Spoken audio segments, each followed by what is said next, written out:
Hi, welcome back guys. This is your friend, Cabbage Head Fanfics, back with amazing fanfiction. This is the series of What If Deku Had Fire in Telekinesis Quirk. Now before starting, please give this video a like and subscribe to the channel if you want more videos like this. Now let's get into the fanfic. Izuku's life has been horrible for a long time. When he was 4, a doctor declared him quirkless, based exclusively on an extra toe joint, a research that has been outdated for more than a century. But who cares? He was declared quirkless, so he's useless. His best friend became his worst bully. Everyone turned his back to him. The teachers said they were there to hear and help him. But they lied because that's what they always do. They never cared for him, only for the kids with powerful quirks. Not even his mother, as much as she loved him, did not believe in his dream of being a hero. For an entire year, Izuku became the class training dummy for quirks. Many would think his life couldn't get worse. Well, think again. Because the next year, exactly on his birthday, another tragedy hit him, this time taking from him the only person that still loved him.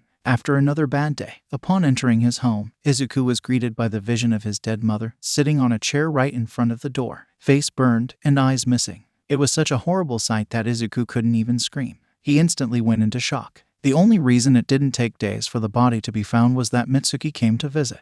Izuku stayed unresponsive for a few weeks. The culprit was never found by the police. Inko wasn't the first victim of this particular assassin. The media called him Eye Burner, a stupid name if you asked Izuku, but again, he couldn't even answer you at the moment. After that, Izuku has to move in with his father. Izuku was pulled out of school under the pretense of being homeschooled, as if the world, or some higher being, enjoyed torturing him. This was even worse. His father, if he could even be called that, would mercilessly beat him in every possible chance he had. Slaps, fists, kicks, bottles, even knives, and his fire breath quirk. Anything that could be used to hurt Izuku was used, some days more than once. The only care Hisashi has ever shown is not to kill him. That went for an entire year, until the day that his father, after leaving to work, he never said what his job was, left a paper behind. The paper was a list of names and dates, carefully organized in chronological order, and a single name in the list almost made his heart stop. Midroriya Izuku, the 15th of July. It was his mom's death date. Immediately, praying to be wrong, Izuku went to his dad's PC and searched for the other names on the list. All of them were dead, murdered on the exact day on the list and in the same way as his mother. A single line caught Izuku's attention. Presumed cause of death, burning. The eyes were probably removed while the victim was still alive. This raised too many red flags on Izuku's head. For as much as he's only a child, he's a clever child. And his father certainly isn't a good man. Looking to the side, Izuku saw a closed door, one that his father absolutely forbade Izuku from ever entering. But at this moment, Izuku already knows too much to be scared of this. He opened the door and found exactly what he feared finding there. Many jars, with name tags under them, and organized alphabetically. Almost like a trophy, a single jar was in the center of the room, with 2 familiar green eyeballs floating inside.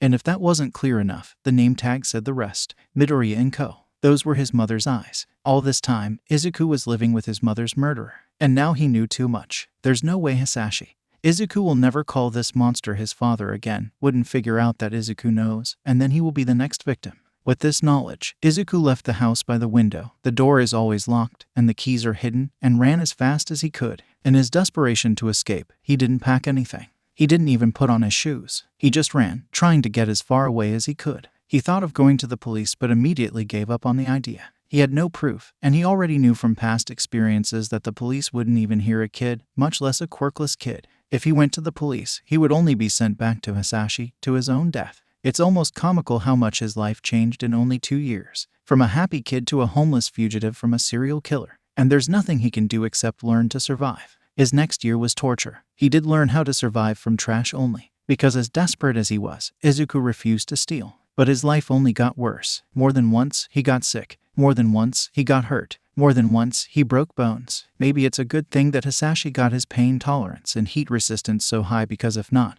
he certainly would have died from the multiple fevers he had along the following year. But somehow, he survived to his 7th birthday. A quirkless 7-year-old kid survived alone and homeless for an entire year. Guess he's not so useless, huh? But of course, the moment he starts to get optimistic is when life will choose to remember him how cruel she was. This time, it was in the form of 2 muggers that cornered him in an alley. Because obviously, the dirty shoeless kid must have something worth robbing, right? And what could Izuku, besides crouch down and cry, while the men kicked him, like Hisashi did so many times, begging for them to stop, but they didn't. As the tears fell down, his mind started to go blank. He saw black on the corner of his vision. Well, guess this is where I die. I survived more than I thought I would. He felt something rising from his stomach and something at the tip of his fingers. For a moment, he lost conscience. The two muggers, maybe satisfied with their beating, or perhaps they realized Izuku really had nothing, started to leave. But then Izuku got up, and when the first mugger looked at him, his expression was different, and his eyes were yellow. Izuku had an almost maniacal grin on his bloody face, and smoke was leaving his ears. "Hey, where are you going?" Izuku asked. "You guys gave me quite the beating. Isn't it fair that I return the favor?" And before anyone could reply, Izuku opened his mouth and blew a fireball at the first guy. The guy immediately started screaming as his clothes caught fire. The second one turned to Izuku, but this time, the expression he saw was the same scared kid they attacked a few moments ago, except that his eyes were blue. "Did I? How? Sorry, I didn't want to hurt you." The second one ran to Izuku, who raised his hands in front of his face trying to protect himself from the incoming blow. But it never came. When Izuku looked up again, the man was floating in front of him, but couldn't move, like something was holding him. "Is this?" Izuku moved up his hand, and the man went up with the movement. His eyes widened. I have a quirk." He excitedly raised his arms, which launched the man in the air. Then he hit the floor with a loud thud when Izuku checked on him. He was unconscious. "Oh, no. I'm so sorry. I didn't. Calm down. This isn't the time for a panic attack. We need to leave." Izuku heard a voice, extremely like his own, saying, "What? Who said that?" Izuku asked, looking around, but there was no one in sight. "In your head, dumbass. Leave first, freak out later. The police will investigate the screaming any second now. Even if it was accidental, this was illegal quirk use. And even if they let us explain, they'll call Hisashi. So, run," the voice urged him. And as scared as Izuku was at the moment, he's even more scared of Hisashi finding him. So Izuku did as the voice said and ran from the alley as fast as possible. I can question my sanity later. He ran for a good while, looking for somewhere to hide. Thankfully, his time with Hisashi and on the streets made Izuku really silent. Stealth was second nature for him, so no one saw him leaving the alley. About 10 minutes later, Izuku saw the perfect hiding spot. An old bell tower, abandoned and, some say, haunted. No one has come here for years, so as long as Izuku is careful. After entering and making sure that he was indeed alone, he heard the voice again. "Well, that was something. Who are you, and why are you in my head?" Izuku asked between heavy breaths. "Midoriya Izuku. Who else could I be?" The voice replied. "What? But I am Midoriya Izuku." Izuku replied indignantly. The voice simply chuckled. "No sit, Sherlock. I thought I was smarter than that." Izuku let out an indignant huff at this. "I'm very smart, okay." Then he added lower. "Even if everyone says I'm not." "Come on, Zoo." Izuku looked up at the nickname. "No one calls me that since Mom." He felt tears in his eyes and buried his face in his knees. "No, please, don't cry now." The voice said softly. "I'll explain what I gathered, but frankly, this is as confusing for me as it is for you." "Okay, but first, are you really me?" Izuku asked, not bothering to look up again. Because this voice obviously isn't a physical person, he can make visual contact to talk. "Yup, we both are," the voice confirmed. "I think we read about this once before. Like a split per personality." Izuku replied, struggling with the big word. "That's the word. I have a theory." The other Izuku, "Gods, this will be confusing," confirmed. "You think we can find a mirror anywhere here?" "A mirror? I doubt it. But we can probably find a water puddle. Yesterday it rained so much." Izuku replied, getting up to look around. It didn't take long to find the puddle, thankfully clean enough for them to see their reflex. "Well, this confirms part of my theory," Izuku 2 said nonchalantly while Izuku 1 watched, stunned, raising a hand to his face. "What happened to my eyes?" Izuku 1 asked, looking at his blue eyes. "Aren't they green?" "What the heck? My eyes changed color. Is this part of my quirk? A mutation? But I use telekinesis, so I am an emitter. But maybe it has to do with our splitting. If the quirk caused my mind to split, then what does that mean? Is it possible? So this is how it feels to be on the other side of my muttering." Izuku 2 interrupted Izuku's 1 thoughts. "Interesting." Izuku 1 felt a hand patting his head, and when he looked up, he saw his own right hand. "What the?" It was easy to put 2 and 2 together. "You can move my body too." "Looks like I can." And looked down again. Izuku 1 looked at the puddle again, and this time his right eye was yellow instead of blue. "Looks like yellow is me, and blue is you. And if you mix blue and yellow," Izuku 1 started, "we get green." Izuku 2 completed. This split was a little more physical than expected. "Does it have anything to do with our quirk?" Izuku 1 mused. "I thought we were emitters, not mutation." "I think we are both," Izuku 2 said. "I mean, Mom was clearly an emitter, but Hisashi, I'm not so sure. He can breathe fire. This is an emission. But maybe he also had some kind of mutation." Izuku 1 mumbled. "We gain nothing overthinking about it now. Let's start testing," Izuku 2 said. Also, we need a way to differentiate ourselves. Izuku 1 and Izuku 2 are too confusing. Well, yeah,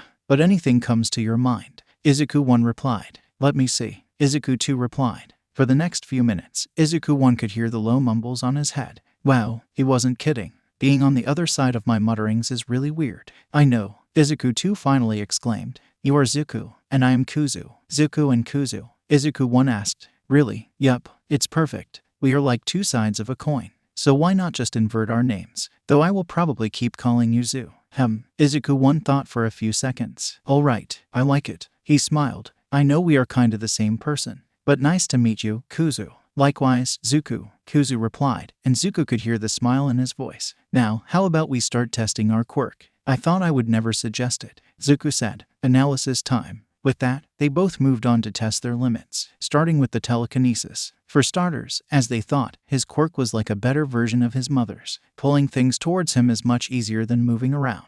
And he's not limited exclusively to small objects. He did launch a grown adult in the air, after all. Also, no matter what they tried, Kuzu couldn't use the telekinesis. Whenever he was in command of the body, it was like the quirk didn't exist. Testing the other side of their quirk had the same results. Kuzu can breathe fire like Hisashi, but he can also let off fire from his nose, ears, and even his eyes. Also, his hair is fireproof. They discovered it after Kuzu ended up with a bonfire in his head for 5 minutes before realizing it, and the rest of his body was really resistant to it. Like Kuzu can't use the telekinesis, Zuku can't use fire. The first round of testing ended around sunset, and with that, they had some idea of what to expect and how to start training. They decided to stay in the bell tower for the time being. That night they talked before going to sleep. Hey, Zu, Kuzu started. We have a quirk now. We really have. You think we can be a hero now? Zuku asked expectantly. Maybe, but there's Hisashi, Kuzu replied. Because, if it were discovered that Izuku is the son of a villain, they would never be able to be pro-heroes. But now, maybe we don't need to. What do you mean, Kuzu? Zuku asked again. We aren't useless anymore. We can defend ourselves, and maybe others, Kuzu replied. And we can catch Hisashi ourselves. You're saying, but that's too dangerous. You know how strong he is. I know. We can't dream of defeating him, Kuzu replied sadly. Not yet, at least. Then what? Though, realization finally hit Zuku. Vigilantism. You want us to be vigilantes. That's it. We'll need to train hard. Dominate this quirk. But think about it, Kuzu said excitedly. Imagine the look on his face when we catch him with Mom's quirk. When we burn his face with his own quirk. Zuku thought about it for a few minutes in complete silence. Kuzu would think he was asleep if they weren't sharing a mind.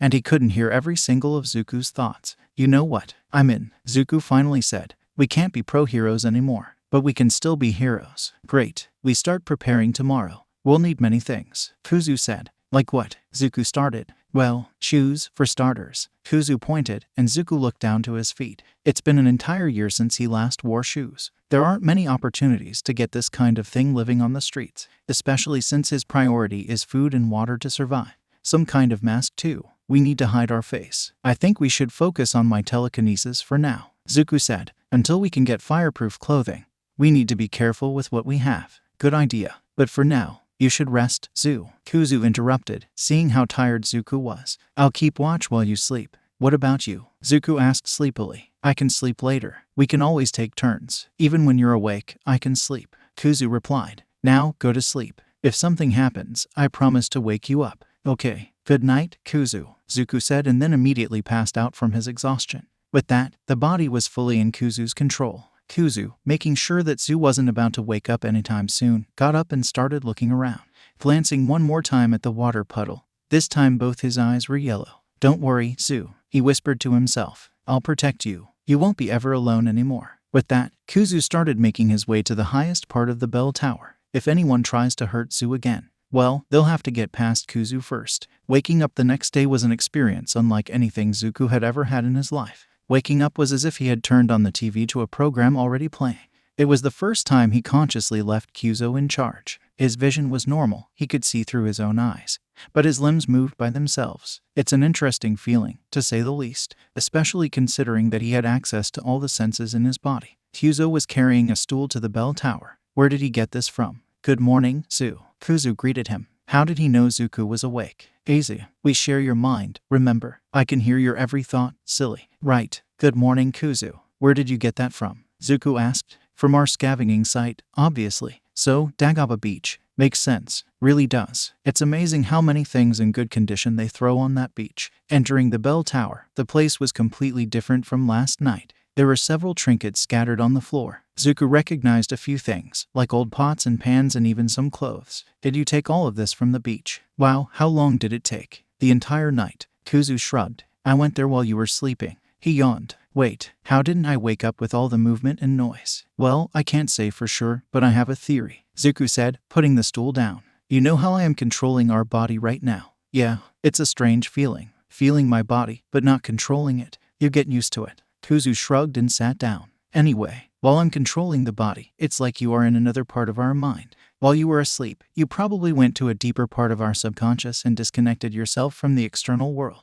With practice, we probably could do this consciously too. He made a motion with his fingers. Or some crap like that too. Who knows how our brain really works? You think you could wake me up if something happened? Zuko asked. Probably. Anyway, I left the heavy things to bring here later. We'll need your telekinesis for that. Kuzu yawned again. You should sleep too. If what you said is true, then I can do my things while you sleep too. You read my mind, Zu. Literally. They giggled together. But first, you should start training. Kuzu said. Do you have anything in mind? Zuko asked. It's pretty simple. Can you try using your quirk on yourself? Like lifting yourself in the air. Noticing that he was in command of the body again, Zuko closed his eyes and tried grasping the feeling he had yesterday when he used his quirk. When he felt it in his hands, he tried to direct it to his own body and raised his arms. It took a few minutes, but he felt his feet leaving the floor. It worked, he said excitedly. I did it. Great job, Zu. Kuzu praised. We can test other things later, but for now, you need to get familiar with the feeling. So let's try like this. For the rest of the day, you only move yourself with your quirk. No walking until I wake up, okay. Zuko could see how this would help with his quirk. It made sense for him. It would also help him measure his limits. How long can he keep his quirk active? All right, let's do this. Zuko nodded. Now, sleep well, Kuzu. Thanks, see you later. A few seconds later, Zuko felt as if something had switched off inside his mind. Before, even if he was quiet, he knew Kuzu was there. And just the same, he knew that at the moment, he wasn't. What a strange feeling. We will have to look into this in the future. Zuko mused to himself. He never thought before to make an entry for himself in his hero analysis notebook. But now that he has a quirk, it is a good idea to analyze it too. The problem now is to get a notebook for it. But this is a problem to think about in the future. For now, Zuko will start practicing moving around with his quirk. If he gets good on this, maybe he could really fly in the future. That would be so cool. Along with his training, he notices a few things. It's not that he needs to use his hands to move things, but it's easier if he uses them, kinda like the wizards in the movie he used to watch. They didn't need a wand to use magic, but it made it easier to concentrate. However, if he wants to rely on his quirk for locomotion, he will need to practice it without using his arms. He practiced moving around the whole day. And by the time he felt Kuzu waking up, he was starting to feel the first drawbacks of overusing his quirk, headaches. It's only a little pain at the moment, but if he keeps pushing, it will probably turn into a migraine soon. Another thing he finally noticed when Kuzu woke up was how hungry he was. He was so concentrated on his training that he didn't even hear his tummy growling like a wild animal. Kuzu laughed when he noticed and spent the next half an hour making fun of him for it. Talk about a one-track mind. He said, we are impossible. But eventually, he settled down. Unfortunately, food was still a problem for them. After all, food is probably the one thing they won't find on the beach, which severely limits their options. Even if they are about to turn into vigilantes, they still don't want to be criminals. Stealing is not an option for them. Well, lucky us. There's a temporary solution. Kuzu said, today and tomorrow, a charity group will be distributing food to the homeless. A group that we fit into, whether we like it or not. Come on, just try not to draw attention to ourselves. If someone starts asking questions, it will be problematic. Leave it to me, Kuzu said confidently. All right, the body is yours, Zuko said, and just like that, he was again in the passenger seat, watching as his body moved. Though he has to hand it down to Kuzu, he moved with a confidence that Zuko never knew was possible for him. Confidence and Midroriya Izuku were two things that seemed like water and oil, but Kuzu proved that he had it on him. Like they say, no one will question if you act like you belong here. And Kuzu acted just like that. In less than an hour, Izuku had a warm soup plate in their hands. As Izuku started to eat, they had to hold down their tears because this was the best thing they had eaten in more than a year. After eating, they silently went back to their base. They'll probably stay there for a good while. Since Zuko had already overused his quirk for the day, they decided to leave the heavy lifting for tomorrow. They went to the beach and a few other things from there. Ironically enough, clothes were something relatively common to find there, especially kids' clothing. It's probably because kids grow up quickly. Most of them were in a pretty good state. He also found a good pair of red sneakers that fit him, finally, leaving aside all the garbage there. There are plenty of things that they could sell to the recycling center, so they can at least get some money. It's not much, but for now, at least it's a plan. They returned to base after mentally separating things into trash, usable, and recyclable. At night, they both end up sleeping at the same time. Although they can rest their minds separately, they still share the same body. It is impossible to escape physical exhaustion, since they want to keep their base a secret. They choose to go to the beach only in the morning or night. So the next day, while waiting for sunset, they start testing with Kuzu's quirk. They want to use Zuku's telekinesis to bring heavier things to their base. So Zuku won't use his quirk until night. This will also be an excellent opportunity to see how his quirk works on bigger and heavier things. As for Kuzu, his quirk is kinda straightforward. He can breathe fire like Hisashi, but there's more. Apparently, he can create fire from any part of his body, but any part that's not his mouth, nose, ears, or eyes lacks a way to thrust the fire in a burst. So he can set his hands on fire, but he cannot shoot the flames. This does not mean that it is useless, far from it. As soon as Zuku saw the fire, he began one of his muttering sessions. The flames cannot be thrown by his hands, but he can set fire to any part of the body. Perhaps he can use this in conjunction with punches and kicks to add destructive power. In conjunction with the fire breathing would make him an excellent mid-range fighter. Also, he can set his hair on fire. His whole head actually, which would be great for intimidation. Could he control the temperature? What if I used my telekinesis to control the flames? Are we completely immune to fire? Or do we still get burned if it gets too hot? This must be the longest muttering session that no one interrupted.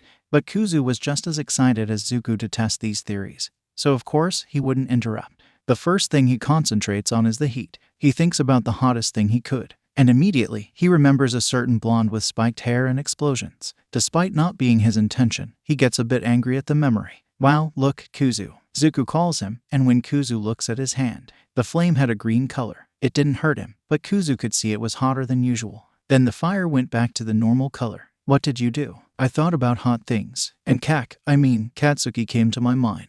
Kuzu had to explain, because although they share thoughts, they need to pay attention to hear them, and Zuku was muttering until a few seconds ago. It made me angry, so maybe it's related to your emotions. Zuku mused. Let's try again. This time Kuzu thought back to his old school. All the kids ridiculing him for being quirkless, many physically beating him up, and the teachers standing there doing nothing, some even humiliating him too. His anger this time was obvious, and his yellowish flames almost turning red reflected this. I guess you're right, Kuzu said, looking mesmerized at the flames in his hand. It still didn't burn him, but he was starting to feel it. If he holds it for too long, he'll probably get some first-degree burns. But how farther could it go? Unconsciously, Kuzu thought of Hisashi. With that came to his memory, the vision of his dead mother in that chair and her eyes floating in that pot. Kuzu, stop. He heard Zuku calling him, almost crying. When he looked down, the flames in his hands were a bright blue, but it was flickering into a deep purple color. It's hurting. Hearing this made his anger instantly disappear and be replaced by concern.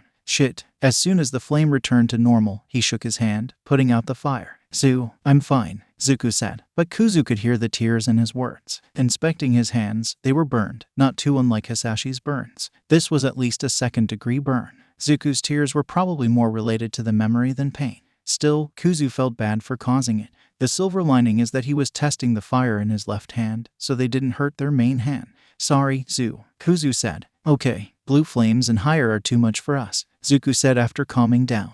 Let's try to keep the anger in check. It will be best. Kuzu agreed. After that, they tore up one of the clean clothes they managed to get and used it to wrap the wound. They did some more tests on the quirk, but most of them will have to be left for when they can try somewhere where they won't cause a fire in the entire quarter. After they get anything useful, they could probably use the beach for that. When the sun finally set, they went to the beach and started to work. As it turns out, Zuku's telekinesis is strong enough to lift most of the furniture on the beach, but not too many things at once. They'll have to train more for that. They carry an old but still good coach, a mattress, cabinets. They also get an old stove that looks like it can be repaired, among other things. It takes them a few trips to carry everything, but by the end of it all, the place is finally starting to feel like home. Izuku feels a kind of pride thinking about it. Maybe things are finally starting to look up for them. During the following weeks, they focus on various things. For starters, Izuku wants to keep studying. It is not too difficult to find a library with internet access where he could study online. The hard part was convincing the person in charge of the library why an 8-year-old child was going to the library alone. Kuzu tells a rehearsed sob story about how Izuku lost his parents in a villain attack, and Izuku was sent to foster care. However, his caretakers were horrible and abusive, so he ran away, but he still wanted to continue study. By the end of the story, the librarian, a kind middle-aged lady, was crying fat tears. She ended up offering Izuku a part-time job. In exchange for helping her keep the library clean and organized, she got Izuku a library card and permission to use the library as much as he wanted. She always had a snack ready for him and paid for his help. It's clearly an excuse for her to help Izuku. Frankly, if she thought he would accept, she would probably offer to foster him, but she never brought it up, thankfully. It worked out much better than they were expecting. And despite the guilt Izuku felt for deceiving the kind librarian, everything worked out in the end. From there, Izuku quickly finds free online classes to continue his education. It is not the most renowned online school, but Aldra was nothing great either. The second thing they focus on is training their body. This one is handled by Kuzu. Since they share a mind, anything that one of them learns, both can use. With training, they learn to use their hands ambidextrously, so they could do two separate things simultaneously. This makes them really good at multitasking. For them, a pretty normal thing is Kuzu working out with a book, notebook, and pens floating in front of his face while Zuku studies. And last but not least, training their quirks, because as serious as they are about being vigilantes, they are not idiots. To try to fight with a newly acquired quirk is to ask for death, either from them or from others. It is only a few months later, with an improvised disguise, a skull mask that they bought cheaply at a costume store, and a lot of nervousness, that they go out on their first patrol. It was a simple patrol night, nothing weird. It was strangely peaceful, to be honest. But it's not like he never had calm nights. Maybe I can finish earlier today and go home take a nap. But then he got a call from Tsukachi. Spoke too soon. Sighing, he answered the call, not that he didn't know what it was about. Tsukachi only calls for two things. So either everyone is dying or Eraserhead. It's them again. Yup, just as he thought. Where it is this time? And how many? Shouta asked calmly. I'm sending the location. It's about 5 minutes from where you are. Tsukachi replied, and a few seconds later, he received the location. 7 muggers, all tied in chains and hanging from the wall, no burnings this time. Well, what do you know? On my way. With that, Shouta hung up the call and started running. Poltergeist and Ifrit, a famous vigilante duo from these parts that Shouta is infuriatingly familiar with. They appeared about a year ago and started simply by stopping petty thieves and the like. But then, with the experience, they started building their confidence. And with confidence, they started going after bigger fish. They still don't try going after full-fledged villains, but something tells Shouta this will change soon. Barely 5 minutes after starting running, Shouta saw the scene. Just as Tsukachi said, 7 men hanging on the wall chained. No signal of burning neither in the walls nor the men. So this time, it was only Poltergeist. Ignoring the thieves calling for help, Shouta instead took off and started running. With luck, he'll still be able to catch up with him before he disappears again. It's only been a few weeks that Shouta started investigating the duo, but he has yet to see one of them in person. They are slippery, and it is by pure chance that he finds them. About 10 minutes following the direction the vigilante was last seen, Shouta literally bumped into him. The only thing he sees is a white cloak and a skull mask. Then immediately, he activates Erasure and sends his capture scarf, trapping each hand on the fabric. He feels nothing when he goes to the feet. Looking closely, Shouta sees the trick. The vigilante uses the cloak to disguise his actual height, floating with his quirk under it to seem bigger. Clever and worrisome too, because looking at his actual height, this kid is even younger than he expected. To his credit, the vigilante doesn't panic. He simply looks at Shouta's red glowing eyes and floating hair. Under the cloak and the mask, Shouta sees a pair of blue eyes. Did you disable my quirk? A voice, too young to be there, asked. That's a really cool quirk. Erasure, Shouta said simply. How old are you, kid? I'm 8. Shouta tried his best to keep his face neutral at this response. Eraserhead. Right. Since you're holding me like a criminal, I suppose you know who I am, right? The kid said, still too calm about the situation. Poltergeist, Shouta replied. A vigilante. Yeah, thought so. Poltergeist replied. The mask was hiding his expression, but Shouta had the feeling that he was smiling. Any way to convince you to let me go? Kid, you shouldn't be there. Shouta tried arguing. Is the other one as young as you? At this, the kid closed his eyes. He's asking about you, Ifrit. The kid said, looking above Shouta's shoulder. Shouta looked over his shoulder, surprised, but there was no one there. When he turned back to the kid, he saw a red glow coming from his throat and only had the time to let him go before a flame burst came from the kid's mouth. Sorry, Eraser-sen, but we need to go. The kid replied, but his posture was completely different from a moment ago. Shouta tried activating Erasure again, but the kid took off his cloak and shoved it on Shouta's face before running away. When Shouta freed himself from the fabric, The only trail the kid left was a burning skull mask on the floor. The kid probably flew away. Shouta could catch him if he wanted. But with a kid this young, this will be a bad idea. Frankly, if a kid this young felt that the only way to bring justice was by doing it himself, well, society, heroes, and authorities must have failed him too much already. This case just went from slightly troublesome to a complete headache. But after this night, there's no way Shouta will let anyone else take over this case. On the other hand, Shouta caught Poltergeist, the first vigilante, who was supposed to have a telekinesis quirk. But then, he breathed fire on Shouta's face. And before he shoved his cloak on Shouta's face, Shouta is sure he saw yellow eyes behind the kid's mask. But the kid's eyes were blue. His posture was also completely different. There is also what the kid said. "We need to go." He said we, not I, like there was more than one person. Looks like they are looking at this case from the wrong angle. Maybe Ifrit and Poltergeist are the same person after all. People with dual quirks are not something unheard of. But why the distinction? Looking at the cloak on his hand, Shouta quickly recognized it. It belonged to an arsonist that was caught a few weeks ago. Every witness said that the man used a cloak like that, but he wasn't wearing it when he was caught. The one who caught the incendiary was Ifrit. It seems he decided to keep the cloak as a souvenir. The cloak is fireproof. The fact that Poltergeist was wearing a fireproof cape further reinforces that the two are the same. But still, Shouta will have to further investigate it, and maybe he could give the cloak back to the kid. It's not like he had any use to a fireproof cloak.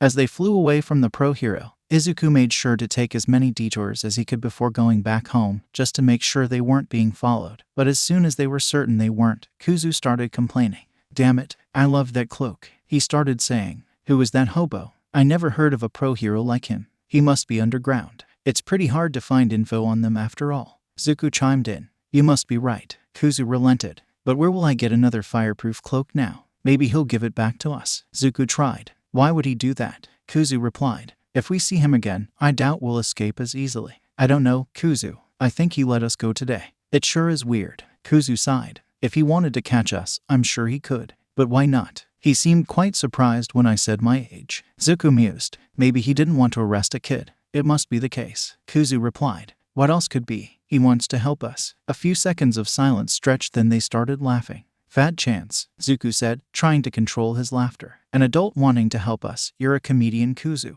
"I know, right?" Kuzu was in no better situation. The moment he finds who we really are, we end up either in foster care, Tartarus, or worse of all, back to Hisashi. If he wants to try to gain our trust, good luck for him," Zuku said, sobering from his laugh. "But until we stop Hisashi, there's no way we'll stop." "You said it, Zu," Kuzu replied. "If they want to stop us, it's better to bring All Might or Endeavor." "I wouldn't be opposed to kicking Endeavor in the face, though." Zuku mused. "Now you're talking," Kuzu replied. "Anyway, we should probably skip our next patrols, at least until we can get a hold of who is this hero. Something tells me we'll be seeing him again." Zuku explained. "No," Kuzu whined. "It was my turn to patrol. Don't be such a baby. I'll let you have the two next ones." Zuku tried to appease him. "But I want to go." "You're such a battle junkie, Kuzu." Zuku shook his head. "How about I let you choose the dinner today?" "Did that guy really pay what he promised?" Kuzu asked. "To the last yen," Zuku replied. The good thing about making their name is that people stopped underestimating them based on their age. After getting famous as Poltergeist, Zuku started doing the occasional job here and there, usually using his analysis skills. Of course, he makes sure he's not working for villains. Usually, he helps some other vigilante or the like with analyzing villains. They pay well enough for them to live in peace at least.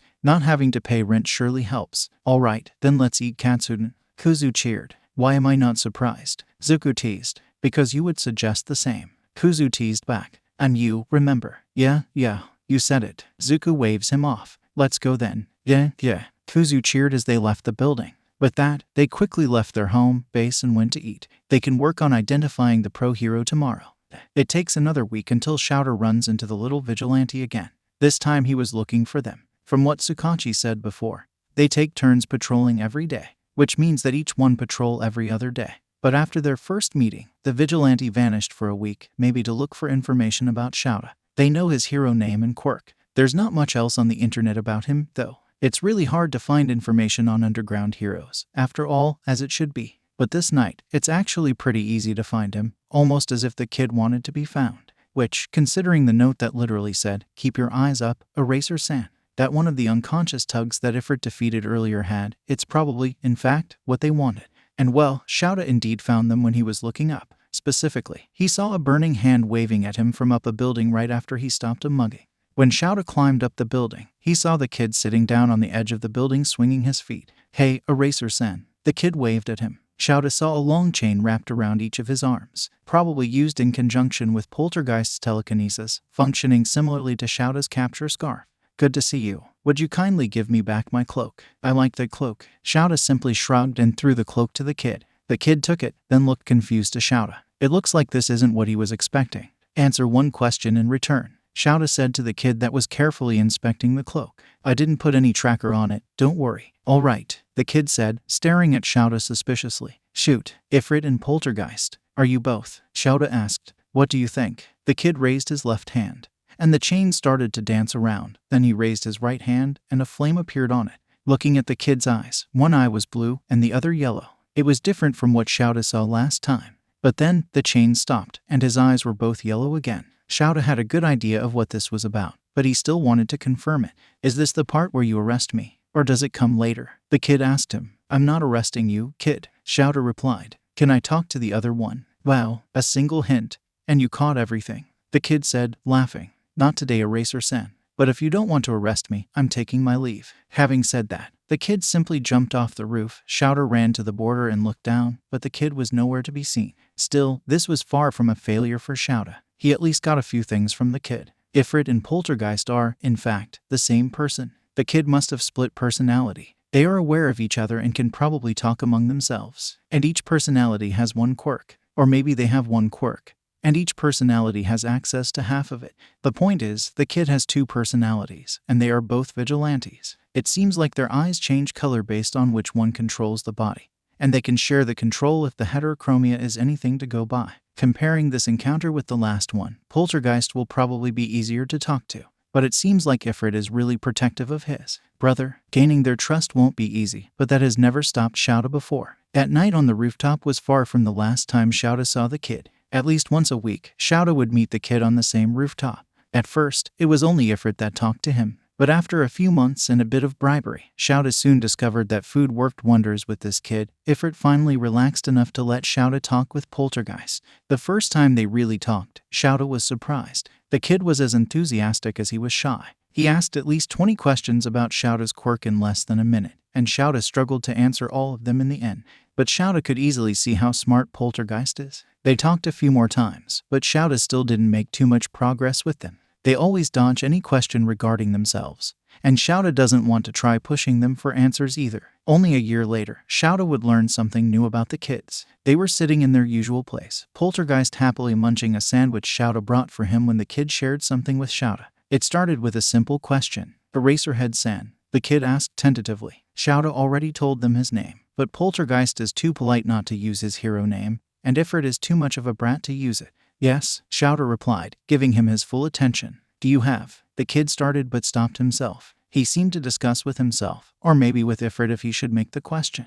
A few seconds later, he looked at Shouta again, and he had one eye of each color, which meant that they were sharing the control body. They only did that when they were fighting or wanted to both take part in a talk. "Eye burner," he continued. His curt tone made it clear that this was Ifrit talking. "Do you know anything about him?" At that, Shouta raised an eyebrow. "I'm not giving you information on such a dangerous villain, kid," Shouta replied. "Believe me, Eraserhead," Ifrit replied. "We know how dangerous that monster is. We aren't asking what you know," Poltergeist said right after. "Only if you know something." Frankly, Shouta didn't know much. Shouta leads this case too, but finding anything on the villain is almost impossible. The villain usually attacks once every month. His victims are people of any age, gender, or ethnicity. The only similarity between them is that they all had green eyes. He probably has a fire quirk since he burns his victims' faces after he has taken out their eyes.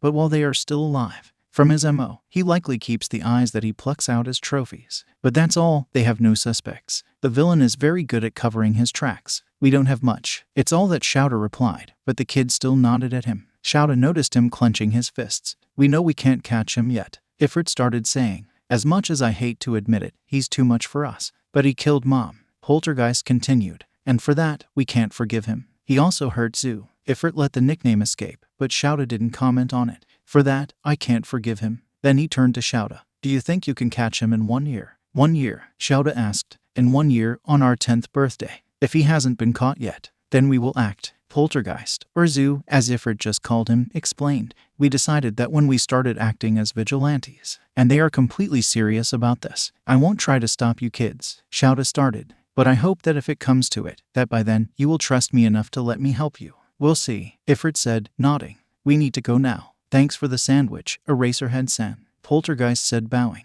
It was delicious. Then, as they always do, they jumped down from the building. By now, Shouta doesn't even bother trying to check on them. Well, Shouta has new things to check, though. The kid is the son of one of the victims of the eye burner. The villain has been active for 10 years already. This kid is 9 years old and has acted as a vigilante for at least 2 years. So this year's victims can't be the ones. But even so, he still has at least 7 years worth of victims that he needs to check. Still, if the kids want revenge, then they must have been old enough to remember their mother clearly, so it's probably been someone between 3 to 5 years ago. With a margin of error, it is best to check between 2 and 6 years, so he needs to find any women that died during this period that had a son. The kid is probably missing. He can work with that. On the way back home, Zuko couldn't help but be worried about their earlier talk. Do you think we told him too much? Maybe, but even if he somehow discovers our name, he won't know Hisashi is the eye burner, Kuzu argued. Maybe he should, Zuko almost whispered. How many more will Hisashi kill until someone gets him? You want to trust him, don't you, Zu? Kuzu said gently, but he still felt Zuko flinching. I know we said we wouldn't trust someone that easily anymore, he started, but I can't help but hope that he's being honest. Kuzu completed it when Zuko stopped talking. You don't need to explain yourself, Zu. I know how you feel. I'm sorry, Zuko replied. You don't need to apologize either. Kuzu continued. I want to believe in him too, but we can't. Not yet. Do you have something in mind? Zuko asked. Maybe, Kuzu replied. We'll give him a chance. 1 more year. We'll know what he really wants by then. Okay, and if in the end, we can't trust him yet, then we cut all the ties. You already analyzed pretty much his whole combat style. Even if we can't defeat him, if he wants to catch us, Zuko giggled. Good luck for him. With the discussion settled, they went to sleep. This case is even more complicated than Shouta thought. Why is it so hard to locate a kid? When Shouta got home, instead of going to sleep as he would usually, he went straight to check on the files related to the eye burner case. He skidded through the victims in the period of time, but he found much more than he was expecting. As much as the eye burner attacked anyone with green eyes, most of his victims were women. Kimitoshi, Hoki, Fumitaka, Koki, Midoriya, Yasukatsu, Toyokuni, Raigo, and some others were all women who had children. Shouta went through each kid's quirk too, but none of them had a quirk that could belong to the vigilantes. Fire quirks are rare enough as it is. A combination of fire and telekinesis is even more so. Looking deeper for the parents, he found 5 possibilities. Hoki had a minor fire quirk. Her fingers were basically a lighter. Toyokuni could control small fires but couldn't create them. Raigo could move small objects so long they weren't more than 2 meters from her. Midoriya could pull small objects in her direction. Yasukatsu could make light objects float. A mutation could make any of these quirks strong enough to be the vigilante, but none of them looked like it could be. Checking the other parent, Shouta found something interesting. Midoriya Hisashi, quirk, fire breath, pretty self-explanatory. So the Midoriyas had a fire and a telekinesis quirk. Could it be? Shouta checked on their son. They had only one but his quirk. Well, there wasn't one. He's listed as quirkless and dead. Checking on, Shouta found something really weird. Midoriya Inko was found dead by her neighbor. Her son, Midroriya Izuku, was the first one to find the body, but at the time, 5-year-old kid went into shock when he saw her body. After that, he lived with his father and disappeared from the map. It said that the kid was homeschooled. But then, 1 year later, a fire happened in their home. It says that the father wasn't at home at the moment, and no one knows what caused it. But a single body was found, 2 burnt to be recognized, but judging by the size, it was declared Midoriya Izuku. After that, the father moved to another house. There's something strange with this case. Shouta's guts are screaming at him. The Midoriyas are, at the moment, Shouta's best lead, both for the vigilante and the eye burner. Still, Shouta will focus for now on building trust with the kid. Hopefully, 2 years are enough for the kid to tell him the truth. In early July, a year after the conversation about the eye burner, Shouta knew his time was running out, but he still didn't have enough to know who the serial killer really was. His investigations into the Midoriyas did not bear much fruit either. Without a valid reason, Shouta cannot reopen the investigation into the child's death, and unfortunately, there is not a single mark on Hisashi's name to justify an investigation. Shouta has not yet confirmed with the problem child, but he is 90% sure that the little vigilante is Midoriya Izuku. Probably stress and trauma caused a forced manifestation of his quirk. The personality disorder likely has the same cause. The point is Shouta will meet the kid today as usual. and he is debating with himself whether he should bring up the case. To his misfortune, the kid beat him to it. Hey, Eraser. Oh, great, Ifrit is always harder to talk to. It's like Shouta is always walking on eggshells with him. I can hear the gears on your head from the other building. What's on your mind? You, Shouta replied before thinking. The poltergeist. Both? Ifrit asked, smirking. Both, Shouta replied. The absence of his usual sarcastic remark made Ifrit drop his smirk, realizing it must be serious. Shouta sighed before continuing. You know, my offer still stands. I meant what I said. I'm sure you meant. Ifrit sighed, closing his eyes. But still, Shouta already brought this up a few times. The offer to adopt the kid. The first time he offered, Ifrit laughed as if it was the funniest thing he had ever heard in his life. Shouta simply dropped it at the time. But after the third offer, he knew Shouta was serious. To Shouta's surprise, the one who denied it was Poltergeist, putting in the kid's words, "You don't know who we are. If you knew it, I'm sure you wouldn't want us." Shouta tried many times to assure the kid he didn't care who the kid was, but it was useless. Shouta still brought the offer a few times, but the kid never accepted. A few more days, 2 weeks at most, Poltergeist snapped Shouta of his thoughts. After that, if you still accept us. Shouta didn't need an explanation to know what the kid was talking about. It was time for the kid's plan. He'll go after the eye burner. Problem child, Shouta called softly. As I said before, I won't stop you. But, would this help your investigation? The kid interrupted Shouta, pulling a portable camera from under his cloak. We've been debating it, and we want you to have it. Shouta took the camera and started looking through it. The first image was of a house. The second one had a focus on the house number. The third one had the street name. The fourth photo was a hand-drawn map, showing a house with 5 rooms, a living room, a kitchen, 3 bedrooms, and a bathroom, probably the house in the photos. The fifth image was inside the house. It looked like a perfectly normal house. One would think that at least 3 people lived there. He lives alone, never married again. Shouta heard Ifrit saying. Sometimes, I wonder if he really loved her. Shouta kept scanning through the pictures, detailing the house's layout, until he stopped on the first suspicious thing. The photo of an open drawer, several surgical instruments stored in it, certainly not in the right condition. The next photo had a closed door, with too many locks on it.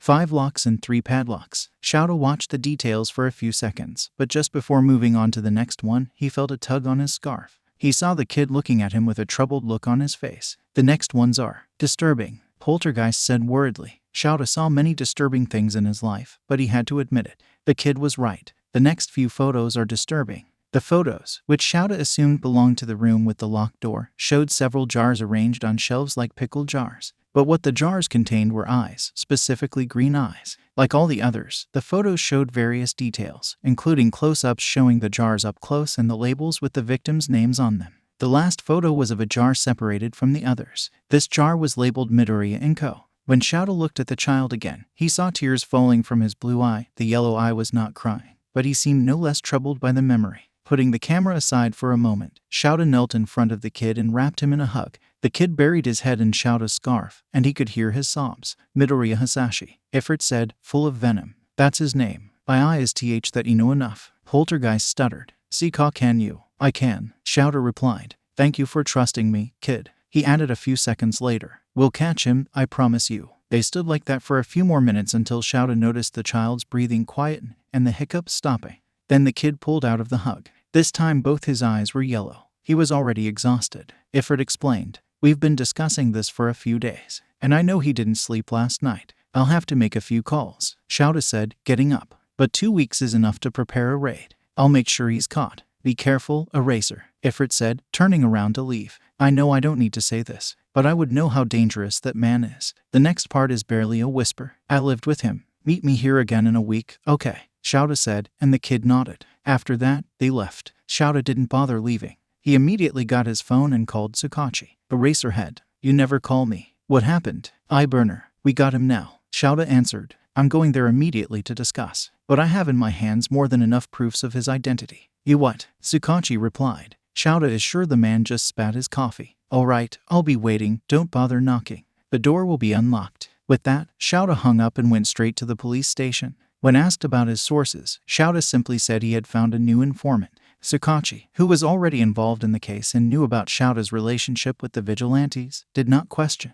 The evidence was all there and clearly not edited footage. After much discussion, a few phone calls, and a week to prepare everything, a small team was assembled consisting of Eraserhead, 3 other underground heroes, Tsukachi, and some policemen. A small support team has also been set up to evacuate the neighbors if Hisashi tries to start a fire to use as a smokescreen. The raid's objective was simple: surround the house and apprehend Midoriya Hisashi. With everything decided, the date for the attack was set for July 15. The day before the attack, Shouta met with the child once again. He handed a tracker to the child. All he had to do was press the button on it, and Shouta would automatically receive the location. He also made the vigilantes promise not to try to participate in the attack. And after all the preparation, the day of the attack finally arrived. On the night of July 15th, Midoriya Hisashi's house was surrounded. The attack began without any problems. The first squad, led by Eraserhead, efficiently broke down the front door and stormed in. The house's layout seemed to be exactly like the map the kid made, but no one inside. Eraserhead went for the first room while another hero checked the kitchen. "Clear," he said after checking it. "Clear." Another one yelled. "Clear," came from the kitchen. "Clear," from the main bedroom. The only one left was the locked room. Even knowing what was there, Eraserhead was already dreading what he would find.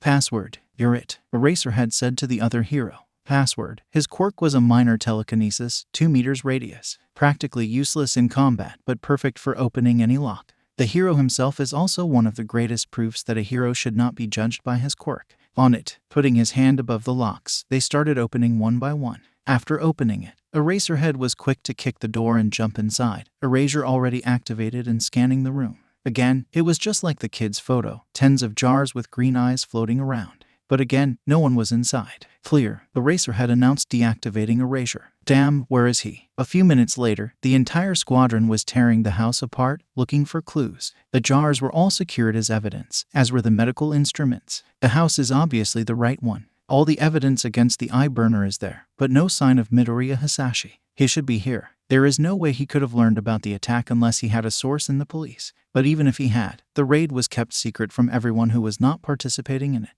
No, he was in the house, but somehow he managed to escape. The only way this could have happened would be looking at the display stand in the center of the room, where Midoriya and Ko's eyes were. Eraserhead saw a carpet. He kicked the display and examined it. "Son of a," he called his squad. A trap door he must have escaped through. Looking inside, he found a long tunnel. It was impossible to tell where it would come out, but it was clearly straight to the end. "Password, with me, we will check the tunnel. The rest follow our signal from the surface." After a few nods, Eraserhead jumped down and started following the tunnel, careful of any possible ambushes. Probably halfway through the tunnel, Eraserhead received another signal, but this one wasn't from anyone on his squad, and he knew exactly who it was from. "Damn it, let's hurry," Eraserhead yelled and started running. Password followed him in shock. He had never seen Eraserhead lose his composure like this. But how could Shouta not lose his composure? Because this signal came from the tracker, Shouta left with the kid. And receiving this signal today can only mean a single thing. The kid, his kid, is facing the eye burner and probably alone against him. Shouta never ran that fast in all his life. Izuku is many things: vigilante, trouble magnet, trauma box, walking museum of scars, to name a few. However, a liar is not one of them. So when they promised his dad Eraserhead that they would not try to participate in the attack on Hisashi's house, they did indeed keep their promise. However, there was no way they wouldn't watch closely. Eraserhead probably knew that, so he didn't make them promise to stay away, just not to participate. When the attack started, Izuku was there watching everything while hiding nearby. However, after a few minutes, when there was no sign of conflict, Kuzu began to get a bad feeling. Until everything clicked. There is no way Hisashi never prepared for a situation like that. The house probably had a hidden escape route prepared. The only thing that stopped Zuku from having a breakdown right there, because how could he have let something so simple go by? This way Hisashi will run away again. And it's his fault. Was Kuzu already starting to run behind the house, still careful to stay away from the police and heroes nearby? Surprisingly, it was not that difficult to find the traces of an underground passage. If they had been looking for it, the heroes would probably have found it by now. Looking at the direction of the trail, Zuku deduced that it would lead to the construction site a few blocks away and immediately began to fly there, praying that he was right because if not, Hisashi would surely have escaped. Izuku arrived at the place just in time to notice something moving on the ground and hide. They saw a hidden trapdoor open, and a very familiar figure came out from inside. Midoriya Hisashi. The man in question got out of the trapdoor, closed it, and covered it with some cement bags, then dusted himself and started walking away. Well, it's all or nothing now. Zuku and Kuzu have spent 3 years waiting for the day when they would meet this man again. And now is the time. Justice, revenge. Izuku sat cross-legged on a nearby scaffolding and took off their shoes. They wouldn't survive this battle. then called the man monster. Hisashi. Hisashi turned at him, and seeing the skull mask, he grinned. Oh, the famous vigilante came for me. He asked, I feel so loved today. You won't be grinning for long, Kuzu said, then threw his mask away. They want the man monster to know who they are. Rat. How? Hisashi asked, then looked at his eyes and saw one blue and one yellow. Your eyes. The only thing worth you had. And you lost it. Shut up. You won't escape again, Hisashi. Kuzu yelled at him. They pulled the tracker Eraserhead gave them from his cloak and pressed the button. Let's hope he arrives on time. Calling help. The monster provoked. You're still the same crybaby. Oh, no, Hisashi. You don't get it. Kuzu said. The backup is not to save us, Zuku said in a low tone. It's to save you, Kuzu completed before jumping down in front of Hisashi and discarding his cloak. Hisashi looked at his face for a moment and took a step back. Izuku's face was perfectly split into two expressions. His left side had a sad expression but had a smile on his face and tears coming from his blue eye. His right side had a feral grin, the yellow eye sparkling in anticipation. It was like looking at two different persons at the same time.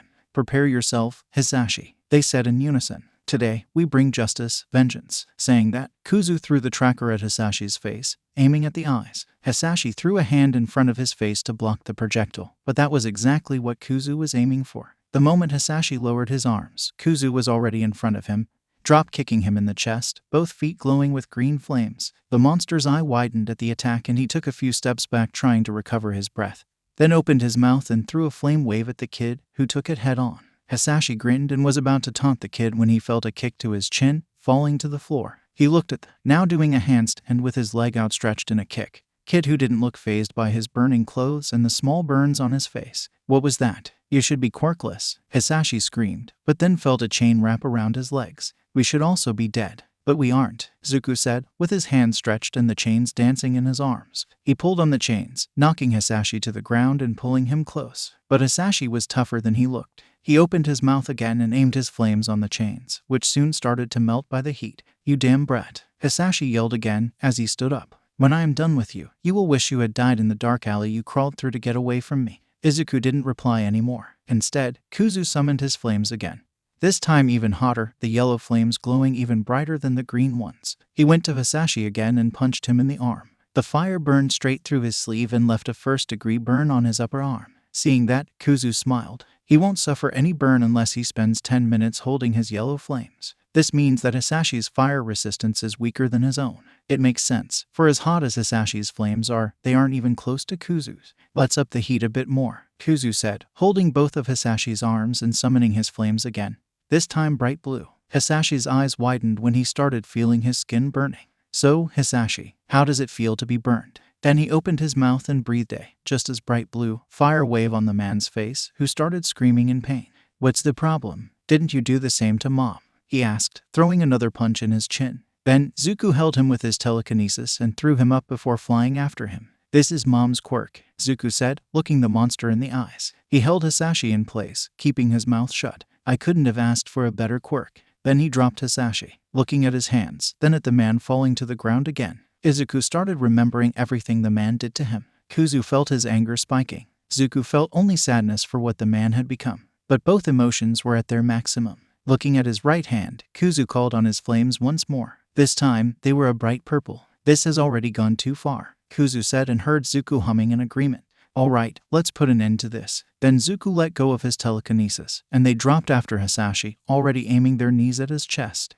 Shouta found another trapdoor at the end of the tunnel, no doubt leading out. He tried opening it, but there was something heavy holding it down. Damn it, Shouta doesn't have time to waste with this. The kid, his kid, is facing a villain and serial killer right at this moment. Shouta needs to get there before it's too late. Shouta started punching the door, but it didn't budge. What the heck is holding this thing? Damn it, why doesn't Shouta carry explosives with him? He heard a panting sound behind him. That's right, password is with him. He's a professional at that. Explosives. Do you have it? He asked. The hero gave him a skeptical look. Hurry up. I need to get up there, now. This was enough to convince the other hero, who gave Shouta a small stick explosive cluster and a detonator. Shouta didn't waste any time sticking it to the trapdoor. And taking a few steps back, less than he should, he pressed the detonator. As soon as moonlight came through a cloud of dust, Shouta climbed out of the tunnel, leaving a coughing password behind him. Leaving the tunnel, Shouta immediately started looking for the kid. Poltergeist, Ifrit. He started screaming for them. Where are you, kid? Shouta was searching frantically when he saw a shadow right above him. He saw someone falling when he looked up and barely had time to dodge. When he looked at the man on the floor, his eyes widened.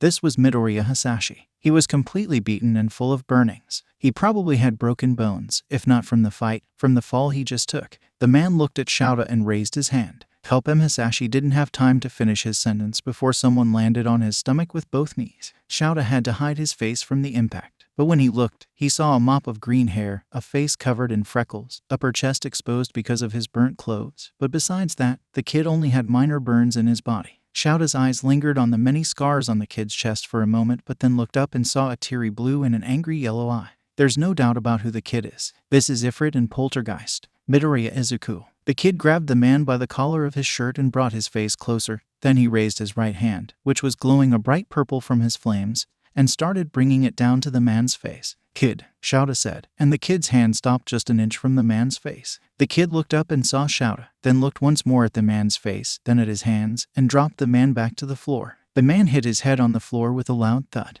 Hisashi wasn't conscious anymore. The purple glow on the kid's hand slowly dimmed. Eraserhead-san. He heard the kid's voice as the kid looked at him again. He didn't look sad or angry anymore, only lost. Does he deserve to live? Poltergeist asked him. He looked at the man one more time and brought his left arm above his eyes. After everything he did, why shouldn't I pluck his eyes out, as he did to Mom?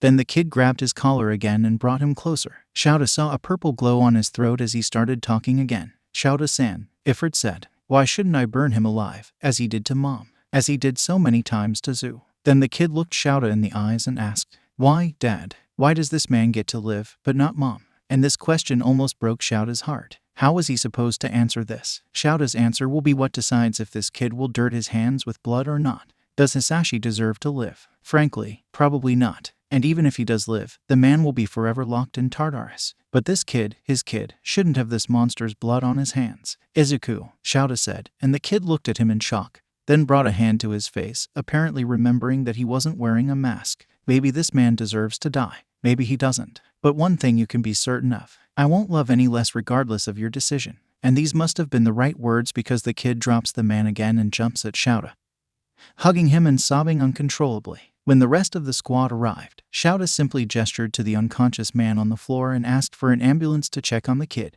Shouta can see the kid has at least a third-degree burn on his right hand, but he might have other wounds. When Zuko woke up, the first thing he felt was the pain in his right hand. He looked down and saw it wrapped in bandages. Right, he used his purple flames against Hisashi. No matter how resistant he is against fire, flames that hot are bound to hurt him. He wondered how bad it looked. He tried moving his left hand to brush the bandages but felt a tug on his wrist. When he looked down, he was cuffed to the bed. We've been cuffed since we got transferred to this room. He heard Kuzu. Shouta almost punched the policeman when he heard it. This brought a smile to Zuku's face. I guess this is better than waking up on Tartarus. Right, Zuku said, shrugging. Where is Aizawa-san? He left a few minutes ago, saying something like. Kuzu cleared his throat and took a deeper voice. This is completely illogical. This is a kid, not a criminal. Someone will lose their job. Zuku giggled. He was about to reply when he heard someone approaching. Let me deal with them. Zuku nodded and closed his eyes, passing control of the body to Kuzu. When he opened his eyes again, both were yellow. The door opened a few seconds later,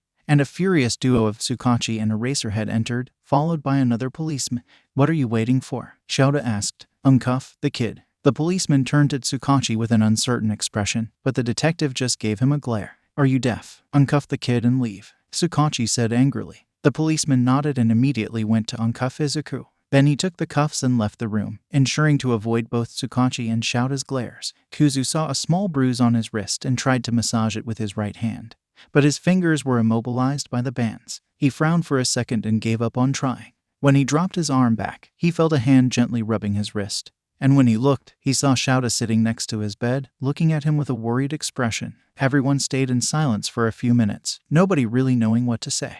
Shouta was absolutely furious. First, it took 5 hours just for him to be able to go visit Izuku in his room. He made sure to go check with the doctor first. The doctor went through all the injuries Izuku had, which surprisingly weren't many. The worst part was the third-degree burning on the kid's right hand, and even it was caused by his own quirk and not by Hisashi. Other than that, he only had some minor burns. Izuku seems to have immense fire resistance. After that, Shouta went to check the kid in the room the doctor indicated, and what he found made his blood boil. The policeman in front of the room acting as if he were guarding a prison cell would be bad enough. But then, when Shouta enters the room, What does he find? Izuku glaring at his left arm as if it had offended him. Getting closer, what made the kid so upset became obvious. Izuku was cuffed to the bed with Quirk suppressant handcuffs. Shouta audibly gasped at this, and it was enough to get the kid's attention. The kid's yellow eyes said everything Shouta needed to know. When Shouta questioned the guard outside, he had the nerve to say it was just a precaution, to make sure that the vigilante would not run away again.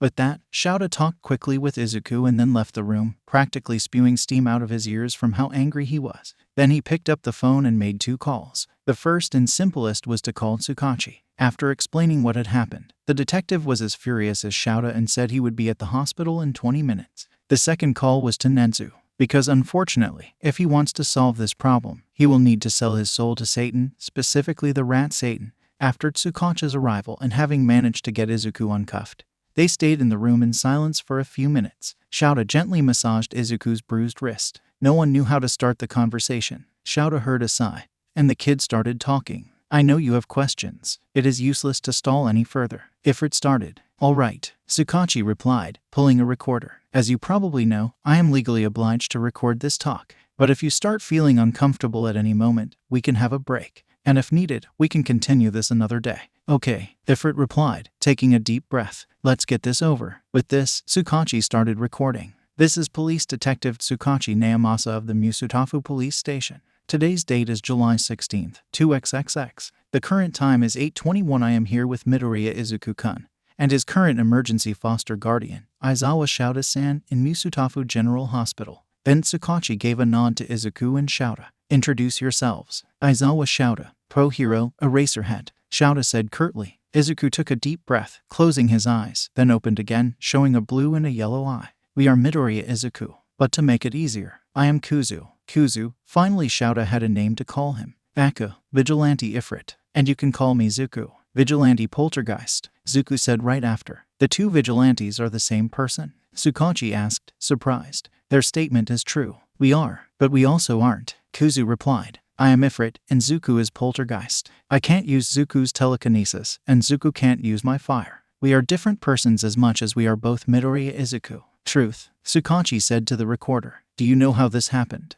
Well, we have a few theories, but let's start from the beginning, Kuzu replied, and Shouta braced himself for the story. Do you know about the statistics for quirkless kids? With that, Kuzu started explaining their story, from before when Izuku still had only one personality, how he remembers his life before his 4th birthday, how he was diagnosed as quirkless, his father abandoned them, the bullying started at the school, and then, a year later, he found his mother's body. After that, he started describing his life with Hisashi. He took off his hospital gown and started pointing each scar on his body and explaining with a disturbing number of details how he got each one. After the scars, he told them about the day Hisashi forgot a folded paper cover that had a list of all the victims of the eye burner and how that ended with Izuku finding Hisashi's trophy room. And then how Izuku became desperate and fled the house without taking anything. Why didn't you try to look for the police or a hero? Tsukachi asked, and Kuzu started laughing at the question. Police, heroes, are you serious? Kuzu asked like he had just heard the most ridiculous thing in his life. The teachers at my school did not believe that I was bullied even though I had a giant blast scar on my shoulder.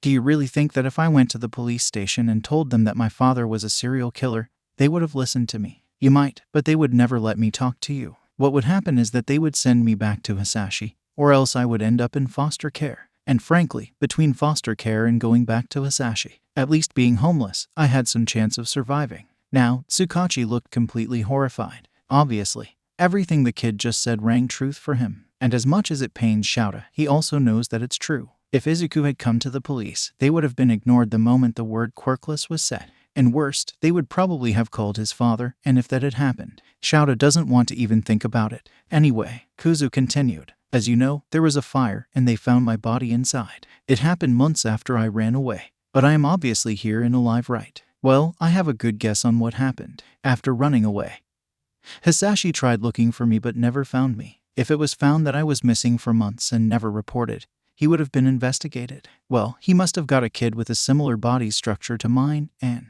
Kuzu didn't finish this sentence, but Shouta could see him gritting his teeth. And well, around the same time, another child disappeared. He was reported dead months later, but neither the body nor the person responsible was ever found.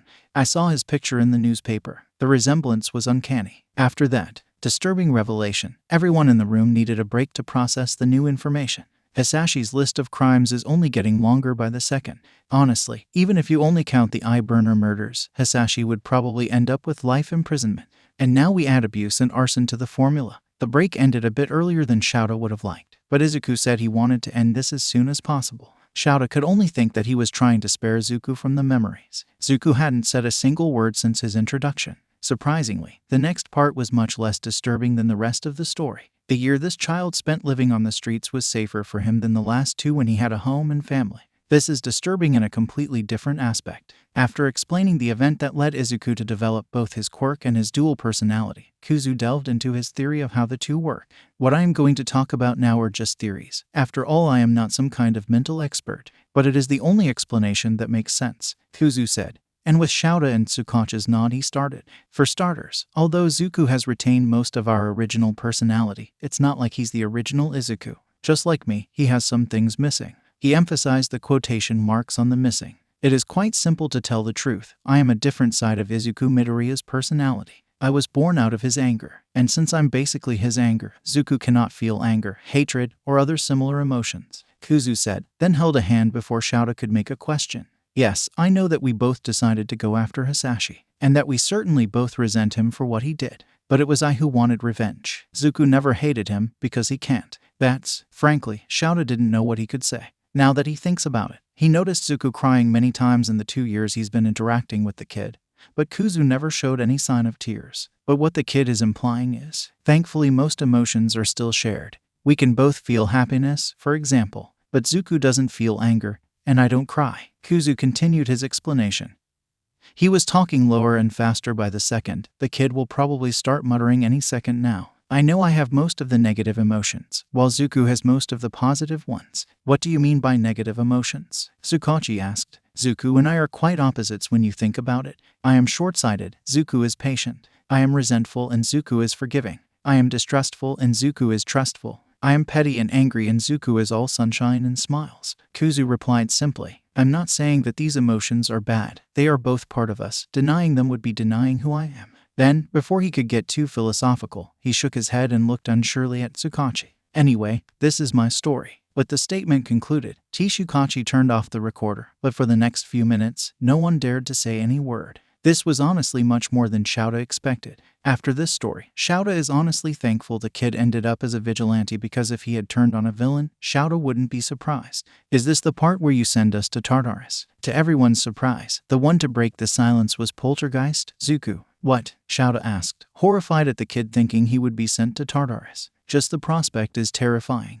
It makes sense, doesn't it? The kid continued. I am a wanted vigilante, and now you have proof of who I am. I am the son of a supervillain and serial killer. I almost killed Hisashi, no matter how much he deserved it. And I just confessed 3 years of illegal public quirk usage in front of the lie detector detective, so he knows it's all true. Where else could you send me? Kid, Izuku, look at me, Shouta said, and the kid looked at him. For the first time, Shouta saw the same expression in both the kids' personalities. It was fear. No one is sending you to Tartarus, okay. You're not a villain, and you'll never be. Then, what will happen to us now? Izuku asked again. Truth be told, what the kid said makes sense. No matter what they do, this kid has been breaking laws for 3 straight years. Shouta is more than prepared to start a war against the Hero Commission if they try to send Izuku to Tartarus. But frankly, unless a solution suddenly falls from the sky, Shouta is at a loss. I might have the answer for that question. Well, the solution doesn't fall from the sky. Instead, it falls from an air vent right above them. And it's rat-shaped. Am I a mouse? A dog?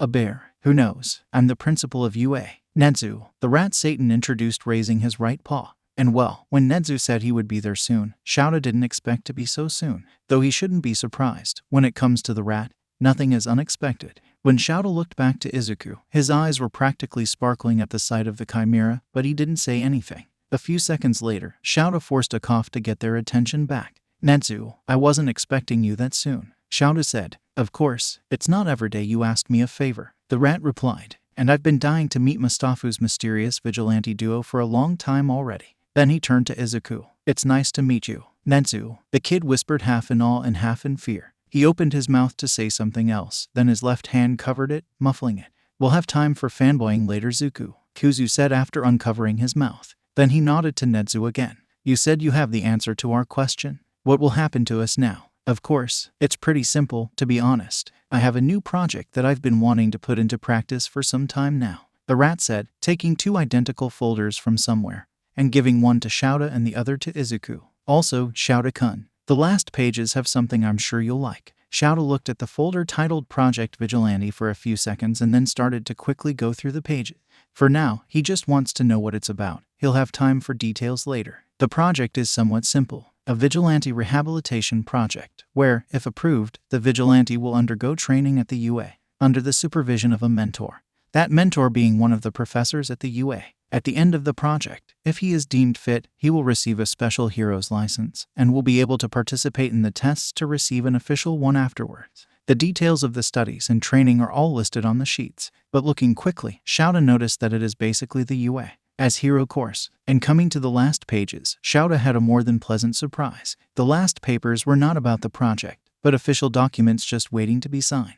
Adoption documents. Shouta looked at Izuku, who was reading the papers with an expression of disbelief, but he easily noticed the tears threatening to fall from his blue eyes. After everything, Izuku whispered. Then he looked at Shouta with hopeful eyes. Can someone like me be a hero? Shouta looked him in the eye with all possible seriousness and said firmly, You are already a hero, Izuku, and one of the best I've ever met. And the magic happened. The floodgates opened and the tears began to fall. Shouta gently hugged him, while Izuku sobbed dozens of thank yous into the hero's arms. After a few minutes, Izuku finally calmed down, and Shouta decided to drop the other bomb. He handed the adoption papers to Izuku and once again asked the question. Izuku. The kid looked up after a few seconds of staring at the papers in disbelief. Will you let me adopt you? And the second wave of tears and hugs began.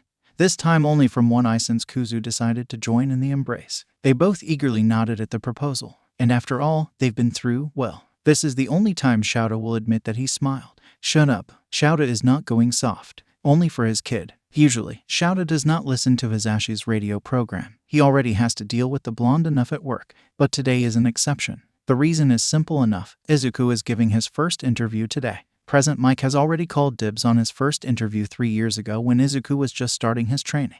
And now 2 weeks after the official debut of Pro Hero Duality, the time has finally come. Pro Hero. Shouta has felt pride before, even though he never admits it out loud. He is always proud of his students who succeed in graduating. But Izuku, his child, is a different case. The pride he feels in him is such that let's just say that Shouta has a copy of his hero's license framed and hanging on his bedroom wall. And also a copy of the article about his debut right next to it. Shut up, he's not soft. That's not the point. The point is that Izuku's first interview will start any moment now, and if Shouta is all set to record it, no one needs to know. Suddenly a song starts playing on the radio, indicating the beginning of the program, and a few seconds later Hisashi's clear voice begins to speak. Zuko is nervous. He's about to give an interview at Uncle Mike's program and he's almost panicking. They have already rehearsed what they are going to say. Just a few simple questions, kind of a way to introduce Izuku to the world. It doesn't mean that Zuko is any less nervous because of it. And Kuzu, the traitor, is simply in the back of their minds, laughing at Zuko's torment. All right, Zuko. Deep breaths, you can do it. It's just Uncle Mike. You will end up giving interviews to strangers. Better start practicing now. Truth be told, Zuko would love to be an underground hero like his father, but unfortunately for Project Vigilante to be approved, it was clearly stated by the Hero Commission that the participants needed to become limelight heroes. The best they could do in this situation was for Izuku to become a kind of hybrid hero. He will have a media presence, give interviews, and have his own merchandise like any other hero. But most of his personal information, as well as details about his quirk, will be kept secret by the Commission. The fact that his deeds are public means that his secrets will not last long. But at least Kuzu likes the attention, so a silver line. Anyway, the starting song is about to finish. It's showtime. Showtime. He heard Kuzu speaking from the deep of his mind. Hey, listeners. This is your host, Present Mike. Welcome to our show. Put your hands up. Well, Uncle Mike is as animated as ever. This at least gets Zuko to calm down a little. And today, we have a special guest. Or should I say two? Why suspense? It's not like you haven't been announcing this interview all week. Uncle Mike, Kuzu said and had to hold back his laughter when Mike looked at him pouting. Well, I still need to do some suspense, little listener. This is how the show works. Uncle Mike replied, then smiled again. Anyway, why don't you greet our audience? Hello, everyone. Zuko was the first one to say. I'm the duality hero, Poltergeist. Hey listeners, Kuzu greeted, doing a Present Mike impression. This is your beloved duality hero, Ifrit. It's nice to be here, they said in unison. Sometimes it's funny how they can do two voices at the same time. That's right, listeners. Here we have pro-hero, Duality, about to do their first ever interview.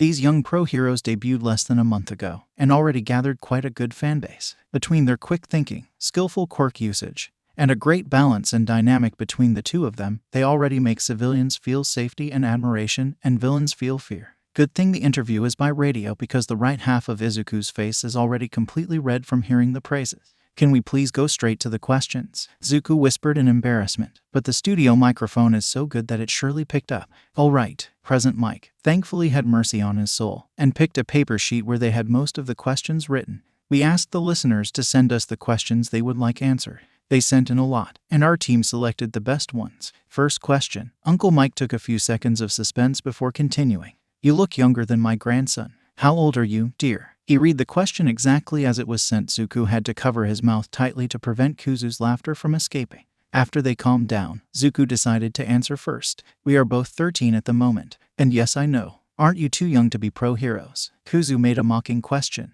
Yes, we are. But we wouldn't have been chosen as part of Project Vigilante if they didn't trust our abilities. Zuko explained. They had already decided in advance that they would open the game. After all, Project Vigilante was never a secret. On the contrary, with Izuku being the first participant and proving the success of the project, publicizing it so that it would reach other vigilantes would be the best thing to do. And if you think we are young now, imagine when you find out how old we started. 13 years old, and they already have 6 years of experience between vigilantism, training, and now professionally. That's almost half their lives, and they are just getting started. That's right. I may not have been your mentor during the project, but all of us in the UA have seen how skilled you are, Uncle Mike said before looking down at the paper again. Next question. When are you going to start releasing hero merch? Uncle Mike looked at Izuku and grinned. So, damn, people want our hero merch, Zuko said, scratching the back of his head. Of course they want, Kuzu replied before Mike could. Dad said already they would. Then he turned to Mike smiling. That depends, my dear listeners. But I'd like to say soon. God knows that this bonehead could use a little boost of confidence. Then he made a small next sign while patting his own head. Anyone who doesn't know them would find it a weird scene. But Mike is more than used to seeing Kuzu comforting Zuko. To him the scene is just plain cute. All right, now let me see. He looked one more time at his papers and smiled. Got a good one here. Why do you two act under the same hero name? Also, will you reveal your true name? 2 questions in one. We got a greedy one here, Kuzu joked, answering the latter first. No, Zuko said simply. We want to keep our civilian and hero lives separate, just like Uncle Mike. No one knows who he really is. We know though, Kuzu said. Nephew privileges, Zuko cheered. And no, we aren't blood related. But Uncle Mike is completely our cool uncle. Then Zuko covered his ears as Uncle Mike let out a quirk-powered scream that caused a malfunction on his microphone. It looks like we are having a few technical problems here, so we'll be back right after a small break, Kuzu said, smirking. Stay tuned, listeners. We'll be right back. Okay, Kuzu makes a damn good Mike impression. Shouta was never so grateful for being alone as he is right now. It's a good thing this interview happened on his day off, because if people saw the smile he had on his face right now, his image would be forever destroyed. I mean, everyone kinda knows how soft. Shut up. He's not soft. You can't prove anything. Anyway, each question he heard Izuku answering made him feel prouder, as much as he always knew Kuzu would be able to handle it just fine. He was a little worried for Zuko. The kid is so shy that it's hard for him to talk to anyone his own age. His only friend, at the moment, is Kuzu, which is slightly worrying, but Shouta trusts his son. Still, Shouta is more than sure that his kid will have all the meteor wrapped on his finger in less than a month. It's impossible to resist his kid's charm, just like the entire police department wasn't able to. The public certainly won't. If he didn't wear a mask, a single smile caught on camera would be enough, but Izuku wanted to keep his true identity a secret, mostly because he didn't want people to make the connection between him and Shouta, since revealing Shouta's identity could be compromising to the underground hero. Shouta, of course, was more worried about his kid's safety than his own, so he completely agreed with keeping it a secret. They don't hide that they are father and son, but no one needs to know they are both heroes. Oh, the music is back. Looks like the break is over, back to the interview. All right, listeners, sorry for the delay, Uncle Mike said after his microphone was changed. But now, let's continue. The show must go on. All right, where were we? Zuko asked. You answered the second half of this question. Let's recap, Uncle Mike said. Then read the question again. Why do you two act under the same hero name? Also, will you reveal your true name? Well, as we said, we won't be revealing our true name anytime soon. Zuko recapitulated his earlier answer. As for the first question, well, it's kinda simple, Kuzu continued. But we won't answer that today. he said laughing. Now, before you start booing me, there's a good reason for the secret. It wasn't even supposed to be a secret, Zuko protested. I thought it was obvious. It would be if our information weren't classified, Kuzu replied. But yeah, it's not a secret, but since no one knows. Kuzu took up a paper from somewhere and started looking through it.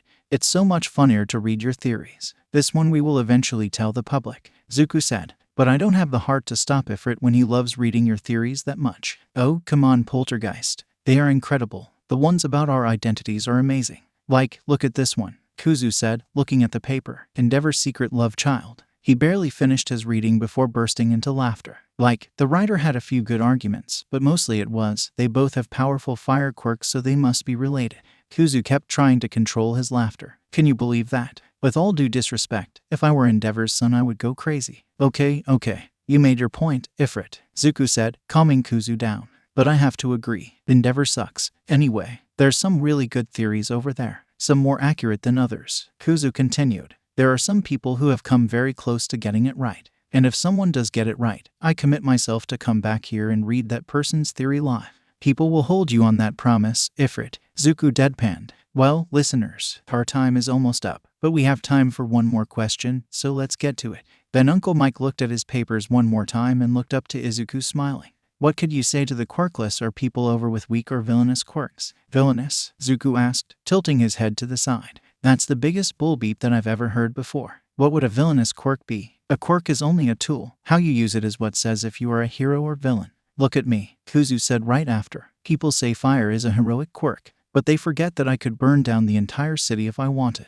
As for weak or quirkless, believe me, I know what you passed. Zuko continued. I was a late bloomer, and I have the extra toe joint, which is another load of bull beep should I add, so everyone thought I was quirkless. I might have a quirk now, but I felt firsthand what quirkless kids feel. So let me say one thing. You're not less or more than anyone else because of your quirk. It might seem like the world is against you now, but remember there are good people too. These are the ones you should focus on. And if you ever need help, remember these numbers. Then Zuko passed 3 different phone numbers. They were 3 and go, as focused on helping people who suffers with quirk discrimination. I wish I knew about them before. And remember quirkists everywhere. Discrimination is a crime. And you can run away all you want, but one day you will have to face the consequences. Kuzu added. Well, looks like this is it, Uncle Mike said after closing the question. Thank you for coming, little listener. I hope we can do it again. Of course, Uncle Mike. You'll always have priority over my schedule, Kuzu said grinning. That's right, Zuko said right after. I will admit, I was nervous, but this was much more fun than I thought it would be. Before we close, anything else to add? Mike asked again. For all the dreamers out there, Zuko said, never let anyone tell you that you can't do it. It doesn't matter if your dream is to be a hero, a doctor, a teacher, a janitor, or a pizza parlor night watchman. You can do it. Pizza parlor night watchman? That was oddly specific, Kuzu teased. But I couldn't have said it better myself. You can do it. You heard them, listeners, Uncle Mike said, then activated his quirk. You can do it. Thankfully, the new microphone was prepared for the sudden raise of volume, so this one didn't break. See you all on our next program. Same time, same frequency. With that, Uncle Mike started playing another music indicating the end of the program. The cherry on top of his day was when he got home later that day and found his Aizawa cooking katsudon for dinner. It was their day off. No patrols, no villains, just them, their father, their cats, curled up in front of the TV, watching whatever was playing. Lazy days like that always were their favorites. But then, how did he end up having to spend the afternoon running after a damn villain made of sludge? The short answer, All Might is a moron. Oh, you want the long explanation? Okay, sit down, here comes the story. As already said, it was Izuku and his dad's day off. They spent most of their day curled on their sofa with their cat's bastard. And Pablo, since they didn't have to patrol that night, Aizawa had just expelled his whole class. But it was starting to get late, so Dad went to start dinner and asked Izuku to go to the mall to get some things they were missing at home. Izuku promptly accepted and went. So far so good. But then, he had to take a shortcut through a tunnel. That's when everything started to go wrong. Starting when he heard a voice saying, a medium-sized vessel. The voice immediately caught Izuku's attention.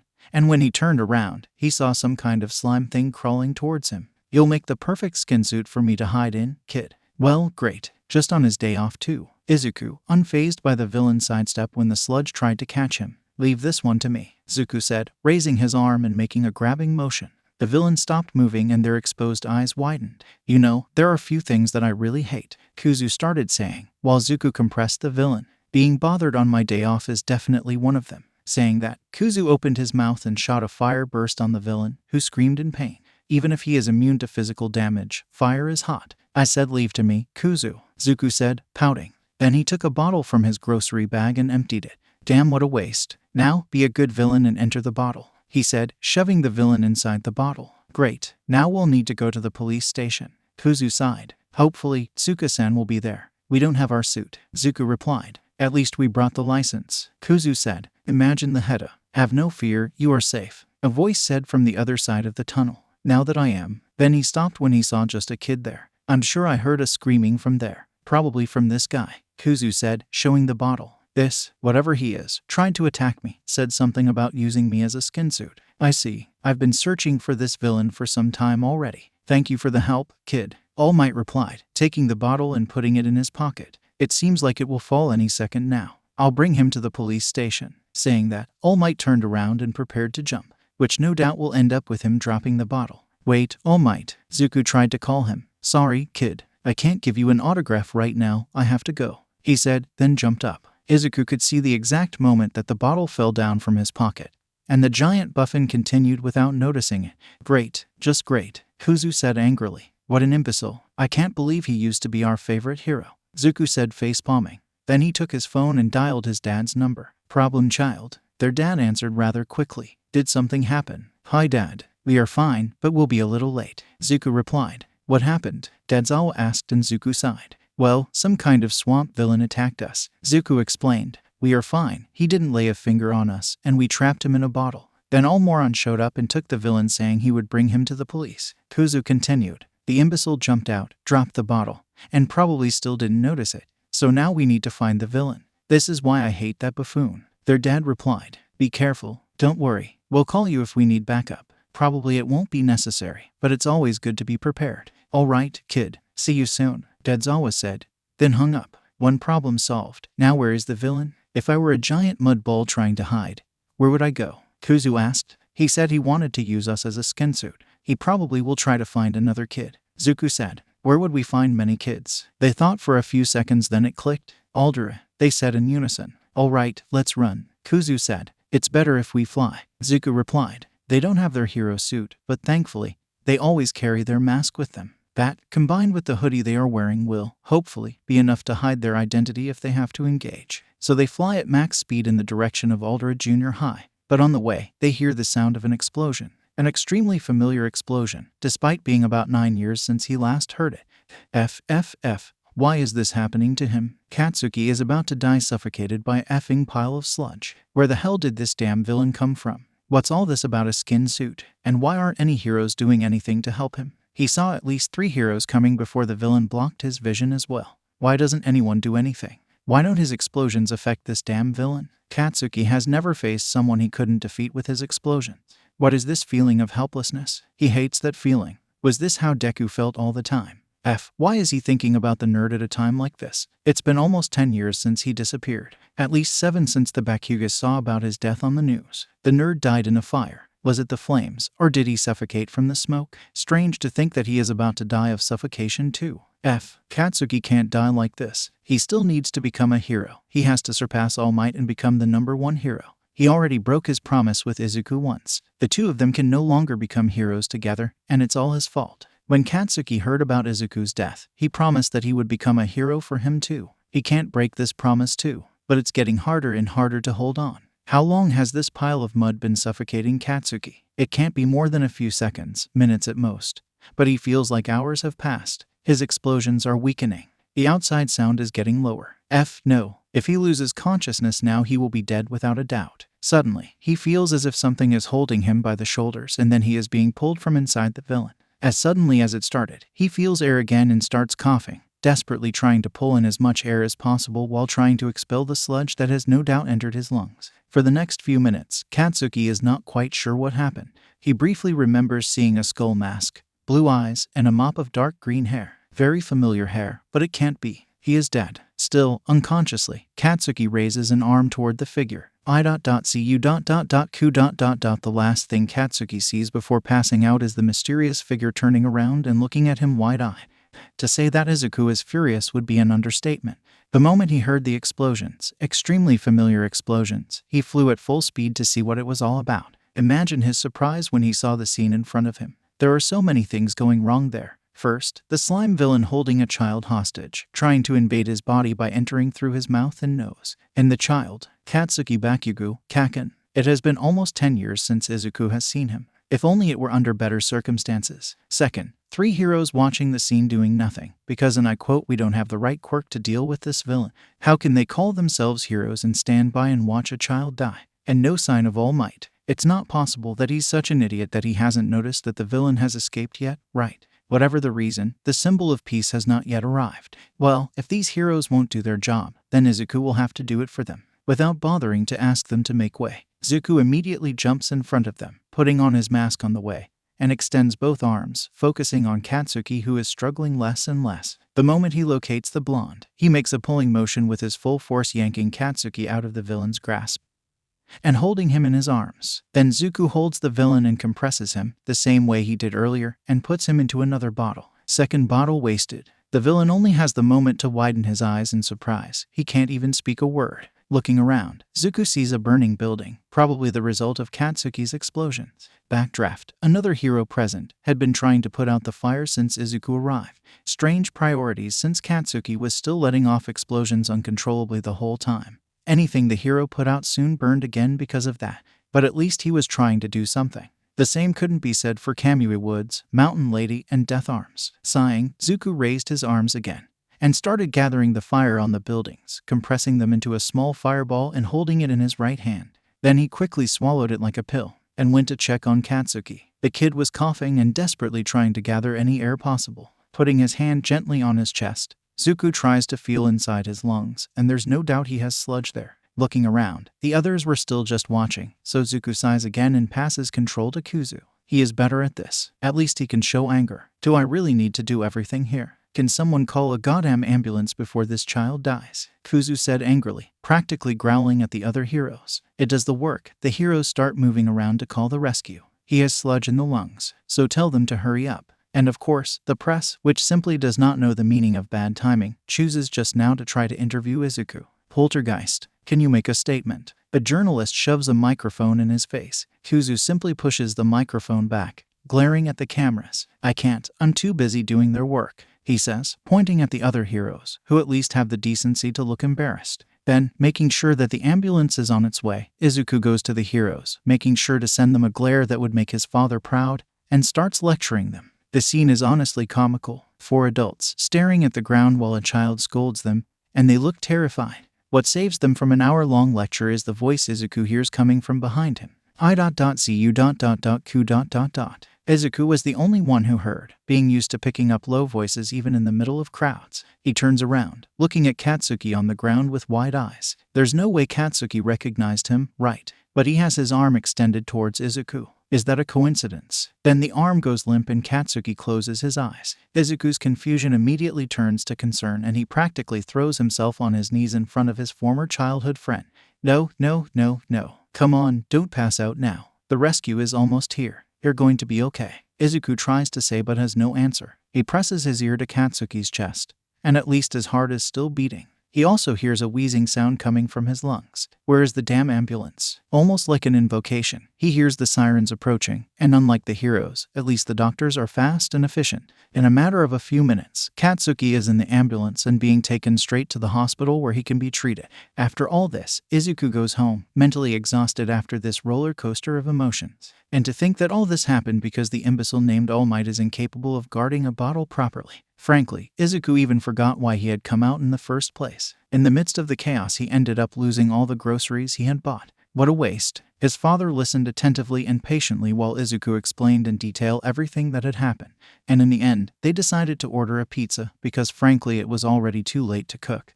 And they would have to go to the grocery store again for that. One thing Izuku knows now. Katsuki is fine and stronger than ever. He will probably go to UA. After all, being a hero has always been his dream. The biggest problem is that he will find out that Izuku is alive. Izuku is already dreading the conversation they will have. The blonde will certainly be angry. Izuku only hopes that he has matured at least a little in these 9 years, because he doesn't want a new scar for his collection.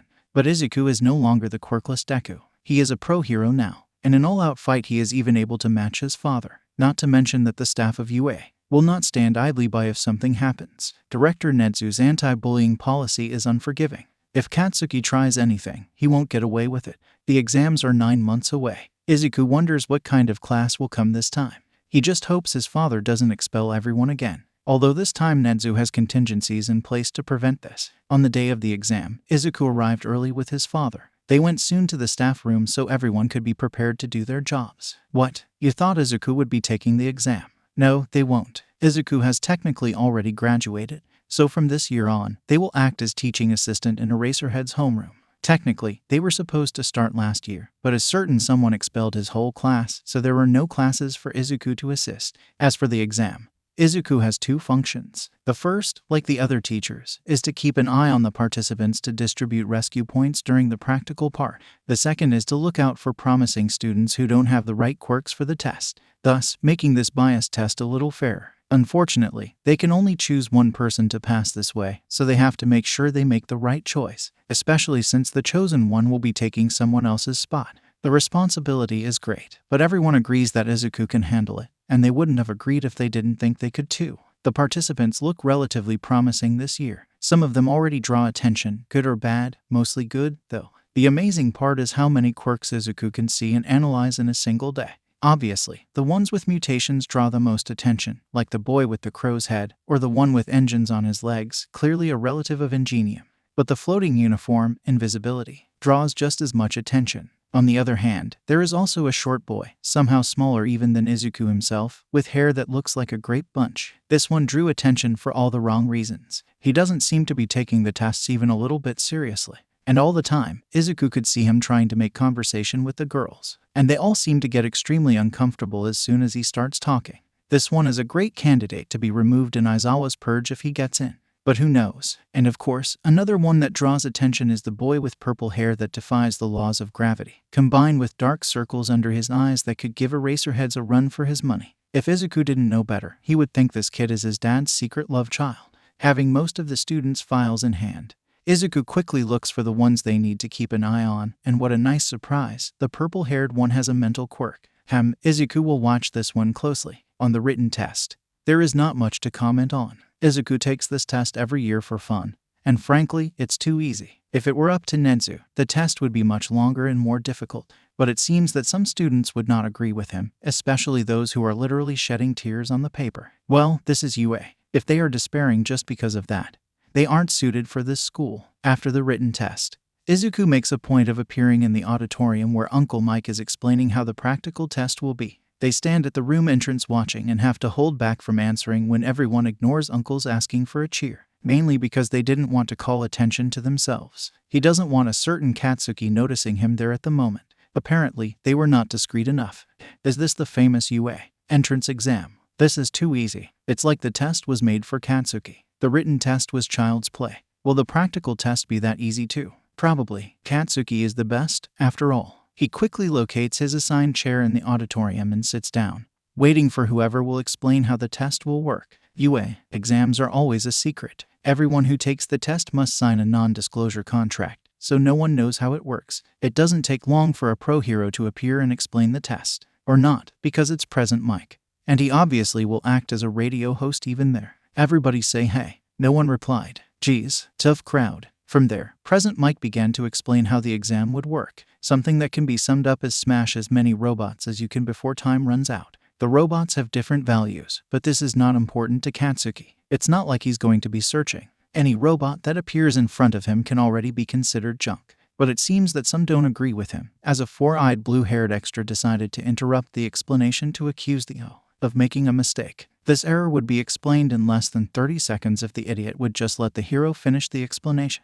Katsuki turned to him with every intention of telling him to go to hell, but he ended up saying nothing, because in his peripheral vision, he saw someone else, specifically, someone who wears a black cloak covering his entire body and a skull mask concealing his face. Poltergeist. Katsuki will never forget him. It was he who saved Katsuki from the sludge villain, but that's not why Katsuki remembers him. Don't get him wrong, Katsuki is grateful to have been saved from the villain. As much as he hates to admit it, he would have died if the hero hadn't arrived on time. But no, the reason Katsuki remembers him so clearly is the incredibly familiar green hair he saw that day. When he woke up in the hospital, Katsuki thought he imagined it, but he saw the reports. The whole thing turned out to be recorded, so Katsuki has no doubt about his hair color. The media went crazy. After all, nobody knows anything about the hero's duality except that they are both 14 years old, probably 15 now. Katsuki, for a moment, even considered the possibility, but there was no way. The nerd was quirkless. Plus, he had green eyes. Poltergeist has blue eyes and Ifrit yellow. And Inko had a type of telekinesis quirk. And Hisashi breathed fire. It has to be a coincidence. Izuku is dead, no matter how much Katsuki wants to believe he isn't. Katsuki only realized that he was staring at Hiro when they accidentally made eye contact. Katsuki looked back at the auditorium immediately, blushing. No one will ever make Katsuki admit it, but he has been a Poltergeist fan since before he was saved by him. He has a poster of the hero in his room. And he's also one of the people who created theories about why two heroes share the same hero ranking and the same name. His main theory is that of the twins. The two have a similar body structure. Before the incident with the sludge villain, no one had seen Poltergeist without the cloak, but Katsuki saw him up close. The body structure of the two is identical. They must be identical twins. When people start to leave the room, Katsuki realizes that he has missed all the rest of the explanation. Well, he knows enough already. Destroy the robots, get points. It's enough to know that. But Katsuki is not there to pass. He is aiming for first place. While the participants are split up and guided to their buses and then off to their respective test blocks, accompanied by Present Mike, Izuku goes to the judging area. When they arrive, all the teachers are already waiting. So Izuku sits down next to his dad, who's drinking his 13th cup of coffee of the day. Dad, you remember the rule. No more than 17 coffees, Kuzu said, reaching for the bottle and pouring him a cup of coffee as well. I still don't know how you two like this bitter stuff, Zuku said, glaring at the cup in their hands. Blacker than a moonless night, Kuzu started saying. Hotter and more bitter than hell itself, Shouta continued. That is coffee. They finished together, then made a toast and downed their drink. You guys are impossible, Zuku sighed. Anyway, has anyone caught your eye? No one yet, Shouta replied, but no surprises there. His dad is really hard to impress. What about you? A few, Zuku replied, opening his notebook. But let's see how they fare against the robots. Then he looked at Netsu. Anyway, how many 0-pointers do we have this year? 1 for each area, Netsu replied. Then I'll make a bet, Kuzu said, looking at the list of names assigned to each area. At least one of the 0-pointers will be destroyed. I would say that 2 others might be deactivated but not destroyed. Interesting, Netsu said with a glint in his eyes. And which ones do you have in mind? Katsuki Bakugo will no doubt destroy the one in his area, Zuku said. Hagakure Toru. She can get close to it without being noticed. It will be easy for her if she figures out the trick to deactivate it. It will all depend on whether she will try it or not. And the other one? Netsu asked. Shinsu Hitoshi. Zuku and Kuzu said together, then Zuku went on. This is more of a hunch than anything else. But that one gave me a good impression. And not just because he looks like a younger version of Dad. He smirked at his dad, who just rolled his eyes and ruffled his hair. I will keep an eye on him. But if you want, my bet. 0 villain points, between 30 and 40 rescue points. 50 if he tries to face the 0-pointer. Kuzu said. Very well, Netsu said, looking at his screen. The students are ready to start. With that, everyone focused on the multiple screens. It's showtime, Kuzu grinned. Bloody hell, could this test be more biased towards physical quirks? Destroy robots. Hitoshi's quirk is brainwashing. In a test like that, he is basically quirkless. The test already started more than 15 minutes ago, and he has not scored a single point yet. Maybe he would have scored something if he hadn't wasted his few chances trying to help imbeciles with no sense of self-preservation in the way of other robots. Why did he waste time doing this? Who knows, he moved before he realized it. The point is, he will never get into the hero course that way. Damn, this is his only chance to prove that he is not a villain just because of his quirk. In the back of his mind, he remembers the words he heard on the radio a year ago. Never let anyone tell you that you can't do it. You can do it. Never let anyone tell me that I can't do it. These words became his mantra since he heard them, even if they weren't directed to him. Duality became a hero when he was just 13. Eraserhead is Hitoshi's favorite hero, but the hero duo is a close second place. I can do it, Hitoshi said to himself again before running after another robot.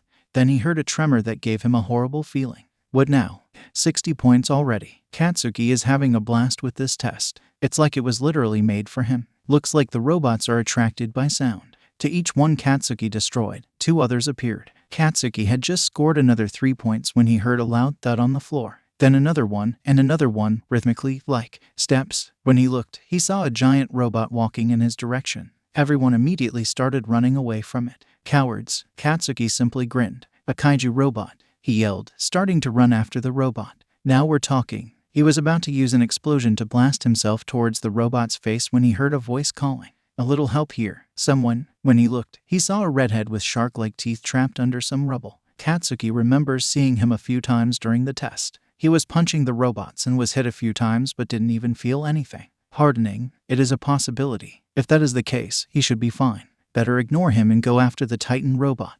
But just as he took the first step, a voice in the back of his mind stopped him. An infuriatingly familiar voice. If someone needs help, isn't it a hero's job to help? Kaken, looking one more time at the robot. Then gritting his teeth, Katsuki ran towards the redhead and kneeled in front of him. Oi, city hair, what's your quirk? He asked to confirm his suspicion. Shiny hair, we have practically the same haircut. The redhead protested. My quirk is hardening. I can harden any part of my body. Then do it. I'll blow this rebel. And protect your eyes. Katsuki replied, putting his hands on the rubble covering him. When he saw the redhead covering his eyes, he activated his explosions and blasted all the rubble away. The redhead then tried to get up. It seems he's okay. Thanks, bro. This was so manly. The redhead grinned at him. Katsuki was about to tell the city hair to go die when they heard the giant robot again. And he was too close for comfort. Katsuki cursed, then he had an idea. Throw me. What? City hair asked. Are you effing deaf? Katsuki asked. Throw me at the effing robot. I'll blow him to pieces. Are you sure? City hair asked again. We have no effing time. Just effing throw me. This seemed to do the job. Shiny hair grabbed Katsuki and threw him against the robot with all his strength, which was a bit more than Katsuki expected. Maybe his hardening also gave him a lesser strength augment. Anyway, Katsuki flew against the robot, using his explosions to correct his trajectory. He saw the giant 0P painted in the robot carcass and grinned. Opus, I'll show you who is Opus. He stopped above the robot's head and aimed his strongest explosion down. The result was instantaneous. The robot's head could not withstand the explosion and was completely destroyed, and the rest of the robot collapsed under its own weight. It seems that this one also only had size. The moment Katsuki returned to the ground, he heard a signal. The test is over. Now, how many points was the Titan worth again? Isn't that thing a bit too much plus ultra? A giant Titan robot. Really? And this thing is worth 0 points? This school has too much money. Nope. There's no way Hitoshi will be facing this thing. No effing way. He was just turning around to flee with the others when he heard someone calling. Help. No, stop Hitoshi. This is the UA. There's no way they will really let anyone in danger. Just run. He didn't run. Before he could think logically, he started running in the direction he heard the scream, and he quickly saw it. A girl trapped under a pile of rubble. She has a broken leg, at the very least. Hitoshi ran to her and started trying to lift the rubble to help her. He managed to raise it just enough for the girl to crawl from under it. But by the time he did, the kaiju robot was already too close. Got him it. Hold on. Hitoshi yelled and started running towards the robot, who noticed him and aimed a punch at him. Hitoshi jumped to the side, avoiding the punch, but the shockwave made him lose balance. He looked at the giant fist buried in the floor. This thing could have smashed him. But then he shook his head, jumped on the fist, and started running up on the robot's arm towards its head. He stopped on its shoulder. All right, I hope this thing is as dumb as it looks, he said to himself. Then brought 2 fingers to his mouth and whistled as loud as he could while patting the robot's head with his other hand. The robot noticed and tried to punch him again. Looks like it is, Hitoshi said, grinning, then jumped down from the robot. The fist collided with the robot's head, smashing it. The impact also made the robot lose its balance and fall back. Looks like his plan worked. Hitoshi just had the time to smile for a second before realizing something. He's falling down to the floor. Fast. He didn't plan for this part. Great, forget about being a hero. He's about to die. Hitoshi closed his eyes, waiting for the impact, but then he felt a hand pressed against his chest and the impact never came. When he opened his eyes, he saw the girl with her hand outstretched towards him, and he was floating. Looks like she saved him. She opened her mouth to say something, but then they heard a signal. The test is over. Sighing, Hitoshi felt his weight coming back and fell down to the floor. He looked back to the 0-pointer on the floor. Great, the only robot he has defeated. And it's the one that is worthless. Hitoshi just wants to go home and take a nap, if possible, for the rest of his life. Meanwhile, in the judging area, everyone was open-mouthed by what they had just witnessed. All except 3 people, or 2 people and a rat. Shouta simply watched in his ordinary expression. But Izuku saw the moment when he lifted the corners of his mouth for a single second. Nedzu was laughing maniacally, and Izuku had an ear-to-ear grin on his face. Izuku exchanged a look with his father, and both of them nodded. Nedzu-san, Izuku started. It doesn't matter how. I want him in 1A.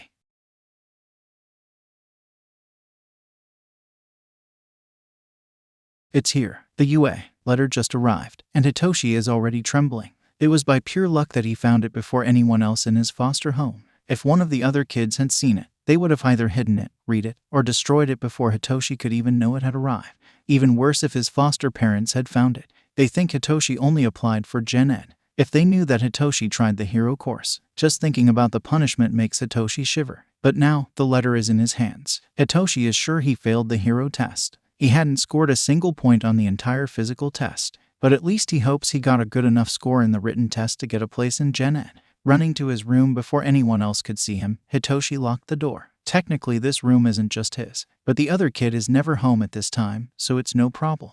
Not wanting to delay the inevitable any longer, Hitoshi tore open the envelope with a little more force than necessary. From inside it fell a metal disc. It looks like some kind of transmission device. Did everyone who took the exam get one of these? Really, the UA has too much money. Examining the disc, Hitoshi found and pressed a button on the right side, and then a hologram began to be transmitted. I am here as a projection. The phrase screamed All Might, but the person saying it was not All Might. Damn, how can he say something like that with a straight face? Hitoshi's mouth was practically on the floor. But how could it not be? The one in the projection is a child, apparently the same age as Hitoshi. Most of his face is covered by a skull mask, leaving only his yellow eyes exposed, and wearing a simple red hoodie. There is no way for Hitoshi not to recognize him. This is Ifrit. The question is, why is a projection of Ifrit in the UA letter? Why is a projection of Ifrit in the UA letter? Ifrit mimicked Hitoshi's thoughts. What a great question, Shinsu-kun. It is, another voice asked. Then the projection cut exactly half of Ifrit's body. Then the right side of the image started showing another kid.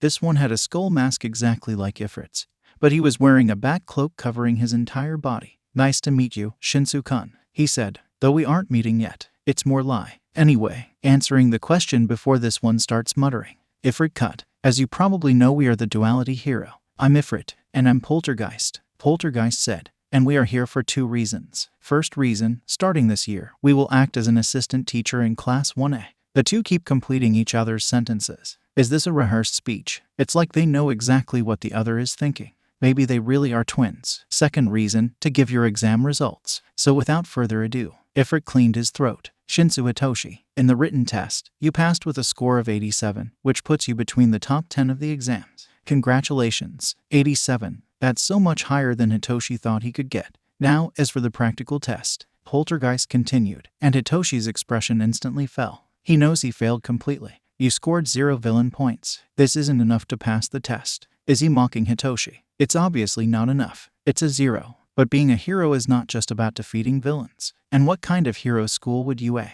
be if we didn't take that into consideration? Let's take a look at some interesting images we got during the test. Ifrit said, smirking, then they disappeared. The projection showed an image of Hitoshi shoving another kid out of the way of a 3-pointer attack. Then another one, this time Hitoshi helping another one escape from under a building that almost collapsed. The images continued showing all the people that Hitoshi helped during the exam. The last image showed Hitoshi fighting the 0-pointer. Over the years, several students have passed the entrance test. The number of people who have faced and beaten the 0-pointers is smaller than expected, but still a considerable number. But no one has ever done it with such creativity, Poltergeist explained. And to do this to save someone you don't even know. We can say that it certainly moves people. Ifrit continued. Then another clip appeared. This time it was the girl that Hitoshi helped. She was talking to Present Mike. Excuse me, sir, she said. You know the kid with purple hair? The one that seems to urgently need to get some sleep? Is it that obvious? Hitoshi touched the dark circles under his eyes, suddenly slightly self-conscious. Insomnia is a beach. Can I share some of my points with him? He saved my life. The clip cut down before Mike could reply. There's no reason to show the rest. The answer to her question is obvious, Ifrit said. But that's not the point. You saved her. Your actions moved her. What kind of hero school would UA be if we didn't reward this kind of action? Poltergeist said. This is why there's a secret part for the test.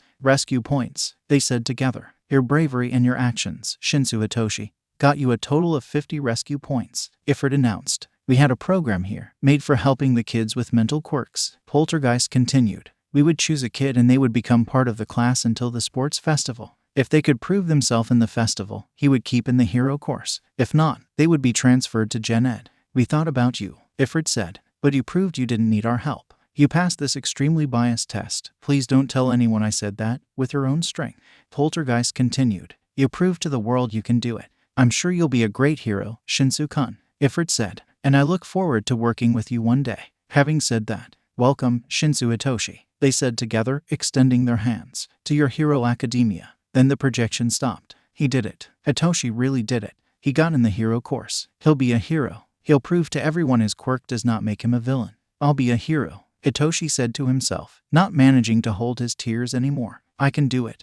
The first day at UA came faster than anyone could have guessed. Izuku was the first to arrive. On the first day, his dad always likes to be in the class before anyone else, and Izuku will be damned if he loses the chance to see it. Eraserhead is the champion in causing first impressions. Not that Izuku is much different. After all, they are not waiting outside the room or sitting at their desk or near the blackboard. The place they chose to wait was literally upside down, sitting on the ceiling. Why? Simple, they want to see how many students will notice them there. And also because there is the best view of the cocoon in which their father is sleeping. The first one to arrive is Katsuki, and he doesn't disappoint Izuku in the slightest. It only takes him 5 seconds to look up and see Izuku hanging on the ceiling.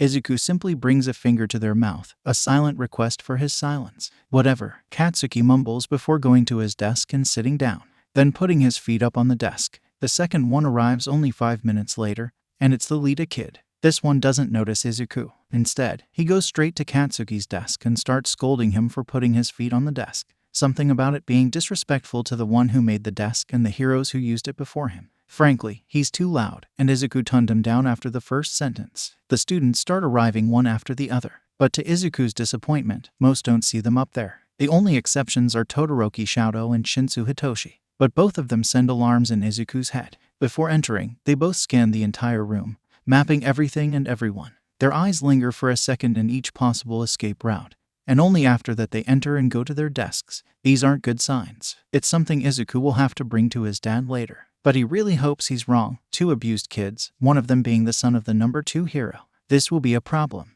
None of them brings much attention to Izuku. When they see him, Izuku makes the same signal he did to Katsuki. Todoroki simply nodded when he saw it. Shinsu's eyes widened for a second, but he nodded too and went to his desk, right in front of Katsuki. Small talk soon began between the students. In less than 10 minutes, groups started forming. The exception being again, Todoroki Shouta and Shinsu Hitoshi. Another bad sign. Todoroki practically closes himself in a box, so no one tries to approach him. Shinsu said in dry words he wasn't there to make friends the moment the girl who he saved in the entrance exam tried to talk to him. Another thing to remember later. As soon as the clock strikes 8:30, the show begins. If you're here to make friends, I suggest leaving now, Shouta starts saying. Half of the class looked horrified when they saw the yellow caterpillar getting up. The other half went to their desks and sat down. It took 8 seconds for you to notice me there and quiet down.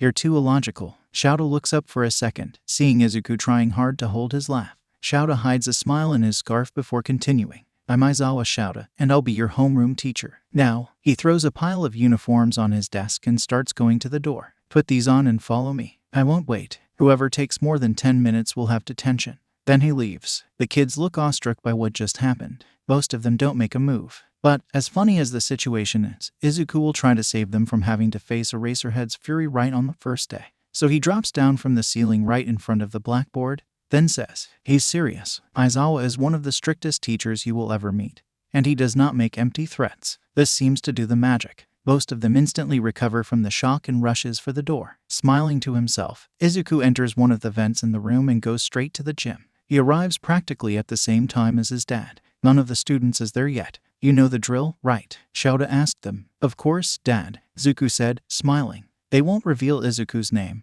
nor his secret yet. They will say it after the test, so only the survivors will know. The mask stays until anyone we need to expel is expelled. You seem sure someone will be expelled, Shouta replied. Oh, I have no doubt. You'll see, Izuku said. Anyway, you'll use the logical ruse card. Only if needed, Shouta replied. And something tells me I will. How many noticed you? Only 3, Izuku said. Bakugo Katsuki, Todoroki Shouta, and Shinsu Hitoshi. I'll need to talk to you about the last 2 later. I'm worried about some signs. Worried as in abuse, Izuku supplied. They showed a bit too many signals already. All right, we'll talk later. Anything else? Bakugo Katsuki. I'll probably need to talk to him after today, Izuku said, rubbing his temple. He's Kaken, you know. Do I need to be worried? Shouta asked, looking him in the eyes. Hopefully not, Izuku said. Kuzu will be there, and I'm not helpless. But hopefully he won't attack me. If he does, he'll be expelled, Shouta said in a dry tone. Even if he doesn't like you, he'll have to respect you. You are his teacher now. Duly noted. Zuku smiled. And I can't expect anyone to respect me if I don't respect myself.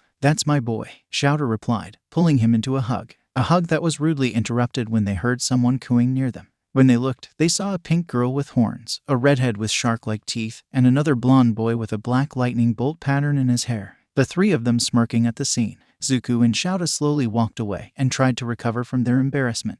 Good thing Izuku's mask doesn't let them see how red he is. Even better, Shouta can be intimidating even in such a situation. With his eyes glowing red and his hair floating. One word and you will have detention for the rest of the semester. All three gulped and nodded. Soon the rest of the students arrived, and Shouta began to give his usual test, the Quirk Assessment Test. The goal is simple, to see where the students are in terms of power, control, and creativity with their quirks, and also to filter out those who clearly do not have any potential. This test is surprisingly effective. Everything was going very well, until some idiot dared to say the word fun in Shouta's presence. They dug their own grave. Fun? Do you think you are here to have fun in the next 3 years? Then let's raise the stakes a bit. Whoever finishes last will be considered without potential and immediately expelled. It looks like the logical ruse card will be used now. Well, they deserved it. We have worked so hard to get here. You can't kick us out on the first day. That's not fair. Okay, they need to shut up. Now, Kuzu, a little help here. Zuku mumbled, then felt Kuzu smiling. I'm on it. Adjusting his cloak so the hood would cast a shadow on his right eye, Zuku passed half his control to Kuzu, who started talking. Fair. Everyone turned to him. Tell me, is life fair? He took off his right glove and raised his hand so everyone could see his scarred hand. Are villain attacks fair? Accidents? Natural disasters? No, they aren't fair. But even so, it's a hero's job to save people from them. This is UA. Shouta continued. The teachers here have the freedom to conduct their classes as they see fit. In the next 3 years you'll have to prove time after time you all have what it takes to be a hero. And to do this, you had to overcome challenges no matter how unfair they may be. That is the motto of the school. Go beyond, plus ultra, Kuzu said, then smirked under his mask. They're all yours now, Zuku, he whispered, then gave the control back to Zuku. So, if you want to stay there, prove to us you have what it takes to, Zuku said, then nodded to his dad. Well said, Shouta nodded. Now, let's start. Yes, Aizawa-sensei. The class echoed. Good, at least they learn fast. Fortunately, the test went smoothly. Most students excel in at least one of the tests, the exceptions being Shinsu and Mainta. Shinsu proves to be average in all tests. He does not excel in any test, but he doesn't come last in any of them either. If he were using his quirk, he could easily be first in all tests, but he seems afraid to do it. And then we have Mainta. This one definitely thinks that Shouta is bluffing. He's not putting any effort into any of the tests, coming last in most of them. Not to mention his attitude towards the girls in the room who are clearly uncomfortable and avoiding him. Seeing how hard Shouta is holding his clipboard, it is obvious that he is at his limit not to stop the exercise and expel the bunch of grapes with legs now. Izuku is not much different. Fortunately, it doesn't take long to get to the last test, the ball toss. The last one is Shinsu. And Shouta seems to have noticed the same as Izuku because he makes sure to emphasize his words again. As long as you don't leave the circle, anything goes. Izuku also decides to give him a little help, making sure to stay in Shinsu's field of vision. When their eyes meet, Zuku nods slightly and Shinsu's eyes widen. Are you sure? He asked Zuku. Absolutely, Zuku replied, and instantly he felt his conscience slipping. How interesting. It's the same feeling as when he passes control to Kuzu. And how to watch from the passenger's seat while someone else is driving it. Use your quirk and throw this ball as far as you can without hurting yourself. Then his body started moving. It would be a disconcerting feeling if Zuku were not already used to it. As stupid as the prejudice is, he can see why idiots would be afraid of this quirk. Zuku, however, knows that there is no reason to be afraid. Entering the circle and receiving the ball, Zuku soon begins to act. Shinsu is smart. He doesn't know the poltergeist techniques, so the command was throw as far as you can, meaning the effectiveness of the throw depends only on Zuku. And well, throwing hard is not exactly difficult when your telekinesis can easily lift almost 30 times your own weight. Zuku and Kuzu have taken this test several times. It is one of the ways that Shouta uses to keep track of Izuku's progress, both of the physical and quirk. He has done several tests of ways to throw this ball, and the best way he has managed so far is the simplest of all. Float the ball and throw it as hard as he can. It sounds simple, and indeed it is, but effective. The 1273M on Shouta's device attests to this. The second highest score in the room, second only to Uraraka and her Infinity. After this, Shinsu immediately releases Izuku from the brainwashing. This is the kind of creativity we are searching for, Zuku said, grinning at Shinsu. And that's it. Shouta said after the tests are over. I can't be bothered to announce it, so see for yourselves. He turns his screen to the students and shows the results. Hirazu Momo, Todoroki Shouto, Bakugo Katsuki, Lita Tenya, Takoyami Fumikage, Shaoji Mezu, Ajiro Mashurao, Kirishima Ijiru, Ashido Mina, Shinsu Itoshi, Uraraka Ochako, Kuda, Sadu, Asui Tsuyu, Ayama Yuuka, Kaminari Denki, Shiro Hanta, Jiru Kyoyuka, Hagakure Toru, Mainta Minoru. After showing the results, Izuku and Shouta exchanged a glance and a nod. Having said that, Shouta sent the students a glare that could make All Might shiver. Mainta Minoru, go to the principal's office. You are expelled. What? You can't do that. The grape kid starts whining. I can't be expelled. I didn't even get to touch any boobs yet. You have 5 minutes to go to the principal's office. I won't repeat myself, Shouta repeated, this time activating his quirk for extra intimidation. Why me? Mainta tried again. Why not the kid with the villain's quirk? What is he even doing there? Okay, that does it. It's not usual for Kuzu to simply barge in. But since Zuku can't feel anger, Kuzu always knows when he should feel angry for both. Zu, on it, raising his right hand. A chain slips from under Zuku's cloak sleeve and wraps Mainta, effectively trapping him. Now, listen to me. Kuzu starts. You are being expelled for 3 reasons. Number 1. You didn't show any intention of taking this test seriously. I know when someone is not even trying. Aizawa knows too. Number 2. In less than a single day, you sexually harassed every single girl in this class. So be grateful we aren't calling the police, because we have proof. And number 3. Quirk discrimination will not be tolerated here. So this is your last chance. You can go to the principal's office, or I can drag you there. With each word, Kuzu took a step closer to the grape kid, letting all the venom drip in his voice. Mainta looked, rightfully, terrified, which was exactly what Kuzu was aiming for. And why should I listen to you? Who are you? But apparently not enough to cut the talk. What do you mean? Who am I? Kuzu asked angrily. Didn't the acceptance letter say? Shouta looked to the rest of the class, who looked completely confused, except for Shinsu. Really, All Might was supposed to have introduced me in the letter. He sighed. Just one more mess with All Moron. Doesn't this guy have a single brain cell? Looks like he forgot. Shouta sighed, then leveled the class with another quirk glare. This is the duality hero, Poltergeist. Ifrit and I will be assistant teachers in class 1A. Zuko explained as he unwrapped the chains from Mainta's body and turned to look at the class. And while I am just an assistant, I have Nedzu's full permission to expel someone if I find it necessary. So remember. But before Zuko could finish, he was hit in the face by something sticky, and he immediately tried to pry off his face. And surprise, it's one of Mainta's hairballs. And that it's with Izuku's mask stuck on, which means everyone can see his face. Zuko hears Kuzu saying in the back of his mind. But he's so in shock that he doesn't even scold Kuzu for his language. Deku. And Katsuki recognized him. Just, great. Silence, Shouta said in his most angry voice, already trapping Mainta in his capture scarf. All of you, go back to the classroom and wait for me. Poltergeist will be watching. If anyone starts crowding, they will be immediately expelled. Understood? Yes, Aizawa-sensei. The class replied in unison. Then he left, dragging Mainta in his capture scarf. Probably to Nedzu's office. Originally, he would just be transferred to Gen Ed and have a chance to return to Hero class if he did well in the sports festival. But after what he just did, he will be lucky if he is accepted in any other hero school on this continent. Bakugo-kun, wait here for a moment. The rest, to the changing room and then straight to class, Zuko said, trying to hide his trembling voice. Just great. Izuku wanted to, at least, be the one to take off his own mask. The plan was to introduce himself at the end of the class, not like this. Izuku just can't catch a break. At least it isn't a serial killer this time. Shouta was furious. By now, this is practically his second nature. Shouta's moods can be resumed to either tired or furious. But still, he has a good reason. He just had to drag Mainta to Nedzu's office after the grape boy literally attacked Izuku. And to make it better, he also ended up making Izuku lose their mask. So now, they'll have to explain it to the entire class. Yes, this was the plan from the beginning. But still, it would be in Izuku's time. They wanted to reveal themselves, not be unmasked. Shouta knows the reason. It's called Bakugo Katsuki. Izuku wanted to tell the kid on his own because Zuko thinks he owes it to Bakugo for never having reached out to say he was alive. It's honestly stupid. Izuku doesn't own anything to anyone, even more since Shouta knows Katsuki wasn't Zuko's friend.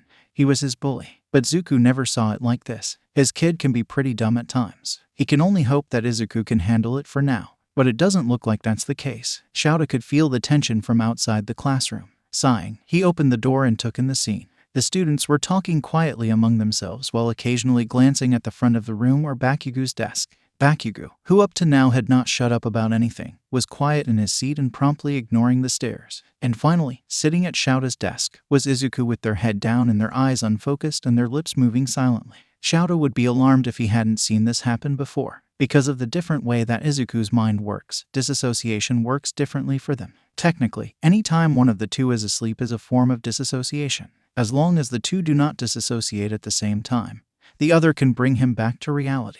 The moving lips indicate that they are talking. Can someone explain to me what is going on? Shouta asked, entering the room. After you left, Poltergeist asked Bakugo to wait a bit. They spoke for less than 10 minutes. When they got to the room, Poltergeist said to just wait for you. Lita explained, then pointed to Izuku. He's been like that since we got here. It seems like the talk didn't go well. Will he have to expel Bakugo? Izuku, Shouta called and put a hand on his son's shoulder. Then yellow eyes instantly focused back and turned to look back at Shouta. Are you okay? I can deal with this if you want. Nah, we can handle it, Kuzu replied, and Shouta saw him signing something. Zu is not really fine. Expect a breakdown when we get home, Shouta nodded. Then got up. All right, Hellspawn. Yes, I'm calling you that from now on. Pay attention because we'll just explain this once. Shouta started. And remember, you all signed a non-disclosure agreement. Well, let's do it then. Kuzu started, but then stopped and looked up for a second. Everyone followed his eyes, but there was nothing. Are you sure, Zu? All right. When he looked back at the students, he had a blue and a yellow eye. It looks like Zuku wants to participate. And well, we are Aizawa Izuku. They started saying, Pro Heroes, Ifrit and Poltergeist. The class kept silent for about 5 seconds before the chaos started. Everyone is trying to ask questions at the same time. We, Aizawa, Ifrit and Poltergeist. What? Shouta sighed and flared his quirk, silencing the class. Now, one at a time. Questions, Shouta said, and several hands were raised. Just remember he's not obliged to answer. Then he nodded to Izuku. All right, first. Izuku looked at the raised hands and pointed to the pink girl, probably because it was the first one he remembered the name. Ashido-san, are you and Aizawa-sensei related? That's easy enough to respond to. Are we, Dad? Kuzu, the little sit, looked at Shouta, smirking. We are. Shouta waved him off. Yep, this grumpy is our Aizawa. Kuzu continued, pulling Shouta in a side hug. And we love him. Shouta buried his blushing face in his scarf, but didn't try to escape the hug. Next, this time Zuku called. He easily pointed to the Infinity Girl. Uraraka-san, did your eyes change color? I'm sure they were both blue. She asked shyly. Well, this will probably be the answer to a few questions in one. Kuzu said. Like, why do you have 2 hero names? And why do you refer to yourself as we? The answer is simple. Zuku continued raising both his hands. On the left hand, he started moving the chains. And on the right, he created a fireball. We are both Ifrit and Poltergeist. As for the why, Izuku closed his eyes. And when he opened them, they were both blue. The fire in his right hand died. You can call me Zuku. Zuku smiled sweetly at the students. I am Poltergeist. Then he closed his eyes again. And this time they were both yellow when he opened. And I am Kuzu, Ifrit. Kuzu grinned at the confused students. Has anyone here ever heard of dissociative identity disorder? Zuku asked, and this time a few raised their hands, less than half the class. Well, you should read a bit more. Kuzu chided. Basically, we have 2 personalities living in the same body. We call ourselves Zuku and Kuzu. And our quirk is a dual quirk. Zuku continued. Fire creation and telekinesis. But I can only use telekinesis, and Kuzu can only use fire creation. Hence the distinction in our hero personas. Other questions? Kuzu asked again. Takoyami-kun, are you like Dark Shadow then? Not quite. Kuzu put a hand on his chin. I'm sure our quirk had something to do with our separation. But I'm not a sentient quirk. What a mad banquet of darkness. Takoyami sat down again. Anyone else? This time, only one hand was raised. Kaminari-kun. Then, who is the real Izuku? Kaminari asked awkwardly. Okay. First, I know it wasn't the intention, but rude, Zuku said. Second, there's not a real Izuku. We are the 2 sides of Aizawa Izuku's personality. Both are Izuku. Anyone else? When no one raised their hands, Zuku continued. Great, if you have questions, you can come to me. There are some things I won't answer, obviously, but I consider myself quite an open person. And remember, yellow is me. Blue is Zuku. Kuzu said. Dad can tell us apart just by expression and body language. But for others, it's just a look in the eye. And if you want to talk to the other, just call out. And please, don't call us Aizawa. We don't need to make this confusing, Zuku said, then turned to his dad. It seems that our time is up. I'll go ahead. Then he left the room at the exact moment the bell rang. All right, I'll see you tomorrow, don't be late. Shouta addressed the students, then went after his son.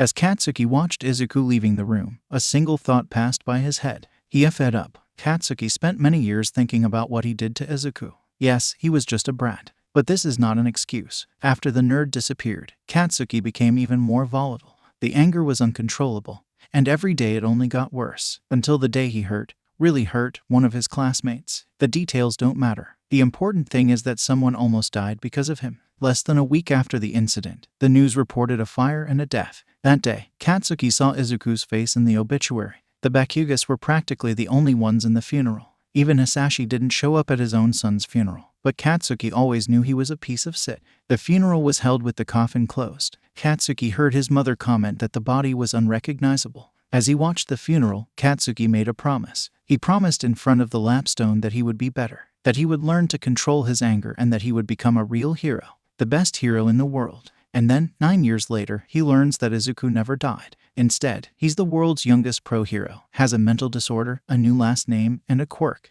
When he saw the nerd, the feelings became overwhelming. It was his chance to say what he wanted before, to say he was sorry for betraying him. But instead, Katsuki did what he always did when his emotions got too much. He got angry, and when he's angry, he loses his filter. He said things he didn't mean, and he hurt Izuku again. After everyone left for the locker room, only Katsuki and Poltergeist remained in the gym. Katsuki barely registered them leaving. The only thing in his mind was one question. Is this really Izuku? Poltergeist started, but Katsuki cut him. Are you really Izuku? He asked, not sure of what he wanted to hear. Yes, Kaken. And this answer didn't leave any room to doubt. Only the nerd would call him Kaken. I am, and this should be good news. Izuku is alive. God knows how many times Katsuki wished he could see him again, to say the words he never said. This was his chance to say it. Just 2 words. But when he looked at that smile, that hopeful face, only old memories resurfaced. And with them, old habits came back. What he said couldn't be further from the I'm sorry he wanted to say. You're useless, Deku.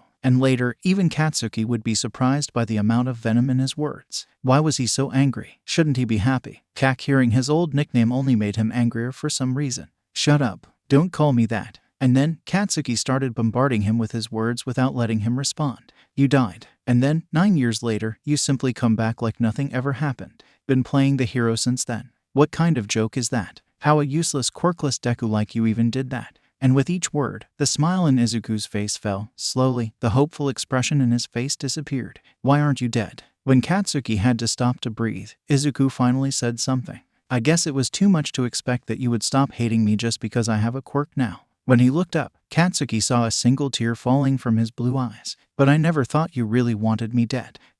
This isn't what he meant. He doesn't want Izuku dead. But when he tried to reply, to his surprise, the sadness in Izuku's face changed to anger, and his blue eyes became yellow. It was like looking at a completely different person. Go back to the class, Bakugo. Even his tone changed. What just happened? Katsuki wanted to say something, to ask what happened to him. But he froze when he looked at those eyes filled with anger. It was an expression he never expected to see in this face, especially not directed at him. So he simply nodded and turned to walk to the changing room. He could hear Izuku mumbling something to himself. At least he didn't attack us. It's a win, right? He heard a tear-strained voice asking. He attacked you. Not physically, but he attacked. The angry voice replied. I was better than we expected, but still. Katsuki left the question of why Izuku was talking to himself for later. Instead, what stuck in his head the moment was another thing. He thought Katsuki would attack him. Izuku was expecting to be hurt, and he wasn't wrong. Katsuki hurt him, just not the same way Izuku was expecting. And the worst part is that Katsuki can't blame him for thinking like that.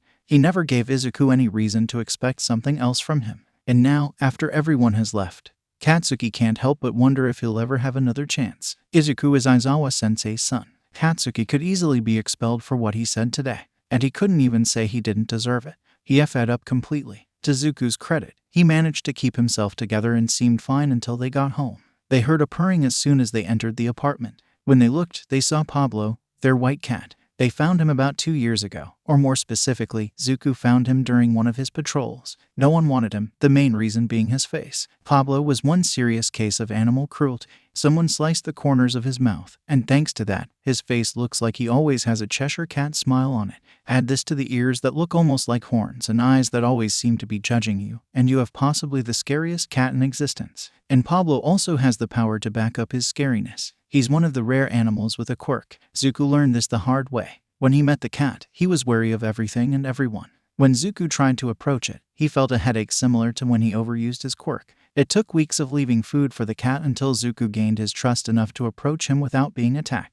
Pablo's quirk was named aneurysm, a mental quirk activated by eye contact. The cat can make the target feel severe headaches, and if held too long, it can even cause a stroke. Guess no one needs to mention how dangerous this quirk is. But even with all this, for Shouta and Izuku, this cat is simply the sweetest thing they know, and they will fight anyone who says otherwise. "Hey, sweetie," Zuku said, kneeling next to the cat, who instantly jumped on his arms and started rubbing his head against Zuku's face. "I'm fine now, don't worry." "No, Zu, you aren't," Kuzu interrupted him. "Will you tell me what happened?" Dad asked. "Will you keep calm?" Zuku asked back. Zuku knows that his dad will be angry when he hears what happened, but he doesn't want him to expel Katsuki. Was the blonde cruel with his words? Yes, he was. Did he hurt Zuku? Not physically, but he did. But Katsuki has much more than a powerful quirk. He has the potential to be a great hero. And he'll never have the chance to do it if his dad expels him because of this single event. "I'll try to. And it's the most he'll get from Aizawa. Still, Zuku will try." So, as calmly as he can, Zuku explains what happened after his dad left. He even manages not to start crying when he says the words that hurt so much to hear. He said what? But clearly, the words bothered his dad. For all the talk of acting logically, Aizawa is always the first to lose his cool when something affects Izuku.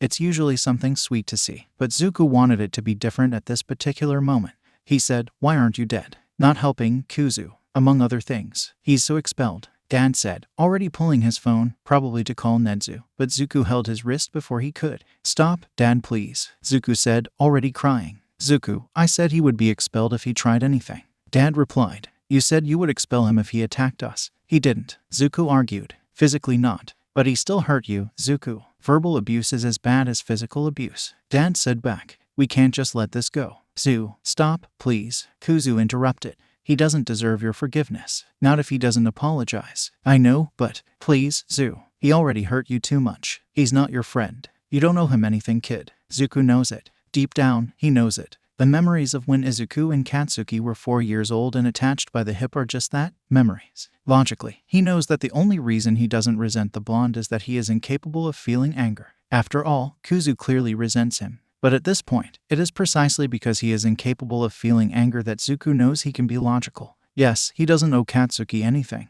If he hates Izuku, it's a shame, but Zuku will survive without his childhood friend. However, that doesn't mean that Zuku will let all his chances be destroyed because of this. Reluctantly, Zuku let go of his dad's wrist. But he didn't give up. "Please, Dad. I know you saw his potential. Just give him a chance to change." Zuku argued again. "You don't need to forgive him. Neither you nor Kuzu need to. You don't need to let this slide. You can give him another form of punishment, like detention. You can make him have counseling with Inui-san." His dad pondered for a few seconds, really pondered.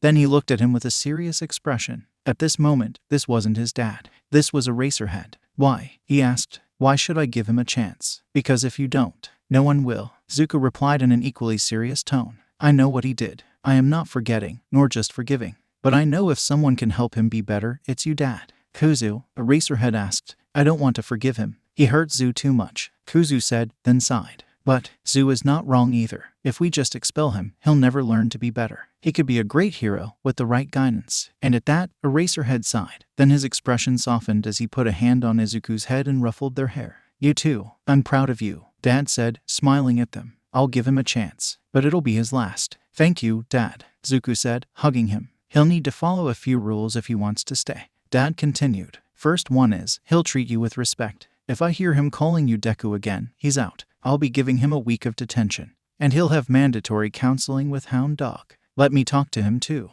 Kuzu said. "I have something to say." "Fine, but I'll be close this time," Dad replied. "That's fine by me," Kuzu grinned. "I just want to talk to him, as much as I'm sure he deserves. I won't let you kill him." "Nah, don't worry, Dad," Kuzu replied. "It's not like I'm trying to sneak Pablo into the school." "Please don't," Zuku pleaded, and the cat purred at the same time. "You know Pablo won't hesitate to kill someone if we ask. You remember what happened when that thief tried to invade?" "I remember how it took Dad 2 hours to notice we had an unconscious man in our living room," Kuzu teased. "I had just returned from my patrol and hadn't had my nap yet," Dad defended. "Aren't you the one who is always talking about situational awareness?" On another note, Dad tried to change the subject, but the red ears were obvious. "Tomorrow will be the first heroics class." "Great. A full class with All Moron," Kuzu replied. "I can't wait to be ignored the entire day. All Might is a good person and a great hero, but he has one fatal flaw. The imbecile always thinks he knows everything, and as a result, he ignores everyone's opinion. In class tomorrow, Zuko won't be surprised if he completely ignores the script and puts the students in some dangerous situation like battles with quirks before any training or safety instruction. Did Majima-san say something about our new costume? Zuko asked. He said it will be ready by tomorrow. Dad replied. He also said he finished most of your support gear. Finally, I can't believe we've been doing this for more than a year and just now the commission approved our costume. Kuzu huffed. Honestly, one would think after getting a license you would get better gear than when we were a vigilante, but better late than never, I guess. Zuko shrugged. Anyway, I'm exhausted and we don't have to patrol today, so I'll go to sleep. Don't stay up too late, Kuzu. Then less than 5 minutes later, Kuzu felt Zuko sleeping in their mind. Kuzu almost followed him up, but then he felt his phone vibrating. He got a new message, and he knew exactly from whom. Burning down the house, are you free? Crazy, not crazy, maybe. Is it important? Burning down the house, would I be messaging you if it wasn't? Crazy, not crazy, fair enough. Same place as always. Burning down the house, I'll be there in 20 minutes. Also, prepare for a donation. She's hungry. Crazy, not crazy, okay. Dad, Kuzu called, and Shouta looked at him. I'm going out for a while. I need to meet my adult problem. Be careful, Dad replied, handing him a pot of burn ointment. Great, so he knows exactly who Kuzu is talking about. I'll be, Kuzu chirped, already moving for the door, picking his coat, then putting on his red shoes. These shoes, to this day, are still something that never fails to sour his mood. As someone who has been quirkless, Izuku knows better than anyone what they mean. It's pretty simple. Quirkless people have an extra joint in their pinky toe, so normal shoes don't fit them comfortably. Quirkless people are about 20% of the population, but something that isn't usually considered is that this number has been dropping with each generation. That is to say, in fact, 20% of the world's population is quirkless, but most of these people are in the elder groups. If we think only of those under 30, this percentage would be something like 2% of the population. Making shoes for such a small group is certainly not very profitable, so most companies don't even consider it. In fact, only one company manufactures the so-called primordial shoes in all of Japan, and that is not the problem. The problem is that the company owner is basically a quirkiest of the worst possible strain. His motive for making the primordial shoes is not at all noble. All the primordial shoes are made in the same bright red model, so that anyone on the street can identify someone quirkless just by looking at their feet. And since no other company even considers making shoes for the quirkless, it's either that or go barefoot, which would be just as obvious even if it were a good idea. The purpose is obvious. It would be easier to make all quirkless people walk around with a sign on their chest or something. Izuku may be a false positive, but they still have the extra joint. Yes, Majima-sen would be more than happy to make shoes adapted for him if they asked. He made boots for his costume, after all. But he doesn't do that. On the contrary, Izuku makes a point of continuing to wear primordial shoes, simply to prove a point. Izuku is not the first false positive to exist, nor will he be the last. They are rare, but they still exist. This whole thing about the extra joint is completely outdated nonsense. It is much more superstition than anything else. Practically anyone with some kind of bird mutation has the joint. It is a natural part of their anatomy. One of Izuku's biggest battles is to make everyone aware of this fact. This is why they are entirely open about being a false positive. That is why they always wear primordial shoes. But that doesn't mean they like them. Hell, if Izuku earned a coin every time someone twisted their nose at them or crossed the street after looking down and seeing red shoes, Izuku could retire and buy a mansion in the best city in Japan. This is, of course, ignoring the less discreet, who said words that should not be repeated. But now is not the time to think about that. Kuzu needs to go out to meet a friend. Then about 20 minutes after leaving the house, Kuzu finds himself in a dark alley. The usual place. Looking around, there was still no one there, so Kuzu simply decided to wait. And he doesn't have to wait long before he hears a sound and turns around just in time to catch, between two fingers, a knife flying towards his face. "Oh, I thought I got you." A female voice, too animated, said, "You're no fun, Ku-chan." "Hi to you too, Himi-chan." Kuzu sighed, already opening his arms to the blonde girl that instantly tackled him into a hug. Animated as always. A deeper voice called, and a dark-haired male entered the alley after the girl. "Dabai, how is my favorite arsonist doing?" Kuzu chirped, injecting as much sarcasm in his words as he could. It had to be Ifrit. Dabai mumbled, "Where's your brother?" "Sleeping," Kuzu replied, tapping his head with his index finger. "Long day." Then he turned to the blonde girl. "And I heard you were hungry. It's been 3 days already," she said. "All right, not criticizing," Kuzu replied, starting to pull off his jacket. Then he turned his back to the girl. "Try not to cause a mess, please. I like this shirt. And watch out for the artery." The girl instantly perked up and buried her teeth into Kuzu's neck. It stung a bit, but he's more than used to that. With that, he addressed Dabai. So, what did you need to say? He asked. Well, I thought you should know, since you're working at UA. Now, Dabai said while pulling a cigar, and Kuzu held a flaming finger for him. There's this new group calling themselves the League of Villains. It's been recruiting thugs everywhere. Thugs? Kuzu asked, raising an eyebrow. Anyone with any kind of criminal past. From a pickpocket to a murderer, Dabai explained. They tried to approach me in Toga. Himiko called, then sank her teeth back into Kuzu's neck. Himiko, Dabai sighed. Their leader wants to kill All Might, and since All Might works at UA, now they have an opportunity to attack, and potential hostages to use. Kuzu said, well, this is amazing. The thugs are probably cannon fodder. Dabai continued, but their leader seemed really confident they'll succeed. Thinking about All Might's condition, Kuzu couldn't not be worried. Could these villains be aware of his weakened form? But how could they? If you're telling me this, I suppose you didn't accept his offer. Kuzu replied, of course not. Dabai said, indignant. I want to kill Endeavor, not All Might.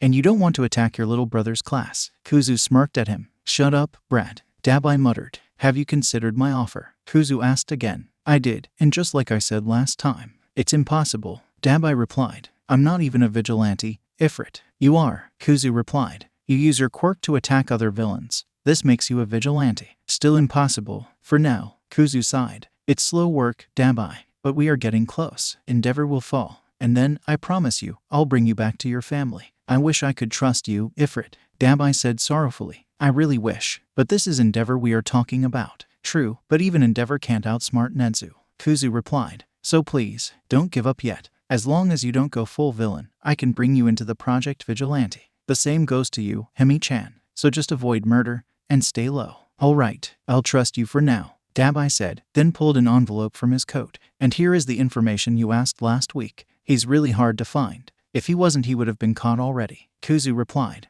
But there's only so much a vigilante-turned-villain can do to stay hidden, especially if they keep acting. Thank you, Taoya. Don't mention, Dabai replied, smiling slightly. Hey, Himiko, you'll suck him dry. That's what she said. Kuzu giggled. How mature, Dabai said, as Himiko let go of Kuzu's neck. Thank you, Himiko said as she helped Kuzu put a bandage on the place she had just bitten. No problem, Kuzu said. Now, I need to go home before Dad gets too worried. Oh, Dabai, this is from Dad. He gave Dabai the burn ointment. I can attest to its efficiency. Let's see, Dabai replied. Sleep well, Brad. I'll contact you if I learn anything new. Bye, Ku-chan. Say hi to Zuzu for me. Himiko chirped, and then they both left. Well, this honestly went much better than Kuzu expected. It seems like Dabai is really opening to them. And Kuzu will be damned if he betrays this trust. One way or another, Endeavor will fall. The second day at UA started almost like the first. Hitoshi arrived at the classroom 15 minutes before homeroom started, and, by force of habit, scanned the entire room before entering. It's always been like that for him. The only difference from the first day was that Poltergeist wasn't sitting at the ceiling this time, and Bakugo wasn't in the room yet. Whatever, he doesn't care, so he just goes to his desk, sits down, and proceeds to nap until homeroom starts. 5 minutes before homeroom begins, Bakugo enters the room, wearing an expression stuck between annoyed and fearful. Interesting. He goes straight to his desk and sits down without another word. He doesn't even yell when the redhead with shark teeth tries to talk with him. Then, soon after that, Izuku enters the room. Hitoshi takes a second to look in his eyes, trying to see which one is that. Yellow eyes. So this must be Kuzu, right? Unlike yesterday, today, he was not wearing his hero costume. Instead, he was wearing a UA uniform like any other student would. That is, if you ignore the tie that appears to have been tied by a right-handed person who has two left hands. Life can be funny at times. Eraserhead has always been Hitoshi's favorite hero and still is, but Duality easily takes second place, mainly because of his involvement in anti-discrimination campaigns. After finding out about the NGOs they talked about on the radio program, Hitoshi went after them. And what did he find out? Apparently, Ifrit and Poltergeist constantly donate 80% of everything they earn to these NGOs focused on fighting discrimination and openly take a stand against any kind of prejudice, be it against mutation quirks, villainous or quirkless. It didn't take long for the duo to become the second best hero, in his opinion. And now, their favorite heroes have become their teachers. Frankly, few things are more incredible. Scanning the room, Kuzu grinned at Hitoshi for a second, then sat down at Aizawa's desk. Just like yesterday, Aizawa-sensei seems to immediately teleport to the room's door the moment the signal rings. This time, the room immediately falls silent and watches him. 5 seconds, that's better. Aizawa-sensei nods at the class, which almost bursts into cheers, but a single glare with glowing eyes and floating hair silences them. From there, an incredibly normal day follows up. Homeroom with Aizawa, mathematics with ectoplasm, science with Snipe, then lunch. After that, it's study hall again with Aizawa. And then it's time for fundamentals of heroics. Before the class started, most of the students were theorizing about who would teach this subject. Izuku looked like they wanted to be dead, which obviously meant it wouldn't be Aizawa. So who could it be? I am here. Oh, there's no mistaking this voice. Coming through the door, each word made Izuku look like he was sinking more in his chair. Seems like All Might isn't his favorite teacher. Like a normal person. The day I see a normal person walk through the door like this will be the day I know that humanity is beyond salvation. Kuzu mumbled to himself, and Hitoshi had to hold his snickering. As All Might started introducing himself, Izuku looked about to start headbanging his desk, especially when All Might introduced their costumes. No hero is a real hero without his hero costume, he announced with a dramatic tone, and clicking a button on a remote, drawers popped out of the wall with a hiss, numbered cases coming out along with them. Well, Hitoshi understands where he's coming from. But isn't Sir Night-Eye's hero costume basically a formal suit? A costume might be important, but he makes it sound like it's the most important thing. Well, at least the class is excited to see their costumes. Hitoshi is excited too. He can't deny it. And for some reason, All Might had an extra case in his hands. Young Aizawa. He called Izuku. I said to call me. Izuku sighed again. He's doing that a lot today. Forget. He waves a hand. Power Loader said to give this to you. He passed the case to Izuku. Finally, Izuku replied, smiling. Now, if I'm not wrong, our class today will be at Gym Gamma. Not quite, young Aizawa. All Might said, and Izuku's smile instantly dropped. We'll be going to Ground Beta. And Izuku visibly scowled at that. Ground Beta. What are you planning, All Might? Kuzu asked, gritting his teeth. We'll be doing combat training. All Might said like it should be obvious. On the first day, without any prior training, Kuzu asked in his most deadpan expression. At least tell me it will be quirkless training. What would be the point? All Might asked, tilting his head to the side. Kuzu took a long deep breath then started talking slowly. The point, All Might, is to not let 19 super powerful teens freely use their quirks against each other without any previous training and how to do it safely. Kuzu replied, experience is the best teacher, young Aizawa. Don't worry. All Might waved off his concerns. You know what? I give up, Kuzu said, then turned to the class. Suit up and follow him. I'll be back soon. Then he left. Where is he going? Kaminori asked. But the question everyone had at this moment was another. Will we really be okay?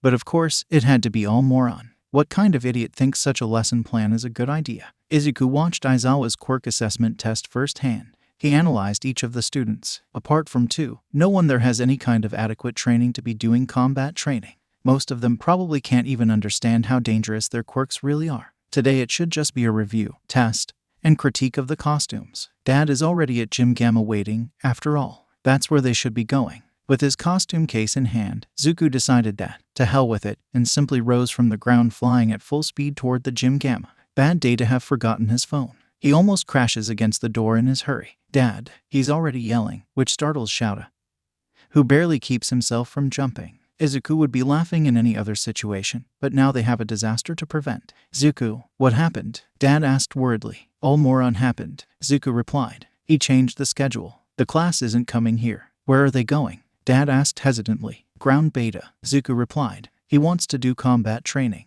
Combat training? Zuku could practically see his dad's soul leaving his body. Damn it, what is he thinking? I have been working here for 2 days and I already want to ask for a raise. Taking care of an almost 50-year-old child was not in the job description. Zuku face-palmed. Anyway, we need to run. Because there's no way this won't end with broken bones, at the very least. Can I carry you? It will be the fastest way. Dad nodded. Then Zuku carefully lifted his dad and took flight again, full speed towards Ground Beta. When they arrived, only All Might was there, which means the students must be changing. At least no, they didn't start yet. It looks like we're just in time. Go put on your costume. I'll take care of the imbecile, Dad said, then Zuku nodded. He entered the changing room just in time to hear his father kicking the door open. Dramatic as always. The sound of the kick must have been louder than expected because the moment Izuku enters the changing room, everyone looks between him and the door with expressions caught between surprise, confusion, and fear. Aizawa is having a little conversation with All Might. No need to worry, Zuku said with a sweet smile that soon became a mischievous smirk when his eyes turned yellow.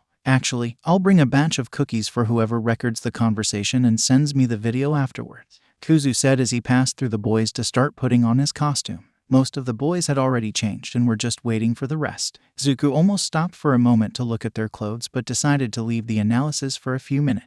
when he and Aizawa will do the critiques, but with a simple glance over it, he already knows a lot will have to be changed. Okay, go ahead, I'll meet you guys soon, Izuku said, waving. A few seconds later, everyone started leaving the changing room, some more skittish than others. Izuku could faintly hear his dad's voice from outside as he spoke to All Might. Then Izuku put down their case and opened it carefully, already grinning at his costume. They've been waiting for years for this. They finally have a real hero costume, and it seems that Majima-sen didn't hold back on it. First, the costume consisted of a jumpsuit, similar to his dad's. Yeah, Izuku asked specifically for it, sue him, and with the same reinforcements to protect his vital parts. The right half of the suit was red, and the left half was black, with a circular switch in the chest region. Next, the boots were a simple and functional pair of combat boots. The left boot was red, and the right boot was black, opposing the suit's colors. The soles had several holes, perfect for the flames. Fingerless knuckle gloves, in the same pattern as the boots. The black half of the costume wears the red glove, and the red half wears the black glove. 2 bracelets, following the color pattern of the suit. A briefcase with 5 arrows, darts, some bottles of different colors, 2 cameras, about the size of a marble ball, and a set of 6 rings and a slightly larger one. Plus some basics, like capture tape, first aid kit, energetic cereal bar for night patrols. A black cloak, with several pockets on the inside, similar to the one they always used. The difference being that the button that fastens it is shaped like a skull. Nice detail. And last but not least, the mask. The skull mask has become their main symbol. There's no way Izuku would change it now. And of course, Majima-sen did a fantastic job with it. The style of the mask is the same as the one Izuku has always worn, but with a bonus, protected eyes. There was also a tiny button on the side of each eye. Quickly putting on his clothes, Izuku continued to look through the case. A note explaining the features of the costume and support gear. Hello, Izuku. Sorry for the delay, but I finally finished your costume. As you requested, the costume can freely change between you two as you wish. Just turn the switch on the chest. Right for black, left for red, and center for bicolor. Testing it. When Izuku turned the switch to the left, the suit, boots, and gloves turned completely red. Then, turning it to the right, it became black. Perfect. Grinning under his mask, Izuku turned it back to the center, and the suit went back to the original half black, half red. Then he looked back at the note. The gloves are for Ifrit. They have plating in the knuckles for extra punching and protection, and they are heat conductive. The entire costume and support gear must be able to easily resist up to blue flames, but I didn't find a way to make it resist your purple flames yet. The cloak was the simplest part. I kept the original design of your cloak and only added a few details. The black color should absorb any light, so you will be untraceable in the dark unless the person has some sort of detection quirk. The inside is full of pockets to store your gadgets. The arrows we talked about are stored in the case. 5 arrows. They must be durable enough to withstand yellow flames without melting. But take it easy. The vials, be careful with them, okay. The blue one is a tranquilizing drug. The yellow is paralyzing. The darts are hollow, so you can put the drug inside them.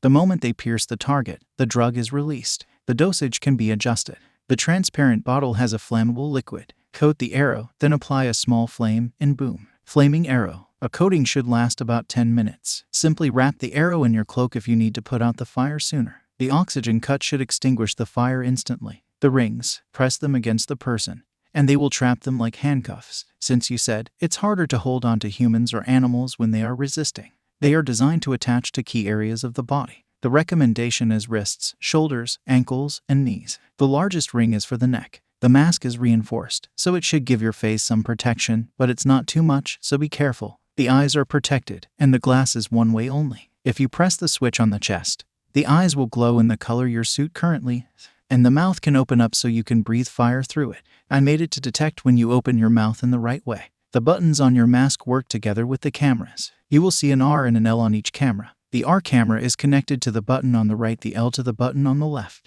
Press the button, and the camera starts recording. Any recording will be transmitted directly to the corresponding eye in the mask, besides keeping a copy of the recording on the memory card that I have installed in the hood of your cloak. Be careful, an electric shock will fry the cameras instantly. The video recording will be safe, but these cameras are difficult to build. Finally, the bracelets. These gave me a little trouble, but I managed to make them just as you wanted. They are strong enough to be used as a blockade against blade and bullet attacks, but that's not what you wanted them for. Your chains were adapted and placed inside them as you wanted. It was very hard to find an alloy strong enough to keep the chains thin, light, and practical. You owe me a coffee for this one. To launch the chains, you must make specific movements. Just press your fingers on the palms, and they come back. Make a drawing motion from the shoulders, and it will launch the neutral chains. They are as heavy as Nimiri's whip and should hold as much as your dad's scarf. Make a drawing motion from the waist, and you will throw the flammable chains. One tiny spark, and the whole chain will catch fire. Throwing your arm, like you want to stab something, you throw the grappling hook. The tip of the chain is tipped like a dagger, and as soon as it pierces something, it will open into a hook to attach to the pierced surface. That's the gist of it. If you need any adjustments or changes, you come straight to me, right? Absolutely under no circumstances are you to interact with the pink-haired girl named Hatsume. Hatsume, this name is familiar. Where did Izuku hear it before? Oh, well, they can look at it later. For now, Izuku finished putting on the bracelets and the cloak. Then he slid the vials and arrows in the pockets of his cloak in the waistline, together with a few other utility things like a first aid kit. And of course, there is no shortage of space for jelly pouches. What? He's Aizawa's son. Of course, he eats this stuff. He keeps the suit in the neutral position and goes back to the ground beta to meet the rest of the class. And they enter just in time to see a golden scene. All Might look pale as a ghost, and every single person in the room seems either confused, terrified, or both, while Dad is simply standing there with his neutral expression. No, scratch that. His lips are curved 0.5 millimeter upwards. The bastard is loving the scene. Kuzu is really hoping someone recorded what happened. Meeting his dad's eyes, Izuku tilted his head in All Might's direction, but Shouta simply shrugged. Now that everyone is here, let's start with the combat training, Shouta said with as much disdain as he could. Since All Might has assured me that nothing will go wrong, I'll just be watching. He gave a pointed look at All Might, and Izuku is sure he saw the giant man shiver and his right hand twitched for a second. Now that you're all ready, we can start, All Might said. Sir, Ida shouted, raising his hand. All Might nodded. This is the fake city from our entrance exam. Does that mean that we'll be conducting urban battles again? Not quite. I'm going to move you 2 steps ahead. Oh, Izuku doesn't like where this is going. Most of the villain fights you see on the news take place outside. However, statistically speaking, run-ins with the most dastardly evildoers take place indoors. All Might explained proudly. And Izuku can't help the shiver he's feeling at where this is going. We won't be using robots this time, which can only mean one thing. And it's bad. Sir, will you be the one deciding who wins? Ida asked. Do we need to worry about the losers getting expelled like earlier? Uraraka asked. Will you be splitting us up based on chance or comparative skill? Yaoyorozu asked. Isn't this cape beautiful? Aoyama asked. And at that, Izuku blinked and looked at the boy. Yeah, it's a cool cape, but it doesn't look practical. Mental note for later. Calm down, calm down. I'll explain everything in a second. Then All Might put on a pair of glasses. What do you know? And a Godamnit script. Couldn't even memorize his lesson plan. Really, the situation is this. The villains have hidden a nuclear missile somewhere in their hideout. The heroes must try to foil their plans. The class had quieted down by then. To do that, the good guys either have to catch the evildoers or recover the weapon. Likewise, the bad guys succeed if they protect their payload or capture the heroes. Dad looked torn between trying not to laugh and trying not to facepalm. Izuku rarely felt as tired as his dad, but this is one of those times. We'll be deciding the teams by drawing lots. Isn't there a better way? Ida asked. It's logical if you think about it. Yaoyorozu replied to him. Most of the time pro heroes have to team up with heroes from other agencies on the spot. Yes, it makes sense. Pro heroes rarely get to choose who they team up with. But this something being All Might's confused face, tells Izuku this isn't the reason All Might decided to do it this way. Anyway, with the explanation out of the way, they started drawing the teams. As it said, the draws were mostly random, but the last team wasn't. Dad made sure that those 3 would be last and paired together. Why? Because Zuko asked him for a chance to observe them closer. Takoyami Fumikage, Todoroki Shouto, and Kaminari Denki. Due to the expulsion of a student, the options were for someone to fight alone or for a team to have 3 people. Therefore, these 3 will form a team. Sensei, Kaminari raised his hand. All the teams are paired already. Will someone fight twice? No, young Kaminari, All Might replied. Instead, your team will face another person. Me, Zuko chirped. Exactly. The last battle will be young Takoyami, Todoroki and Kaminari against young Aizawa. All Might said. Wait, they'll face a pro hero. Ashido asked. Is that fair? Absolutely not, Zuko replied. That's why we are making it fair. He raised his hand, showing 3 fingers. They'll be fighting as a trio. Kuzu won't participate, only me. And last, I'll be fighting quirkless. How will you fight without your quirk? Ida asked. Isn't that too dangerous? At this statement, Zuko simply lifted his mask, showing his face to the students. Don't underestimate the quirkless, Ida-kun, Zuko said, grinning. You'll regret it. This combat exercise went a little better than Izuku expected. Not that it's surprising. Their expectation was so low that the surprise would be if it didn't go better than he expected. But to be fair, even with Aizawa having let All Might get on with his lesson plan, he made sure to give the class a big lecture on self-control, caution, and safety. And, probably out of fear of the hobo teacher, most took the warnings seriously. After all, nobody wants to be expelled. Thankfully, most students suffered only light wounds. The first match was Shiro and Hagakure as heroes, against Ashido and Kirishima as villains. Shiro discovered just how corrosive Ashido's acid is, and that his tape is a horrible matchup against it. But, thankfully, he just had some light burns and Hagakure was simply made for this task. The moment she ended in the hero's team, the exercise was basically won. Sadly, since Kirishima never saw Hagakure approaching, he never got to even start showing how he fights. Nobody had any doubt when the MVP went to Hagakure. Shinsu and Uraraka as heroes, against Ada and Bakugo as villains, went better than Izuku expected. Once more, Shinsu proved how much he deserves to be there, when he tricked Bakugo into replying to him and activated his quirk. In a show of coordination and strategy, Shinsu used Bakugo's explosions to break the floor where Ada was guarding the bomb, and Uraraka used the opportunity to touch and float Ada to the ceiling and capture the bomb. A great show of teamwork. And again, everyone agreed to consider Shinsu the MVP since the plan was basically his, except Shinsu himself, who tried to say it should be Uraraka. Mental note: build Shinsu's self-confidence ASAP. The victim of this match was Uraraka, who had to go to the infirmary after her breakfast decided to drop by to say hello. Drawback of her quirk: Sado and Ajiro as heroes, against Kuda and Jiru as villains, was really interesting. There weren't any animals that Kuda could call for help, but with the help of Jiru's quirk, they made a sound like a dog's whistle that called dozens of birds to help them. Again, a great show of teamwork and creativity. Sado and Ajiro fought well, each in their own style, but as soon as Sado's sugar started to run out, they ended up overwhelmed by the swarm of birds and lost. This time, the MVP went to both Kuda and Jiru. No one was hurt too badly here, but Ajiro and Sado may have developed a healthy fear of birds. Isui and Shoji as heroes, against Yaorazu and Aoyama as villains, could have gone better. Isui and Shoji showed great synergy between Shoji's brute strength with his 6 arms and Isui frog-like agility. Yaorazu and Aoyama were a bit less coordinated. Aoyama was too distracted by his cape and was ambushed and captured early on. From there, Yaorazu barricaded herself inside the room with the bomb and used defensive strategies to buy time. With flash grenades, barricades, and well-placed traps, she almost won by herself. However, with a well-matched joint attack, Shoji managed to distract her long enough for Isui to be able to jump over her and reach the bomb in the last 10 seconds. Despite losing, Yaorazu deservedly took the MVP of the match. This was the cleanest match of all. No one suffered more than a few scratches. After each match, Aizawa commented on the key points, as well as offering criticism on what could be improved. After this, the last match was about to begin. Zuko as hero, against Kaminari, Takoyami, and Todoroki as villains. As agreed, Kuzu will be sitting this one out, and Zuko will be fighting quirkless. Also, in this exercise, the villains clearly have an advantage, since they have 5 minutes to scout the area, and chose where to hide the bomb. All Might said that true heroes must be able to adapt to any kind of situation, and he's not wrong.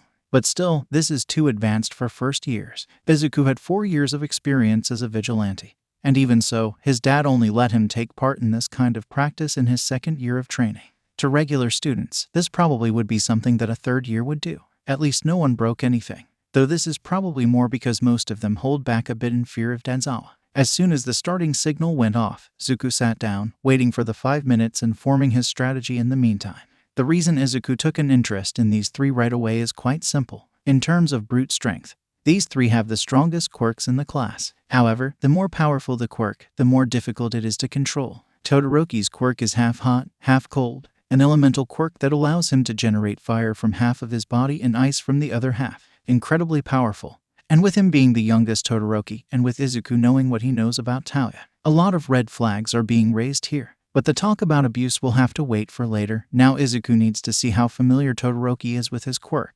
Takoyami's quirk is Dark Shadow, a sentient quirk, in the form of a raven made of shadows. The mere fact that it is sentient should make it extremely difficult to control. But the name Dark Shadow already gives Izuku some ideas of what their strengths and weaknesses might be. Kaminari's quirk is Electrification, an emitter quirk that allows him to use electricity to attack. And frankly, the scariest of the bunch. If Kaminari has good control of his quirk, he can easily be one of the strongest in the class. However, if he doesn't have good control, it can be very dangerous for him. Taking a deep breath, Izuku stands up and prepares his gear. Taking 2 darts, he puts the sleeping drug in one and the paralyzing drug in the other, then reduces the dosage to the minimum. He checks the bracelets, making sure they are working as intended. His costume is left all black, and his eyes are deactivated. Young Aizawa, time is up. You can go in now. All Might called through the communicator, instead of running through the door or a window. Zuko calmly walks along the side of the building, following the visible electricity wiring to the power box. Grabbing his pocket knife, Izuku quickly opens the box and cuts all the wires, effectively shutting down all the power in the building and turning off all the lights. Everyone knows how Limelight heroes fight, break in through the front door and smash everything in their path. The more show off, the better. But what Izuku will show everyone are the tactics of an underground hero. If he can inspire some students, all the better. Next, Zuko throws his grappling hook just below the second floor window and climbs up to it. He hears a voice from inside and stops before entering. It's all out. It's Kaminari's voice, but no sign of him. Todoroki is still with the bomb, right? Indeed he is. This is Takoyami, and he'll freeze the entire building any second now if someone doesn't stop him. The entire building. What a show off, Kaminari joked. If he does, we'll be caught on his attack too. Well, he doesn't seem to care. A third voice called. Oh, it's Dark Shadow. And frankly, I want to fight too. Behave, Shadow. Takoyami chided. Let's check the next floor. He might have climbed through a window. All right, I'll stay here. And then Kaminari stopped. No sign of him. Oh, he's talking to Todoroki. It must be a communicator. I'm on the second floor, and Takoyami is about to go check the third. A few seconds pass again. All right, we'll try. Revel in the darkness. Takoyami calls and starts walking again. Zuko waits a few seconds in case someone comes back,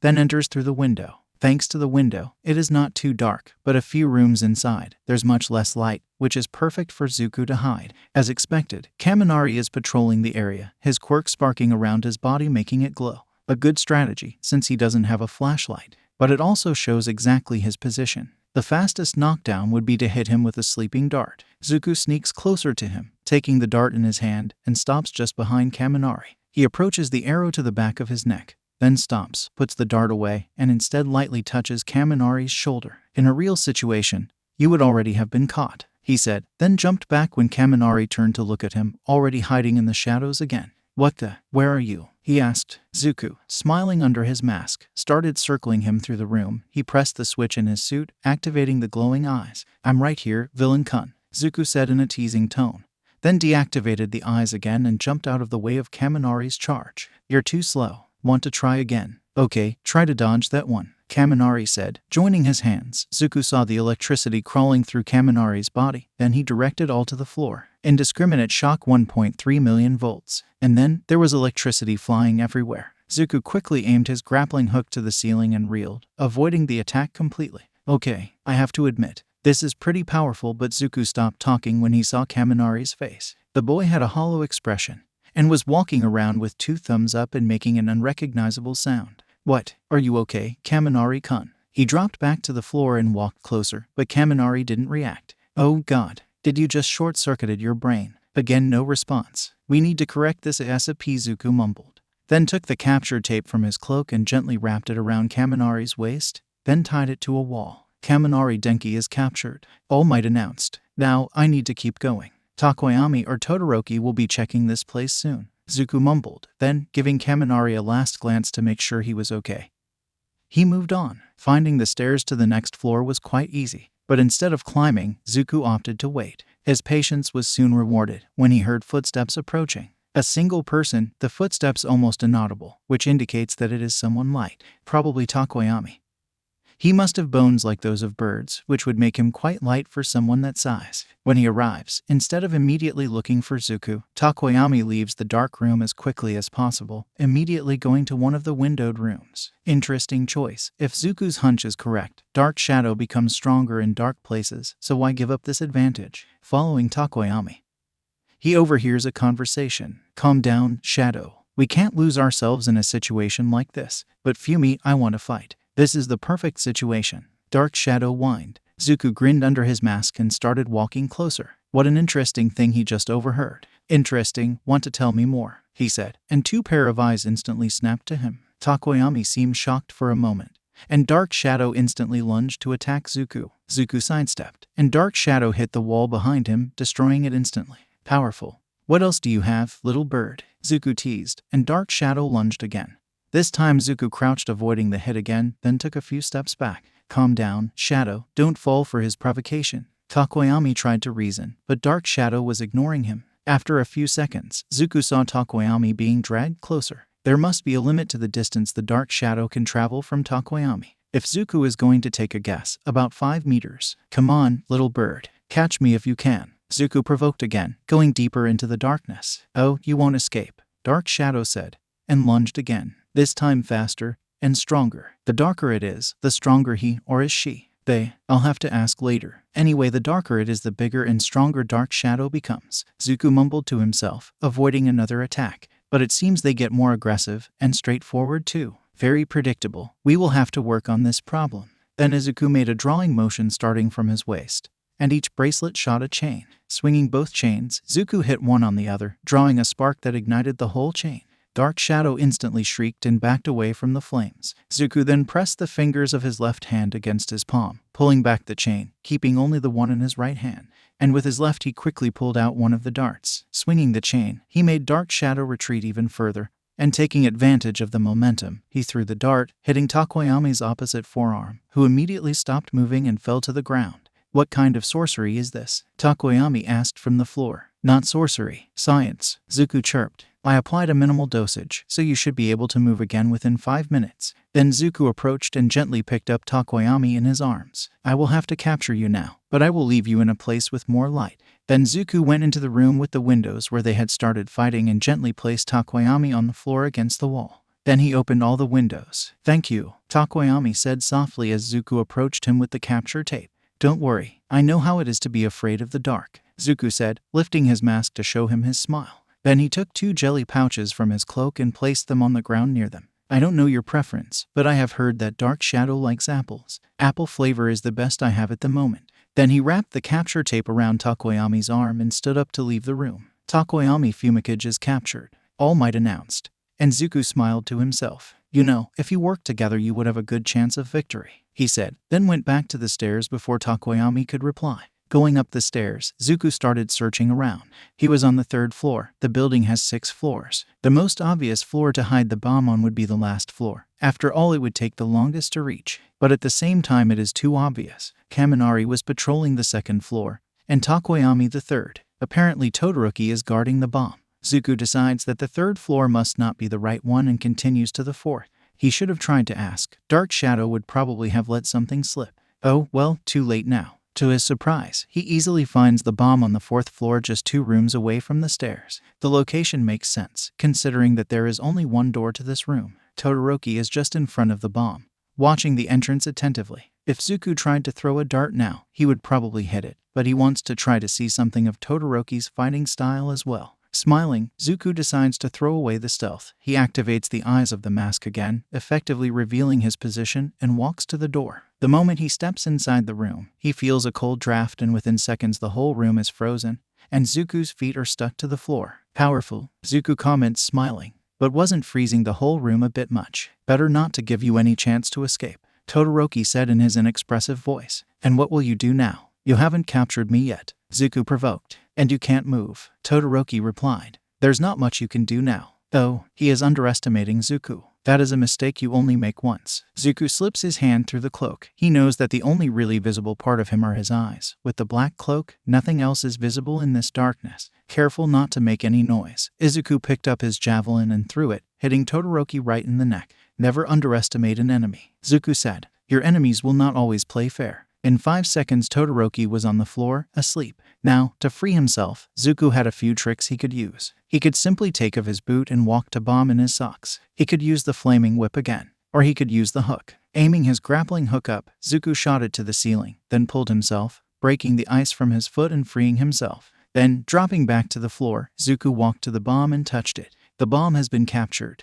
The heroes won, All Might announced. Good job, Zuko. His dad called in the communicator. Takoyami is leaving and helping Kaminari. I'll carry Todoroki then. He'll be out for a few more minutes. The sleep drug should last around 10 minutes. Anything worrying? Only Kaminari, but he will be sent straight to Chiyo. Dad replied. We're going to have a lot to work on with this class, Dad. Zuko replied. Can I leave now? I want to start the analysis now to have everything ready by tomorrow. No all-nighters. His dad scolded. Pot, meat, kettle, Zuko replied. You're a brat. You're brat. Why brat? Dad confirmed. Go on, I'll handle the rest of the class. Thanks, Dad, Izuku replied. I promise to try to sleep. I'll hold you on that promise, Dad replied, then logged out of the communication. Smiling to himself, Izuku made way to his office. Yes, he has an office, to start working on his analyses.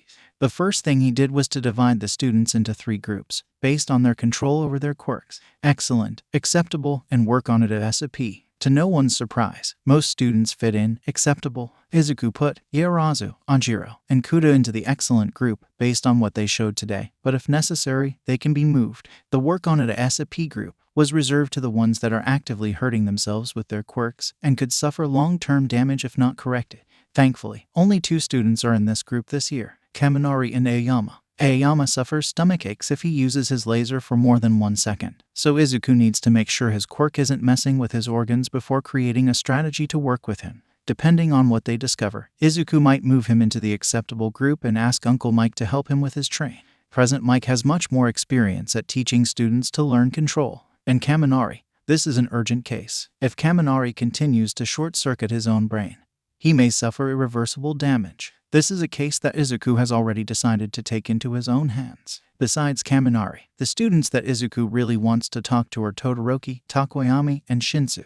All 3 demonstrate the same problem but in different ways. They are afraid of their own quirk. Todoroki, so far, has not used his flames at any point. Another red flag since he is the son of Endeavor. Whether this is fear or a rebellion, Izuku has no idea, but certainly Todoroki does not have adequate control of his flames. Takoyami seems to be afraid of losing control, and therefore afraid of the dark. He and Dark Shadow seem to act like brothers, but at the same time, Takoyami shows fear. Maybe some kind of trauma, something to be questioned later. Shinsu has serious self-esteem issues, as well as having no idea about the limits of his brainwashing. Who was the idiot who chose that name? Izuku will talk to Nenzu later to see if it's possible to change later. He probably never had a chance to train it. Shinsu and Todoroki show signs of abuse. Unfortunately, until I finish building the case against Endeavor, not much can be done to help Todoroki except to keep him as long as possible away from the flaming garbage can. Now, for Shinsu, Izuku can do something. They only hope that the boy will accept their help. They know that Shinsu is in the system, and as someone who chose to live on the streets rather than end up in foster care, Izuku knows how Shinsu must be treated.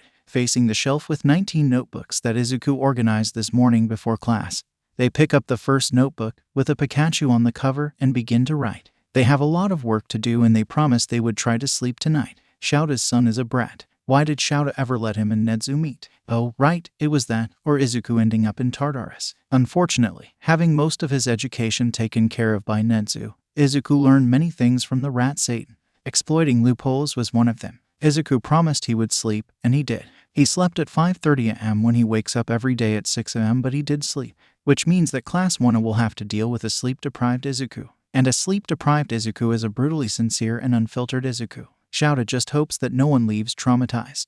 But just in case, before homeroom, he talks to Inui and warns him that some students may end up having to visit him earlier than planned. But well, there are other things to take care of that morning. Like the infestation of vultures, the press that are at the gates harassing the students trying to get some statement from someone regarding All Might as a teacher. How does the giant buffoon manage to cause trouble even when he is not around? This means that Shouta has to stand at the entrance helping the students to get in safely. Perfect. How could his day start in a better way? To make matters worse, upon entering the teacher's lounge, Power Loader was trying to fix the coffee maker because apparently, Shouta's #1 headache source broke it earlier. Apparently, the machine burned his hand, so the idiot punched it. Well, no coffee for Shouta. It's not like he wasn't already in a bad mood. As he enters the room, at least everyone is silent. Great, he makes an announcement. Today, you'll have to do a special activity. Shouta pauses dramatically and secretly relishes on the kids' panicked faces. You'll elect the class representative. Such a normal activity. Most cheer, but Shouta quickly silences them with his usual Shouta glare. Any questions? All 19 students raised their hands. You can't elect Izuku. Everyone lowered their hands. Volunteers. Why did he ask that? Immediately the class erupts in chaos, with almost everyone volunteering for the position. Shouta sighs and starts entering his sleeping bag. I'll take a nap. Don't wake me up unless someone is dying. From there, the Shouta tunes down their discussion, only replying when Ida asks if voting is an acceptable method to elect. I don't care what method you chose as long as you decide before the end of homeroom. Fortunately, this class is minimally logical. They end up electing Yaoyorozu as president and Ida as vice president. Good choices. After that, at the end of homeroom, Shouta takes the list that Izuku gave him earlier and announces, Attention, Hellspawn. One by one during today's class you will be called into Izuku's office. Yes, he has an office to discuss your quirk, fighting style, clothing. Izuku is a licensed and approved analyst by both HSPC and Netsu, so I recommend you make good use of this chance. Then he called the first one. Yaorazu, you first. The rest will continue with your normal classes. Someone takes notes to pass her later. Then he points the direction for Izuku's office and makes his way to his next class. Whatever Izuku does, now it's with them.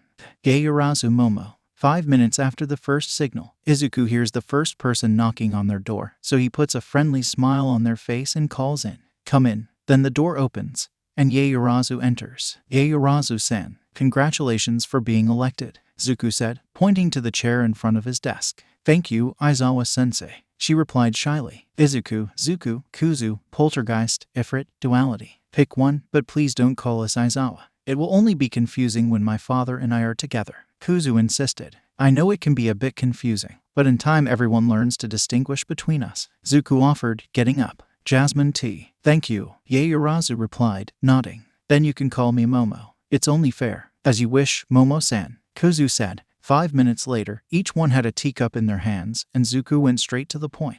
All right, I'll be blunt with my question, Momo. Are you really comfortable with your costume? Kuzu asked, sipping his tea. Well, not really, but there wasn't much choice, Momo explained. I need to have my skin exposed to use my quirk. But even so, my costume is showing more than I expected. Are you familiar with DNA suits? Zuku asked. It was my first plan, she admitted. But there was a note in my case saying that it was impossible to make something like that for a first year. Bullshit, Kuzu growled. Language, Kuzu, Zuku scolded. English if you may, Kuzu replied. Anyway, there's no such a thing. I'll bring this to Powerloader later, and we'll remake your costume, Zuku explained. Your costume at the moment is unacceptable. It doesn't offer any protection. Not even Midnight is that exposed. I get the impression that this is less a case of impracticality and more a situation of perverted students. Gross. We don't need another Minta, we just got rid of one. Kuzu continued. I see, Momo replied, between shock and confusion. Now, I want your opinion on this, Zuku said, telepathically pulling out one of the notebooks on the shelf. This one had a periodic table on the cover. Your control over your quirk is already awesome, so there is not much to discuss for the moment.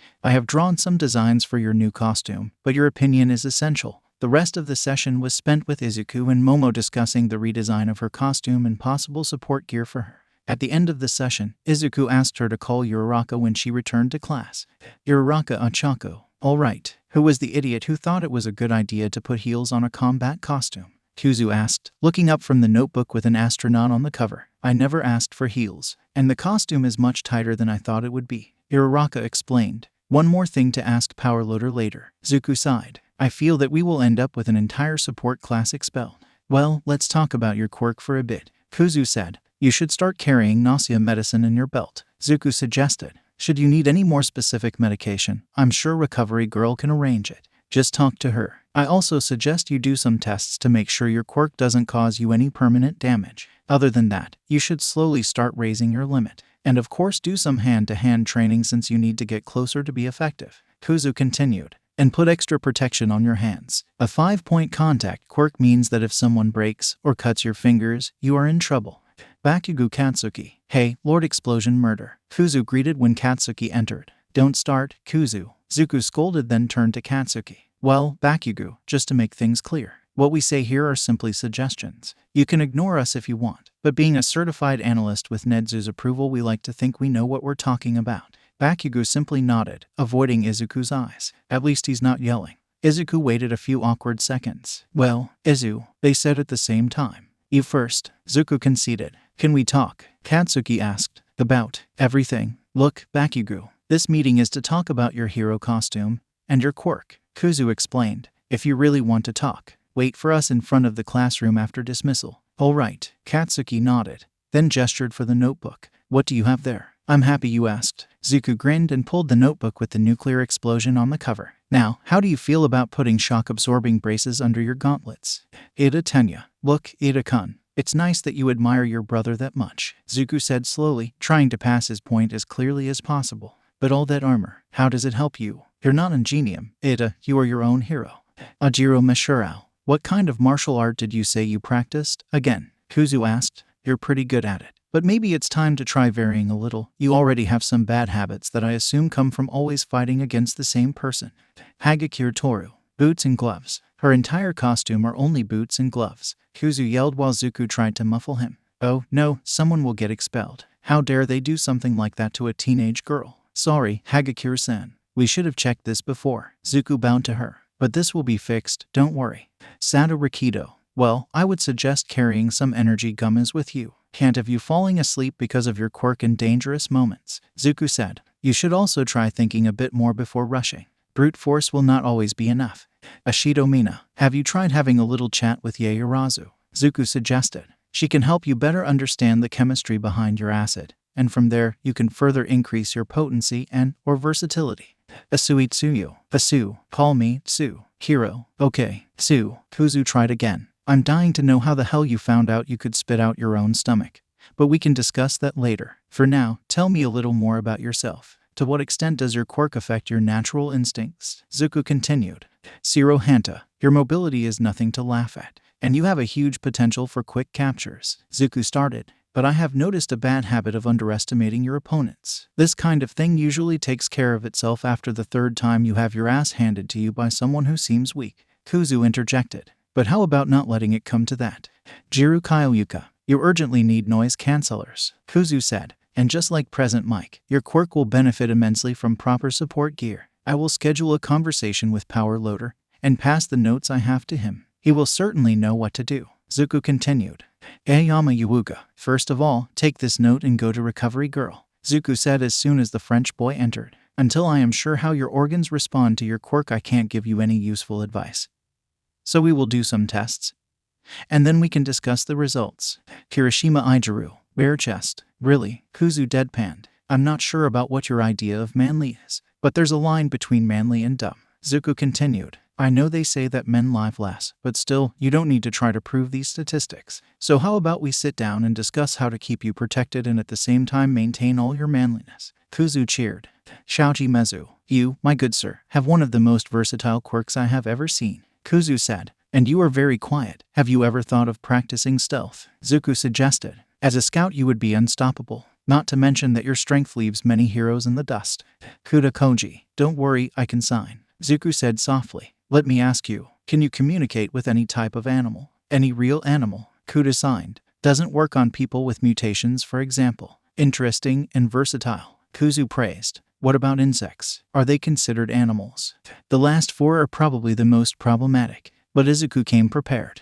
Takoyami Fumikage. Hi, Takoyami-san. Zuku greeted as soon as he saw the crow's head on his door. Good morning, Zuku-sensei, Kuzu-sensei. Oh, interesting. Takoyami is the first one to greet both. Take a seat. We have much to talk about. Kuzu pointed at the chair, and Takoyami quickly sat down. Then Zuku picked up an apple and gave it to Takoyami. Can you call Dark Shadow? I want to talk to both of you. Takoyami nodded, then the familiar shadow crow emerged from his stomach and curled above his shoulder. Takoyami gave the apple to the shadow, which immediately started pecking at it. Let's start with the easy part. Zuku pulled the notebook with a crow on the cover. Your costume is great, well planned, and offer protection in the key parts. I imagine that the cloak serves to cast a shadow to help Dark Shadow. Am I correct? Your assumptions are correct. Takoyami confirmed. This is Fumi, always worrying about little old me. Dark Shadow nuzzled Takoyami's face, who looked away but didn't deny. Well, I have a question for Dark Shadow. Kuzu said. Yesterday, during the training, you ignored Takoyami's commands and charged at us. Why? Who would have thought that a crow-shaped shadow would have the ability to look ashamed?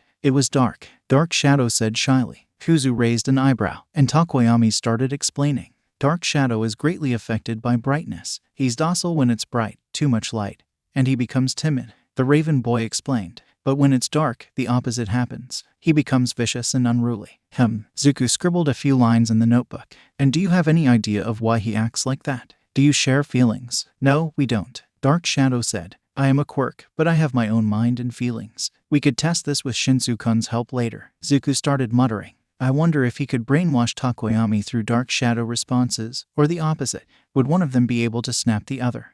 He was interrupted by a karate chop on the head. Ouch, Kuzu. You were muttering again. Kuzu shrugged. Mine. Zuku pouted, then looked back at Takoyami. How bad can it get? If it's too dark, I might lose myself completely. Dark Shadow admitted. It happened only once. Takoyami explained. Dark Shadow went completely berserk and started attacking anything that moved. We ended up hurting our father. After that, he didn't finish, but it wasn't necessary. Izuku saw his files. Takoyami is in foster care, and the implications are clear. Fortunately, Takoyami shows no signs of abuse or neglect, but Izuku knows how cruel the system can be to children who have weak mutations or so-called villainous quirks, and Dark Shadow fits in 2 of these cases. Even without signs, Izuku will at least check to see if he is really safe. That is why Fumi sleeps with a nightlight. Dark Shadow continued. How old were you? Zuko gently asked. 8, Takoyami replied, clarifying. Thank you for telling us. Kuzu nodded and threw another apple at Dark Shadow, and the crow immediately perked up and snatched the apple in the air. Whatever they told you, Takoyami, what happened was not your fault. Zuko continued.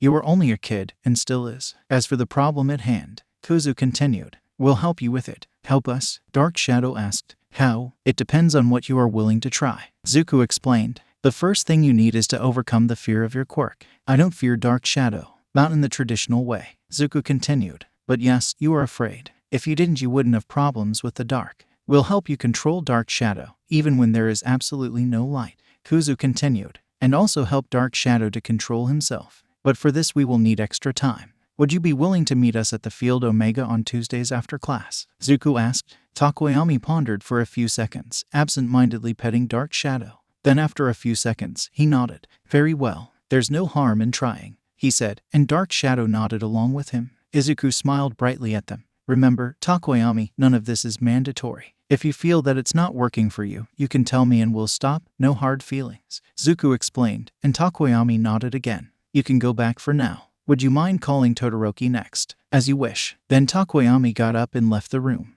Todoroki Shouta, the heterochromatic boy, entered the room about 5 minutes later. Face inexpressive as always, he nodded at Izuku, who gestured for the chair in front of him, and Todoroki sat down. Zuko pulled out the notebook with 2 men in navy suits on the cover facing each other. One in a red suit with lava on the background, and the other in a white suit with blue sleeves with snow on the background.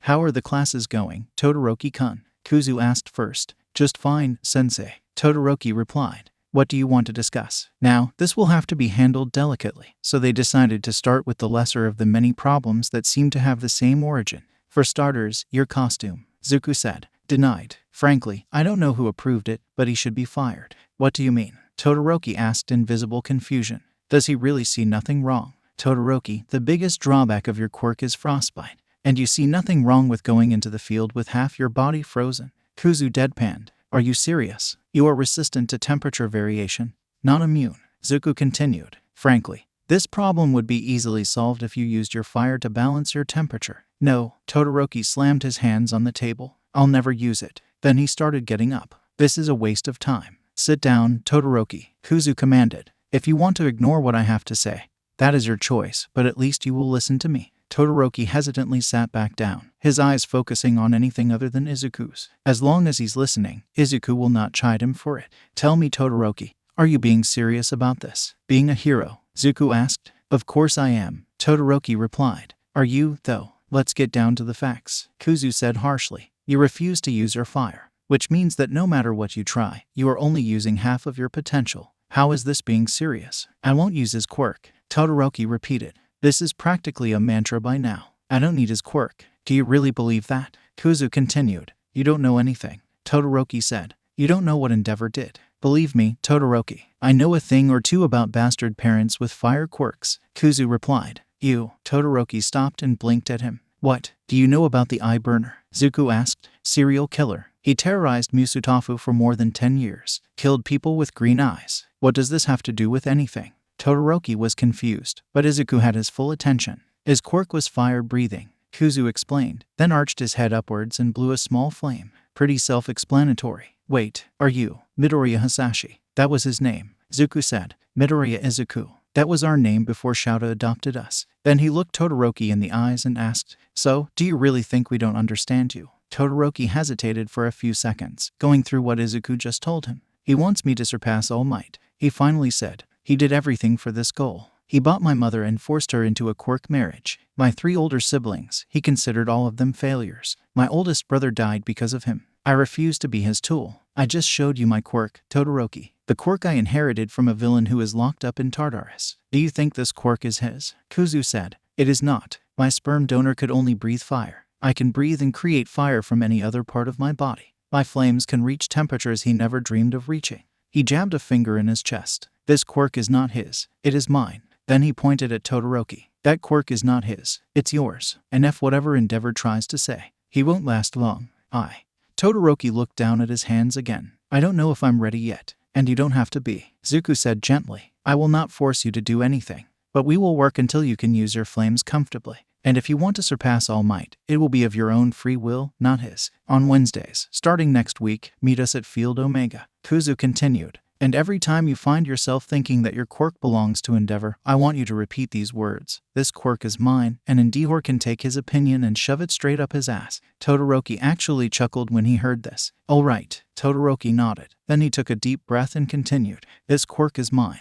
And Endeavor can take his opinion and shove it straight up his ass. His lips curved into the smallest of the smiles. This is kinda nice to say. Therapeutic. I know, right? Kuzu grinned. Please stop corrupting him, Kuzu. Izuku chided. And Todoroki, hang on just a little longer. Endeavor can do whatever he wants. He will face the consequences of his actions. Okay, Todoroki nodded. Can I go now? Just a second, Izuku said, then scribbled something on his notebook, tore the page, and gave it to Todoroki. If you want to treat these bruises that you are hiding, give this note to Recovery Girl, and she will know what it is about. No questions asked. Todoroki nodded and got up to leave. He stopped at the door and gave a last glance at Izuku. Thank you, sensei. You don't have to thank me, Todoroki. Izuku waved at him. Any teacher here would have done the same.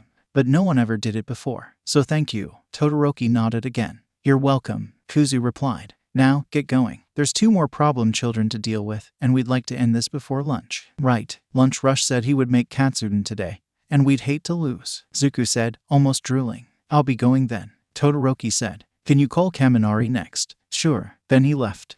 Kaminari Denki. When Kaminari entered the office, there was an aquarium filled with water, a faucet on Kuzu's table, and no fish. Izuku gestured for him to sit down. Kaminari sat down and looked into Izuku's eyes for a few seconds. Oh, he's trying to figure out which one he's talking to. Hey, he tried greeting. Izuku, both, Kuzu said, giggling. Look, a blue and a yellow eye. He leaned closer so Kaminari could see better. Before starting to argue, Kaminari picked up his phone and asked, Hey, could you give me your number? Izuku raised an eyebrow but wrote it on a paper for him. Here, why? He asked. Ada wants to make a group chat for the class, but no one has your number, Kaminari explained while putting the number on his phone. And yeah, I know you are technically our teacher, but you're also the same age as us, so we wanted to include you. Oh, and Izuku got a message on his phone. And there was a video archive attached to a new number when he looked. Kuzu owes me a batch of cookies. Izuku checked the recording briefly. It was the recording of what Dad said yesterday to All Might during class. Oh, they'll have to play this tonight. This will be better than a film night. Perfect. Kuzu grinned at Kaminari. I'll bring your cookies tomorrow. Right. What is this? Kaminari pointed to the aquarium. It's for a demonstration. We'll get to it, Izuku said, then opened the Pikachu notebook. So, Kaminari-kun, let's start with your costume. Sure, Kaminari said, slightly nervous. I like your costume. It's simple, stylish, and functional, Kuzu explained. My only recommendation is that you order some kind of plating to wear under the costume. You can never have too much extra protection. It's a nice idea. Kaminari smiled. Now, the elephant in the room. Kuzu started, and Kaminari's smile fell. Your quirk is short-circuiting your brain. Yeah, it happens when I go over my limit, Kaminari said, scratching the back of his head. I end up like you saw for about an hour. But that is all. It's not so bad. It is that bad, Kaminari, Izuku replied. Brain damage is no joke. It can cause you permanent damage if not treated. And that is what we are here to solve. Kuzu continued. Izuku stood up and put a disposable cup under the faucet. Let's suppose that this is you. The water would be the electricity inside your body. Izuku explained. By the way, are you a battery or a generator? I'm a what now? Kaminari asked in visible confusion. Do you generate electricity or just store it? Kuzu explained. Depending on the answer, the route to take will be different. Oh, I see. Kaminari smiled again. I generate it. Great, back to the example. Izuku pointed to the aquarium again. Having your quirk under control, you can decide how much power you want to use, similar to this tap. He opened the faucet slowly, and the cup started to fill. But the way you're using it, Izuku raised his arm towards the tap. It's like doing this. He pulled his arm, ripping the tap from the aquarium, and Kaminari rushed to get out of the water's way. There is no control, and in the end, you are depleted and can't do anything else, even if we disregard the airhead mode. Then he raised his arm again, collecting all of the spilled water and pulling it back into the aquarium, then putting back the tap.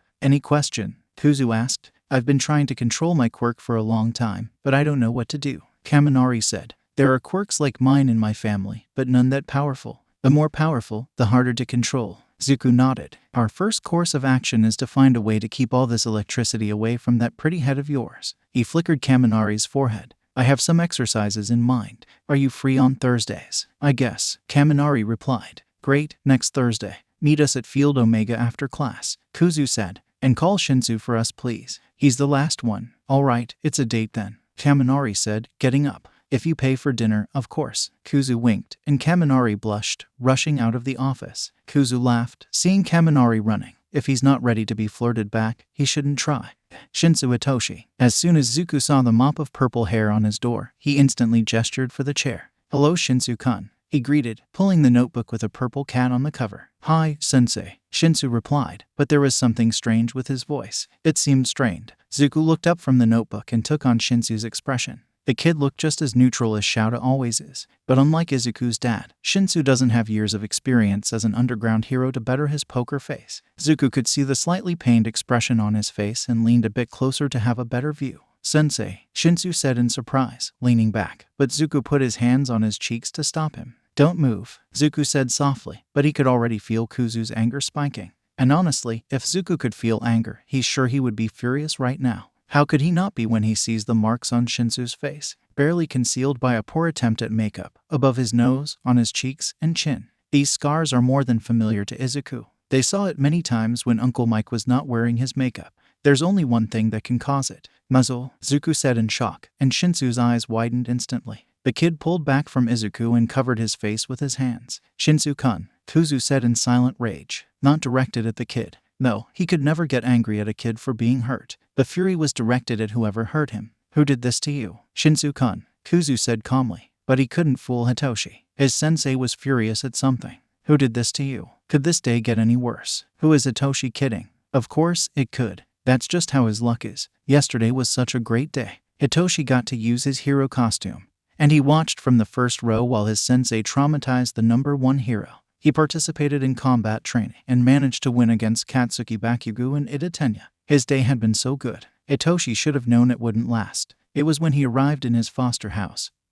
He will never call that place home that things have started to derail. His foster parents somehow discovered that Hitoshi was not in Gen Ed as they thought, and they were furious. Nothing that Hitoshi didn't expect from them. They shouted and berated, but nothing he wasn't used to hearing. They said, over and over again, how Hitoshi would never be a hero, that he was just a villain, that he stole the place of another child who could be a real hero, that he must have cheated somehow. But then they said they would end this farce, that they would talk to the principal and reveal whatever trickery Hitoshi had used. Hitoshi knew this was impossible, that they couldn't convince the most intelligent creature in the world that Hitoshi had tricked him. But at the time, he was in shock, and because of this, he made his biggest mistake. He spoke. There was only one rule in that place that must never be broken. Hitoshi is never allowed to talk to anyone. Not a word was to come out of his mouth. The moment the first word left his mouth, he felt the fist on his face, and as expected, it bruised. But the punch was not the worst part. The hateful words were not the worst part. The worst part was the muzzle. The punishment for Hitoshi saying anything was to wear that damn muzzle all night.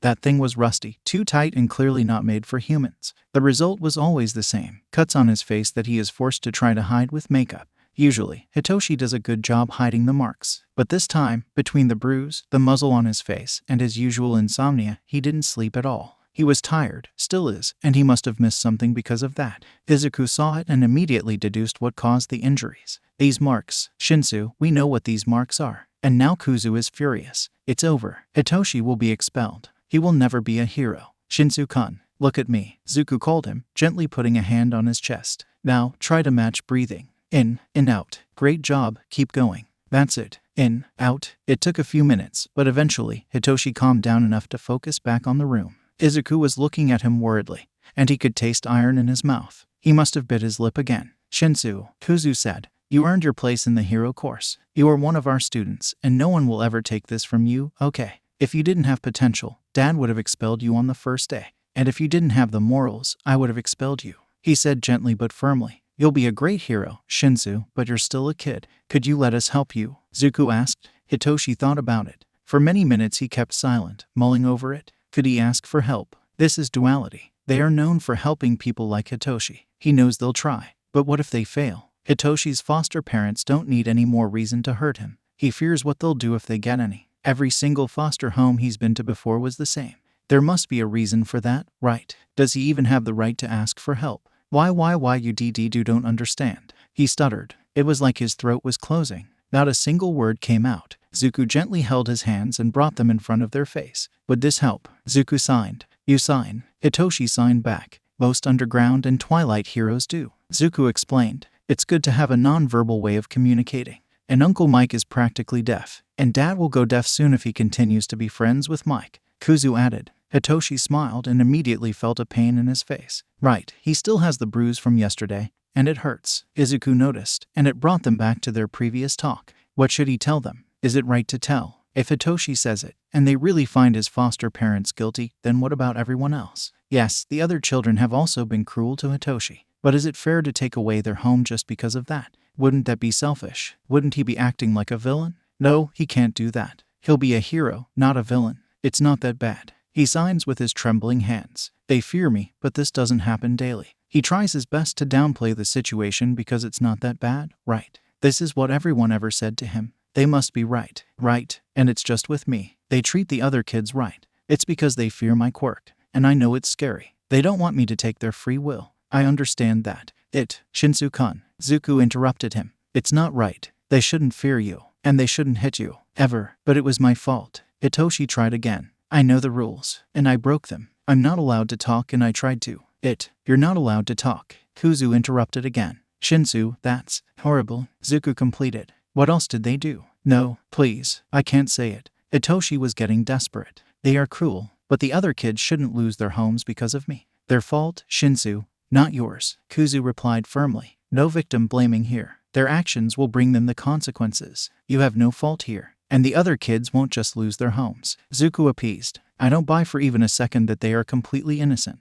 I know better than most how cruel kids can be. But they'll be relocated to a new, better foster home. At the moment you may be the only one experiencing abuse at their hands. Kuzu said, this is more than enough reason for us to send them to jail. But leaving that aside, what about when another kid like you comes along? What if the lack of consequences makes them bolder and they start abusing other kids? And that is a good point. They are like that with Hitoshi. They will be like that with the next child with a villainous quirk. Duality has a chance to stop them now before it gets out of hand. It looks like Hitoshi will have to take a gamble. Making up his mind, Hitoshi raised his trembling hands and started signing. I don't want to say it. He started. I can't say it. But in my room, hidden in a box under the third bed. No, his bed, because Hitoshi doesn't have a bed. Everything I have is there, including my diary. I wrote everything they did since I got there 3 years ago. When he finished, he finally looked up, and Zuku had a determined look in his eyes. Shinsu, thank you for trusting us. You're not going back to that place, he said firmly. I promise you this. Then he got up and gently guided Hitoshi to the door. Hitoshi finally noticed how tired he was feeling after telling someone.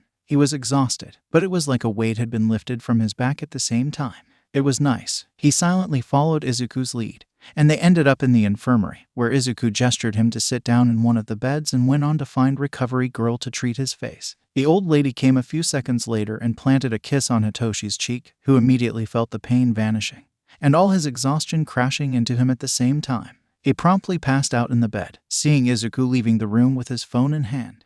Shinsu needs help, and there's only one hero that Izuku would trust with this problem. As soon as Izuku saw Shinsu sleeping, he excused himself from the infirmary, already calling his dad's number. The purple-haired kid might not know yet, but the moment Izuku saw the muzzle scar on his face, he had already decided this would be his new brother. Izuku, his dad answered, and Izuku heard a few young voices in the background. It seems that he answered in the middle of class. Dad, please tell me you still have your emergency foster license. Zuku immediately asked. All the teachers here have them, except one. His dad confirmed. Nanzu always made this clear. Every teacher and pro-hero working at UA must have an emergency foster license. The only exceptions being Izuku because he's still a minor, so he can't get one, and All Might, who doesn't even have a teaching license. It makes Izuku wonder why so many exceptions are being made for the man. It can't be just because he's the #1 hero.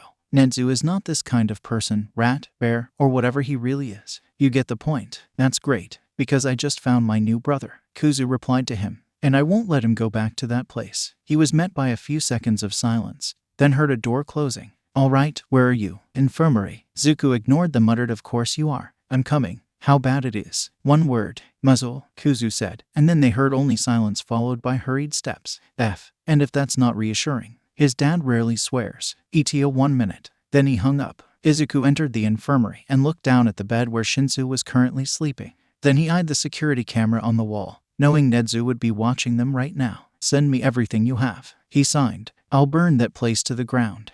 Hitoshi woke up to two people talking close to him. The first thing he noticed was that his face wasn't hurting anymore, and he didn't feel as tired anymore. Then he remembered where he was. Izuku brought him to Recovery Girl so she could heal his face. And Hitoshi also told Izuku everything about his foster home. He promised Hitoshi that he would never come back there. Talking about Izuku. One of the voices Hitoshi is hearing is clearly his, the one looks like Aizawa-sensei. Absolutely not. He heard Izuku barking. He's not stepping back into that place for any reason that isn't to get his things. I know, Kuzu. I don't want him there either. Aizawa-sensei replied. Which leaves us with the second option. Sukanku. Izuku completed. No one will be able to deny the accusations if he backs us up. But then Shinsu-kun would have to testify. How long can he push back the interview? It was still Izuku's voice, but the tone changed. If it's not an urgent case, he can wait for a few weeks. Aizawa replied. All right, push it back for as long as you can. I'll keep an eye on that place. Izuku said. I just need a single evidence of what these monsters did.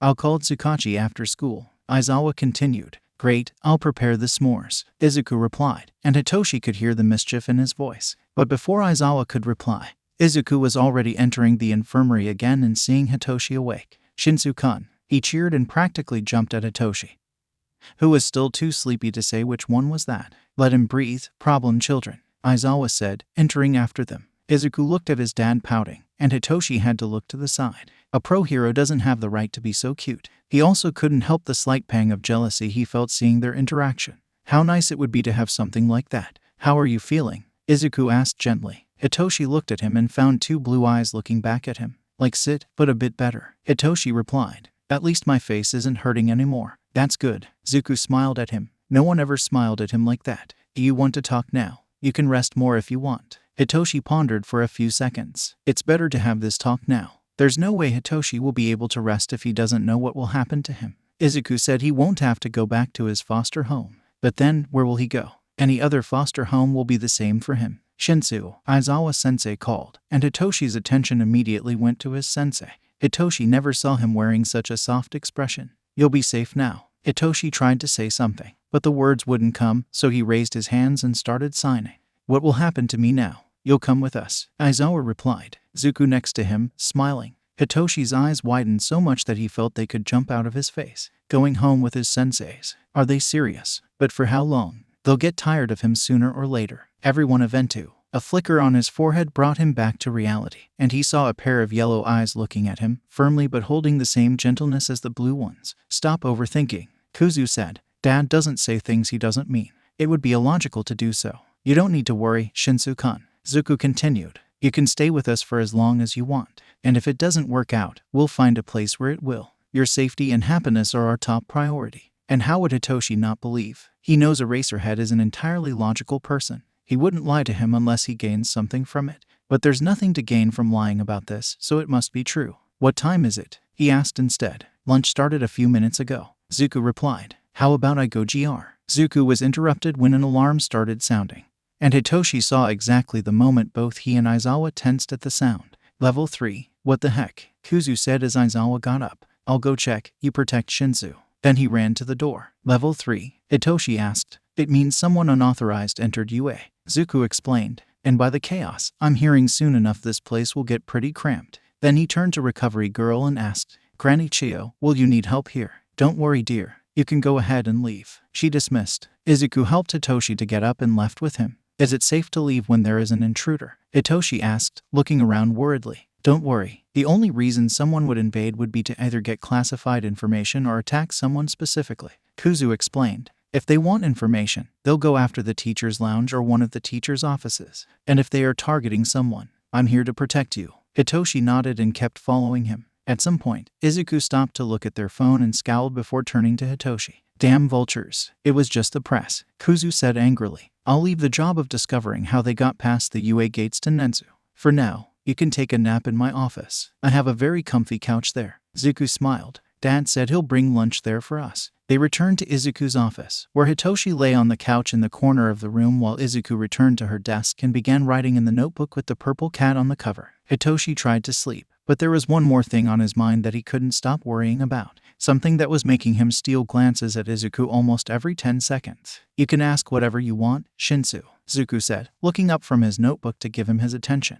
Hitoshi then decided to just ask. He already said too much. What is one more question? I know Aizawa is fine with me being at his home, but what about you? Hitoshi will be intruding at his home. Is Izuku really fine with that? Of course I am. It was my idea, Zuko replied without an ounce of hesitation. He meant every single word. Oh, Shinsu, you have no idea how long I've been asking Dad for a brother, and having you as my brother will be perfect. Perfect? How can you say that? You barely know me, Shinsu asked, more harshly than he wanted. But it was the truth. They barely know him. How can they say it'll be perfect? Call it a hunch if you want. Zuko shrugged. I've been a hero for a long time, you know. And one thing I know to trust is my instincts. I'm sure you'll be a great brother, Shinsu. The silence stretched, but it wasn't awkward. Instead, while Hitoshi mulled over his words, he felt his eyelids getting heavier and sleep catching up with him. But before sleeping, he had one last thing to say. Call me Hitoshi. Then he fell asleep, missing the grin on Izuku's face when he said that. Thankfully, the rest of the day went on without any more drama. Izuku spent the rest of the period working on training plans while Hitoshi slept in his office. The session with Hitoshi was interrupted by the situation with the muzzle, but it's nothing they can't discuss later. After all, the training plan for Hitoshi is already practically complete in his mind, and Izuku has no doubt that his father will want to train Hitoshi personally. May God have mercy on the soul of Izuku's new brother. By the way, who will be the big brother? Izuku quickly pulls out Hitoshi's file and July 1st. Hitoshi is older by just 2 weeks. Damn, Izuku would have liked to be the big brother. But hey, since he's the little brother, he can request piggyback rides, right? This is how it works, right? Well, being the little bro doesn't mean that Izuku will be any less protective of his new brother. No way. If someone tries to mess with Hitoshi, they'd better be fireproof. It is almost time for the last bell, which means that Izuku will have to meet Katsuki, as they said earlier. This meeting is what will make or destroy their relationship once and for all. Better just get it over with. Getting up from his desk, Izuku walks to Hitoshi and gently shakes him. The purple-haired teen wakes with a startle but relaxes when he meets Izuku's eyes, first focusing on the yellow, then on the blue. How long did I sleep? He asks, rubbing his eyes. It's been just a few hours, but his eye bags already look better. The rest of the period, Zuko replies and raises a hand to stop him from panicking. Don't worry, Toshi. You needed the rest. I'm sure you can get notes from your classmates about what you lost. And Dad won't let you fall behind the class. Okay, you're right, Hitoshi says, taking a few breaths to calm himself. Then he registers what Zuko just said and looks up. Toshi, you don't like it? Zuko asks worriedly. I didn't mean to offend you. If you'd like, I can call Senpai this time as Hitoshi, who raises a hand to interrupt him. It's okay, Zuko, he said, blushing slightly. I was just surprised. Nobody ever gave me a nickname other than villain. Well, they are stupid, Zuko replied. You aren't a villain, Toshi. I feel that I should pay in the same coin. But your name is already kind of a nickname, Hitoshi said, looking at Izuku from up to down.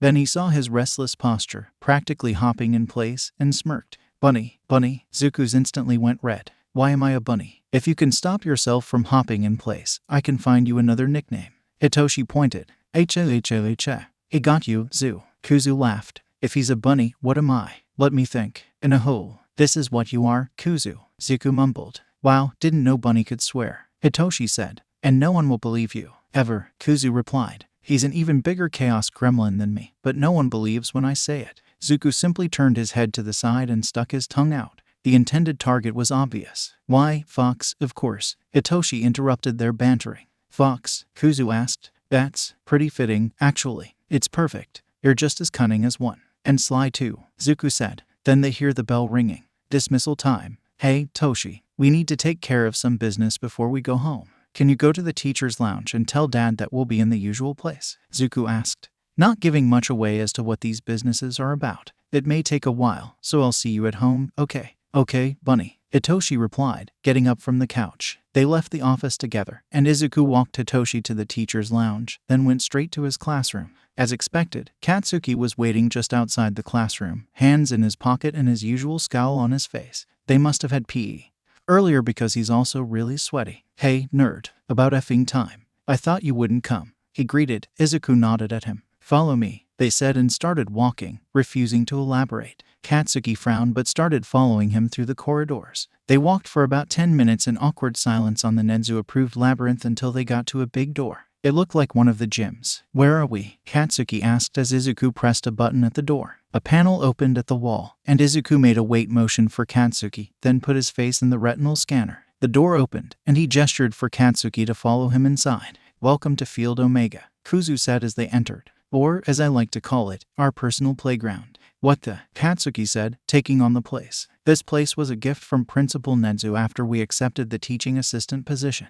Every UA employee has something like this, Zuku explained. Aizawa and his Hell Course, Snipe in the range, 13 in the USJ. Ground Beta is technically All Mights. This place has everything we need to test, analyze, and train the most problematic quirks you can imagine. Kuzu continued. All proof dummies, obstacle course, targets for short and long range, cameras everywhere so I can analyze the footage afterward and from various angles. You got the point. And why did you bring me here? Katsuki asked. To talk, like you wanted. Zuku replied. This place has cameras, but it's the only place that Nenzu won't be watching unless we ask him to. But first, Izuku went to a closet and threw a change of clothes and a towel to Katsuki. That should be about your size. The showers are there. Take a shower and then we'll talk. What? Katsuki said indignantly. Are you saying that I stink? You smell like caramel. And we both know it, Katsuki. Kuzu replied. But this isn't why we are asking for you to take a shower. Just humor us this time, Katsuki. Zuku said. Please. Fine, Katsuki huffed, picking up the clothes and going to the shower. As Katsuki went to the shower, Izuku walked through the installation to pass the time. You really think this will work? Kuzu asked while they walked. It's just a theory, but you know it makes sense. Zuku replied. You always want to see the best in everyone, Zu. Kuzu mused. I hope you're right. I won't just forgive him if it is, but I'll hate him a little less. Coming from you, that is the equivalent of heavenly forgiveness. Zuku joked. Shut up, bunny. After you, fox. Zuku stuck out his tongue. They glared at nothing for a few seconds, then burst into laughter. After that, they waited for Katsuki in comfortable silence. A few minutes later, Katsuki came back with a towel draped on his shoulders. He seemed much calmer than before. The two stopped in front of each other. Izuku said nothing, just letting Katsuki collect his thoughts and decide what he wanted to say. The silence lasted for about 5 minutes, but when it was interrupted, Kuzu almost fell backward in surprise. I'm sorry, Katsuki said, but the real surprise is that he bowed to Izuku. I am sorry for how I treated you when we were children, for ruining our friendship, and for what I said the other day. I don't want you dead. I never did. Izuku kept silent for a few seconds, but Katsuki didn't look up at him, only he kept bowing. Damn it, I hate when you're right, Zu. Kuzu mumbled. Raise your head, Katsuki. Don't bow to me, he said, and Katsuki got up again, studying Izuku's expression carefully. Then Kuzu unceremoniously sits down on the floor, gesturing him to follow. First things first, Zuku said. I forgive you, Katsuki. You what? Katsuki asked, confused. You're too easy, Zu. Kuzu said, then addressed Katsuki. Well, you never did anything unforgivable, but I'll truly believe you're sorry when you prove it.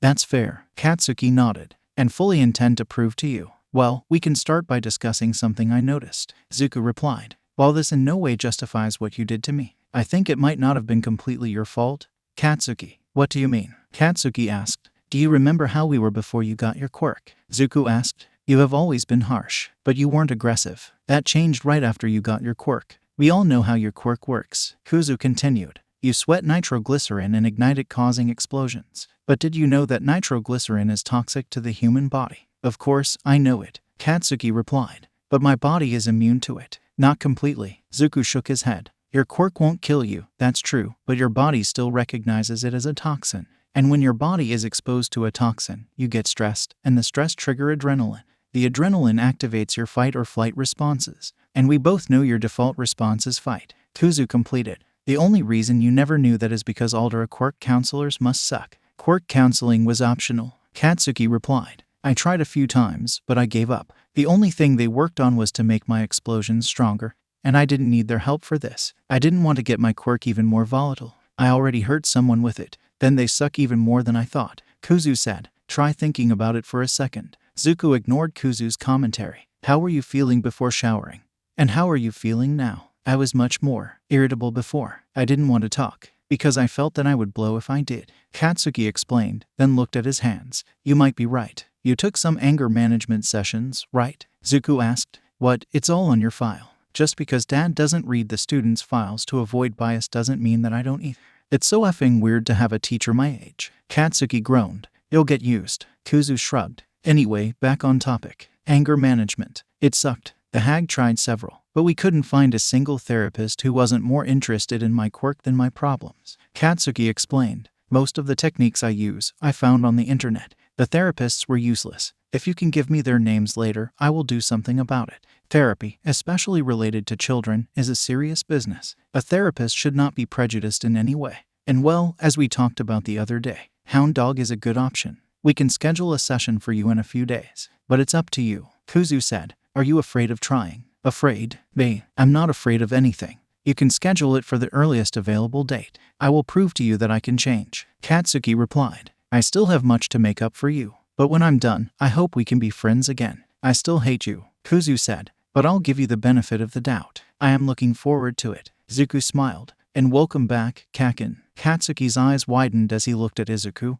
Then he grinned. After that, they parted ways. Checking his phone. There was just a message from his dad. Looks like he went with Hitoshi to his foster house to pick up his things. It'll probably take a few hours for them to get home. Izuku then decided to go home to prepare dinner. They are sure that Shouta and Hitoshi will arrive tired and emotionally drained.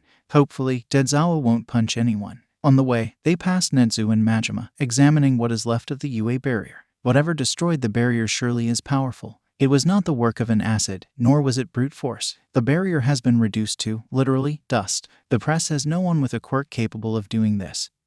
So who broke the barrier, and what did they want? Izuku has a bad feeling about this. Are you sure you want him? The woman asked for the 10th time since Shouta got there. And he's been there for less than half an hour. For God's sake. Calm down, Shouta, don't punch anyone. Don't punch anyone. Don't punch anyone. Don't punch anyone. Yes, I'm sure I want him. Shouta replied between deep breaths. Since they arrived, Shouta sent Shinsu to his room to gather his things, while Shouta went to talk with the foster parents. The moment Shouta showed he was one of UAS teachers, they instantly assumed that Shinsu was in trouble and being expelled. They said some concerning things, to say the least. These idiots aren't even trying to hide the abuse. They are sure that everyone will agree with them, and it's infuriating. The last time he felt so much like punching someone was years ago when he saw Izuku handcuffed to that hospital bed, especially because Shouta knows that they are mostly correct. Quirk discrimination is so ingrained that most people see nothing wrong with it, but to the dismay of these idiots, Shouta is not the majority. He has already been through the same thing as Shinsu, and he will never let this child go through something like that again. Forget about fostering. Bring the adoption papers yesterday. Just as the woman was about to open her mouth again, probably to ask if Shouta is sure one more time, Shinsu opened the door and entered the room. The couple immediately tensed as the kid entered. The look in their eyes is so full of hatred and disgust that Shouta feels seconds of throwing up right here. You got everything? Shouta asked, eyeing how he had only a single bag in a small box, not to mention his school bag that is in Shouta's car. Yes, Ago Shinsu started saying, but stopped when he saw his foster father getting up and running with his fist raised. He took a step back, throwing his hands in front of his face to protect himself. But Shouta was faster. He caught the fist and twisted in a painful angle, making the man scream in pain. If you ever raise this hand against a kid like this again, I'll make it so you can never use it again. Shouta spit, full of venom, then shoved the man backward. Let's go, Shinsu. The kid nodded, not wanting to risk saying anything, and started following Shouta. Wait, the woman called before Shouta could leave. When Shouta looked, his blood boiled again. You'll want to take this with you. And in her hands was a effing muzzle. Don't punch anyone, Shouta. Don't punch anyone. Don't punch anyone. Don't punch anyone. I don't need that. But as quirk as she tried arguing, but shut her mouth when she saw Shouta's red eyes and floating hair. I know what his quirk is. I'm his homeroom teacher if you already forgot. He snarled. And I'm also a pro hero. You better remember that this place will be investigated for neglect, child abuse, and quirk discrimination. Then he left without sparing her another glance. Shinsu pressed a notebook in Shouta's hands as soon as they entered the car. It must be the diary Izuku commented earlier. The drive home was silent. Shouta was still trying to calm down, while Shinsu didn't seem to want to say anything. Eventually, Shouta managed to calm down enough to know he wouldn't snap at anyone who didn't deserve it, so he tried to say something. Do you like cats? He tried, and it seemed like it was the right thing to say. Shinsu instantly perked up. Do you have cats? He asked hopefully. 2 cats, Pablo and Bastard. Bastard? Your cat's name is Bastard? Shinsu asked, holding his laughter. You'll understand when you meet her. Shouta shook his head, focusing back on the road. They didn't talk more until they got to the apartment, but fortunately, the silence wasn't awkward. After parking the car, Shouta guided Shinsu to their apartment. Hitoshi was nervous about this. He followed silently after Aizawa, but he couldn't not worry. Aizawa said he didn't do things he didn't mean. But who's to say how long it will take for him to regret fostering Hitoshi like so many others did? Hitoshi can't get attached. It'll only hurt more afterward if he does. Entering the apartment, the first thing Hitoshi noticed was the familiar red shoes at the entrance. A well-known fact was that duality is a false positive, previously believed to be quirkless. When Hitoshi discovered that, his respect for the hero grew even more. Aizawa unceremoniously kicked off his boots and entered. Hitoshi followed after him but took his shoes with a bit more care and left them near Izuku's at the entrance before following. The apartment wasn't anything impressive. Not what anyone would expect from a hero's house, but exactly what anyone would expect from Aizawa. A simple living room with an extremely comfy-looking couch in front of a TV. A cat tower in the corner and not much decoration. The most surprising thing was the many pictures hanging on the walls, mostly in a dark background, probably nighttime. They were mostly pictures of a tired-looking Aizawa and a much shorter Izuku wearing his old skull mask.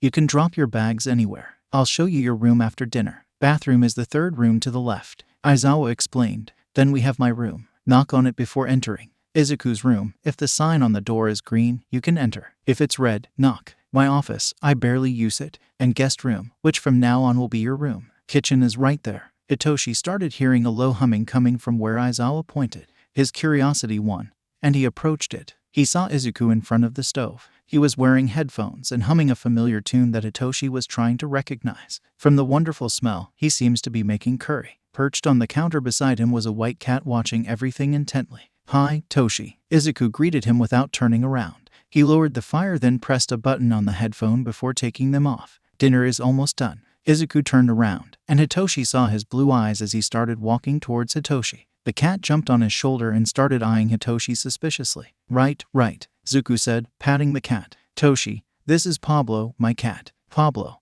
This is Shinsu Hitoshi, my new brother. At the word brother, the cat's gaze softened. Hitoshi took a good look at the cat's face. Instantly noticing the scar in his mouth made him look like he was smiling.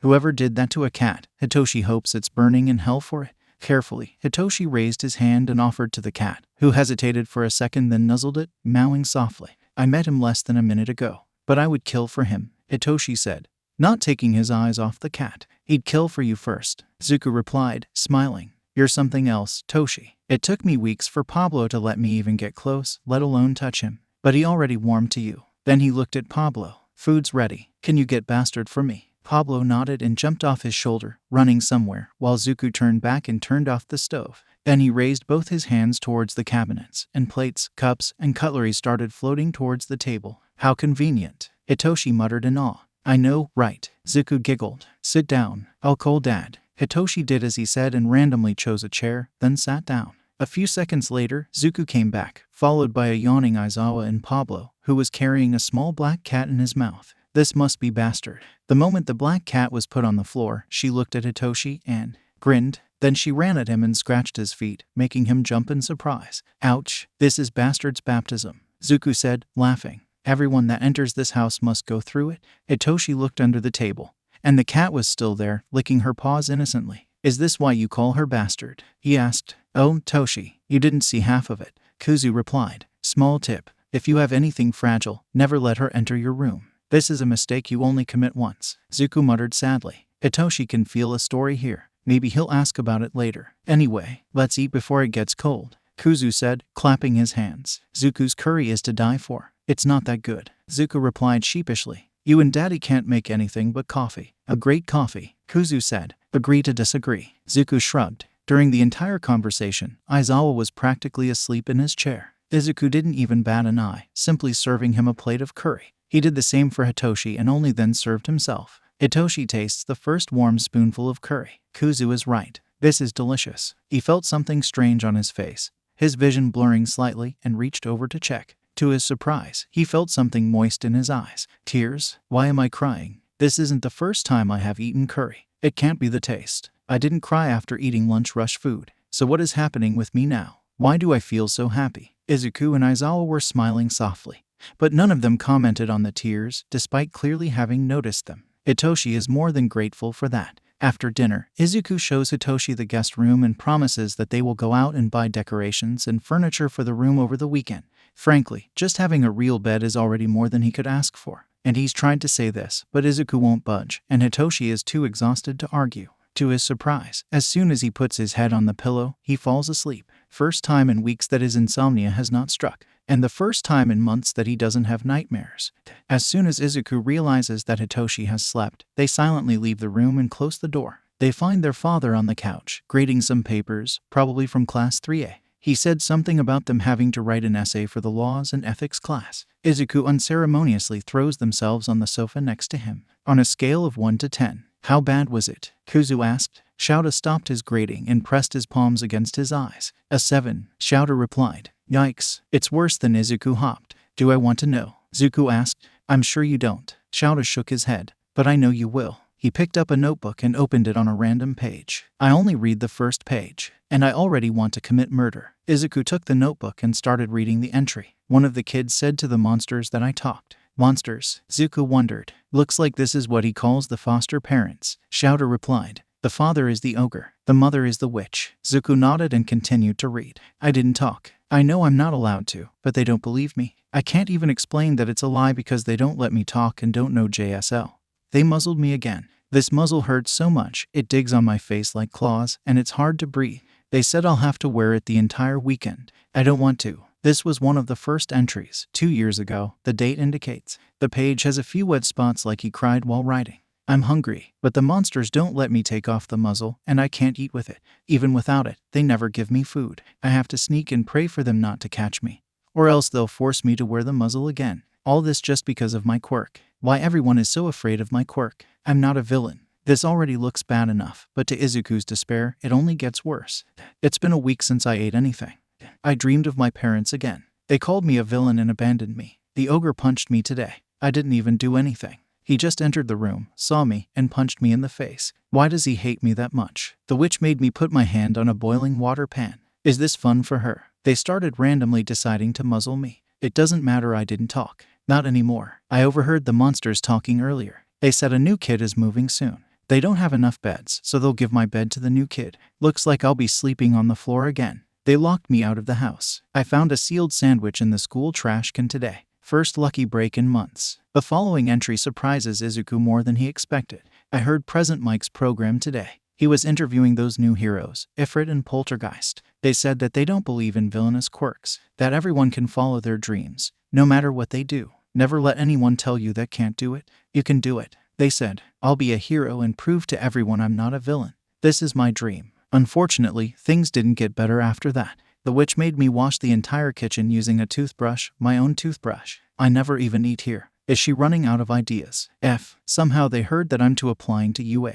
I had to lie to them. They think I'm only applying to Gen Ed. They are sure I'll fail. Otherwise, they wouldn't let me try. If they know I'm trying the hero course, I don't even know what they'll do. But I'm sure I won't like it. The ogre punched me again today. Shouldn't they fear me if they are so sure I'm a villain? It makes no sense. If I grow to be a villain, wouldn't it be better for them not to be on a possible revenge list? No, stop. Don't go there, Hitoshi. You're not a villain, and you'll never be. You'll be a hero and prove they are wrong. I can do it. I know I can. Zuko was crying after reading it. Kuzu was boiling in anger. But this is how it has always been for them. Zuko can't offer anger, only tears. Kuzu can't offer tears, only anger. Dad, Kuzu said, closing the diary. That place. I'll burn that place until there's not left. Dad simply sighed and got, gesturing for Izuku to follow him. They followed him to the rooftop of the building. No one needed to say anything. They did that many times. Nobody ever goes up there, so they can spar as much as they want. Perfect for letting out some steam, and at this moment, both Shouta and Kuzu need to. They spar for a few hours, just enough to calm down, and then go to sleep. The next day, Shouta and all of class want to find themselves in front of a bus, ready to leave on a field trip. The class knows that this is for special training, but they don't know exactly what. It's a surprise, after all. Rescue training at USJ. By now it's a tradition every class has to do in their first week. After all, it won't do for future heroes to forget what are their real duty. Heroes are too focused on flashy fights, villains, and hero rankings. But a hero's duty will forever be to protect and save. Shouta admits that he slept through most of the bus ride, ignoring the conversation among the students. Upon arrival at the USJ, the first problem soon appeared in the form of Shouta's #1 source of headache. The idiot All Might has spent all his time going after purse snatchers, and now he won't make it in time for training. Great. As always, 13 gives their speech about how the powerful quirks that could save millions of lives could also be easily used to kill, so the kids must learn to use their quirks carefully and responsibly. Many previous classes used to ignore these concerns, but this class again showed promise. With only a few exceptions, everyone showed that they were thinking seriously about the speech. After that, they go inside. But as they enter, Izuku's phone starts ringing as they enter. Shouta watches as Izuku picks up his cell phone and frowns as he looks at the number before answering. Dabai, you never call. What's happening? Dabai, the vigilante Izuku has been helping. What is happening? Dabai said something on the phone, and Izuku's eyes instantly snapped to the fountain at the center of the building. His frown morphed into a panic expression as he hung the call. Dad, we need to evacuate, Izuku said, pointing to the center. Shouta followed his hand and saw a small swirling purple mass of mist. What is that? Did the training already start? Kirishima asked. The purple mass started growing, stretching from one side of the center all the way to the other, and out of it came several dozens of villains, some that Shouta recognized and others that he didn't. Right in the forefront was a man, early 20s, long, unkempt blue hair, bloodshot red eyes, and the person who was obviously making the portal that the villains were walking out of. Tall, dressed in a bartender suit, seemingly made entirely out of the same purple and black mist that the portal was made out of. But what was really worrying was the creature that followed the blue-haired man. A black humanoid monster with a very muscular body covered in scars. His brain was exposed on the top of his head, his large eyes around it, and a beak-like mouth with an array of sharp teeth. The creature was, for lack of a better word, terrifying. But now it's not the time to worry. Everyone, stay back, Shouta commanded, and everyone fell silent when they heard the tone. This is no training. Those are real villains, he said, falling into a battle instance. No villain will touch his students. For Izuku, receiving a call on his personal phone is already something strange. After all, the only people with his number are Class 1A, the UA staff, and a certain pair of vigilantes. Seeing Dabai's call is even more strange, as he has never called before. Not to mention that he knows about Izuku's work as a teaching assistant. In short, when Izuku answers the phone, he is confused, to say the least. Dabai, you never call, what's happening? Izuku asked as soon as he answered the call. Izuku, finally, I don't know where you are, but you need to act now. The Go. The call started cutting USJ any second now. Portal, hundreds. The call dropped. Izuku's phone was dead. Then something caught Izuku's attention at the center, by the fountain. A small purple mass started to expand quickly. Izuku called his dad as soon as he noticed. Dad, we need to evacuate, he said, pointing to the mass. Shouta followed his pointing and saw it at the same as the rest of the class. What is that? Did the training already start? Kirishima asked. The mass expanded and started looking like a portal. Dozens, maybe hundreds of villains started coming out of it. Some known, others were unknown to Izuku. But the blue-haired man with hands on his body, the mist man, and the humanoid creature were clearly the most dangerous of the group. Everyone, stay back, Dad commanded, the same tone he uses to direct civilians when on duty. This is no training. Those are real villains, he said, falling into a battle instance. The blue-haired man stepped forward, eyes looking for something. Where is he? He should be there, the man said, scratching his neck, then looked at the students. Where is All Might? I can't kill him if he's not there. According to the schedule you stole yesterday, he should be there. The mist man said. Should we leave? No. If we kill a few students, I'm sure he'll appear. The blue-haired man replied. This was enough to spring everyone into action. 13. Duality. Protect the students, Dad said, preparing to engage the villains. Don't you dare die on me, Eraserhead, Kuzu said. You know me better than that, Ifrit. Eraserhead replied, smiling. No true hero is a one-trick pony, Ifrit said. We'll be back. Hang in there. With a single nod, Dad jumped down at the center, capture scarf already in motion.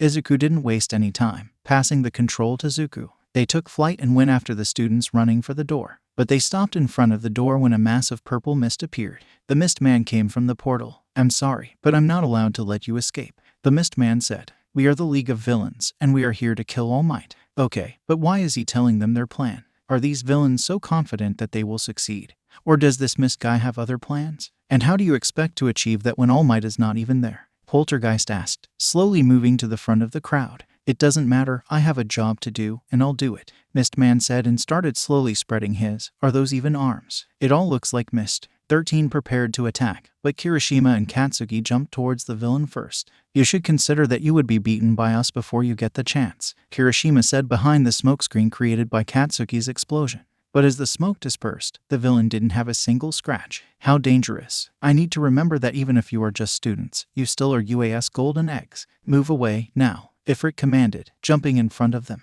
I'm sorry about that, But my job is to scatter you all. The black mist started expanding. Let's see if you can survive. Then he shot the mist towards the students. Ifrit opened his mouth, throat glowing a bright green, and sent a fire wave towards the villain, but the fire disappeared as soon as it touched the mist. Then, other villains jumped out of the mist and pushed the students before entering again. By the time the mist receded, the only students left were Siro, Sadu, Uraraka, Ashido, Shaoji, and Ida. Physical attacks can't hurt him, and he warped everyone. Poltergeist mumbled. Ifrit could see many portals opening around the building, which means that the students must still be there, but is completely incorporeal. He must have some physical part in his body. He started floating. 13. Evacuate the students. Ada-kun, as soon as you're out, I need you to run to the school and warn the teachers. But it would be a disgrace as the vice class rep to run it.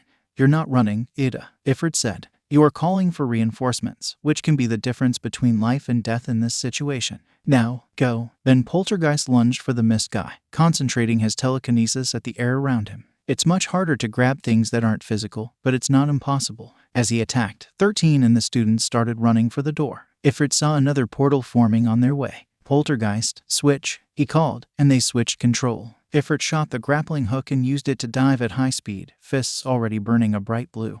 And he punched through the portal just as he saw the yellow eyes of the mist man, who grunted and receded. Physical attacks don't hurt him, but he's not immune to heat. Poltergeist mumbled. Switch back. Poltergeist tried pulling on the mist, but it was too unstable to get a feel on it.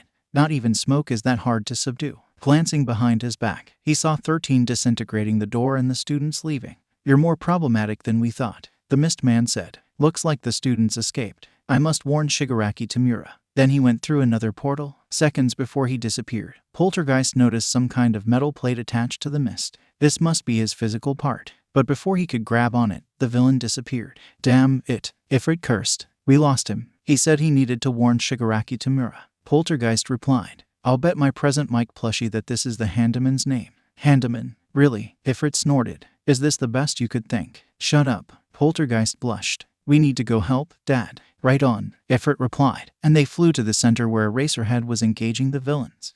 Villains. Of course, they are being attacked by villains on their first week. To make things worse, they were all scattered around. And Hitoshi ended up in the squall zone with the bird boy and the stone boy. This is just Hitoshi's cursed luck again. To make matters worse, he can't help but worry about Eraserhead. He knows that the hero can handle himself. As he said, no hero is a one-trick pony. But still, Hitoshi knows Eraserhead better than most. He is at a complete disadvantage in long battles or against many enemies. Not to mention that creature, whatever that thing was, gave him the chills. Still, most of the villains here are easy to deal with. Takoyami is taking them almost single-handedly. How can these villains be so confident they can kill All Might when they are being defeated by kids? Hey, Takoyami, grab one of them for me, Hitoshi asked. Understood, Takoyami replied, sending Dark Shadow, who quickly grabbed one of the villains. So, want to tell us your plan? Hitoshi asked the villain. Why would the villain's face blanked? Let's try again. What is your plan? I don't know, the villain replied. Great, Hitoshi groaned.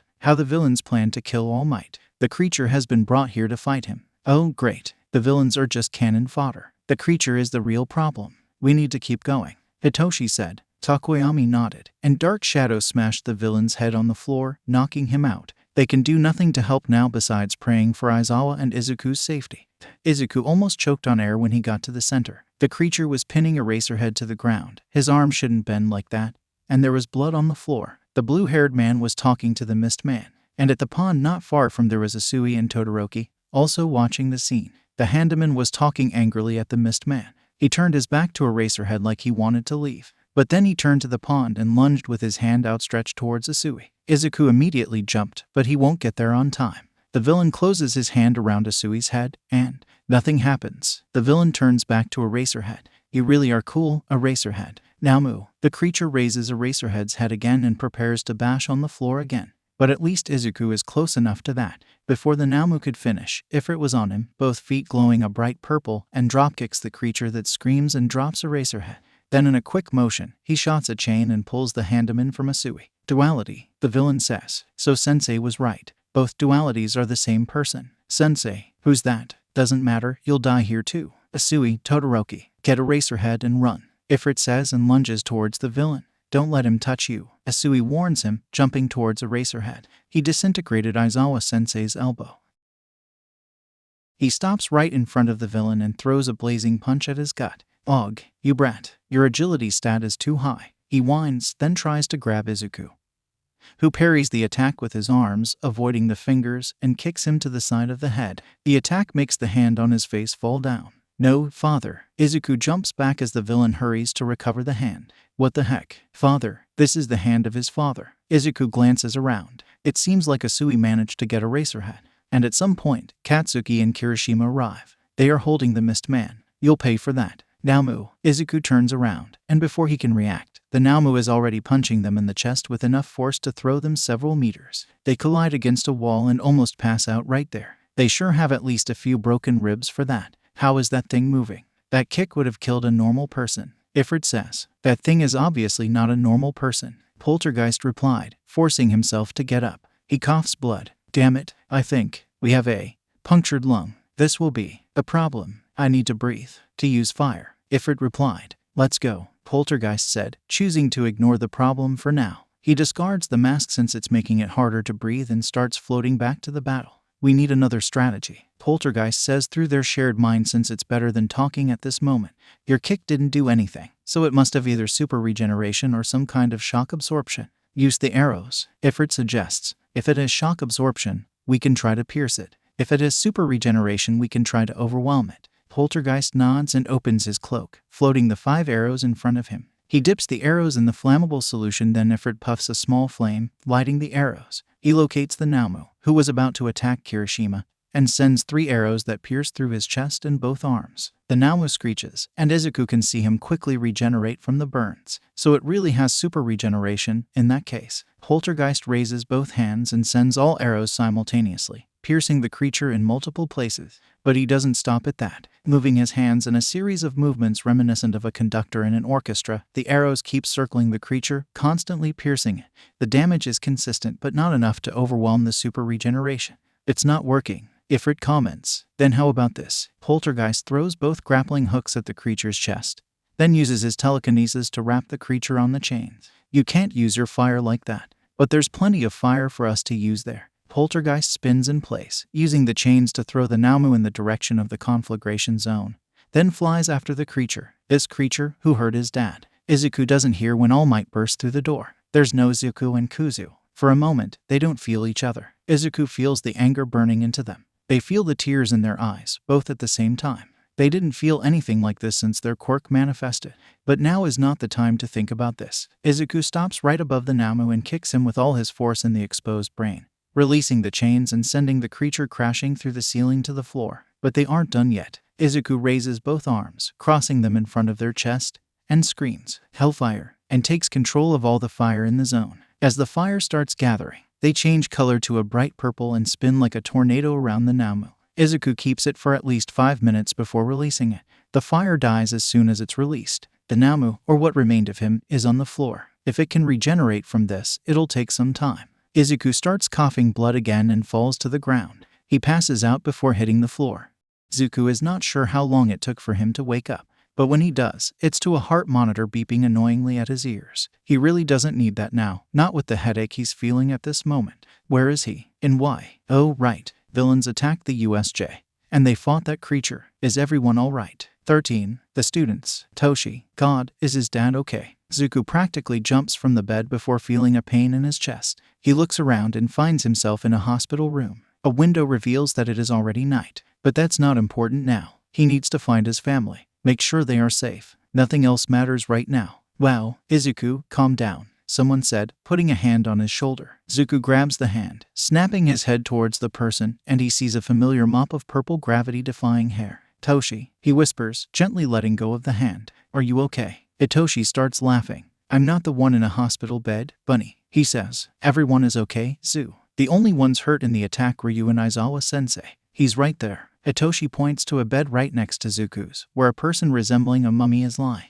"He's pretty banged, but the doctors said he won't suffer any permanent damage." Zuku lets out a relieved sigh. "Dad is hurt, but he'll be fine. Everyone else is fine too." "That's great news. He looks like a mummy," he hears coming from his own mouth. "Kuzu, when did you wake up?" Zuku asks. 2 minutes ago. Kuzu replies. "I was about to try to calm you down when Toshi started talking." Then he turns to Itoshi. "What about the villains?" "The thugs were mostly caught. Itoshi explained. The creature was also caught. The mist guy and the hands guy escaped. The heroes arrived not long after you dragged that thing away from the center. Everyone saw the purple tornado. Izuku nods and keeps silent for a few seconds. Hey, Toshi, could you bring me a water cup? Zuko asks. Okay, be right back. Itoshi replies and leaves the room. As soon as Itoshi leaves, Kuzu sighs and asks, how can you even breathe like that? Not sure, better not to question. His dad replies, how bad was it really? You died for 2 minutes. Shouta replies, completely serious. The doctors had to perform an urgent surgery. I take it, you didn't tell Toshi.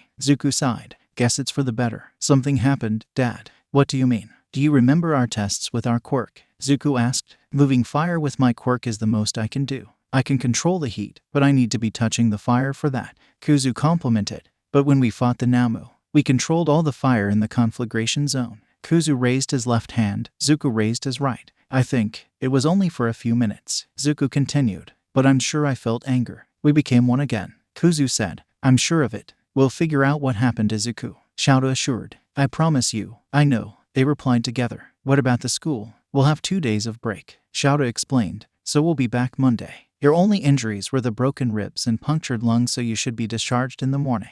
Then we'll go home. I'm sure you won't be discharged just yet, Dad. No, but they can't trap me here. Shouta replied. If his face were visible, Izuku is sure he would be smirking. Sometimes I wonder who is really the kid here. Zuko muttered. I'm back, Toshi said, entering the room with a glass of water, which Zuko graciously floated towards himself. Thanks, Toshi. He smiled, then downed the glass. He hadn't noticed how thirsty he was until now. With Toshi back, Izuku and Shouta dropped the heavy subject since they didn't want to worry the kid. It took some convincing, but eventually, even the insomniac surrendered to exhaustion and fell asleep. The next day, first thing in the morning, Tsukachi entered their room. Nothing surprising, since he probably would want to get Izuku's statement about the incident.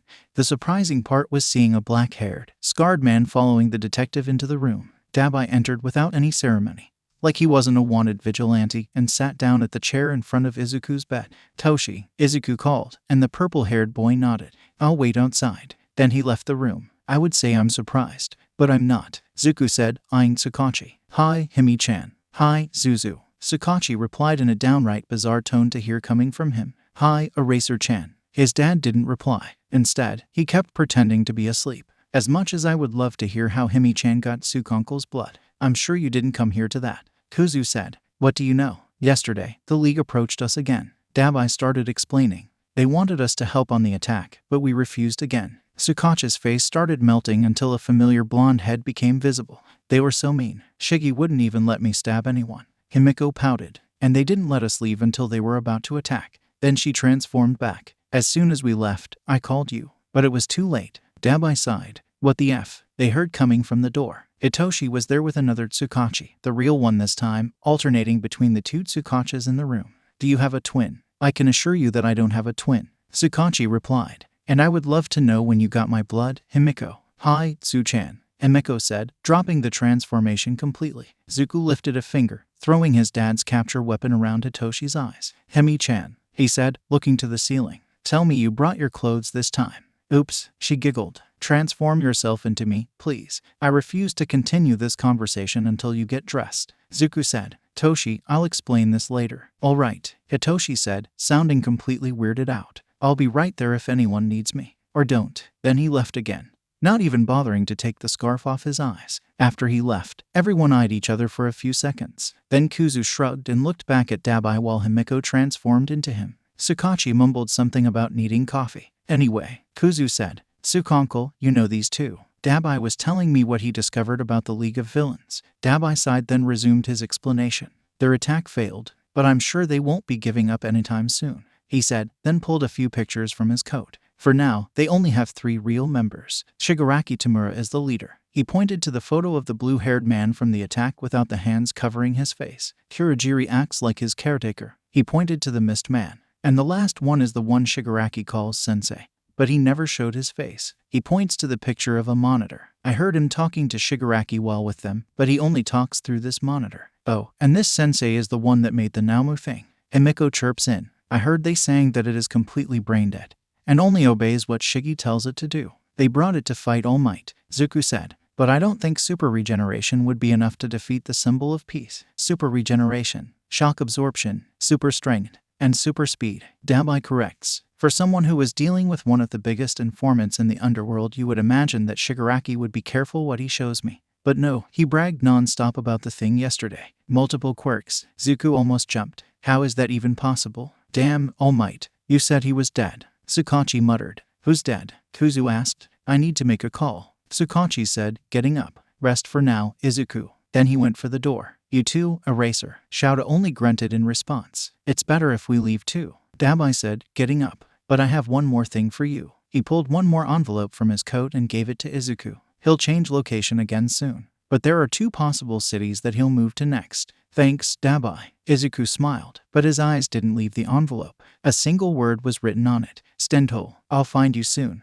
Hitoshi is still trying to understand what the hell happened earlier. No one seemed surprised but him. So whoever this girl who had turned into the detective was, they knew her. When he asked Izuku, he simply said she was a friend. Fortunately, this was the only strange event of the day. As Aizawa predicted, Izuku was discharged not long after, with strict guidelines to avoid any kind of physical activity for at least another 3 days. Aizawa should stay in the hospital for at least 1 more day, but after Izuku promised to keep an eye on him, the underground hero was eventually discharged as well. The fact that he threatened to escape through the window also helped. Anyway, they went home, and the rest of the day was spent with them taking a nap on the couch. Pablo hasn't left Izuku's side since they got home. It is more than evident how attached the cat is to the boy. Zuko had neither the motivation nor the condition to cook, so they ended up ordering food for delivery. And after dinner, Izuku decided to gather everyone in the living room to watch a video. Within the first few seconds, Hitoshi already recognized the video. It was the recording of the second day of class when Aizawa basically threatened the symbol of peace. Aizawa had a completely done with everything look on his face. All Might didn't lose his smile, but it was evident that he was cold sweating under the glare. The camera moved towards the teachers, and a few murmurs could be heard in the background. Young Aizawa, I'm sure they'll be fine. All Might tried to argue. They are hero students. First year's hero students, All Might. Aizawa replied.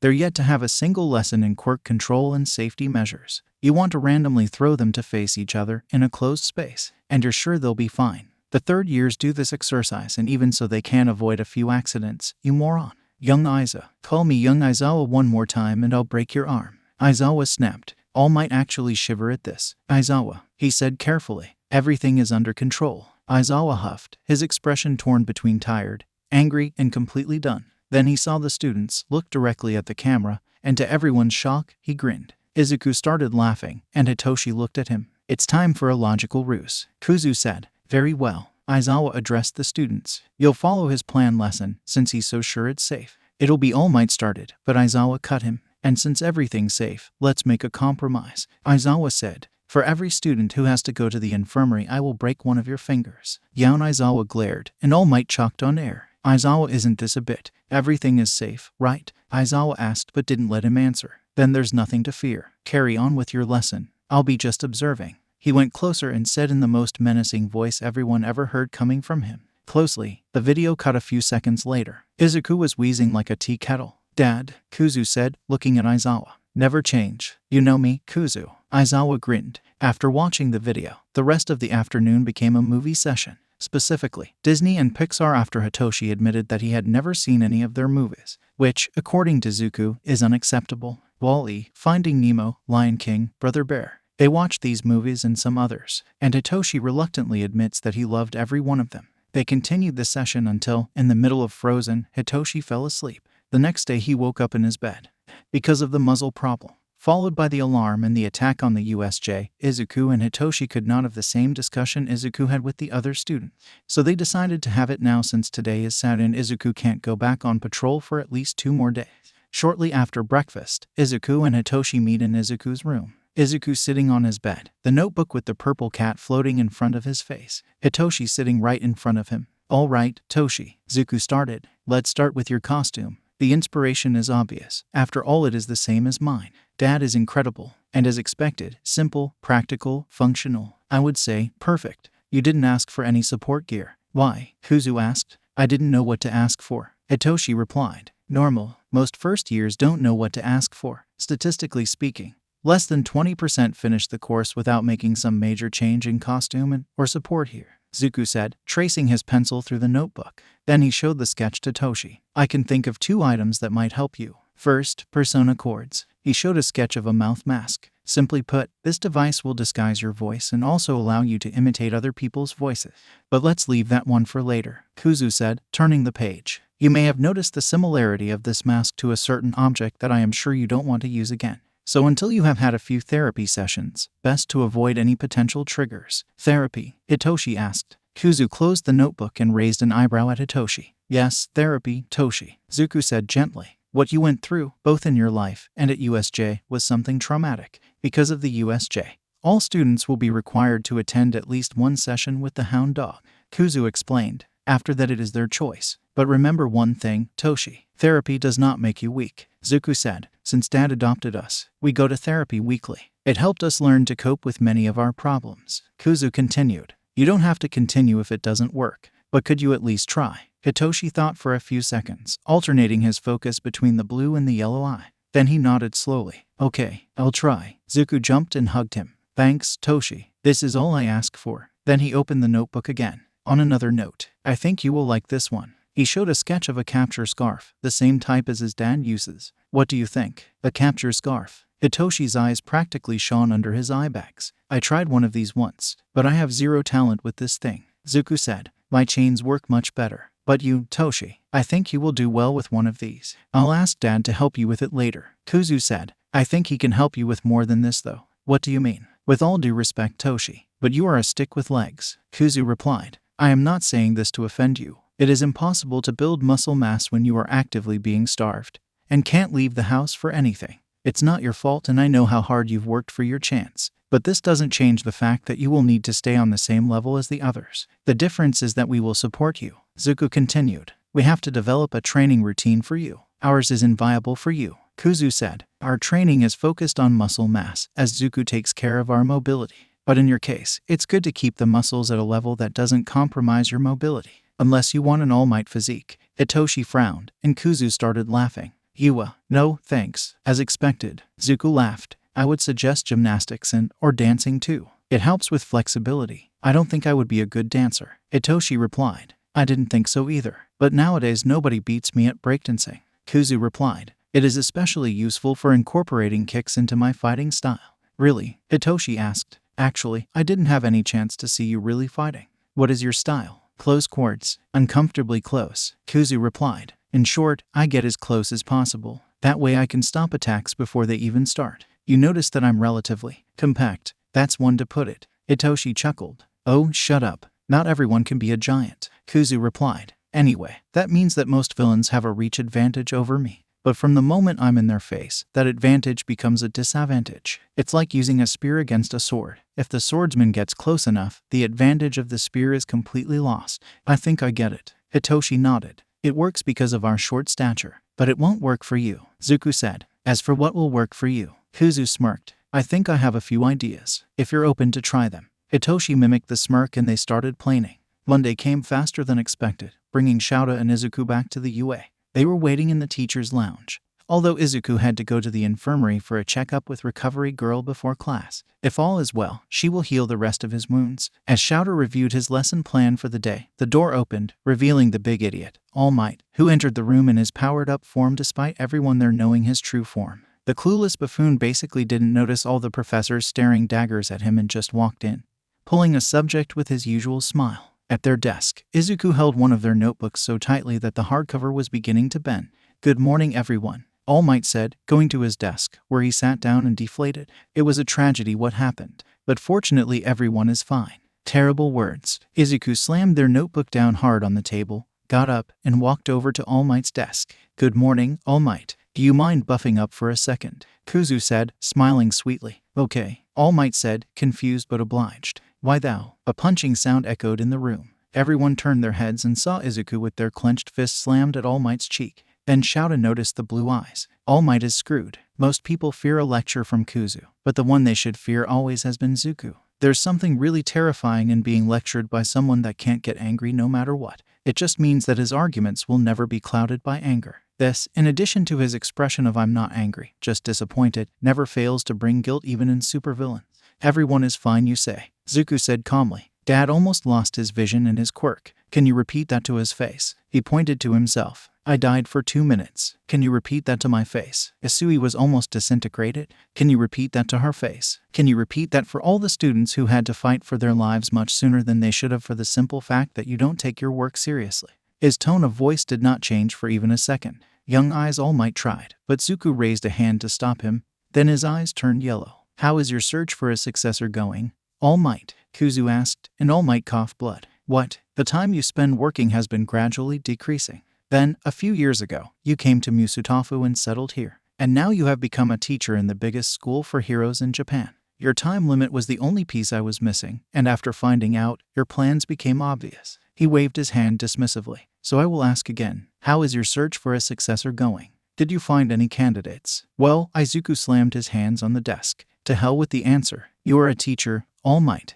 The moment you accepted the position, you committed yourself to be a mentor to all the future heroes that will come out of here. You have many enemies, and the moment you accepted this position, all the students gained a target on their backs. So the least you could do is to take your position seriously. Teach the students what it is to be a real hero, if you can even remember what it is, and be here to protect them in case something like this happens again. Then he started leaving the room. I'm going to Recovery Girl. See you in class, Dad. He left massaging his wrist. Damn it, Kuzu. Did you really have to punch so hard? It's like his face is made of steel. Shouta would have found the scene hilarious if he was not also furious with the hero. Still, he managed to feel proud of what his son had just done. Few would have the spine to say something like that to the face of the #1 hero. At least the idiot had the decency to look guilty after hearing the lecture. All Might, please come to my office. Nedzu's voice came from the speaker. If All Might looked ashamed before, now he looks terrified. He gets up and leaves the room looking like a prisoner going to the execution chamber. Serves him right. Shouta is not a vindictive person. I mean, yes, he is. But at least this time, everyone agrees that All Might deserves whatever will happen to him. Jan Kenpo, Izuku yelled, pulling scissors on his left hand and rock on his right. Damn, Zuko mumbled. All right, so let's use my energy. He sat down at one of the infirmary beds, and Recovery Girl kissed his cheek. The pain he was still feeling in his chest dimmed, as did his energy. As Zuko started yawning, Kuzu assumed control. Thanks, Granny, he said, smiling at the old lady. I have no idea how much Nedzu pays you, but it is not enough. Can't say you're wrong, dear. She sighed. I wish Nedzu was a little less paranoid with his staff. I could really use some help here. Maybe you could try. Zuko yawned, scouting some students. For a work study. I know healing quirks are rare, but you never know when you'll find someone. Why? He fell asleep. Kuzu chuckled. But I think it's a good idea. Even if there's no one with healing quirks, you might find someone interested in medicine. You bring a good point, Sonny. I'll bring this up with Nedzu at our next meeting, she said, giving Kuzu a few gummies. Now, go on. And don't forget to have your dad come here after class. We need to do 3 more sessions to finish his healing. Yes, ma'am. Kuzu saluted, then left the room. As he approaches the classroom, Izuku soon hears the commotion. Homeroom started 5 minutes ago, and it seems that the room is already making their opinion evident about Shouta being back in his state. Not that Kuzu disagrees with them, but his father is so stubborn that what's the point of even trying? Just before Kuzu opens the door, the sudden silence indicates they have received a Shouta glare, something Kuzu wanted to be inside to see what it looks like with Shouta covered in bandages. A red-eyed mummy is something he had never imagined. Opening the door to the classroom was like opening the gates to the land of chaos. If the students were worried about Shouta, the moment Izuku opened the door, it was as if everyone was holding back from jumping on him. In Dark Shadow's case, he didn't hold back and jumped up to hug Izuku. And there goes another 10 minutes spent calming the students down. Yes, he is fine. No, he doesn't need any more rest time. Recovery Girl has already cleared him. Only then Shouta can explain what happens now. You all did very well with what happened, but the fight is not over yet. And with that, the tension in the class doubled. The sports festival will take place in 1 month, and chaos started again. Is it impossible for this class not to explode after every announcement Shouta makes? Probably. Well, to preserve his dad's eyes, Kuzu decides to test one of Zuku's ideas. He knows that he can spew fire from his entire body, including his eyes. Kuzu puts his hands on the table and does his best imitation of a Shouta glare while concentrating his flames in his eyes. The expected effect is achieved, and everyone immediately becomes quiet. Successful experiment. He smiles and puts his hand in his dad's scarf, where he knows he keeps his eye drops. Letting fire out of your eyes can be intimidating, but drying the water from inside the eyes is not pleasant. Is that how you feel every time you use a razor, Dad? Kuzu says, dripping the eye drops into his eyes. Very unpleasant. You get used to it. Shouta waved him off. No one will address how scary that was. Kaminari asked. I prefer Sensei's glares. All the students nodded in acknowledgement. Back to the sports festival, Shouta said. The school board decided to keep the festival despite the protests of some teachers, myself included. And me, Kuzu replied. But what can we do? To ensure the safety of the students, some precautions will be taken. The festival is being postponed by 2 weeks to give the students more time to prepare. In addition, the usual security will be increased 5-fold. So the only thing you have to worry about is training as much as possible, Shouta explained. Remember, the sports festival is the perfect opportunity to catch the eye of the pro heroes and secure internships, Kuzu said. Of course, not everyone will be able to make good impressions, and we also have those who want to go underground. For those, I guarantee that you will also have internship opportunities. But regardless of your plans, go beyond, plus ultra. The class cheered with him, and the bell signaled the end of homeroom. After that, classes went on as usual. Nothing much happened during the day, which is good. Both the students and the teachers deserve a rest after what they have been through. Apparently, there was some commotion in front of the room at snack time. But if something serious had happened, Toshi would have warned them. Zuko woke up near the last period. After class, Izuku, Shouta, Toshi, and Chiyo go to Field Omega to perform some tests. Well, Toshi is there because he wanted to wait for Izuku and Shouta instead of going home alone.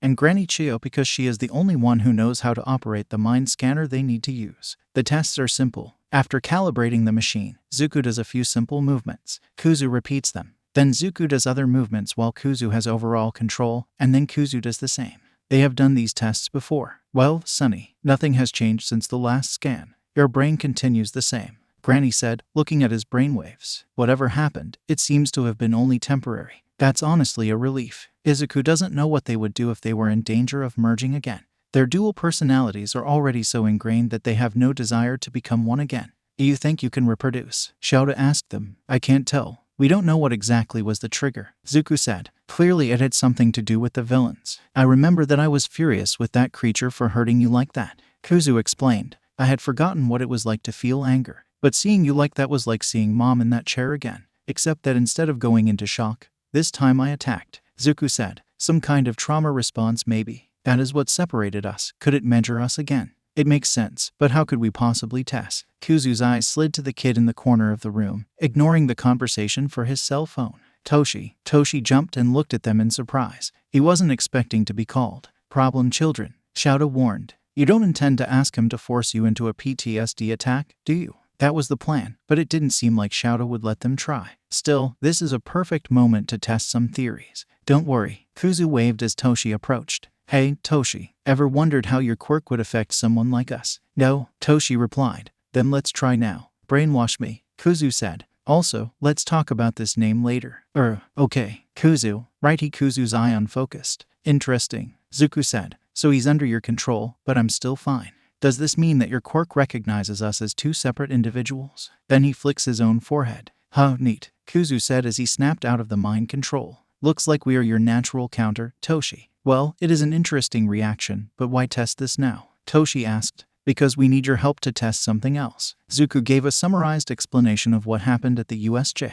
We want to know if you can force us to do it again. Is it safe? What if you can't split up again? I doubt that this is the case. Kuzu shrugs. If we took that risk, something would have changed the first time. If you are sure. Toshi takes a deep breath. Are you ready? Aye, they say together, and their face instantly blank. It's the second time Zuko feels it. He has so many tests he wants to do. What are the limits of his quirk? What counts as an answer? Would a nonverbal response work? Does a grunt or groan count? What if the person says something, but it is directed at someone else? All right, I'm in control. What do I tell them to do? Toshi looks at Shouta. Keep the command simple. Tell them to merge. Shouta replies without taking his eyes off Izuku. Okay. Toshi turns to the duo again. Zuko, Kuzu, merge. Izuku doesn't move or do any action for a few seconds, which leads Toshi to think it didn't work, but then Chiyo gasps, and when Toshi turns to her, she is watching the device in her hands with full attention. It happens quickly. The moment they hear the command, they both retreat into the depths of their minds. Then Zuko finds himself in a different place, a large empty white room.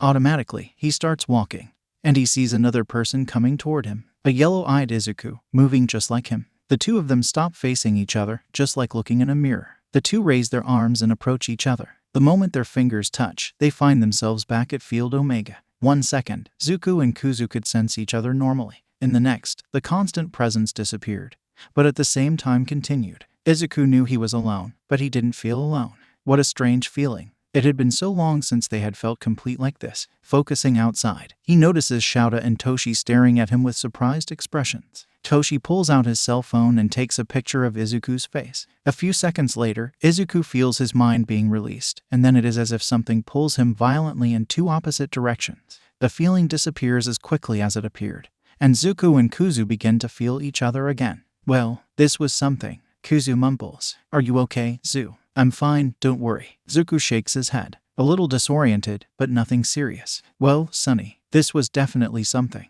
Granny Chiyo said, showing them the scanner. Izuku clearly remembers the results the scanner always showed them. Izuku's mind is divided into 3 sectors. The right sector is where Zuko is, the left sector is where Kuzu is, and in the center is like a communal room. The person in control of the body is in the center sector, and both can't be there simultaneously. Izuku constantly has 2 signs active in his mind, representing Zuko and Kuzu. But what Granny Chiyo showed them was different. The moment Toshi gave the command, the 2 signals headed for the central sector of the mind, and as soon as the signals touched, they merged together. When Toshi released their minds, the 2 signs repelled each other back, each to their own sector, which explains the feeling they felt after the separation. Well, Zuko mumbled, it's like our minds refuse to unite again. But it can be done, Kuzu added. We did at the USJ. And it lasted longer than now. Zuko continued. We will have to practice. We can start trying to go to that place again. It's a good start. Zuko nodded. But of course, this will have to be fitted in between patrols and classes. Starting tomorrow, Izuku starts the after-school training sessions with the students, and they have 1 month to prepare them for the sports festival. Takoyami is the first, and he has a great darkness to overcome. Tuesday after class, Izuku didn't waste a second. As soon as the class was released, they practically grabbed Takoyami's arm and dragged him to Field Omega. Call them over-eager if you want, but they have a lot to work on and only 4 weeks until the sports festival. If they can't finish everything by the sports festival, it's not a problem. But after the festival comes the week of internships, and the sports festival is the students' big chance to get the attention of a good hero.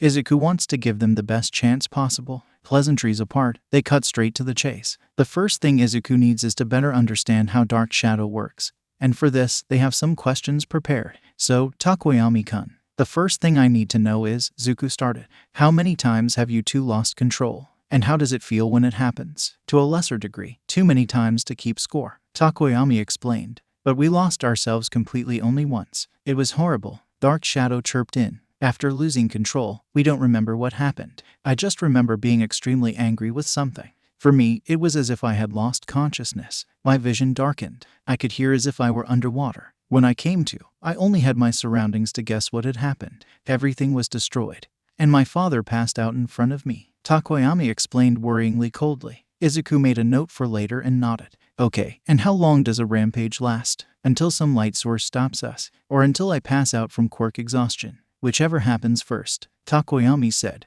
The darker, the bigger and stronger Dark Shadow gets, but he uses proportionally more energy. And is he dangerous? Zuko asks, careful with his wording. To you, I mean. I would never hurt, Fumi. Dark Shadow squeaks indignantly. Stop, Dark Shadow. Takoyami chides the quirk, then turns back to Zuko. He never hurt me physically. The only damage he ever caused me was exhaustion, but it would be wrong to blame him for that. That's good to know. Zuko smiles at them. This means that even when he loses control, Dark Shadow is still loyal to Takoyami. Maybe he's not as uncontrollable as they seem to think. All right, Takoyami, we'll need to perform a test here, Kuzu said, exchanging control with Zuko. I want you to let Dark Shadow lose, so we can see how he gets when he loses control. You what? Takoyami asks worriedly, his eyes widening comically. Kuzu almost starts to laugh, but his concern is to reassure his student. Calm down and look there, Kuzu said, pointing down to a separate room. This is the control room. From inside we can control everything in the training camp, from the dummies to the intensity of the lights. Before starting the training, I need to know what we are dealing with. You won't hurt anyone, Takoyami-kun, Zuko reassured. We promise you. Takoyami hesitated for a few more minutes, but eventually he nodded. Zuko beamed and gestured to the locker room. 5 minutes later, Takoyami was in his PE uniform, and Izuku was in the control room, both ready to start. Okay, Takoyami. Izuku's voice echoed through the loudspeakers in the gym. Summon the Dark Shadow. We will do it as follows. The cameras were all pointed at him. 10 different monitors showed the room from various angles in the control room, all focused on the Takoyami. I will dim the lights little by little and try to pinpoint the moment when your control slips. Keep calm and remember, you won't hurt anyone. Takoyami nodded, and a few seconds later, the Shadow Crow was in front of him. Izuku slowly slid the light level control knob down, paying full attention to the cameras. They observed Dark Shadow's size increasing in proportion to the decrease in light. The growth is apparently exponential rather than linear. But is light really the only factor in his growth? The moment when Dark Shadow's eyes turned red is the moment when Izuku was sure that he was no longer in control. Takoyami's eyes lost focus as if unconscious, yet he was still standing. A few seconds later, Dark Shadow wrapped itself around Takoyami like an armor, covering most of his features. Izuku watched for a minute, but neither Takoyami nor Dark Shadow moved. Interesting. Izuku pressed a button, and from a secret entrance, one of the one-pointers from the entrance exam entered the arena. In a second, a head made of shadows turned toward the robot, and a talon larger than him smashed him to the ground. Interesting. Kuzu cackled, not unlike Netsu, and pressed several other buttons, releasing all sorts of robots, moving dummies and targets into the arena. I think we had too many tea parties with Netsu-san, Zuku muttered. Every robot and dummy that moved was instantly attacked by the quirk. But the immobile targets were not touched except as collateral damage. With each target that appears, Dark Shadow shouts something almost indistinguishable before attacking. But Izuku can pick up a few words like small fry, stay away, hurt, and fumi. Together these words form an interesting mental picture, to say the least. After about 10 minutes of non-stop attacking, Dark Shadow begins to slow down. His size also decreases slightly, but it doesn't seem to be from exhaustion. Watching more closely, Izuku noticed that he had stopped shouting so loudly, and his attacks seemed much less vicious. He continues to destroy any robot that approaches him, but now he's not attacking everything that moves. While Kuzu watched and commented on what he saw, Zuku quickly wrote everything down in his notebook. Finally, having observed everything he could, Izuku slowly turned the lights back on, noticing that the moment Takoyami seemed to regain his consciousness, the light was lower than when he lost it. Unlike his usual enthusiasm, Dark Shadow seemed much more tamed. Takoyami was panting, but otherwise, he just looked confused by all the robot wrecks around him. Zuku excitedly jumped back into the arena to share his remarks. With what he saw here, he has a good theory about the workings of the Dark Shadow. Well, Takoyami-kun, I have a good idea what to do now. Zuku grinned, giving Dark Shadow an apple. From what I observed, your quirk works like this. Tell me if this makes sense. He took the notebook and started reading his theory. Dark Shadow absorbs emotions, especially those that Takoyami rejects. These emotions are strengthened by the darkness. The emotions Takoyami suppresses the most are anger and fear. These two emotions together cause Dark Shadow to attack everything that moves in a frenzy in an attempt to protect his master from the dangerous and hated enemy. Takoyami's reason for losing consciousness during the frenzy is mental protection. This way, he is not completely exposed to such high levels of anger that it would overflow onto him. The rejection is unconscious, so neither of them ever noticed, and that is why Takoyami shows so little emotion all the time. By the end of the explanation, Takoyami seemed to be in shock, but this is understandable after all he had just discovered. That makes sense, Takoyami said, exchanging glances with Dark Shadow. You always show the emotions that I lack. Am I stealing your emotions? Dark Shadow asked softly. No, you're not, Kuzu said. You two are kinda like us. The two looked at Kuzu in surprise. We never explained this to the class, Kuzu. Zuku chuckled. Our emotions are separate and shared at the same time. He explained. For example, I'm incapable of feeling anger. So no matter how angry Kuzu is, I am not affected. But shared emotions do affect us when at extreme levels. Kuzu continued. The first time Pablo, our cat, let Zuku pet him, he was so happy that I almost started dancing with him. In your case, you started to suppress your emotions very early, right? Your parents didn't like it very much when you cried, did they? Zuku asked. No, they didn't. Takoyami confirmed. Even when they were there, Dark Shadow was the one who was always with me. And obviously, his emotional support did not improve in foster care at all. In other words, you have always learned that emotions are unwanted, but a child who represses his emotions will always end up with a breakdown.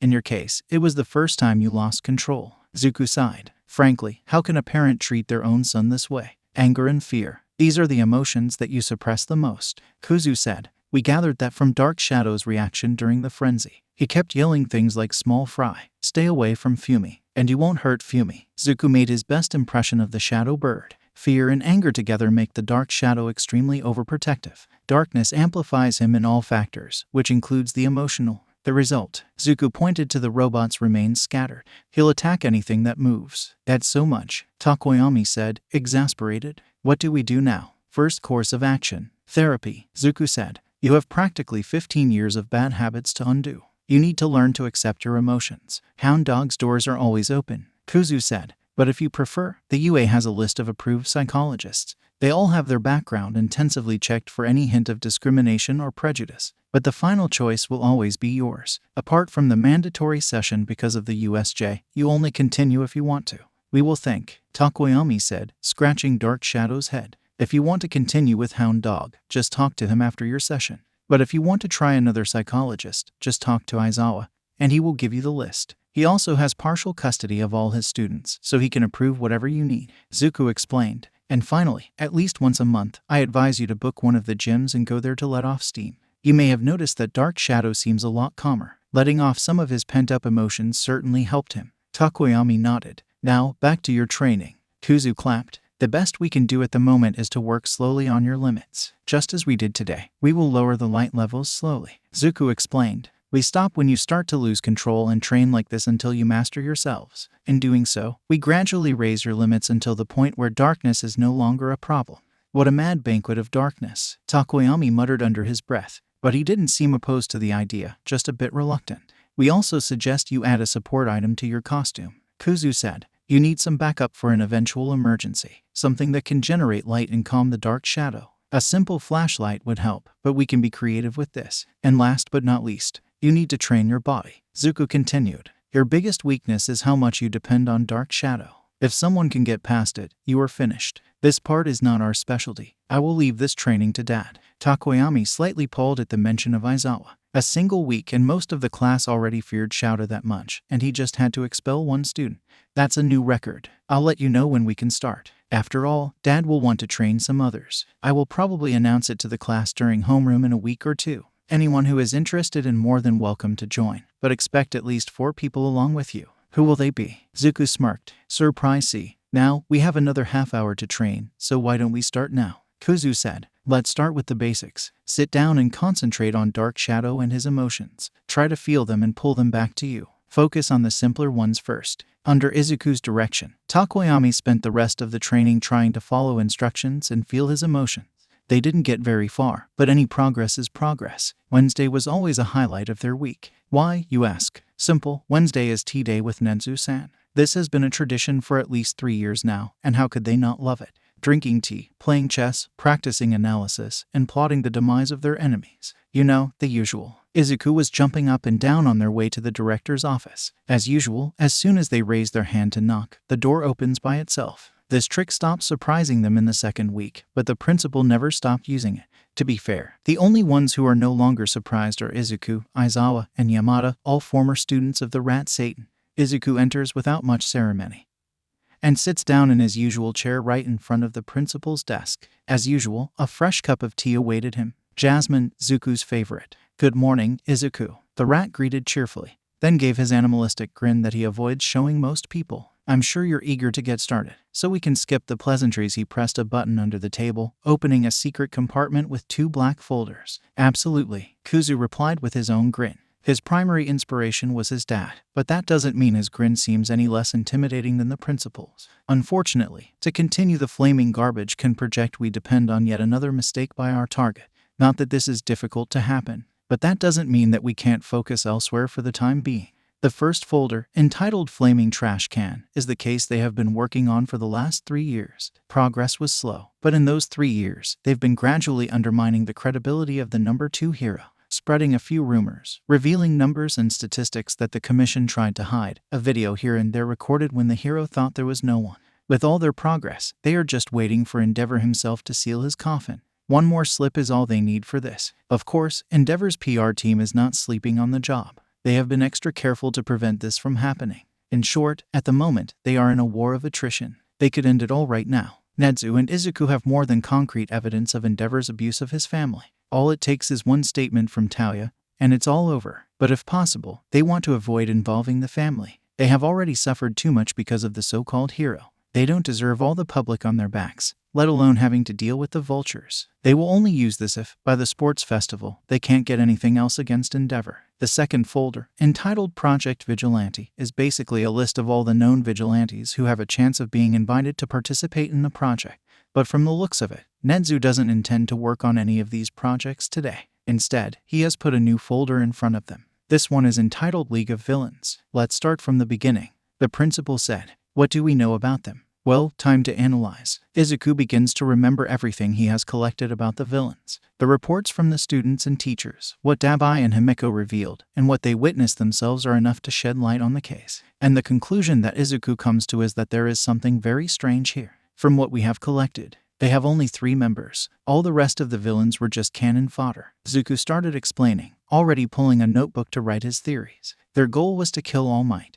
And to do this they brought a multi-quirk bioengineered weapon made exclusively to fight him. They clearly did not plan things very well, even if we consider that they somehow knew that All Might was weakened and that the creature would be able to kill him. Practically any other hero could beat the creature. It had an exposed brain, Kuzu said, exasperated. 13 could disintegrate the creature in seconds. No super regeneration would save it from that. Snipe would have no problem shooting the brain. Mike could literally blow it up. Even I would have no problem continuing to burn it if it hadn't taken me by surprise. And that's the weirdest part, Zuku said thoughtfully. Their plan makes no sense. What do you mean? Nedzu asked. Hirajiri appeared in front of us when we were trying to evacuate the students. Zuku explained. He scattered the students around and tried to stop 13 from escaping. But that's all. He didn't seem to be fighting seriously for even a second.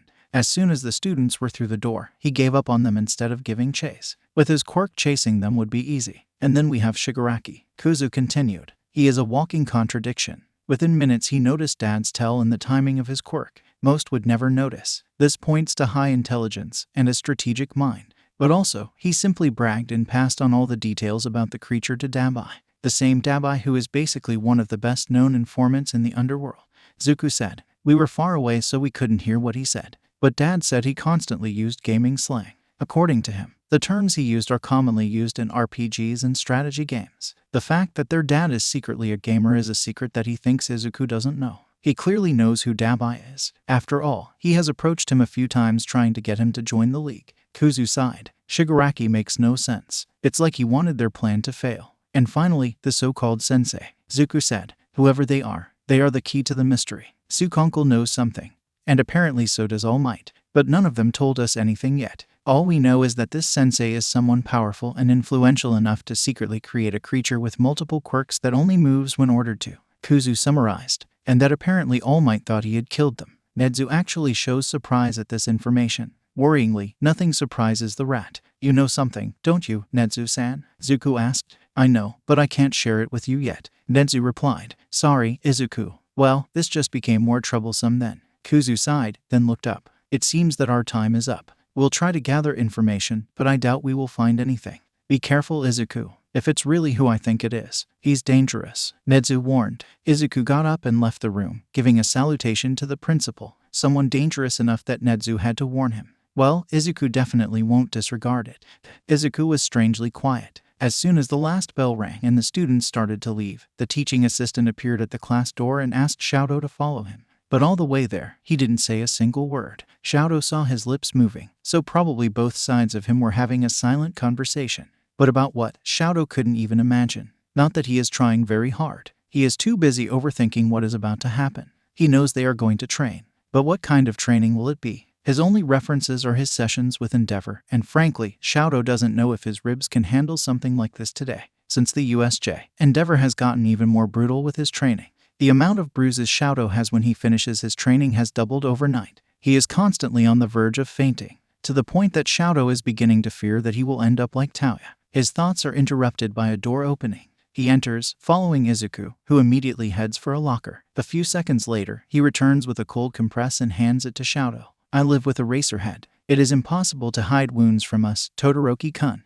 Zuku said, smiling. Just take it, no questions asked. Kuzu continued. Shouta nodded, accepting the compress and pressing it against his chest. The relief was almost instantaneous. He could have done it himself if it wasn't so exhausting to keep his quirk activated constantly. Unceremoniously, Izuku sits down on the floor, crossing his legs, and gestures for Shouta to sit in front of him. Shouta copies him. When he sits down, Izuku already has their notebook in hand. Where did they get it from? Do they have a secondary quirk? Some kind of summoning, maybe? Well, Todoroki-kun, Zuku calls him. I wanted to do some tests with your ice before I started, but seeing the state you are in now, Zuku grits his teeth before continuing. Let's keep things small for now. Shouta opens his mouth to argue but then closes it. He is right. Shouta is in no condition to try anything too taxing at the moment, especially knowing that he will have to train with Endeavor again when he gets home. Let's start with your fire then, Kuzu said, and before Shouta could reply, he raised a hand. Let's just do some simple exercises. I have some theories about your quirk, and I want to test them. Shouta takes a deep breath, then nods. Kuzu smiles at him, then raises his left hand. I didn't always have control over my flames, Kuzu explains with a small green flame dancing in his hand. He places his other hand over the flame and begins to move it as if he were modeling clay. One of the first things I realized is that my emotions affect temperature, especially anger. The first time I used it, I ended up with a second-degree burn on my hand. He opened his hands, and the flame was shaped like a rabbit. It wasn't very serious, but I felt terrible for making Zeus suffer yet another burn. Shouta watched the rabbit, surprised at the level of control Kuzu showed. Is it even possible for him to achieve something like that? How? He asked. Lots of practice. Kuzu smirked. Then his expression softened as the rabbit vanished. I'm not going to sugarcoat it, Todoroki. Fire is dangerous. It is much easier to safely immobilize someone using your ice than your fire. Just look at your sperm donor. He has the highest capture rate among all the heroes, and the highest property damage rate, and the highest fatality rate, villains, civilians, and other heroes alike. Kuzu sighed. Frankly, he acts like a caveman. Uga, me use hot fire, villain is gone. Then he starts laughing, which makes Shouta laugh too. Oh my god, that was perfect, Shouta says, wheezing. They sober again a few seconds later, and Kuzu goes back to his explanation. He takes off his left glove and shows Shouta his scarred hand, the same he showed the class during the quirk assessment test. That was the last time I completely lost control of my emotions. The scar is a memory of how dangerous my flames are even though I am resistant to them. Imagine what they can do to someone with no resistance, Kuzu explained. Shouta's mind instantly went to Tauya. Shouta was really young when his brother was alive, but he remembers the scars vividly. Before I teach you power, I want you to learn control. If my theories are correct, your level of control can far exceed mine, Kuzu said, raising his index finger, and a small flame appeared in it. Try lighting a weak flame, such as a lighter. Shouta nodded and raised his left index finger, but nothing happened. He tried to concentrate more, thinking about the feeling of warmth. But all he could remember was the burns that Endeavor had caused him. Instinctively, his hand began to shake until he felt another hand on his. He looked up and saw a pair of blue eyes looking at him with kindness. It's okay, Todoroki-kun. Remember what we said, Zuku said softly. Repeat after me. This quirk is mine. And Endeavor can take his opinion and shove it straight up his ass. This quirk is mine. And Endeavor can take his opinion and shove it straight up his ass, Shouta said. This quirk is mine. And Endeavor can take his opinion and shove it straight up his ass. He repeated as his hand stopped shaking. This quirk is mine. And Endeavor can take his opinion and shove it straight up his ass. This quirk is mine. And Endeavor can take his opinion and shove it straight up his ass. He kept mentally repeating it and slowly calmed down. Then he tried lighting the flame again.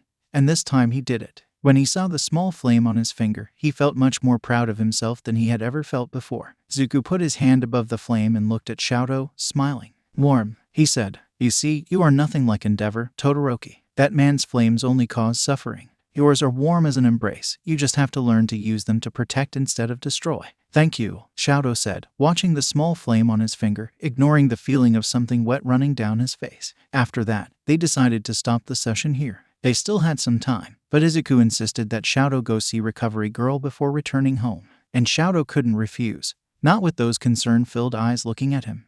As soon as they were sure that Todoroki was far enough away not to hear them, Kuzu screamed, followed by a full-force punch to the ground. Effing Endeavor. He punched the ground again, leaving a fist mark on the soft floor. How can someone like that be a hero? He lifted his fist again, but a hand caught before he could punch again. You're going to hurt yourself, Kuzu, Zuku said, gently holding his hand. Then he sighed. I envy you sometimes, Kuzu. I wish I could feel anger for what he did. I have enough anger for both of us, Kuzu replied gently. You are perfect just like you are, Zuku smiled, then steeled his expression. Guess this changes the plan, right? Zuku said, already pulling his phone. Oh, you bet, Kuzu replied, dialing Nedzu's number. The rat answered the call quickly, and Kuzu immediately started talking. Nedzu-san, change of plan. Endeavor needs to fall this weekend, and we already have a plan. On Thursday, Izuku decided to observe the class closely all day. The reason for this is called Kaminari Denki. After reading his file and checking some of his old grades, Izuku saw some suspicious things, to say the least. Kaminari barely passed in subjects such as science and mathematics,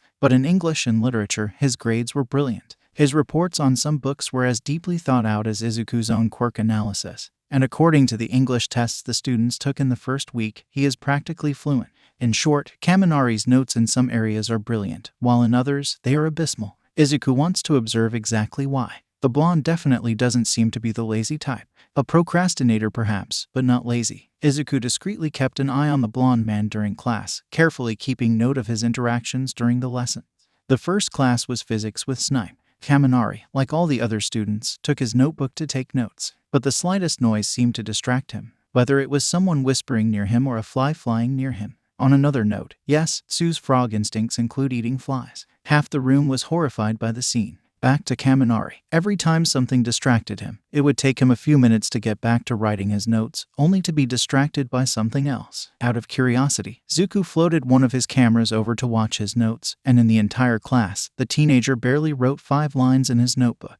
When the end of class bell rang, he looked startled, as if he hadn't noticed the time passing. The next class, in English with present Mike, was totally the opposite. Mike's classes are as eclectic as the loud blonde himself. It starts with him rearranging the chairs into a circle to have all the students directly in his line of sight. Most of the examples used in his explanations included everyday situations and many stories about journeys where the language difference caused funny scenes. Any and all conversations among the students were encouraged to be held in English as a form of practice. If anyone had any doubts about terms or expressions, Mike would immediately notice and help. Some students were still taking notes, but most were entirely focused on the explanation. And unlike the previous class, Kaminari was barely distracted during this one, so engaging lessons help him with the distraction problem. Noted, during study hall, Kaminari, along with Kirishima, Ashido, and Shiro, gravitated toward Katsuki, surprisingly forming a study group. Katsuki proved to be an amazingly patient teacher while helping them with mathematics, and despite having difficulty with the subject, Kaminari progressed during the period. Art with Midnight was a middle ground. Not as eclectic as English but much more engaging than physics. Kaminari was distracted a few times during the class but didn't struggle with the subject nearly as much. Finally, Ethics and Laws, with Eraserhead, seemed to be physically painful for the blonde. By the end of the class, he could barely write 2 lines of notes. It was as if the professor was speaking in an alien language. The essay on the laws of public quirk usage that Aizawa assigned to the next class almost brought him to tears. As everyone was gathering their things to leave at the end of class, Kaminari was slumped on his seat, with his face buried in his arms. Izuku went up to him and gently shook him to get his attention. The blonde practically jumped in fright until he saw Izuku and blushed with embarrassment. Izuku did not comment and asked him to follow. On the way, Kuzu guiding while Izuku discreetly wrote a note, Kaminari filled the silence by talking about a horror movie he watched over the weekend. Something about a guy in a hockey mask who hunted down and killed teenagers at a campground. Upon entering Field Omega, Izuku guides Kaminari into another room with various machines and gestures to a chair. Kaminari nods and sits down while Izuku looks for a specific device. A few seconds later, Izuku places a chair in front of him and sits down with a multimeter in his hand. He hands the wires to Kaminari and asks him to hold them between the fingers of his right hand. This is a multimeter made by Powerloader to keep track of students with electrical quirks. All the data collected goes directly to the servers where I can calmly analyze it later. Izuku explained, I don't know the limits of your quirk, but frankly, from what I've seen, it's dangerously high. Kaminari looked down in shame, but before he could sulk much, Kuzu put a hand on his shoulder. You have nothing to be ashamed of, Kaminari. You have one of the most powerful quirks I've ever seen. If you could already control it completely, I'd be scared. Kuzu said, Kaminari-kun. Which do you think is easier, controlling the recoil of a pistol or that of a sniper? Izuku asked. A pistol is much lighter, and the bullets have much less power, Kaminari said. A sniper is heavy, the bullet much stronger, controlling the recoil is much more difficult. Then he smiled. FPS. That's right, Kami. Kuzu smiled. Your power is like a sniper, much more powerful, but much more difficult to control. But once you learn how to work it, you'll be nigh unstoppable. And for that, let's start training. Izuku continued. We have seen how high your voltage can reach, but how low can you go? For example, if I gave you a cable now, could you charge a cell phone? Kuzu asked. Oh, that's easy, Kaminari replied, picking a USB cable on his backpack and sticking it into his mouth, then on his phone. I always do that. Interesting, Kuzu said, then approached the multimeter wires. Open your mouth for a second. He put the wire in Kaminari's mouth and then checked the voltage. 5 volts, no variation. Then he pulled the USB cable and checked again. It didn't change. Can you do it with your hands too? Not quite, Kaminari replied. Last time I tried, I blew my phone. Which leads me to believe that certain parts of your body have a different energy output. The voltage in your mouth is much lower than in the rest of your body, perhaps a protection because it is near the brain. Izuku muttered. All right, hold the wire between your finger and try the lowest output you can get. Kaminari nodded and did as he said. Zuku checked the device. It instantly lit with 20.000 volts that started gradually lowering as Kaminari concentrated on reducing the output until it reached about 1.000 volts and froze it there, varying between 900 and 1.100 volts. Can you say how much you're using? Zuku asked. I would say about 1.000 volts, Kaminari replied. And how do you know that? Kuzu asked curiously. Just a feeling, Kaminari said. I can also estimate the voltage of an outlet or wire just by touching it. So, another part of your quirk, Zuku replied. That's so cool. The human body works with electrical signals. If you train yourself enough to recognize these signals, you will never need to worry about using too little or too much electricity. Kuzu continued. Okay, next test. Izuku ran excitedly into another room and returned with another device, this one full of wires, electrodes. All right, shirt off, Kuzu said, making Kaminari blush. Kuzu, tact, Zuku chided.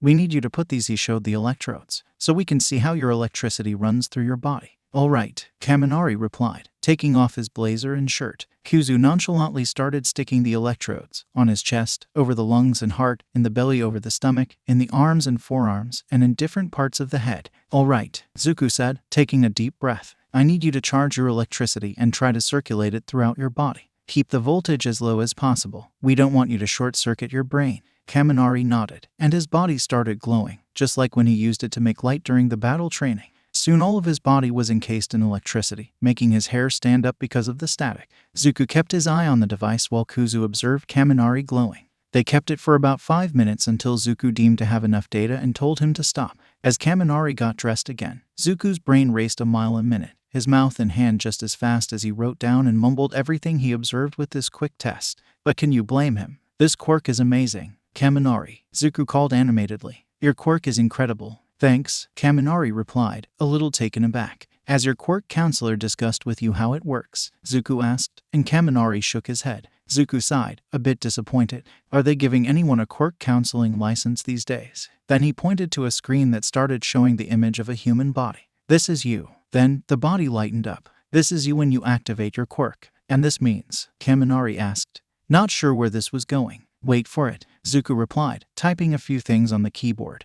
Then the video reset and slowed down. This time, Kaminari can clearly see the moment the light started from his chest, started traveling all over his body and back to his chest, then repeating. Your quirk basically turns your heart into an electricity generator, Kaminari. The moment you activate it, each heartbeat sends an electric current through your veins, and that's how energy travels through your body. Low voltages are easier to control, so you can concentrate them on just one limb. But when you try a stronger attack, you get out of control. The electricity travels through your veins and literally leaps out of your body. The short circuit happens because a voltage above your limit passes through the brain. Wow, Kaminari looked attentively at the image. Then how do we fix it? Now that we know why and how your quirk works, we work on a way to control it. Kuzu explained. You have managed to reduce the voltage on your hands to about 1.000 volts. The first thing we will do is try to reduce it further. Reduce it? Why? Kaminari asked, tilting his head in confusion. As I said, your output is directly connected to your heart. Zuku explained.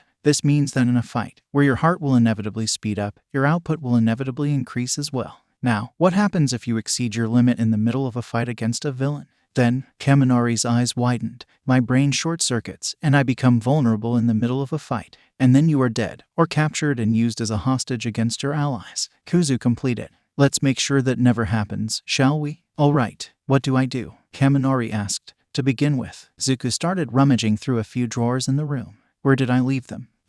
He pulled out a stack of batteries, each with a different number, the largest of which had a 1000 and the smallest a 100. Each pack had 10 batteries. Training batteries. Hold them between your thumb and forefinger and then run an electric current through them. The number on them is the appropriate power. 10% margin of error. Pass a too high current and the battery will overcharge, but relax, it won't explode. Too low and it will not charge. If you can maintain the right voltage for 5 minutes, it will turn green. Kuzu explained. The goal is simple. Until the sports festival, your minimum output must be 500 volts. When you can fill up 5 batteries in sequence without burning any, you can go to the next one. In addition to control training, I have a suggestion for you, Zuku continued. With an adequate level of control, you could immobilize the majority of villains you meet with a single touch, similar to a taser. But for this, you need to train more in close combat. Of course, this part is Dan's specialty, Kuzu said, smirking when Kaminari paled. As he should. If there is one place Aizawa is ruthless, borderline sadistic, it is in training.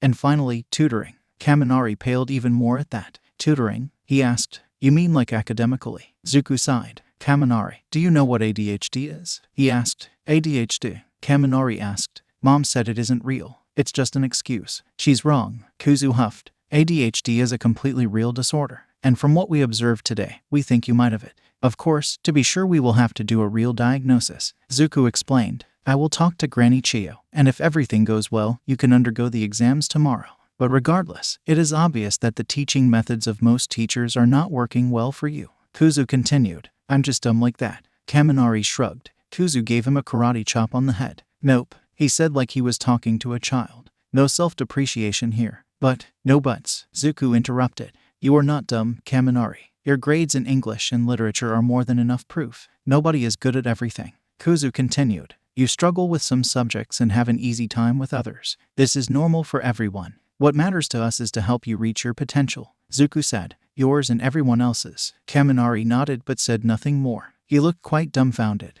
Hitoshi was walking home. The distance is only about a 10-minute walk from the UA.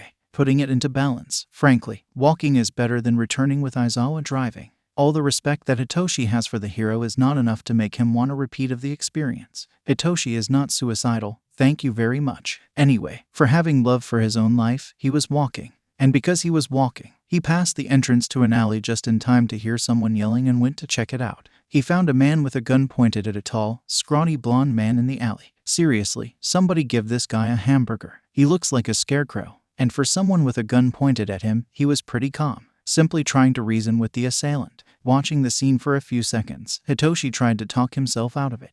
The right thing to do is find a policeman or hero and ask for help. Hitoshi still doesn't have a license. Shut up and give me everything. The mugger yelled again. I'll shoot. Oh, screw it, he's doing this. I just hope Aizawa or Izuku can bail me out. If I lose my spot at the hero course because of what I'm about to do. Hitoshi approaches the mugger silently, forcing himself to remain calm. If he makes a mistake here, someone will get shot. As soon as he gets close enough to make sure that the robber is in range of his quirk, he calls his attention. Excuse me, mister, he calls. The mugger turns around to look at him but keeps the gun pointed at the scarecrow guy. Can't you just drop it and leave? The guy frowns at Hitoshi. Shut you, Hitoshi smirks as the man's expression blanks. Got it. Give me the gun, carefully. He orders and the mugger does as he says. As soon as Hitoshi picks up the gun, he removes the clip, the loaded bullet, and clicks the safety lock. Since it's only one person, Hitoshi can keep control for a few hours as long as no one bumps into him. He picks up his phone and starts calling Izuku. Hi, Toshi. They answer quickly. Did something happen? Hi, Izuku. Which one am I talking to?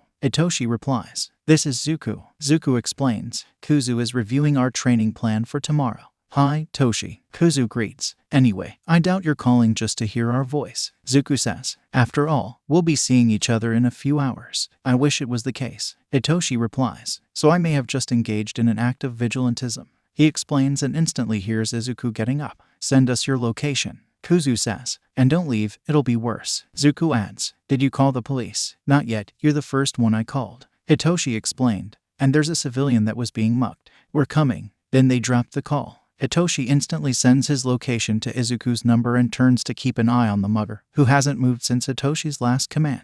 Young SH, the man starts, then coughs in his hand. I mean, young boy, why did you do that? Hitoshi turns around and sees the skinny man looking at him curiously. Not a hint of fear or disgust, just confusion and curiosity. So Hitoshi deems it safe to answer his question. He was pointing a gun at you. I couldn't simply do nothing, you know. I want to be a hero. Hitoshi shrugged. But you used your quirk illegally. Won't that get you in trouble? The man pointed. Probably will. Hitoshi sighed. I'm just hoping they won't expel me. But I don't regret helping someone who needed it, even if it costs your dream. The man said, and Hitoshi nodded slowly. The two were silent for a few seconds. When the silence started to get awkward, Hitoshi opened his mouth to say something. But before he could say anything, the man coughed up blood that splashed onto his suit, and Hitoshi's face, and his mouth. This surprised them both, especially Hitoshi, who frankly didn't expect to end up accidentally drinking the blood of a stranger. But before he could ask if the man was fine, someone dropped down in the alley and made a beeline to Hitoshi.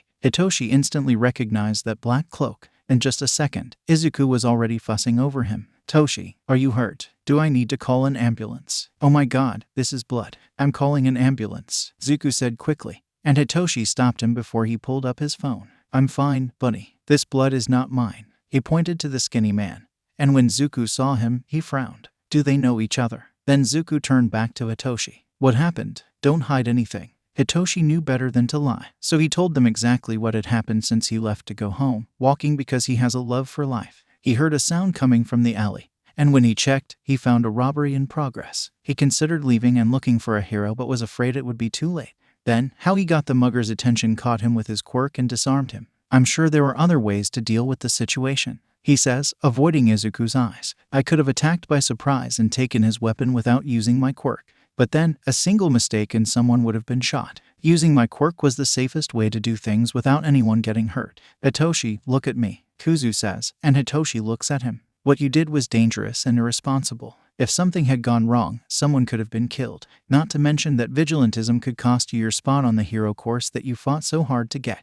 Kuzu scolded. Hitoshi looked down as he felt tears gathering in his eyes. Having said that, Hitoshi felt arms around his shoulder. When he looked up, Izuku, one eye each color, was hugging him. Well done, Toshi. What? Hitoshi asked in complete disbelief. Well done. What does he mean by well done? You knew the risks, and you knew the possible consequences. Yet you risked yourself to save someone else. That's heroism, Toshi. Zuku explained. We are not supporting vigilantism, don't get it wrong. I really hope it doesn't happen again, but you have done well. Hitoshi nodded, wiping the unshed tears from his eyes, while Izuku took a zip tie from his cloak and used it as a makeshift handcuff to restrain the mugger. What now? Hitoshi asked. I'll take care of it. You go home. If Dad asks about the blood, Izuku pointed to the skeleton man Hitoshi had forgotten was still there. Just say that you bumped into Yagi-san and he had another accident.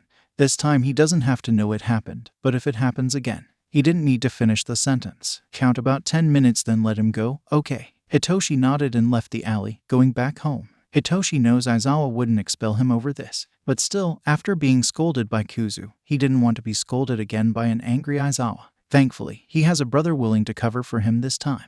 As soon as Hitoshi left the alley, Zuku turned to Yagi and stared at him for a few seconds. The blonde looked like he wanted to stick his head in a hole, and Zuku felt Kuzu laughing in the back of his mind.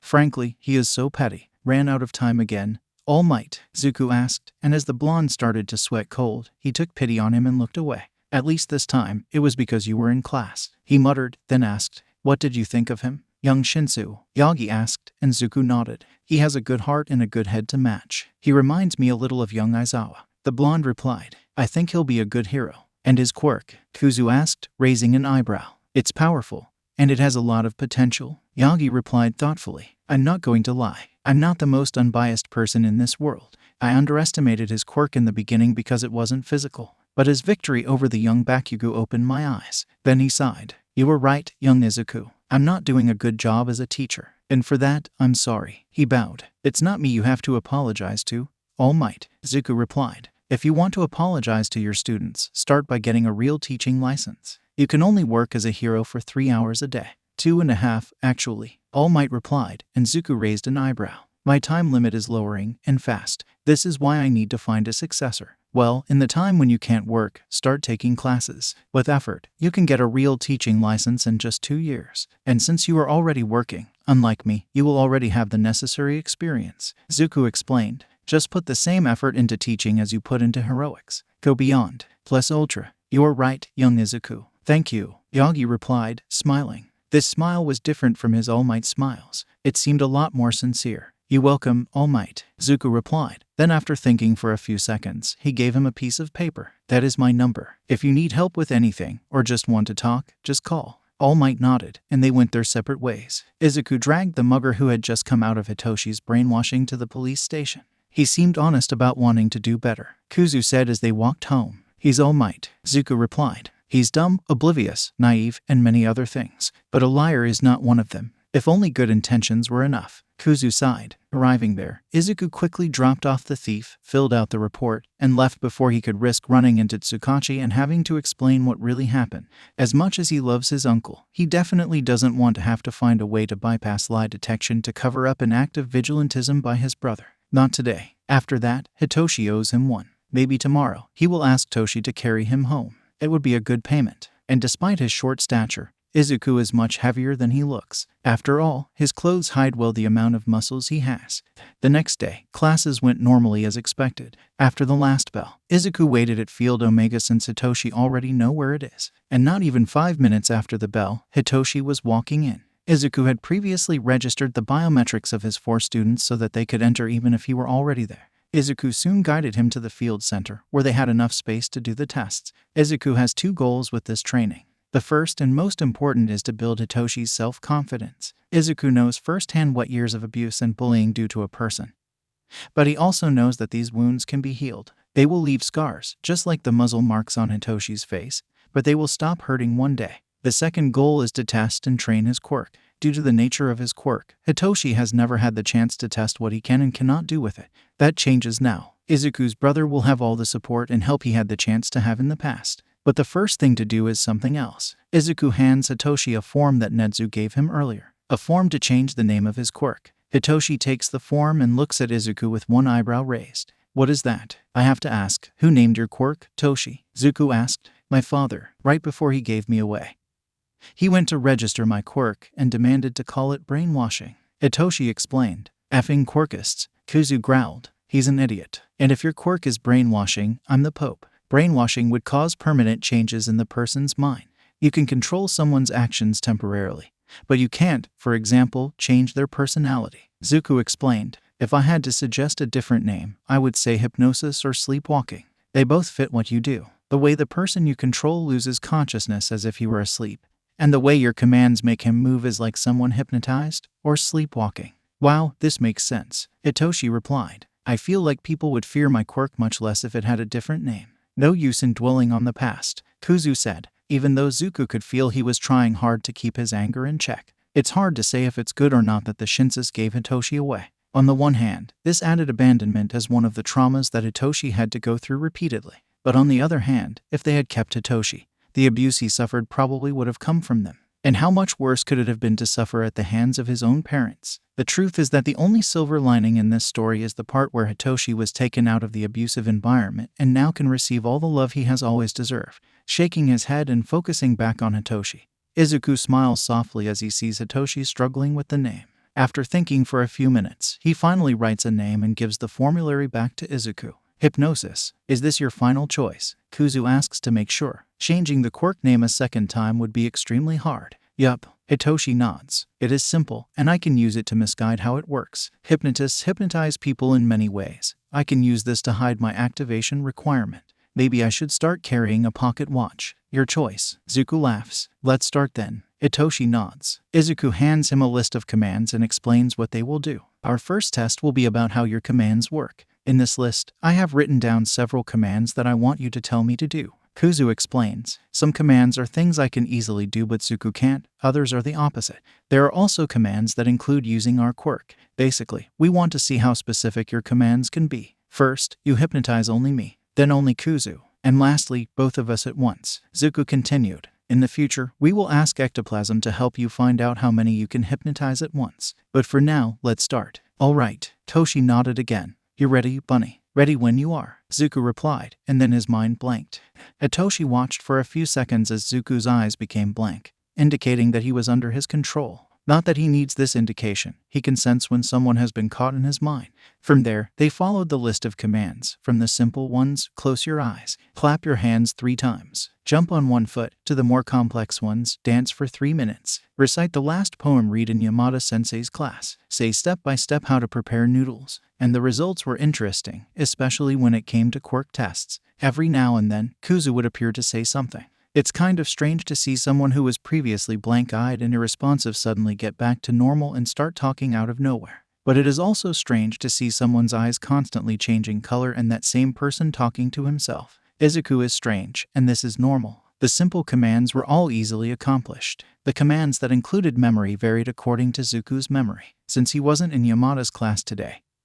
He didn't know the poem, so he kept silent. But when he asked for the step-by-step preparation of noodles, he explained it flawlessly. As for dancing, it depends on the dance. Izuku is skilled in break dancing, so it was easy for him. But being ordered to dance ballet, Well, disaster is not enough to explain it. At least Hitoshi managed to record some excellent blackmail material for the future. Hitoshi can stimulate memory, but he can't make someone remember something they really forgot. And finally, when it comes to quirks, even under Hitoshi's command, Zuku can't use fire, and Kuzu can't use telekinesis when controlling both simultaneously. If Hitoshi gives a command without a specific target, the command will be carried out by whoever is most apt to do it.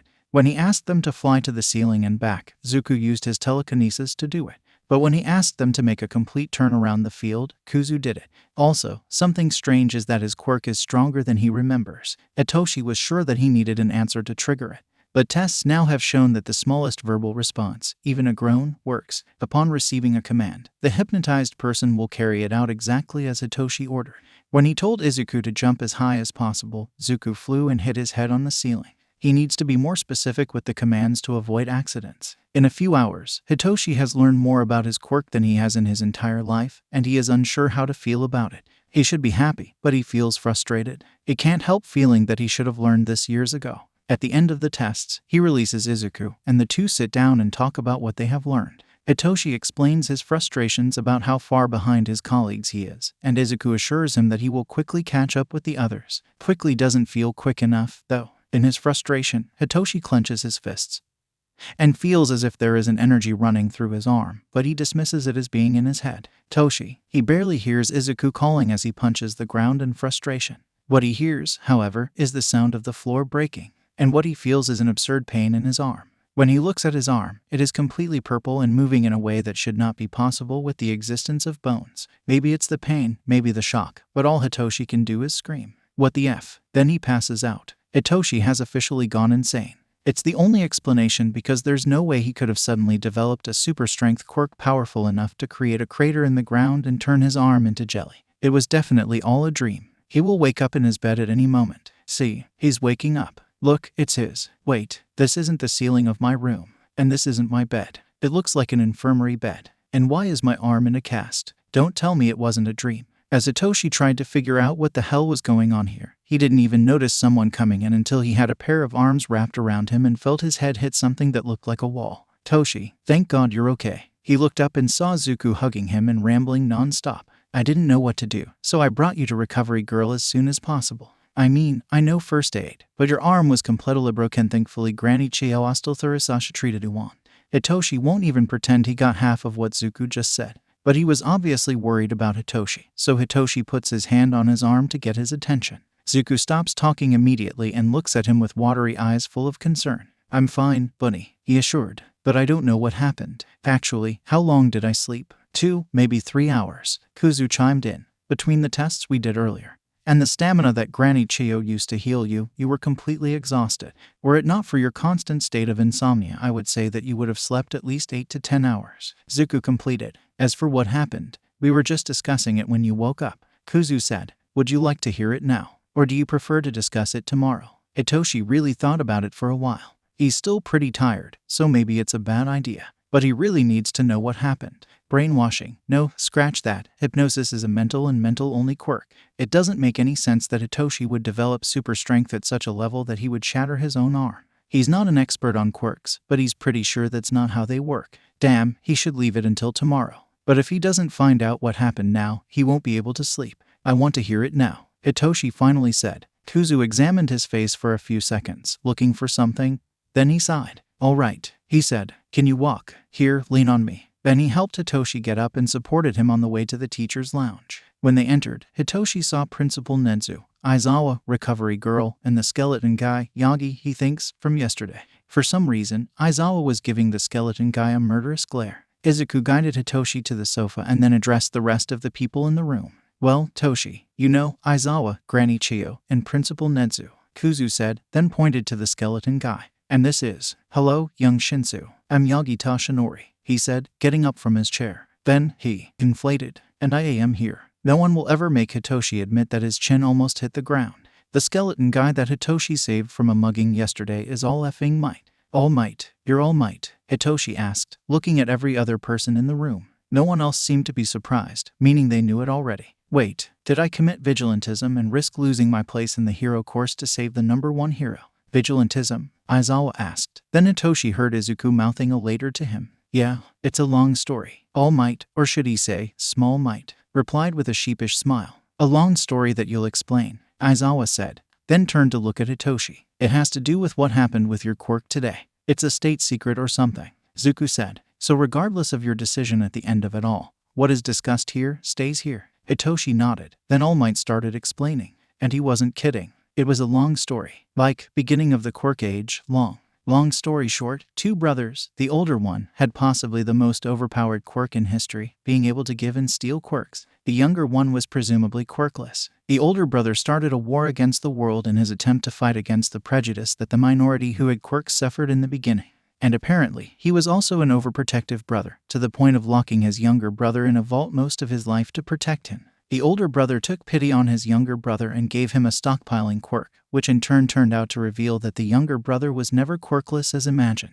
His quirk alone had no effect, being only a quirk that could be passed on. But with the addition of the stockpiling quirk, it became what is known today as One for All. With his quirk, the younger brother opposes the older one. The two fought, and the younger brother eventually died. But before the confrontation, he passed the quirk on. The second user did the same and died the same way. And so it went on until All Might, the eighth user, fought and won. But not without cost. The victory cost him his stomach and a lung. He can only maintain his muscular form for 2.5 hours a day, which greatly restricts how much heroism he can do in a day. Frankly, how he is even alive is nothing short of a miracle. All Might believed he had killed All for One and was looking for a successor to keep the legacy alive. However, the appearance of the League of Villains, specifically the Naomu thing, indicates that All for One may still be alive. Which brings them to what happened yesterday. All Might was out of time when the mugger approached him, or in other words, defenseless when Hitoshi saved him. Combined with what he said, it made All Might consider him as a possible successor. The thing about One for All is that the quirk can be forcefully given but not taken, and it is passed on by DNA. When All Might accidentally spit blood into Hitoshi's mouth, he accidentally gave the quirk to him. Okay, there is so much here to unpack. So, you want the quirk back? Hitoshi asked. How do I give it back? Not quite, young Shinsu. All Might replied. I want to ask you if you would accept to be my successor. And at this moment, Hitoshi might have become Kaminari because his brain short-circuited. Excuse me. Shouta was not happy. Not in the least. First, he got a call from Izuku. His son was desperate because something happened during his training session with Hitoshi. Apparently, Hitoshi's arm simply started glowing. And Hitoshi punched a crater in the ground and shattered his own arm. Now, Shouta is not an analyst like Izuku or Hazashi, but even he knows that quirks don't mutate like that. Hitoshi's quirk is mental. And while some mental quirks eventually develop a physical aspect, Hitoshi's definitely does not fit into this. When he arrived at the infirmary and found Nezu talking to Izuku, he knew that his suspicions were correct. The rat, for the first time since Shouta had met him, did not beat around the bush and immediately told them to go to the teacher's lounge, that what had happened would be explained. Most of the teachers had already left. Shouta was the first to arrive. Along with Izuku, Chiyo came next, and then Nezu, the last to arrive. And Shouta knew he was responsible as soon as he entered, was All Might. Izuku explained what happened, and recognition instantly flashed in All Might's eyes. Although before explaining what happened, the giant spent at least 5 minutes freaking out, saying things like, how did this happen? And this shouldn't be possible. When the idiot finally calmed down enough to explain about his quirk, he had to be convinced by the principle that yes, the Aizawas need to know, since they are Shisu's family now. Shouta regretted not bringing his headache pills today. All Might had just started his explanation when Izuku, who apparently left one of his cameras in the infirmary, warned that Hitoshi was waking up and power-walked, to find him. A few minutes later, Izuku and Hitoshi entered. Hitoshi seemed fine, tired. But Hitoshi and tired are practically synonymous at this point. Upon seeing his foster, hopefully soon-to-be adopted son, Shouta allowed himself to let out a sigh of relief. The relief didn't last long because shortly after, All Might began to explain exactly what had happened. The fact that the passage of the quirk was an accident that even All Might had no idea was possible was the only thing that kept Shouta from jumping on him and strangling him with his scarf. But then, All Might asked Hitoshi to become his successor, and Shouta almost lost control. And while Hitoshi tried to process what he had just heard, Shouta decided to ask his own questions. Yagi, All Might, who seemed to have forgotten who else was in the room, snapped his head to Shouta and promptly started to sweat. You know what you're asking him, don't you? Aizawa, All Might sputtered. I know this is sudden, but I don't care it's sudden, Yagi. This isn't the problem. Shouta cut him. The problem, All Might, Kuzu complimented, is that you are asking my brother to inherit an immensely self-destructive quirk that comes with the ultimate supervillain as a bonus. Can you even teach him to control the quirk? What would be your advice? Zuko asked. I would say, clench your butt cheeks and yell smash. All Might replied. This is how I do. A few seconds of silence passed, which was interrupted by the sound of a slap. Everyone turned to Zuko, who had facepalmed hard. Should have known, Zuko muttered. All Might, did you have this kind of problem when you received the quirk? No, All Might replied. I could use 100% from the get-go. And that is where the problem lies, Zuko said. You're a genius. There's nothing wrong with that. But geniuses don't understand the difficulty of things that come easy to them. Hitoshi suddenly raised his head and interrupted them. Can you give me some time to think? Of course, my boy, All Might replied, smiling. Ultimately, whether or not Toshi will accept is his choice, Kuzu said. Having said that, Izuku got up and guided Hitoshi out of the room. Shouta wasn't sure where he was guiding him, but Shouta can call him later to know.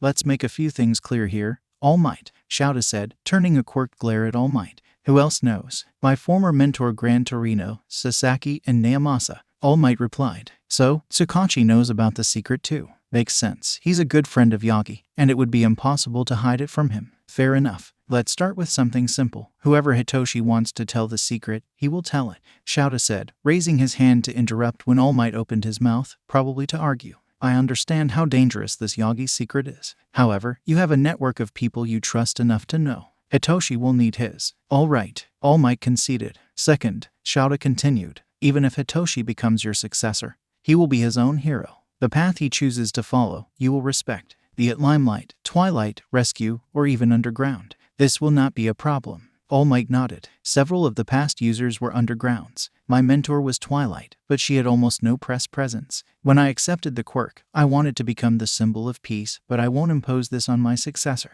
I just want to keep the legacy alive. Great, so they are on the same page here. And lastly, if he refuses, you will not try to convince him otherwise. The final decision is his, and you respect it, Shouta said. And if he accepts, I refuse to let him have to deal alone with a 200-year-old supervillain. I know this is out of your control, but we will do everything possible so that he doesn't have to deal with this all for one. On this, we both agree, All Might said firmly. I promised on Nana's grave that I would be the one to end this war once and for all. I may be wounded and limited now, but the promise still stands. My successor will not have the responsibility of dealing with that monster on his shoulders. Shouta nodded at him, satisfied with the answer, despite the two of them not really seeing eye to eye. Despite how much Shouta still thinks he is an idiot, he can admit that as a hero, All Might deserves his respect, if nothing else, for his determination. Waking up early on set should be illegal, but unfortunately, it isn't, and Nezu loves to do things on the edge of the law. After the whole situation with One for All had been explained, Shouta still had to patrol that night. He's sure that the rat does it on purpose just to annoy him. The reason for this meeting was not even important. A simple update on the security of the sports festival. A meeting that could have been an email. Sighing, Shouta continued his way through the halls until he reached the familiar door, placing his hand on the biometric scanner.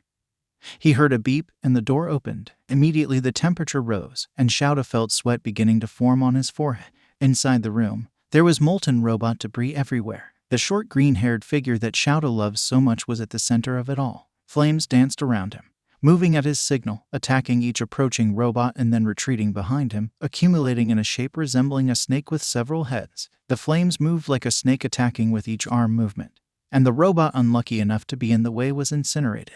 Deciding to announce his presence, Shouta activates his quirk, and the multi-headed snake disappears in a cloud of smoke. Noticing his quirk failing, Izuku turns to the entrance. Shouta gets a good look at a pair of green eyes that soon change to the usual blue and yellow. I feel that I should be amazed at how quickly you are learning to control this merging thing, Shouta said, approaching and throwing them a water bottle. But by now, I should be used to it. It just feels natural. Zuko shrugged, taking a sip of the water. Like it should have always been like this. How long can you keep it? 15 to 20 minutes at most, Kuzu replied. More than that, and we start getting headaches like when Zu overuses his quirk. This limit should increase over time, Zuko continued. But for now, this is our maximum. Don't push yourself too hard, Shouta replied. Rest is important too. You're one to talk. Mister, I had 2 hours of collective sleep this week, Kuzu teased. Before Shouta could retort, Izuku's cell phone started ringing. Izuku answered the call and began to grin maniacally a few seconds later. Tomorrow, then, Kuzu asked. All right, I'll get everything ready. Then he hung the call. We got him, Zuko said, turning to leave the room.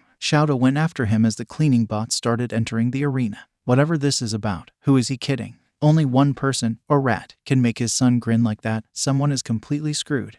Crazy, not crazy. Hey, Dabai, Burning down the house. Duality. Crazy, not crazy. So dry. You make it seem like you aren't happy to hear from me. Burning down the house. Maybe because I'm not. Every time you text me, it's to give me more trouble. Crazy, not crazy. Oh, I'm sure you'll want a part on this one. I have here a couple of tickets to the arrest of a certain flaming trash can. Interested? Burning down the house. What? You got him? Crazy, not crazy. He can't escape that one. Let's sweeten the deal. You come with us tomorrow, and I'll let you personally put the cuffs on him. Burning down the house. And the catch. Crazy, not crazy. The other Todorokis will be there as well. Look, I will not force you to talk to them or reveal your identity, but they will see you, and although I don't know if Shouta will recognize you, the others probably will. Burning down the house. Can I bring Himiko? Crazy, not crazy. She would come even if I said she couldn't. But tell her that if she stabs anyone, I will confiscate all her knives. Burning down the house. Fine, I'm in. I can't run forever. Might as well deal with this now.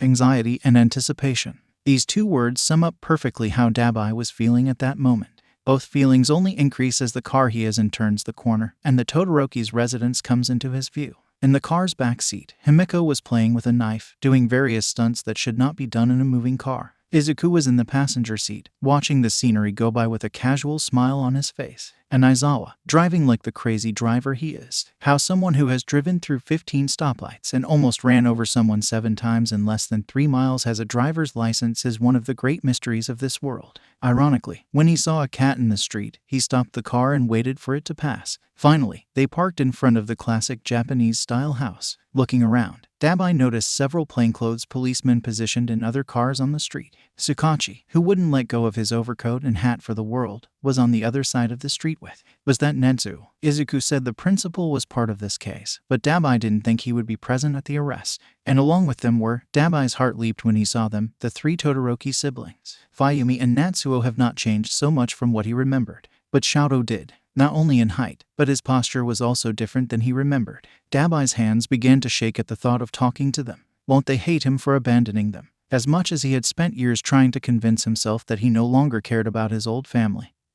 He never could. He still cares for them, and he doesn't know what he will do if they reject him. And after all this time, does he even have the right to be Taoya again? What if? Stop overthinking, Dabai. He heard it at the same time as he felt a hand squeezing his. Then he felt something sharp poke him in the rib. Or I'll stab you. Dabai chuckled at it. Only Himiko can take a reassurance and turn it into a threat. You want to talk to them now? Zuko asked, turning that blue eyes at him. No, let's deal with the old man first. Dabai replied. As you wish, Kuzu said, giving Dabai a pair of quirk-suppressing handcuffs. Then he glanced at his phone. Endeavor suspects nothing. He doesn't care enough to realize that Natsuo and Fayumi are gone.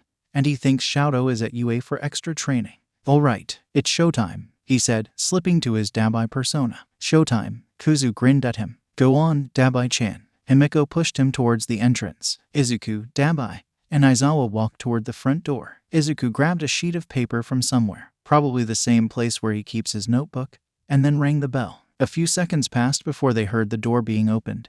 And here was the man of the house. As always with his flaming mustache, if someone had said he slept like that, Dabai would probably have believed them. Endeavor looked confused at the 3 men standing in his doorway. He knew Aizawa and Izuku but did not seem to recognize Dabai.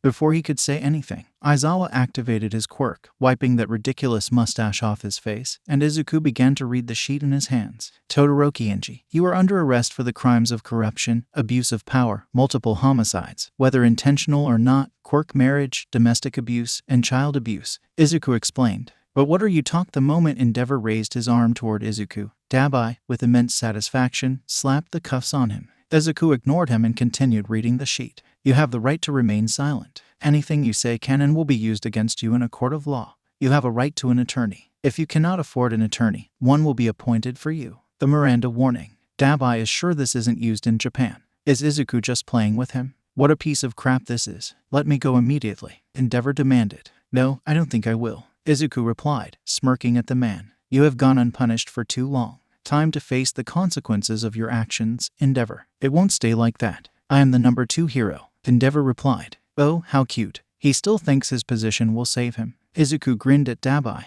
Then his smile vanished, and he pinned Endeavor with a glare. Do you really think that the commission will continue to cover for you? Do you think they wouldn't throw you under the bus to save face? Well, they may try, but this time it will be impossible. Even they cannot deny evidence backed up by the Truth Squad. especially when you have someone who has come back from the dead just to testify against you. Endeavor's eyes widened at this. It's over, old man, Dabai said with a lazy smirk. You lost. Endeavor stared at Dabai for a few seconds until recognition flashed in his eyes that widened so much that Dabai thought they would jump out of the sockets. Taoya, he asked. Miss me, Dad? Dabai asked. What am I talking about? Of course, you didn't. Endeavor opened and closed his mouth several times, looking like a fish out of water. After trying to say something for a few seconds, he just shook his head and followed Aizawa silently towards the police car at the end of the street. They could have stopped the car in front of the house, but no one wanted to miss the chance to have Endeavor do a walk of shame in handcuffs. Surprisingly, Endeavor got into the police van without much fuss. Maybe it was the shock of seeing his supposedly dead son in front of him. But regardless, he was put in the police van and taken out of there. Aizawa went along with the police, and Izuku stayed behind, probably to stay with Dabai. Turning again to where the other Todorokis were, his eyes met Fayumi's, and she gasped. Dabai took a deep breath and started walking toward them. Time to face the past.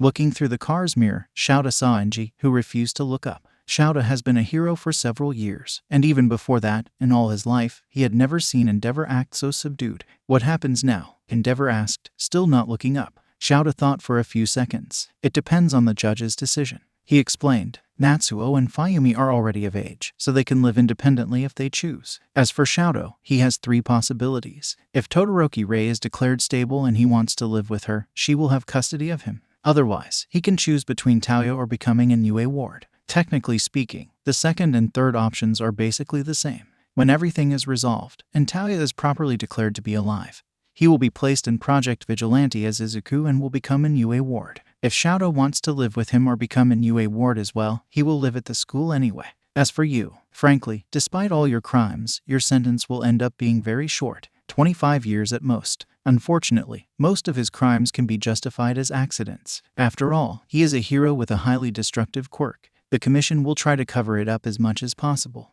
They don't want the public to know why you are being arrested. But one thing is certain, Endeavor. You will never get your license back. Shouta smirked and stared at him through the mirror. You will never be the #1 hero. Endeavor did not answer, but Shouta saw him clenching his fists on his knees. Shouta's smile widened at this. Let him suffer. Petty, he knows, but he never denied that he was. And in this case, it is more than justified. After all, this man abused one of his children for years. Not that he will admit to anyone that he sees them that way, but all his students are his children.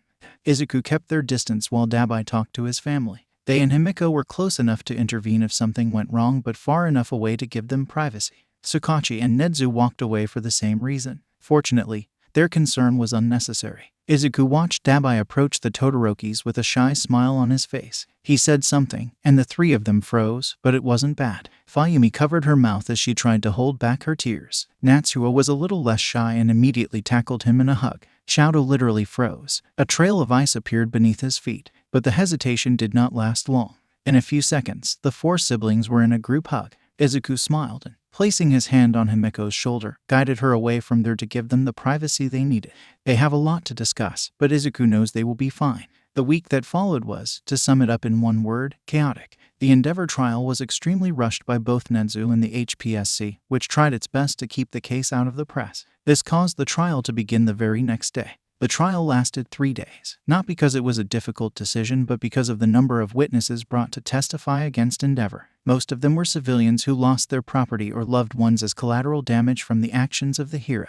On the last day, all the Todorokis were also called to witness. One by one, they told of their experiences with their father's neglect and abuse. The last to testify was Taoya, who told everyone about his experience with Endeavor's training that led to his supposed death. All statements were made in the presence of Mr. Truth and with Tsukachi present in the room, which was enough to validate each of them. Endeavor's sentence was decided to be 25 years in Tartarus, where he will have to undergo weekly anger management therapy sessions. He will have a chance for parole in 15 years in case of good behavior. However, he will never get his pro hero license back, regardless of what happens. Endeavor is officially retired. With the sentence given, the HPSC had no way to hide it anymore. So they did exactly what Izuku predicted they would do and threw all the blame on Endeavor to save face. The speech made to the media was that they had been investigating the former hero and found out about his crimes. The HPSC will not tolerate this kind of behavior and blah blah blah. Baloney, but their turn will come one day. Because of what happened, Shouto Todoroki was given a week's leave from school, in which he and his siblings were finally reunited and reconciled with their mother. After the examinations were done, Rei was deemed stable enough to leave the mental institute.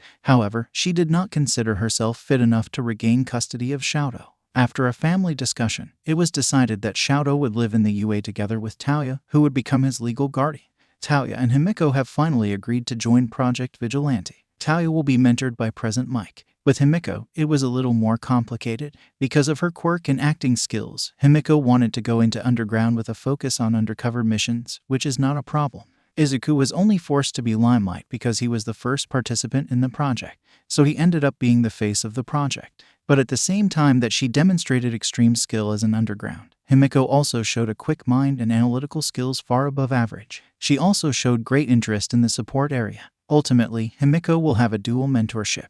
Her mentors will be Aizawa for underground and Majima for support and analysis. The two will live at UA as school wards. Despite having lived on the street, Talia has kept up with his studies, having graduated online. As such, he will only be part of Class 1A and Heroics classes. On the other hand, Himiko will be enrolled in the class in Minda's place despite being a year older than the rest of the class. Class 1A accepted their new classmate easily, especially after it was explained that Himiko would be part of the same project that trained Izuku. And Himiko almost immediately assumed the role of class big sister, the crazy big sister who will stab anyone who gets out of line. But still, the weeks until the sports festival went by quickly, and Izuku couldn't be prouder of the students' progress. Aoyama and Hagakure began quirk counseling with Yamada, who specializes in hard-to-control quirks. Aizawa started an extra class in quirkless fighting, open to anyone interested. Takoyami, Kaminari, Todoroki, and Hitoshi all decided to join.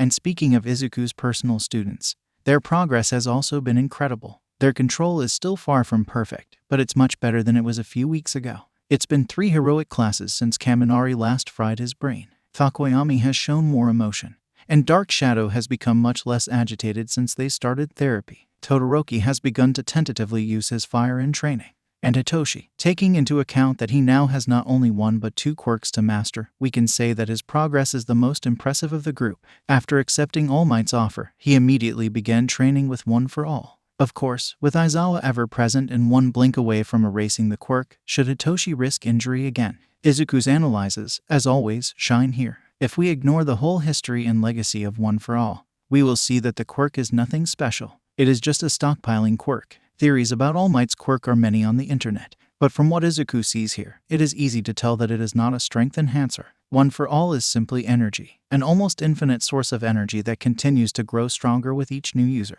Izuku also theorizes that perhaps All Might is not as quirkless as he thought. Many presumably quirkless people actually have quirks that are either so weak as to be imperceptible or have activation requirements so specific that the user has never been able to activate them. Izuku theorizes that All Might's case is the former. The muscular form of All Might has all the characteristics of a transformation quirk. If Izuku is correct, this was All Might's original quirk, but he could only activate it after it was strengthened by One for All, in the same way that Hitoshi's quirk was strengthened by One for All. Anyway, Hitoshi's training was much more focused on control than power. After all, brute force for Hitoshi will always be Plan B. The primary plan is to try to hypnotize the enemy and make them surrender without the need for confrontation. Not to mention that Hitoshi decided to pursue the career of a Twilight hero, so he doesn't intend to try to become the #1 hero. He doesn't need to call attention to himself.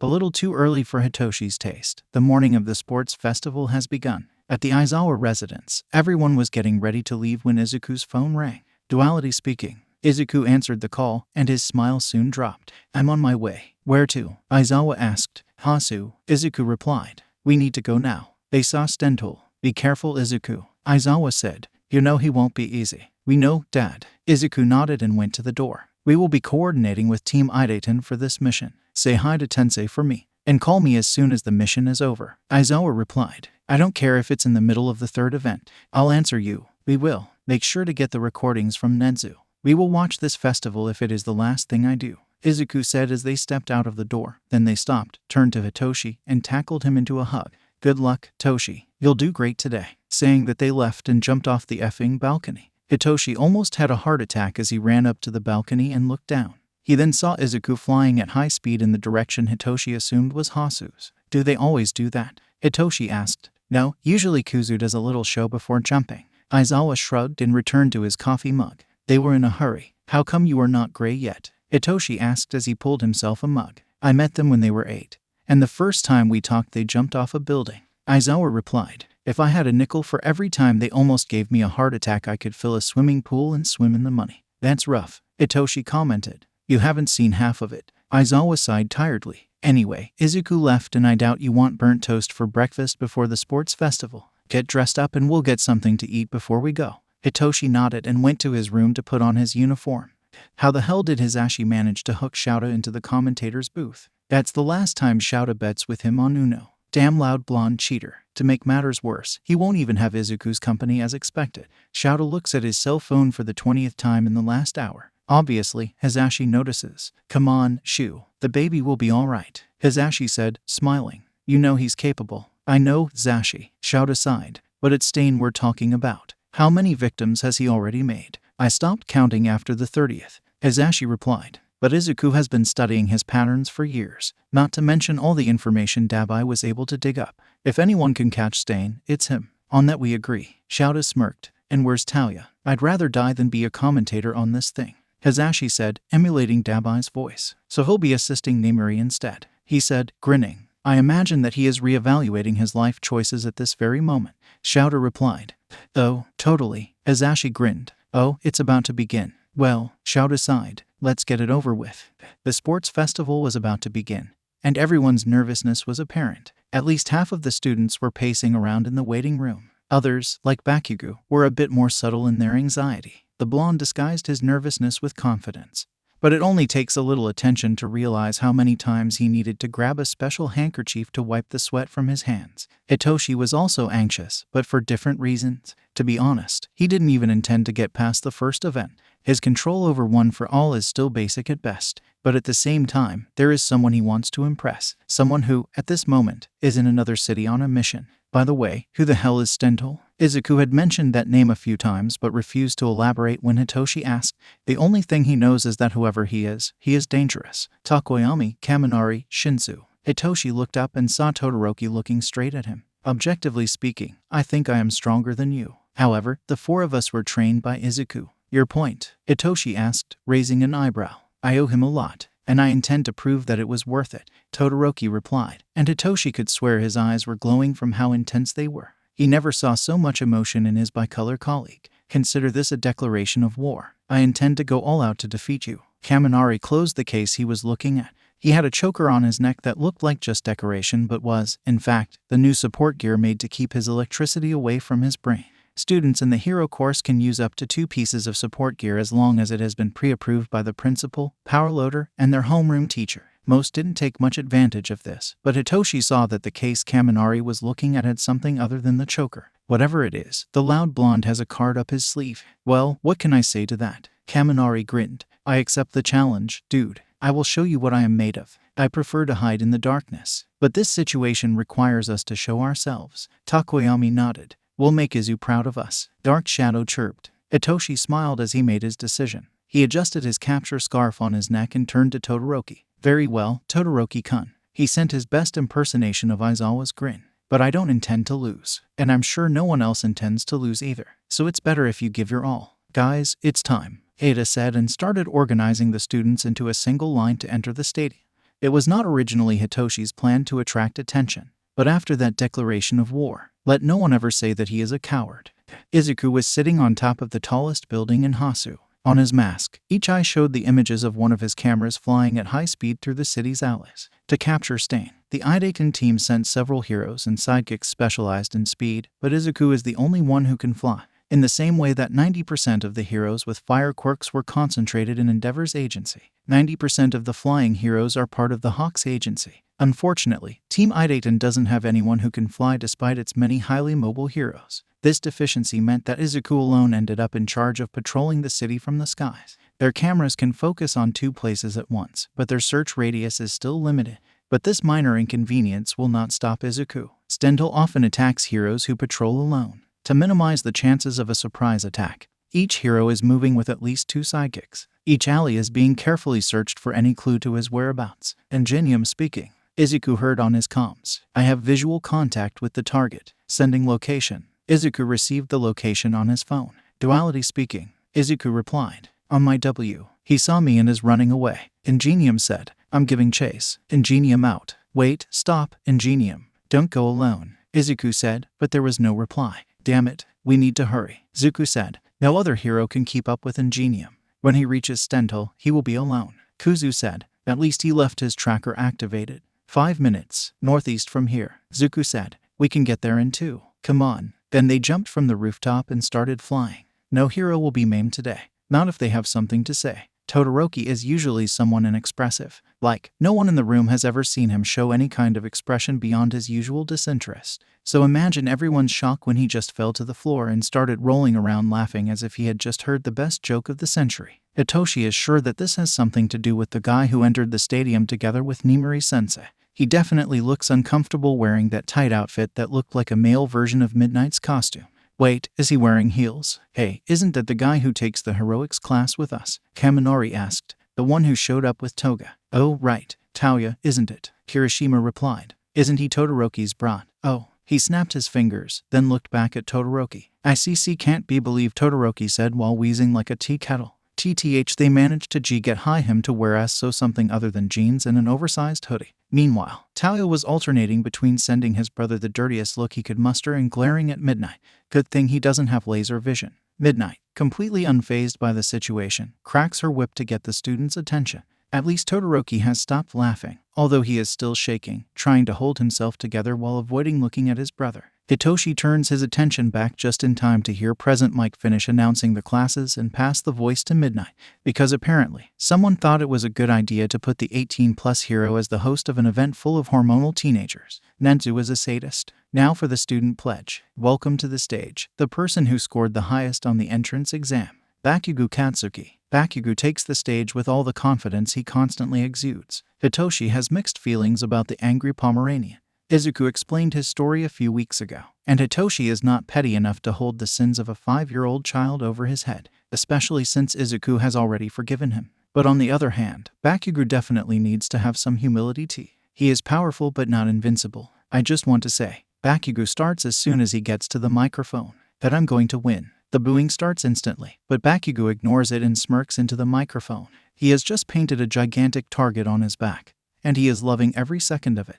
Well, no one can say that this one lacks confidence. His sweat dropped. Let's just see if he has the skills to back up his claims, Shouta said in his usual bored voice. All right, let's put this show on the road, Hisashi announced. Now, my fair Midnight, what will be the first event? I'm glad you asked, gentlemen, Nimuri said, then cracked her whip again. Then a giant wheel was raised from the ground and started spinning to sort out what the first event would be. It was just a show for the audience. The 3 events have already been decided in advance, and all the teachers already know. But for the students, it will be a surprise. An obstacle course. Hisashi cheered. 4 kilometers, several obstacles along the way. Who can overcome the challenges and finish first? The students all began to mingle in the starting line, and Shouta took this moment to check his phone one more time. Damn, still nothing from Izuku. So, Eraser, what do you think the students should pay attention to first? Hisashi asked. The tunnel, Shouta replied dryly. Could you elaborate? Hisashi asked after a few seconds of silence. No, Shouta replied. Eloquent as always. Hisashi muttered. All right, listeners, let's put this show on the road. Shouta glanced once again at his phone. Still nothing. Stay safe, Izuku. He muttered to himself and then turned back to pay attention to the event just in time to see Todoroki literally freeze the competition. Zuko is fast. He has spent several years training his mobility, both in his time as a vigilante and during his training with Schwa. In the air, he is second only to Hawks. But even with all his speed, he cannot teleport. Getting from point A to point B takes time. And even though he can make this 5-minute travel in just 2, it still feels like it's taking hours. When he finally arrives at the place where Ingenium's signal had stopped, he quickly feels the panic coming on. No sign of Stental, no sign of Ingenium. Looking at the ground, Izuku finds a small piece of a tracker device. Damn it, Ingenium. That's why I told you to put this under your helmet, Kuzu yelled, then tuned into his own comms. This is duality. We found Ingenium's tracker, Zuko continued. It is in the middle of the street, and there are no signs of combat. He must have lost it in his pursuit. Roger that, one of the support heroes answered. We are sending the other psychics to expand the search area. Perfect, we'll leave the tracker here. It has been about 2 minutes since the signal stopped moving. From their speed, we would say to make a search radius of 1 to 1.5 kilometers. Kuzu replied. We'll resume our search from the sky. If we find him, we will activate our tracker. Keep the paramedics ready, Zuko said, already taking flight. And remember to pay close attention to the alleys. That's where he strikes. Roger that, the support said. Good luck, Duality. Thank you, they replied together. Duality out. Wasting no time, Zuko sent out the right camera and let Kuzu watch the images as he flew and checked alley by alley. Where are you, Ingenium? 10 million points. That's a lot of points. Even if you count all the other points combined, it won't reach that total. In other words, whoever has that band is guaranteed to be the first place. Well, in a cavalry battle, the best thing to do is to recruit good allies. But since Shouta is basically the target, most of the students are avoiding him.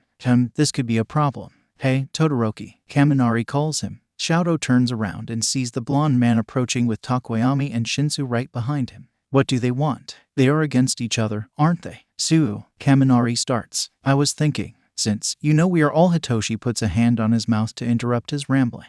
We will face each other, and that is obvious. But we have the same sensei. Since this is a group event, why don't we take the opportunity to show what he has taught us? Shinsu explained. The last event will probably be one-on-one fights, but this event is a good chance to show our teamwork. Shouta thought about it for a moment. Shinsu has a good point. They have never worked as a team before, but Izuku always emphasizes how important teamwork is. If we are going to do that, Shouta says, let's make it memorable. Oh, I like how you think. Shinsu smirks. You are the rider. No, I'll be on the left and Kaminari on the right. We'll take care of the defense, Todoroki explains, which leaves Tokoyami in the front. Dark Shadow is best suited to steal points after all. Shinsu says, much of the class still underestimates you, but you are the most agile, Kaminari says, and you can dominate the mind of anyone foolish enough to approach carelessly. Tokoyami adds his 2 cents, so you should be the rider. Perfect, they say together. All right, time's up. Midnight announces, let's start the cavalry battle. Time to make chaos. Dark Shadow chirps, and they take positions. Izucrew, assemble.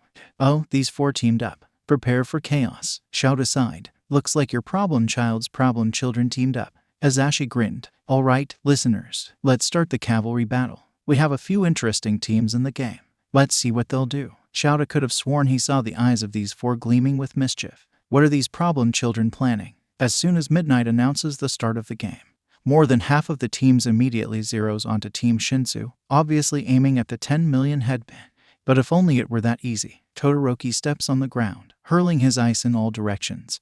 But unlike the indiscriminate attack of the first event, this one had a target. As the ice spreads, he steps with his other foot, launching a wave of fire that melts the ice, creating a massive water puddle. Kaminari goes into action right away by rubbing his hands together like a defibrillator, and then pressing his palms into the water on the ground. To conclude the attack, Dark Shadow shields the team because, apparently, shadows don't conduct electricity. The light from the attack stuns him, but he resists. Impressing Shouta is difficult, but even he admits that it was a nice combo. And with this Shinsu team combo, all the reckless attackers who ran after the 10 million points without strategy are stunned. Hizashi announces, but look, they are not finished yet. Now, Team Shinsu is running between the stunned teams while Dark Shadow steals their bands. But they already have the 10 million points. They don't need more. A logical strategy. Even with the 10 million points, it is always good to have a backup in case they end up losing it. Shouta replied, is that a compliment I hear? Hizashi smirked. Shouta ignored it and looked back at the arena. Team Shinsu had 4 matching grins. Very familiar grins. Oh god,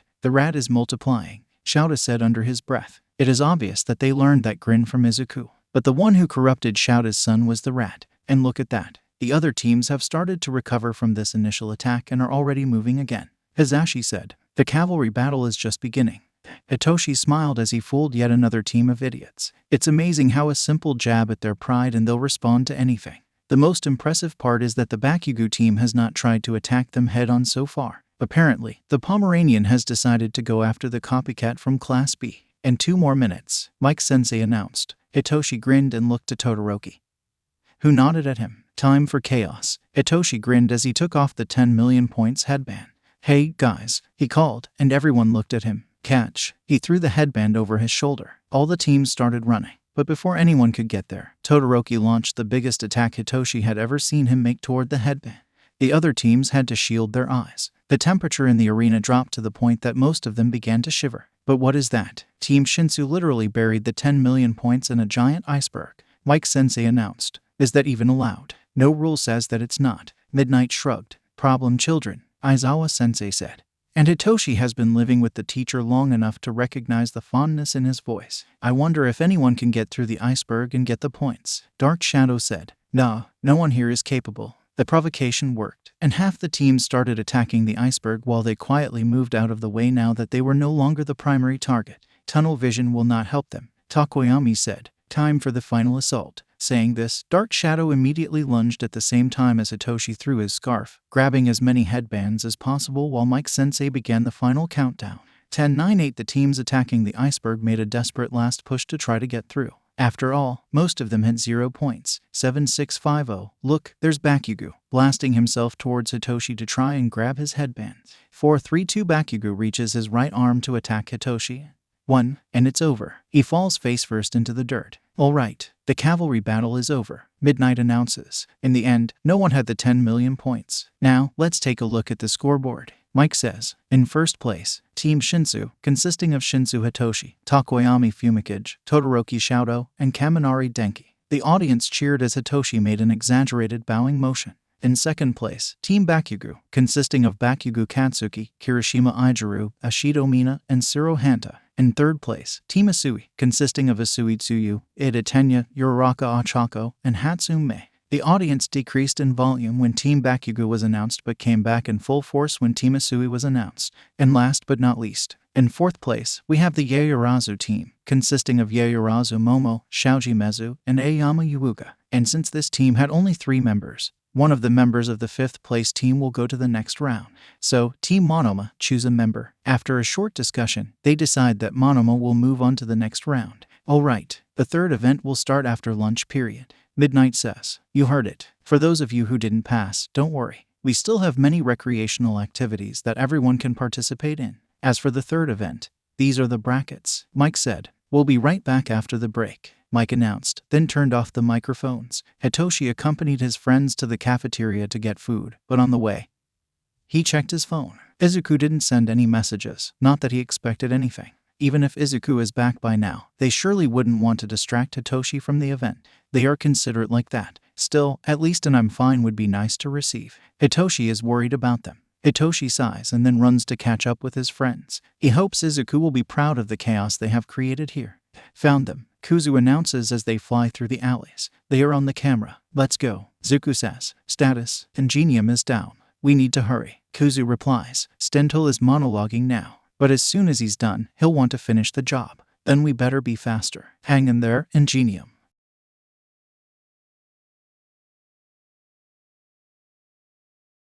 Being the first to fight, Shouto stepped into the ring as soon as he heard his name being announced. Siro was already in position and prepared for the fight. Well, prepared is not quite the right word. Anyone with eyes could see that he was sweating bullets. As Mike-sensei introduced the fight, Shouto wasn't paying attention. Siro flashed him a shy smile. I don't think I can defeat you, Siro said, but I'm not about to give up without trying. Very well, Shouto nodded to him. I respect you, and for that I'll give it my all. From Class 1A Todoroki Shouto versus Siro Hanta, also from Class 1A. Midnight announced, then cracked her whip. Start. Siro immediately lunged at Shouto, throwing his tape to try to trap him. Shouto smiled and stomped hard on the ground with his right foot. Immediately the ice took over the rink, burying Siro in a huge iceberg. Shouto blinked a few times. All right, I overdid it a little, he said. Siro, can you move? Midnight asked. Siro tried to break free from the iceberg, but he gave up and shook his head after a few seconds. Todoroki Shouto is the winner. The crowd began to shout encouragement to Siro as Shouto approached and began to melt the ice slowly so as not to cause a thermal shock to his classmate,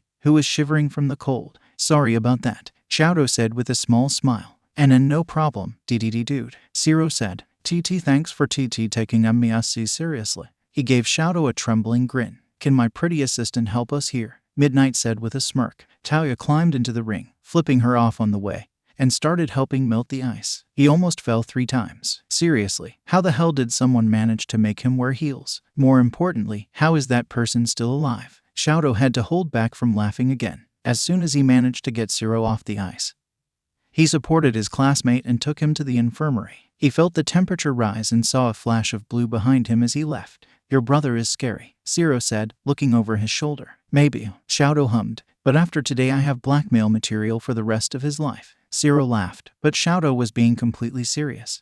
Kaminari Denki versus Yaoyorozu Momo. Boy, wasn't that a little bit too much, Todoroki. Denki was watching the result of the first fight on the small TV in his waiting room while waiting to be called for his fight. Todoroki certainly raised the audience's expectation level with this power act. Unfortunately, no other student has the raw power to compete with this, except perhaps Takoyami on a moonless night. But well, before worrying about Todoroki, he has to win his own fight. Momo is a powerhouse in her own right. The fight won't last long, but it will undoubtedly be tough. Mike-sensei starts announcing the next fight, and Denki heads to the arena. For a moment, he looks at the case by the door but decides that it's not time yet. Besides, against someone like Momo, that's not what he needs. When Mike announced him, Momo was already in the arena waiting for him. Denki puts on his usual friendly smile and walks up, shooting finger pistols at Momo. No hard feelings no matter who wins, right? Denki asks. Of course not. Momo smiles. Then as Midnight starts counting, she takes her battle instance. Start. Midnight cracks her whip.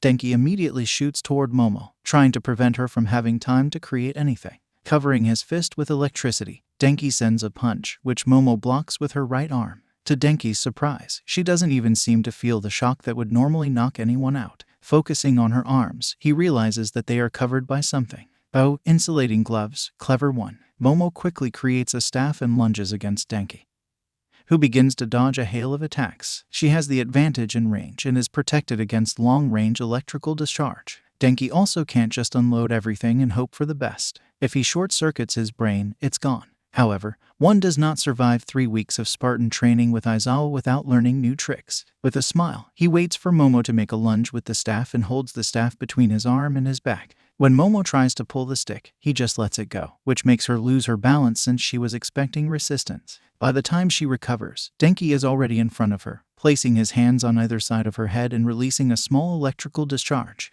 Momo unceremoniously falls to the ground, unconscious. Yaoyorozu is unable to continue. Kaminari Denki is the winner, Midnight announces. Kaminari looks around, blinking. Did he really beat Momo? The audience's cheers say he did it. Smiling, with much more sincerity now, Denki raises his hands in celebration. He really beat one of the best students in the class. When the medbots come up in the arena, he helps put Momo on the stretcher and follows them to the infirmary. He only suffered a few minor bruises that Recovery Girl healed without serious problems. Momo should wake up in half an hour or so, all things considered. This is one of the sports festivals with the lowest injury rates so far, and RG certainly appreciates it. Ida Tenya vs. Hatsume. Poor Tenya ends up being tricked and used as a test dummy to show off Hatsume's various inventions in the longest fight of the entire festival. After this, Mei leaves the ring, and Tenya moves on to the next round. Ashido Mina vs. Asui Tsuyu. Unfortunately for Tsu, she ended up with probably the worst matchup possible at this festival. Mina knows her too well. As the fight begins, Mina covers herself with acid, a simple acid that makes the body numb when in contact with the skin, and that works on Tsu's tongue, without being able to use his greatest asset.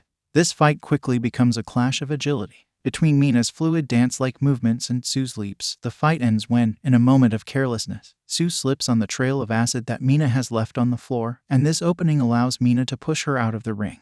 Aoyama Yuuga vs. Takoyami Fumikage. Dark Shadow. Fumikage called on the way to the arena. I think it's better if you stay hidden during this fight. But Fumi, why? Dark Shadow asked, sounding slightly hurt. It's not your fault, Fumikage replied, petting the shadow creature's beak. But Aoyama's quirk is literally a light laser beam. The majority of the class has not yet realized our weakness. Isn't it better to hide it a little longer? You. The quirk started but stopped mid-phrase. You're right, but will you be all right? You protected me my whole life, Fumikage said. Let me protect you for once. Dark Shadow squeaked and curled around Fumikage. All right, but you better win, Dark Shadow replied. Otherwise, I will tell everyone about that time you cried when that egg cart toppled over. Fumikage gasped. You wouldn't dare. Just try me. Dark Shadow. I was 5. Fumikage argued. My cousins. What are you all doing? Someone call an ambulance. Dark Shadow mocked then started laughing. Fumikage glared at his quirk for a good 5 seconds before snorting and starting to laugh too. You are terrible, Dark Shadow, he said, shaking his head.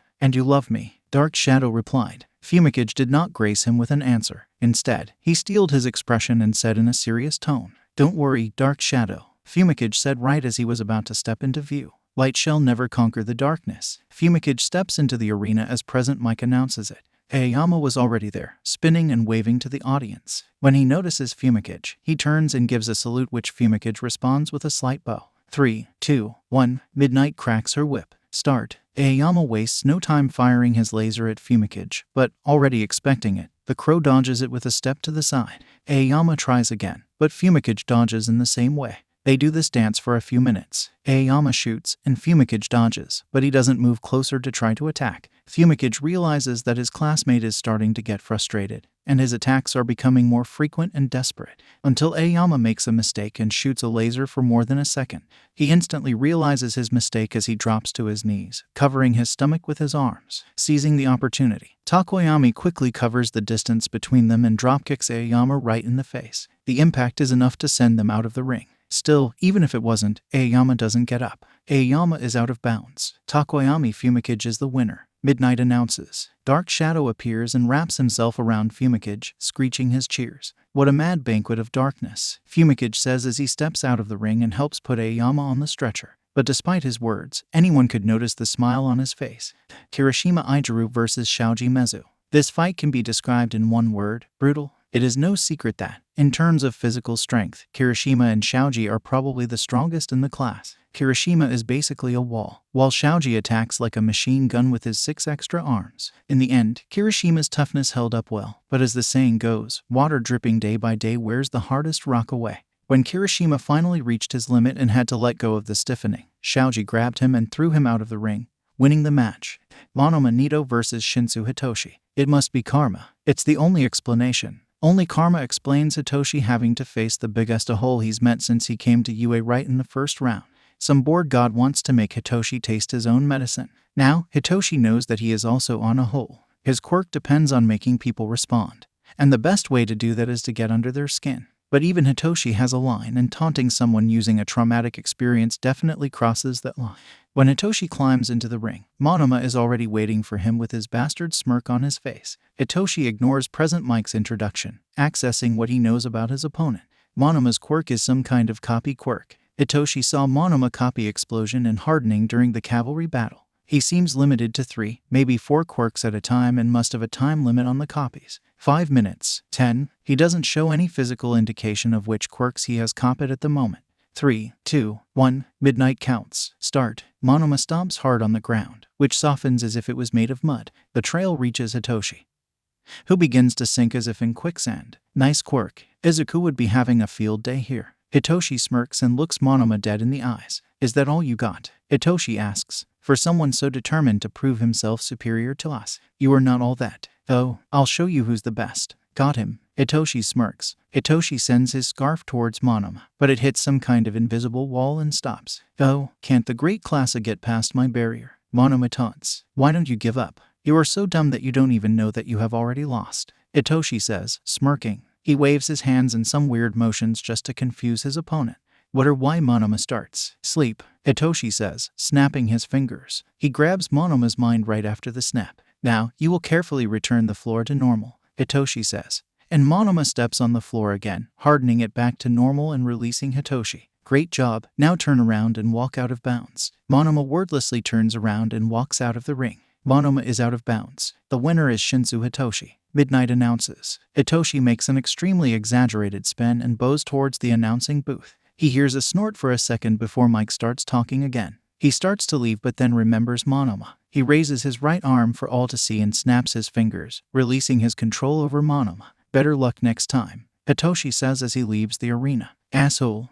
Uraraka Achako vs. Bakugo Katsuki. Let no one ever underestimate Uraraka again. Launching a meteor shower on the enemy was a genius strategy. And frankly, if her opponent was anyone else, it probably would have worked. Unfortunately, against Bakugo's immense firepower, that strategy was not enough. Still, anyone observant enough would be able to notice how much Bakugo's hands were shaking after the fight. This match was much more even than most people think. Alas, Bakugo won, so he'll be Hitoshi's next opponent. Joy. Shouta feels a shiver run down his spine and checks his phone once more. Still nothing from Izuku. Damn, he almost slams his head on the sound equipment in his frustration. Damn it, kid. You better be alright. Shouta whispers as Hisashi announces the next matchups.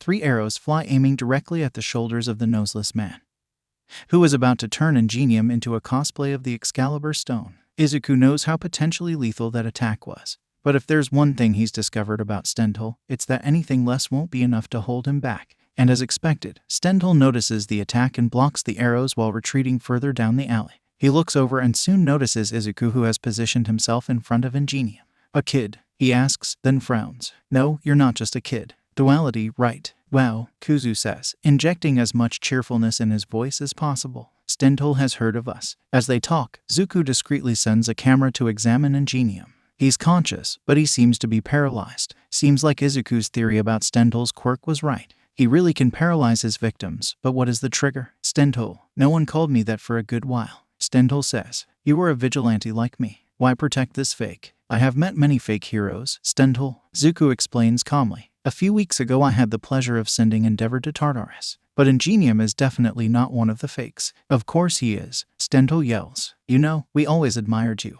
Zuko says, ignoring what Stendhal just said. When we started as vigilantes, your name on the streets was like a legend. Everyone spoke with wonder and admiration of the mysterious vigilante who was in a different place every week. But if there was one thing they all shared, it was, when Stendhal was in the area, civilians felt safer than any hero made them feel. Kuzu replied. Unfortunately, this legendary vigilante disappeared shortly after we started, but we always wanted to meet you. When the hero killer began to act, we were in denial for quite a while. Zuko continued. Because surely someone so heroic would not have simply become a villain out of nowhere. Ever since we became heroes, we have been looking for you. Kuzu said, the Vigilante Project accepted us. It would surely accept you too. But then the hero killer appeared. My dad was the teacher of several of your victims. Zuko explained. He doesn't like to show it, but I know how much he mourned the death of each of them. What is your point? Are you trying to convince me to give up my crusade? Stendhal asked, raising his katana. These fake heroes are the reason for society being what it is today. I won't stop until I kill them all.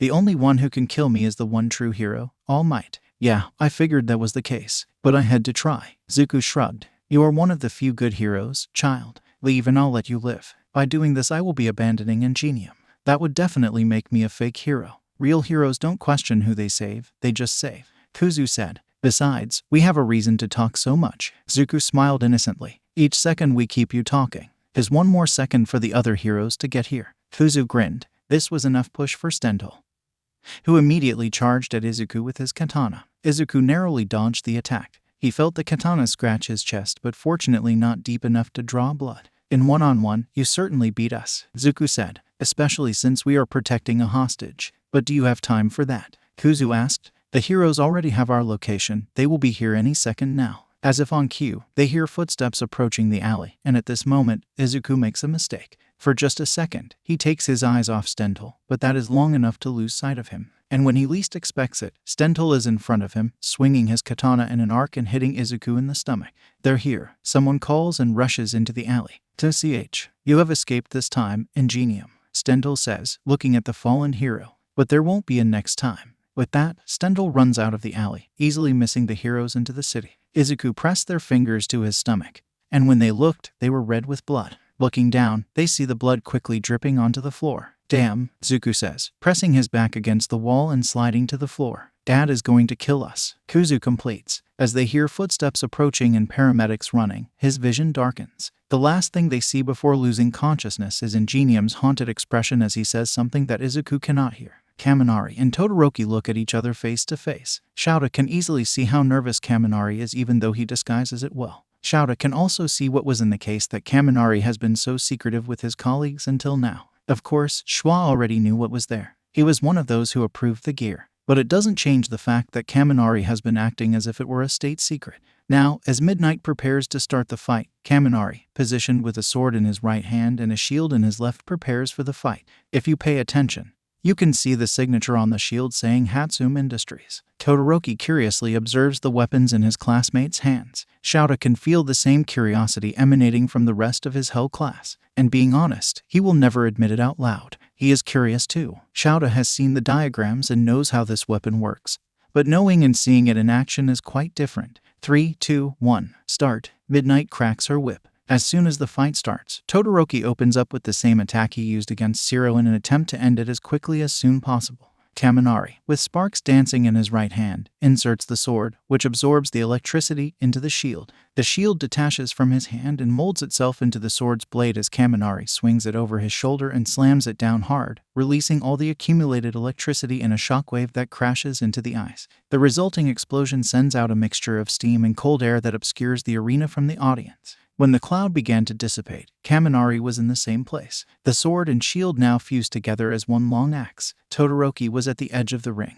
the impact not throwing him out only because he managed to create a wall of ice in time. Todoroki throws another wave of ice, and this time Kaminari swerves to the side and swings the axe over his head, hitting the wall of ice. When he uses his electricity, the blade starts spinning like a chainsaw, cutting through the ice easily and clearing the way. Kaminari runs at Todoroki with his axe in hand, but Todoroki raises his left hand, throwing a wave of flames at him. Kaminari stops, puts his arm over the axe blade, and pulls the handle. The blade returns to its shield form, and Kaminari quickly defends the flames while continuing to run toward Todoroki. When he's practically on top of Todoroki, Kaminari tries to bash him with his shield, but Todoroki jumps to the side. Todoroki tries once again to bury him in an iceberg, but this was his biggest mistake. Kaminari, already anticipating this move, had already started to load the sword and insert it into the shield again. Repeating his first attack, he discharges all the accumulated electricity that crashes into the ice, generating an explosion even bigger than the first. When the fog cleared, Kaminari was halfway across the ring with his sword stuck in the ground for support. Todoroki was outside the ring. Todoroki is out of bounds. Kaminari Denki is the winner. Midnight announces. Kaminari looks around, taking a few seconds to realize that, yes, he has indeed won, and then raises his sword in celebration as the audience cheers. Todoroki stands up and watches for a few seconds, clearly disappointed by his defeat, but he doesn't look angry. He gives a little smile before leaving the arena. Ida Tenya vs. Ashido Mina. From the creators of the exit sign Ida, we present Bull Ida. The only thing missing was that Ashido was wearing a red cape for this fight to be considered a real bullfight. Ida, being the straightforward person that he is, constantly charged toward Ashido with all his speed while the dancer calmly dodged each attack. He really needs to pay more attention to the space around him, though. Ida didn't realize he was being let out of the ring until he was announced the loser of the fight after one of his charges. Takoyami Fumikage vs. Shoji Mezu. Bad matchup for Shoji. As strong as his 6 arms are, Dark Shadow feels no pain and doesn't back down from the rain of blows, just slowly pushing Shoji out of the arena. Unfortunately, Shoji is not fast enough to avoid the shadow and loses the duel. Between this fight and the next, Shouta's phone starts ringing, and Shouta gets up to answer it without even checking who it is. Hizashi doesn't even bat an eye as Shouta runs out of the room. Hey, Shu, Tensei, it's been years since Tensei called. They always talk by message. Tensei. Shouta cannot hide the concern in his voice. Tensei was commanding the operation for Stain's capture. If he is calling instead of Izuku, it means, what happened? Is Izuku fine? Stain escaped. Tensei sighs in tortuous seconds of silence that feel more like hours as he tries to think of what to say next. And Izuku is in emergency surgery. Where? Shouta can't hide the desperation in his voice. He barely hears Tensei say Hasu's General Hospital. I'm on my way. And he hangs the call. Shinsu Hitoshi vs. Bakugo Katsuki. As soon as Bakugo climbs into the ring, he puts his hand in his ears and pulls something out of them. Hitoshi watches curiously but doesn't comment.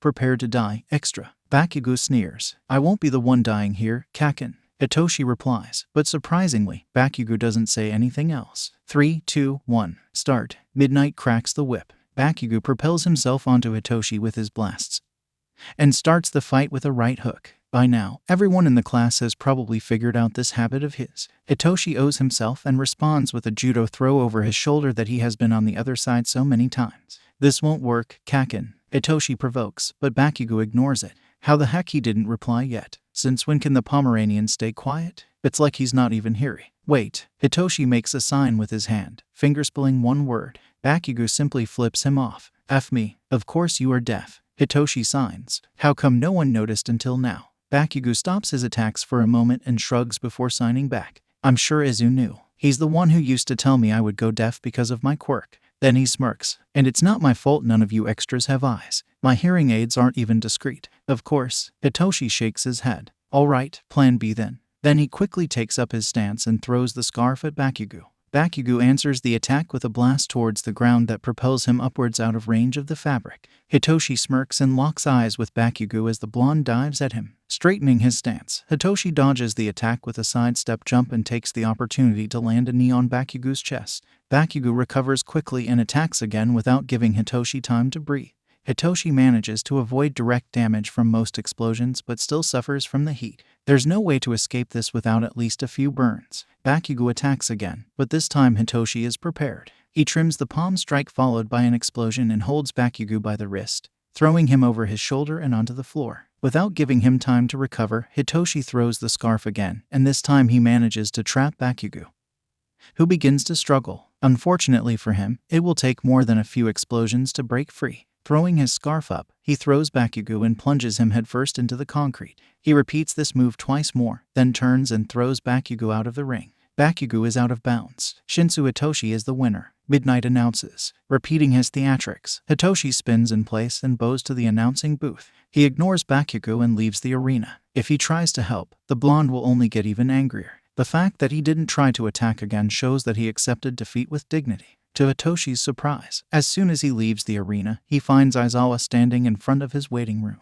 Hitoshi opens his mouth to question, but as soon as he sees Aizawa's worried expression, he closes it. Ingenium just called. Aizawa explains. Izuku is in surgery. It's like someone has thrown a bucket of cold water on him. Hitoshi stays silent for a few seconds without knowing what to say. Finally, he nods and continues toward the waiting room. I'm going to change, he says. If you leave now, you'll have to withdraw from the festival. Aizawa says, I only told you because it wouldn't be fair to leave you in the dark about this. It doesn't matter. Hitoshi replies, even if I stay, I won't be able to concentrate on the next fight. Aizawa nods and lets Hitoshi pass. 10 minutes later, the two are in the car with Aizawa driving at full speed and probably breaking a few dozen traffic laws. Fortunately, the whole of Japan is watching the sports festival, either live or from home, which means the streets are practically empty. Hazashi looks at the message he received from Nezu and frowns. Shouta and Shinsu left without telling anyone. Shouta is not one to do that. For him to leave like that, it can only mean that he has an emergency, and the only kind of emergency that can make Shouta lose his composure like that is when it's related to his son.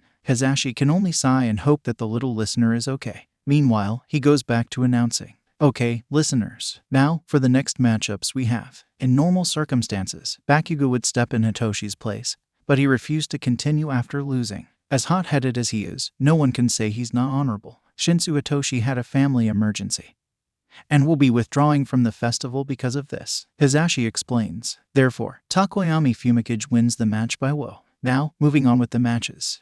Kaminari Denki vs. Ashido Mina. Denki was worried since he heard that Shinsu was withdrawing from the festival. Mike Sensei said it was because of a family emergency. Shinsu rarely talks about his family. Denki only knows what he heard at a glance. Shinsu lives with a hero and his son, and he never said who the hero was, only that he is underground. Strangely, Aizawa didn't comment at all during the Shinsu and Bakugo fight, and it seems that he hasn't come back yet. Could it be that he went to escort Shinsu? But why would their teacher do that? Denki shakes his head to bring himself back to the moment. Mina has arrived in the arena and is not an easy enemy. For this fight, Denki chooses not to use the charge blade. Mina is too fast, and the weapon is heavy. Using it here would be a bad idea. 3, 2, 1, start. Midnight cracks the whip. Mina goes up surfing on acid to increase her speed. Denki dives to the side to avoid a kick that would hit him right in the face and responds with a kick that Mina dodges easily. She continues to use the acid to skate across the ring. Before long, the floor is full of acid. Unfortunately for her, she has forgotten one small detail. Acid is conductive. Rubbing his hands together and concentrating his electricity, Denki shoots lightning at the ground and lights everything up. The electricity quickly hits Mina as she skates, causing her to lose her balance and slip out of the ring. Ashido is out of bounds. Kaminari Denki is the winner. Midnight announces.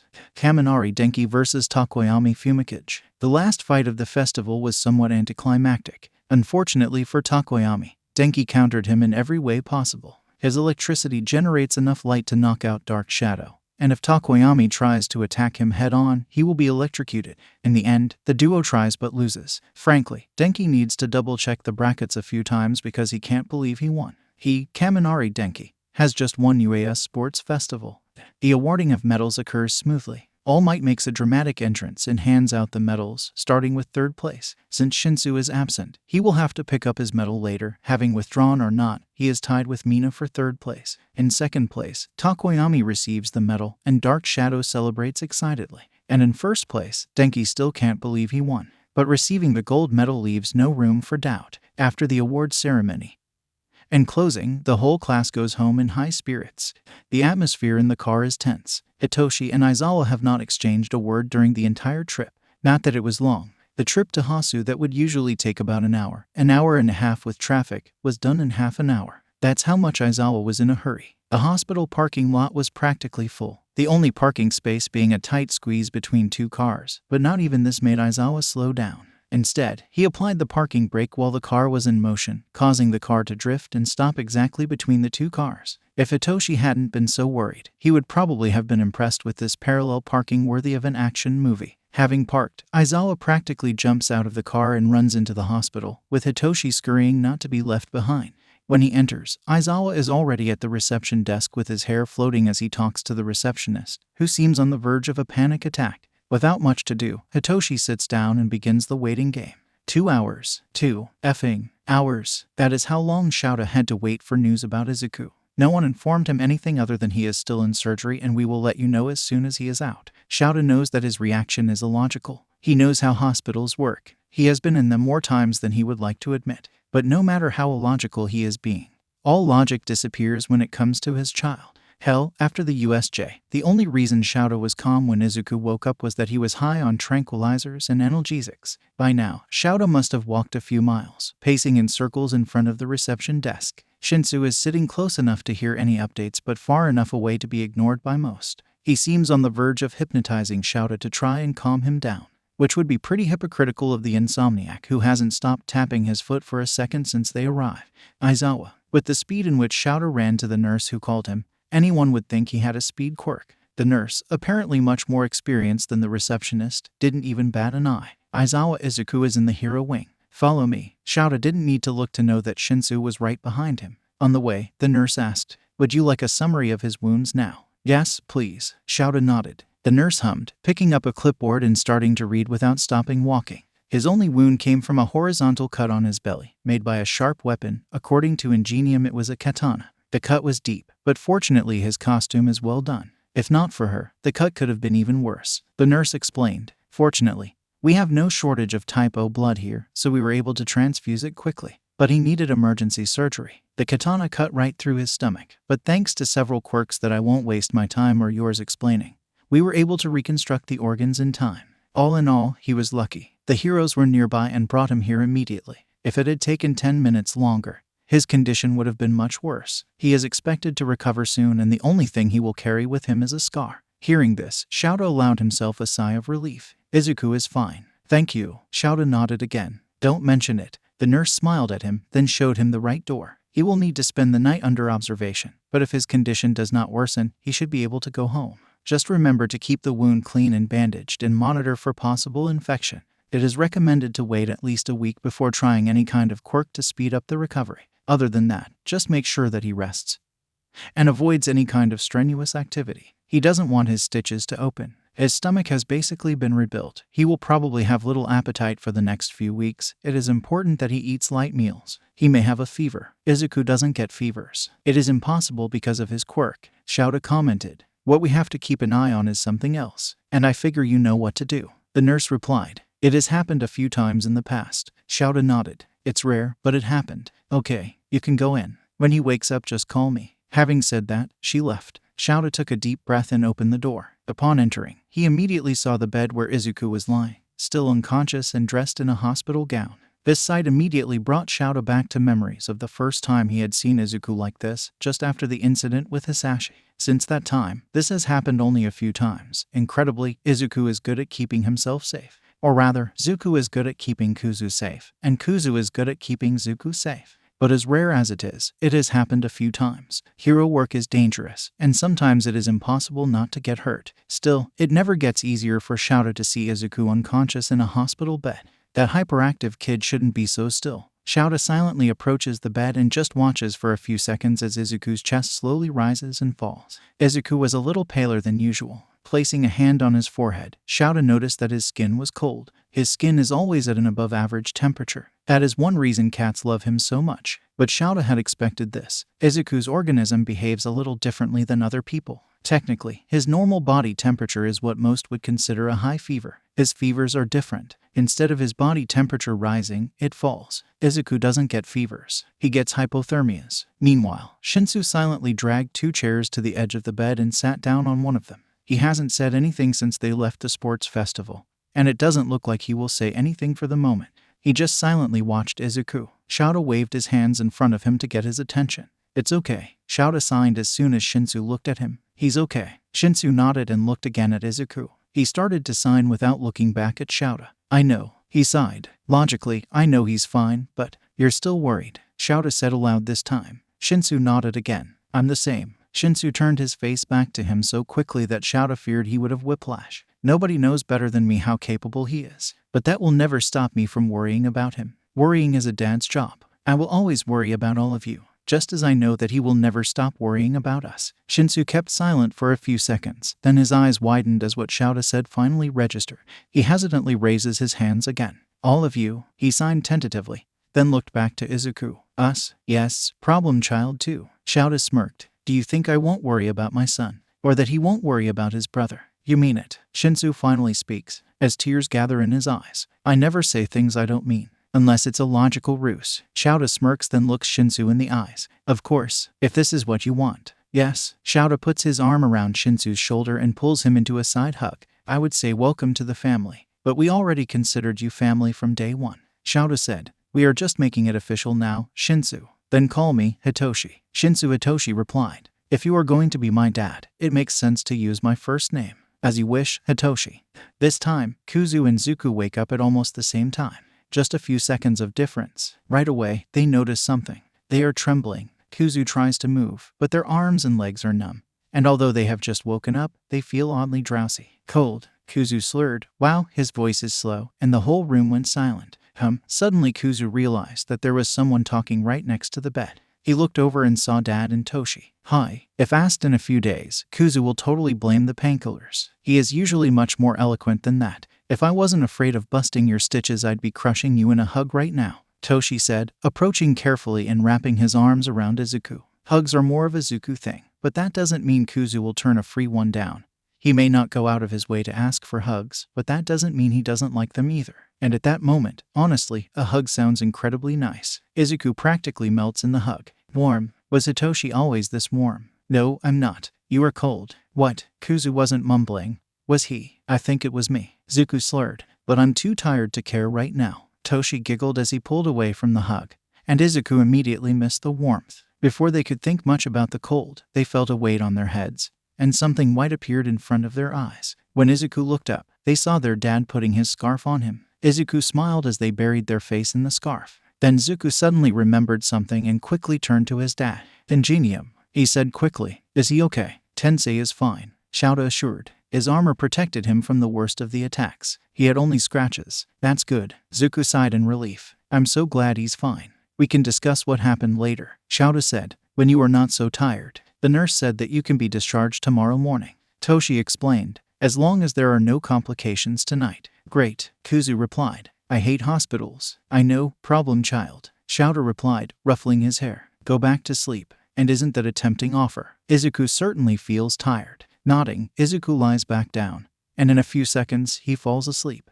The night passed without any incident or complication, and once Shouta was sure that Izuku would not wake up, he quickly returned home to get some things for Izuku, including Izuku's favorite comfort hoodie that he's sure his son would want. The next day, as soon as possible, Shouta heads off to sign Izuku's discharge while Hitoshi helps him get ready. He then goes to Izuku's room. Upon entering the room, Shouta has to hold back his laughter when he sees how Izuku is dressed. One would think that the boy is getting ready to travel to Alaska. He was dressed in a winter coat, heavy gloves, a scarf, and a cap, and he was wearing 2 pairs of socks. Shaking his head, Shouta goes to him and crouches down, showing his back. What? Izuku asked. You're not walking like this, problem children. Shouta replied. It is either that or a Princess Carrie. Your choice. Izuku grumbles but climbs onto Shouta's back. But Shouta knows that they are just being dramatic. If there is one thing that Izuku loves, it is piggyback riding. And this is easily proven when Izuku practically melts on Shouta's back as soon as he is comfortable. Shouta calmly takes Izuku and puts him in the car, and then drives home. As he arrives and gets out of the car, he notices Hitoshi staring at him as if he has suddenly grown a second head. Is something wrong, Hitoshi? Shouta asked, raising an eyebrow as he went to open the back seat door. Something wrong? Something wrong, he asks. Hitoshi says, flailing his arms. You knew how to drive like a normal person all along.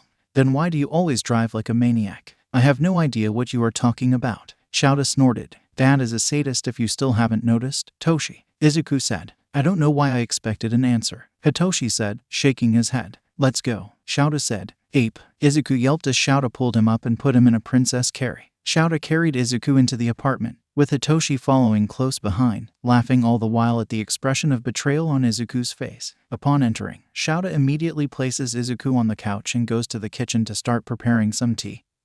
He wants Izuku to rest, so no coffee, while Hitoshi keeps Izuku company. When he returns to the room with the tea, the same tea that Nezu always presents him with, and he almost never uses, he finds one of the cutest scenes he has ever seen. Izuku is on the couch curled up like a burrito in a blanket, with Pablo nuzzling his face while Hitoshi laughs at him. Shouta juggled the tray in one arm and, with the other, grabbed his phone to take a picture. Unfortunately, this time he forgot to turn off the sound, which meant that Izuku saw it and turned to him, pouting. Shouta laughed and took another picture of his expression. "Dad, you traitor," Kuzu said dramatically. And meanwhile, Hitoshi just laughed at the whole situation. A few minutes later, Hitoshi helped Izuku untangle himself from the blanket enough to free his hands and hold the teacup. Watching the scene, it was as if all the worry that Shouta had been feeling disappeared. Izuku will be fine. Shouta just needs to be here to help him recover. As for the hero killer, he better hope he never crosses paths with Shouta. Nobody messes with his family. After a short break, it was time to go back to school. As Hitoshi walks to the classroom, Izuku is right behind him. Literally behind, his arms around his chest and his face pressed into Hitoshi's neck as they walk. The last few days have been interesting, to say the least. Hitoshi knew from day one how touchy-feely Izuku was. But these last few days, he has taken it to a new level, to the point that Hitoshi is considering changing his nickname from Bunny to Koala. Izuku came to school today, 70% out of stubbornness and 30% out of Shouta not wanting to leave him alone while he is sick. At least at UA, if something happens, Recovery Girl is around. They can also take a nap in the teacher's lounge afterwards. This is the safest place to be right now. Despite arriving an hour early, they surprisingly were not the first to arrive. This post goes to Ida, who was already at his desk. As soon as he saw Hitoshi and Izuku, Ida stood up and practically ran towards them, stopping in front of Hitoshi and bowing at 90 degrees. "Sensei, thank you." Hitoshi blinked, and he could see that Izuku wasn't any less confused. "Why are you thanking me, Ida-kun?" Izuku asked, looking from above Hitoshi's shoulder. "My brother told us what happened," Ida explained. "If it weren't for you, my brother would be seriously injured and maybe even dead. You saved his life and his career." Izuku looked at Hitoshi for a second and then let go of him, walking to Ida. "Raise your head, Ida-kun," Izuku said gently. As soon as Ida lifted his head, Izuku hugged him. "I didn't do what I did to be thanked. I did it because it was right. And I am glad that Ingenium is okay. He is one of my favorite heroes." "I still thank you," Ida replied. "I don't know what I would do if I had lost him." "Then it's good you don't need to know," Kuzu said, pulling out from the hug. "You're welcome, Ida. I wish you a good recovery, Sensei." Ida said. "I'll be fine," Izuku said, smirking at Hitoshi. "My family is making sure that I rest." Ida nodded and went back to his seat. After that, Izuku went back to hanging on Hitoshi. Hitoshi has to admit that seeing the confused expressions on his classmates was hilarious. Until Todoroki came in. Izuku immediately raised their head like a predator who had just located his prey and jumped on Todoroki, hanging on his left side with their head resting on his shoulder. "Huh, Izuku," Todoroki said in confusion. "Warm," Izuku said, snuggling closer. Hitoshi feels a slight pang of jealousy at this action, but the feeling fades quickly when he sees Izuku's happy face, and seconds later, he's laughing with the rest of the class. Shouta stops in front of the door to the classroom 1 minute before the class starts. As usual, he intends to enter exactly on time. Not a minute early, not a minute late. This time, however, he has one more student accompanying him. A student who will certainly be a headache. Why did he agree to Vlad's idea anyway? The day after the sports festival, shortly after he had taken Izuku home, Shouta was at school for a meeting with the staff. The same one that takes place every year, where they go over the internship offers the students have received. The purpose of the meeting is simply to filter the offers to ensure that no student goes with any hero who ends up hurting them, be it for prejudice or lack of ethics. The school has rarely had to veto any offer, but even so, it is a safety issue. Right after the meeting, Shouta wanted nothing more than to go home, but he was interrupted by Vlad King, who wanted to discuss something with him. "Aizawa, your class has only 19 students, right?" Vlad asked him. "Technically," Aizawa replied. "Himeko is the 20th student, but since she is part of the rehabilitation program, she is not an official student." "Why?" "Well, you see." Shouta was not in the mood for dilly-dallying. "Spit it out, Vlad. I want you to take one of my students," Vlad said. Shouta blinked and stared at Vlad for a few seconds before sighing. "Who and why?" Shouta asked calmly. "Because he knows the other teacher well. Vlad is not the type to give up on a student." "Monomanito," Vlad replied. Shouta's years of training as an underground hero is the only thing that makes him able to keep his poker face. At the beginning of the year, Shouta wanted Monoma in his class, but Vlad insisted on having him in 1B. Since Shouta had already gotten Shaoji and Jiru, the other two Vlad wanted, he gave in on this one. I know. You were right. Vlad sighed. Monoma has potential, much more than he realizes. But I am not the teacher who will be able to help him reach that potential, Aizawa. You are. Despite the friendship, rivalry relationship between the two teachers and them constantly acting like they hate each other, everyone knows they have the same priority. Still, Monoma is a delicate case. As I said, unofficially, Himiko is the 20th student. If you want to transfer him into my class, you'll have to take one of mine. Shouta explained. I have an idea who it might be, but I'll have to talk to him. You talk to Monoma. If they both accept, I am sure that Nedzu already has the paperwork ready. Thank you, Aizawa. Vlad said. Don't mention it. Shouta waved him off. Just promise to take good care of my kid and I will do the same with yours. Deal. Apparently, Vlad had no serious problems getting Monoma to agree to the transfer. But at the same time, Monoma doesn't seem exactly happy with the decision. The way he walks behind Shouta with his head down while keeping his spine straight says a lot. Frankly, why does Shouta always end up with the problem children? I'll enter and announce you, Shouta said about 10 seconds before the bell. You can enter when I call. All right, Monoma replied with a fake smirk. Shouta sighs. One more for therapy. As soon as the bell rings, he opens the door and enters dramatically. Maybe he should add a cape to his costume. For dramatic effect, to Shouta's satisfaction. Everyone falls silent as soon as the door opens. He scans the entire room and holds back his laughter when he sees Izuku sharing a chair with Todoroki hanging on his left arm. As expected, a cold Izuku becomes a heat-seeking missile. Before we begin, I have an announcement to make. Shouta started. As you can see, Aoyama is not in the room. No, he has not been expelled. Many students sigh in relief. Aoyama was transferred to Class 1B. The decision was accepted by all involved. In his place, please welcome your new classmate. On cue, Monoma opens the door and steps in. Half of the class gasps seeing him. As you can see, I decided to grace your class with my superiority. No need to thank me, Monoma said. I think most of you already know him, but this is Monoma Nito. Get along well, Shouta said. Monoma, go sit down. Monoma nodded and went to his desk. The class reaction was mixed. Most were indifference and curiosity. Some smiled at their new colleague. Two of them glared at him until he sat down. Something to discuss later. And, of course, to the surprise of 0 people, Izuku gave his million-watt smile and waved at him. With that out of the way, Shouta begins discussing the internships and showing the offers. Todoroki, Kaminari, and Takoyami received thousands of offers. Hitoshi did not receive as many, but that was to be expected considering his quirk and the fact that he had withdrawn from the competition. Bakugo and Ashido also received a good number of offers. The others received far less, and some 0. After explaining about the standard list of offers for those who haven't received any, Shouta announces the next step. You have until the end of the week to fill out the form and give it to me. Choose well. Many first years end up regretting their choice for the internship. Shouta said, now it is time to make one of the most important decisions of your career. He smirked. Hero names. The class cheered, but Shouta quickly silenced them with a quirked glare. Don't take it lightly, Izuku said, kinda sleepy. Your hero name can be changed later, but the first name usually ends up being the one you will be known by forever. He's right, Shouta said. I'm no good at that, so I'll have someone else help the class. He ignores his brat's giggles. Choose your name wisely or else you'll have hell to pay later, Midnight said, barging into the room. You don't want to end up with something like Eraserhead, do you? And at that, Izuku full-on laughs. Shouta should never have told him his hero name's origin story. As a name, you will probably want something simple to remember and that suits you. You can also use a pun or something to mislead your opponent. Izuku explained. Actually, you never told me, Hitoshi said. How did you choose your name? We didn't. Izuku shrugged. As everyone knows, it was never a secret. We became a hero through a vigilante rehabilitation program created by director Nedzu.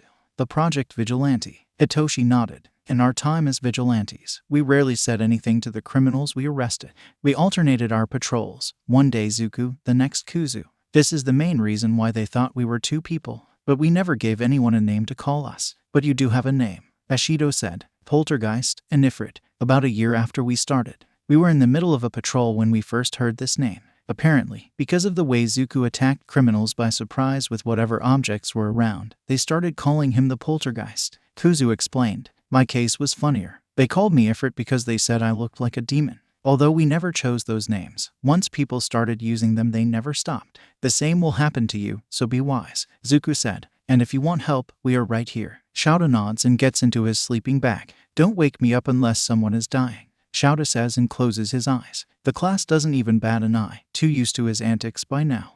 He needs new tricks. Izuku was about to fall asleep again when he felt a gentle nudge on his shoulder. He looks up and sees Todoroki with a troubled expression on his face. Hey, Todoroki, need help? Kuzu asks. I'm not sure. Todoroki starts. What name I should choose? What do you have in mind? Kuzu asks. I was thinking of going with my name. Todoroki replies. But, no, bad idea. Kuzu says. I will always advocate keeping your civilian and hero identity as separate as possible. Use your name as your hero's name and soon you won't know which one is you. Then, what should I do? Todoroki asked. There's many names you could choose. Zuku chirps in. Think of something that has to do with you personally or quirk-wise. Like, I don't know, Frost Flame. Your naming sense sucks, Zuku. Kuzu laughs. I'm not the one who named our cat bastard, am I? Zuku replied. No, that was Dad. Kuzu replied. You are the one who called our present Mike plushie Mini Mike. Zuku gasps. We don't talk about Mini Mike. I think I know what name I'll choose. Todoroki said. Thank you, Kuzu. Thank you, Zuku. No problem, Todoroki. They say together. Call me Shouto. Todoroki said after a few seconds of silence. No problem, Shouto. They say again. Due to a lack of volunteers, they go by seat order. The first was the newcomer, Monomanito, who got Aoyama's place on the first chair. Phantom Thief, he proudly announces, and Midnight quickly approves. Ashido's alien queen is denied, so she goes with Pinky. Sue chooses Froppy as her name. Ada chooses Turbo. Uraraka decided to be Uravity. Ajiro went by Tailman. Kaminari chooses Charge-a-Bolt. Kirishima goes by Red Riot. Kuda chooses Anima. Satu chooses Sugarman. Shaoji goes by Tentacle. Jiru chooses Earphone Jack. Siro chooses Cellophane. Takoyami chooses Tsukayomi. Shouto goes next, and his choice is Freeze Burn. Not the most creative, but who are they to judge? Hagakure goes simply by Invisible Girl. Kacchan is denied from being Lord Explosion Murder and King Explosion Murder before settling on being Ground Zero.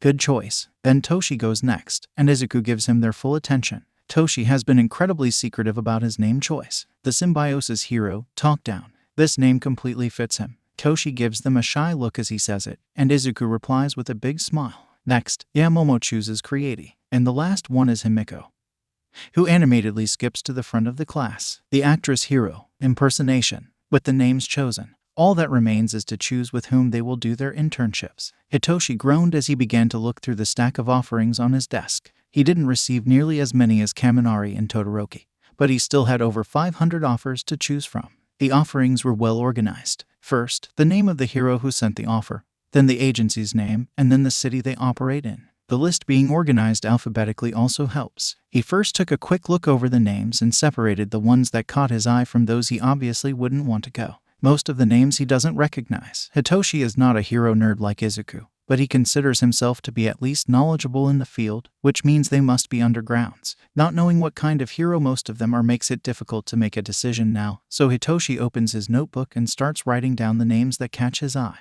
Hitoshi froze for a few seconds when he saw one of the names and discreetly lifted his head to look at Izuku. Manuel operates in Hasu, the same city where Izuku encountered and was wounded by the hero killer. Hitoshi frowns and writes the name as one of his options. What Hitoshi doesn't notice is the worried look that Izuku gives him.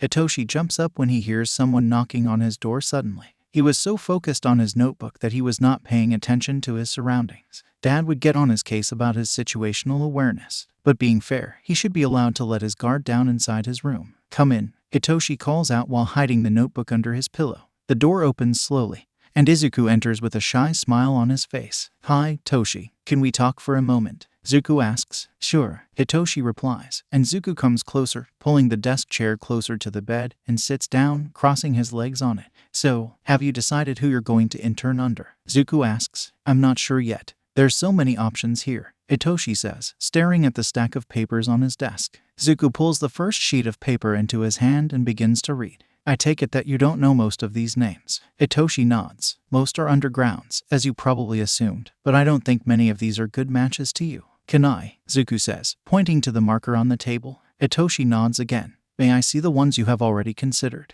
The ones in that notebook that you're not trying to hide under your pillow. Damn heroes and their hawk eyes. Hitoshi grumbles, picking up the notebook and passing it to Zuku, who opens it and starts to read. Ms. Joke is a good one. She loves to get on Dad's nerves, but they are good friends and she's a great hero. Zuku comments. Password could be great too, especially if you want to learn more about infiltration and lock picking. He is one of the few that Dad respects who don't work with him at UA, especially if you want to learn more about infiltration and lock picking. Then we have. Zuku stops and frowns for a second before schooling his expression and looking at Hitoshi. Why, Manuel, your quirks are not similar in the slightest, and he's not an underground hero. He's a good hero, but I doubt he can teach you anything. Well, damn it, how does he explain that? I thought he could teach me to. Then Hitoshi feels a flicker on his forehead.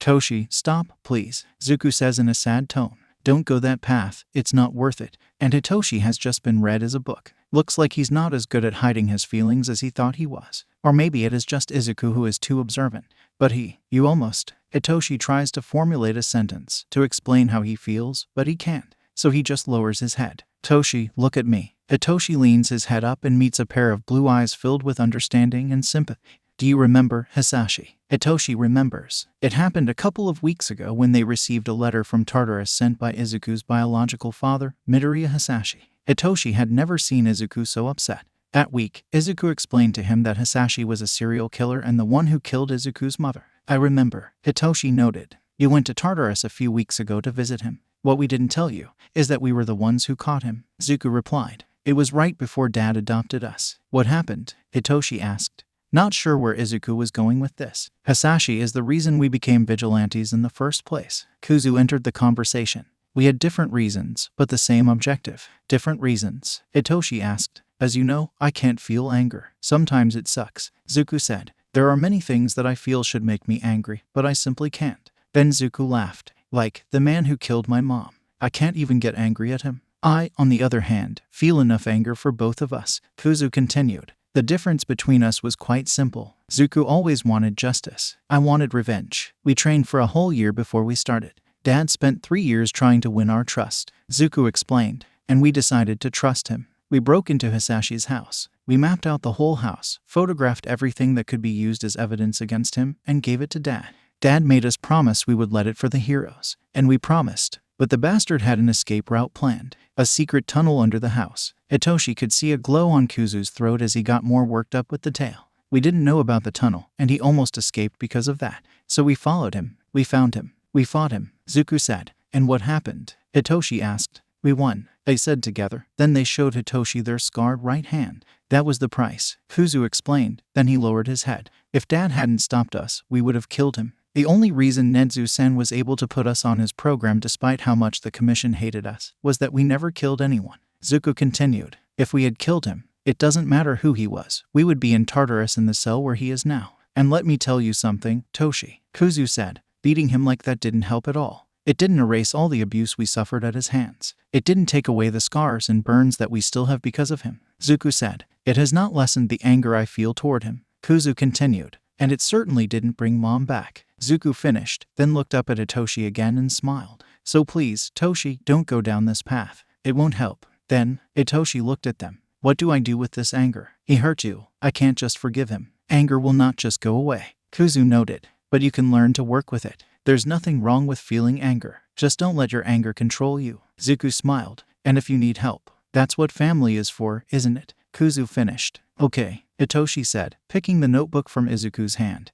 Then he picked a pen and scratched Manuel's name from the notebook. I promise I won't go after Stain. Great, Zuku grinned. Now, back to your internship. I'll mark the ones I think could benefit you the most. Though, I have a feeling I know who you're going to intern under. He started to mark a few names on each page with a yellow marker. On one page, he used a red marker on a single name before returning to the yellow one. If you have questions about any of these heroes, you can ask Dad or us. Dad, Hitoshi asked. Dad ignores most of the new Limelight heroes, but there isn't an underground he doesn't know about. He says it's because he likes to know who he might run into during his patrols. Kuzu explained, and it kinda makes sense. If it's someone he doesn't know, it's probably a vigilante. Dad is not opposed to working with them, but he likes to know. Okay, Hitoshi says. Thanks for the help, Bunny. Anytime, Toshi. Zuku grins and gets up from the chair, leaving the stack of papers on the desk and putting the chair back in the right place. Hitoshi picks up the stack and starts reading the names that Izuku has marked. He has narrowed the list down to about 15 choices which Hitoshi quickly marks in the notebook. However, when he gets to the name marked in red, he wonders how the hell he didn't see that one before. Eraserhead, Loud Cloud Agency, Musutafu. And well, now that he is thinking logically again, Never will Hitoshi miss the chance to intern under his favorite hero. After all, there is only one other hero he could consider choosing over Eraserhead, and they are in the next room. Sensei, is he really a good choice? Tamura asks the monitor on the wall right after Kurogiri teleports the hero killer back to Hasu. Our interests conflict. He worships All Might. We are trying to kill him. Shigaraki Tamura is not stupid. Short-tempered, yes. Childish, maybe. Stupid, no. He has influence. An influence that you can take advantage of, Tamura. A deep voice replies from the monitor. Despite the way he acts, Tamura is intelligent and strategic. In the online world, he is one of the best players in any strategy game. That's why he knows that having the hero killer in the league is a mistake. No matter what Sensei says. I understand, Sensei. No, he doesn't. The hero killer won't help them. The way he attacked Tamura and Kurogiri minutes ago is enough proof of that. Tamura looks at the bar counter where Kurogiri was robotically cleaning a glass. All the glasses are already clean, but he still keeps cleaning them. This is a great opportunity, Tamura. The monitor replies. Don't disappoint me. Then the monitor turns off, and a red light appears. A great opportunity, my ass, Tamura shouts, slamming his hands on a table that immediately disintegrates. Unlike what most people think, Tamura is usually calm. But there is something in him that generates uncontrollable anger, an urge to destroy that won't go away until he acts on it.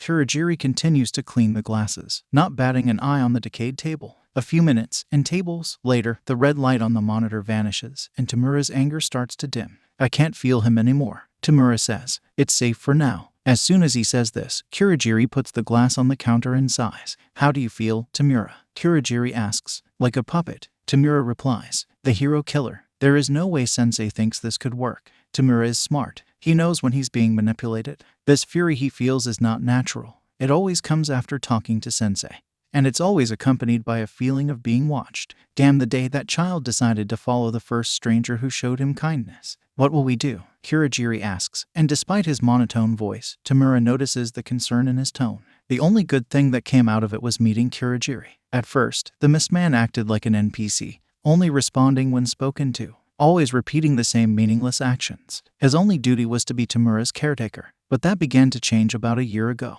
Kurogiri slowly began to show a personality of his own. The first time he confided in Tamura was when he admitted to hearing a voice in his head, as if there was someone else with him. Tamura found this strange and decided to investigate. With Kurogiri's help, he entered the laboratory of the doctor who is always with Sensei, and there he found the files on Kurogiri. This is how he discovered that Kurogiri was a Namo. With this discovery, Kurogiri tried to communicate with the voice in his head. He discovered that the voice belonged to the person who was used to create him. Whether he's alive or is just a vestige of his former personality is a mystery, but they decided that it would be better to hide this from Sensei. Who knows what he will do to Kurogiri if he finds out. Tamura cannot lose him. Kurogiri is the only one who really cares, but it is only a matter of time before Sensei suspects something. Tamura might be a villain, but even he has things he wants to protect. Kurogiri, we played Sensei's game for far too long. Tamura says, it's time to steal the joystick. We need to play carefully. Kurogiri replies, and we'll need allies. I have someone in mind.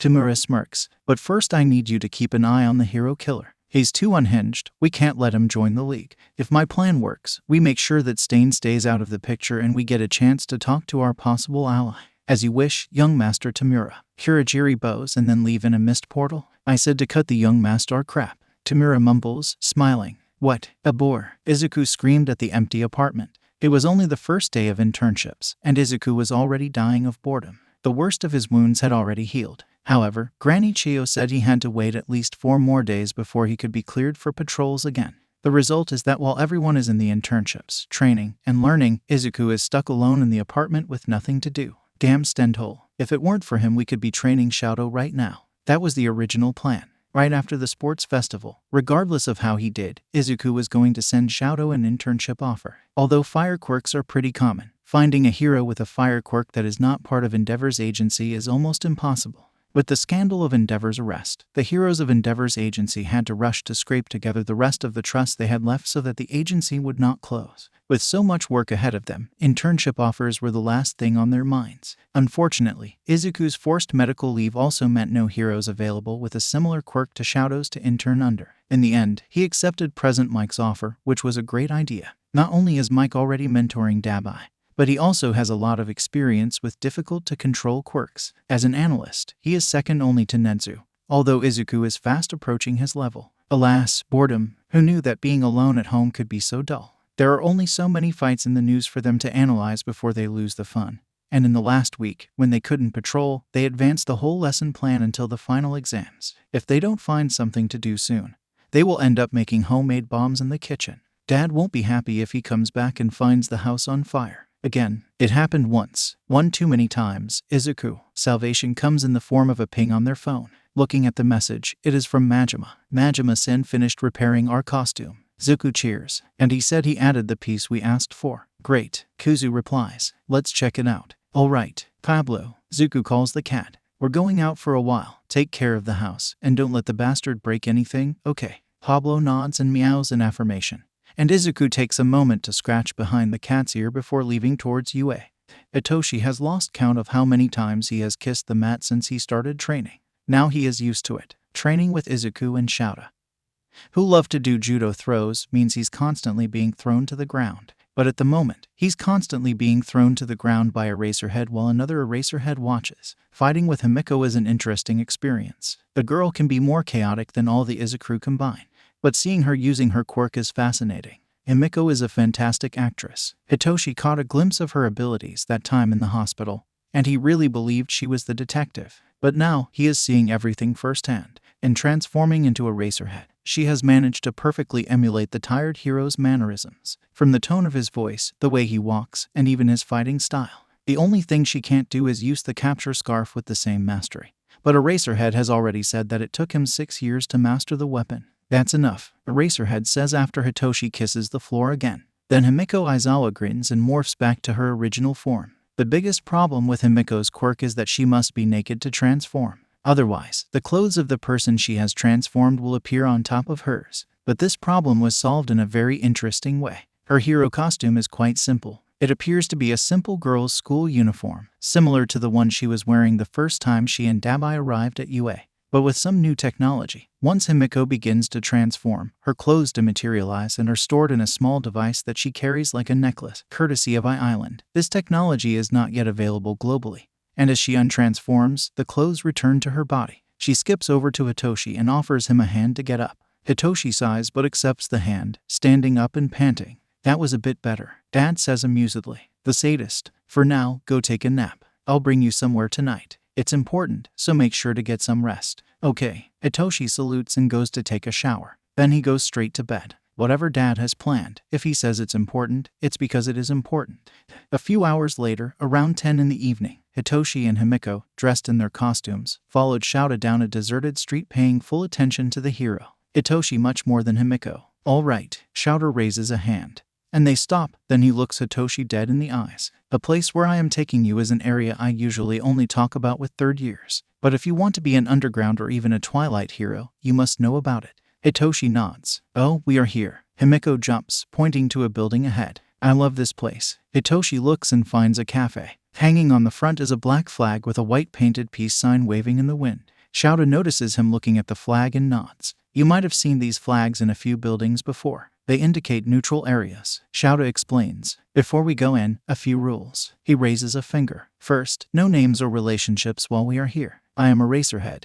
You are talk down, and she is impersonation, don't forget. Then he raises another finger. Second, no matter who you might see there, don't try anything. I'll explain the rest inside. Understood. Hitoshi nods again. Shouta nods approvingly and gestures to them to follow him. He opens the door and enters. The place was empty except for a customer or two in the corners. Shouta went straight to the counter and greeted the attendant, a man apparently over 50, with a large scar from his forehead to his nose. He was pale with black eyes and black hair. As soon as he saw Shouta and Himiko, he smiled and waved. Eraser, Draculina. It's been a long time. He greeted. Scarface. Eraserhead noted. Hi, Scar-chan. Oh, and it's impersonation now. Himiko waved excitedly. The man, Scarface, apparently, narrowed his eyes and looked between Himiko and Shouta a few times. Then he grinned and nodded at Himiko. So, you finally accepted? He asked. Yup, me and Dabai. We are gonna be heroes. Himiko replied animatedly. Good. You're gonna be one of the good ones. Scarface said. I'll miss my best informants, though. Then he looked at Hitoshi. And who's that? This is Talk Down, my intern for the week. Shouta explained. I'm showing him the ropes. All right. Scarface ducks under the counter. Grade. 3rd grade. Shouta replies. And I'll have the usual. Same for him. The usual for me too. Himiko chimed in. All right. You can use table 7. Scarface replied. I'll be there soon. Then he disappeared to where Hitoshi assumed it was the kitchen. Hitoshi followed Aizawa to one of the corners of the cafe, where there was a table with a number 7 above it. They sat down, and Shouta immediately began to talk. As I said outside, this place is a neutral area. Do you have any idea of what this means? Hitoshi does have one, and judging from what Shouta said outside, he's probably right. This place serves villains too, right? Hitoshi asks. Villains, heroes, civilians, vigilantes, informants, morally gray. Shouta says, as long as you don't break the rules, you're welcome here. They'll serve you, no questions asked. This is a cafe, but there are other places, like bars, clubs, and clinics. Scarface is one of the nicest people we've met. Himiko says, don't let his face fool you, he's a softie. Glad to know you still like me. Hitoshi almost jumps in surprise when he hears the voice behind him. Damn it, he usually has better situational awareness than that. 2 coffees, black like a racer's soul. Himiko giggles as Scarface puts a cup in front of each one. And 1 Bloody Mary for the lovely lady. Wait, isn't Bloody Mary an alcoholic drink? Hitoshi asks. Not this one, Scarface replies, but it is actual blood. Himiko sips the red drink and smiles. Perfect as always, Scar-chan. Good to know. Scarface smiles and then looks at Eraserhead. This one is in the house. Consider it a gift to the newbie. Then he leaves muttering. And Eraser never brings his wallet, anyway. Scarface is a retired sandman. One of the best I have ever crossed paths with, Shouta explains. Anyway, he waves him off, then takes a sip from his coffee. Damn, I missed this coffee. As I said, as long as you follow the rules, you are welcome here. And for an underground hero, these places are essential. When we were informants, Dabai and I mostly met people here.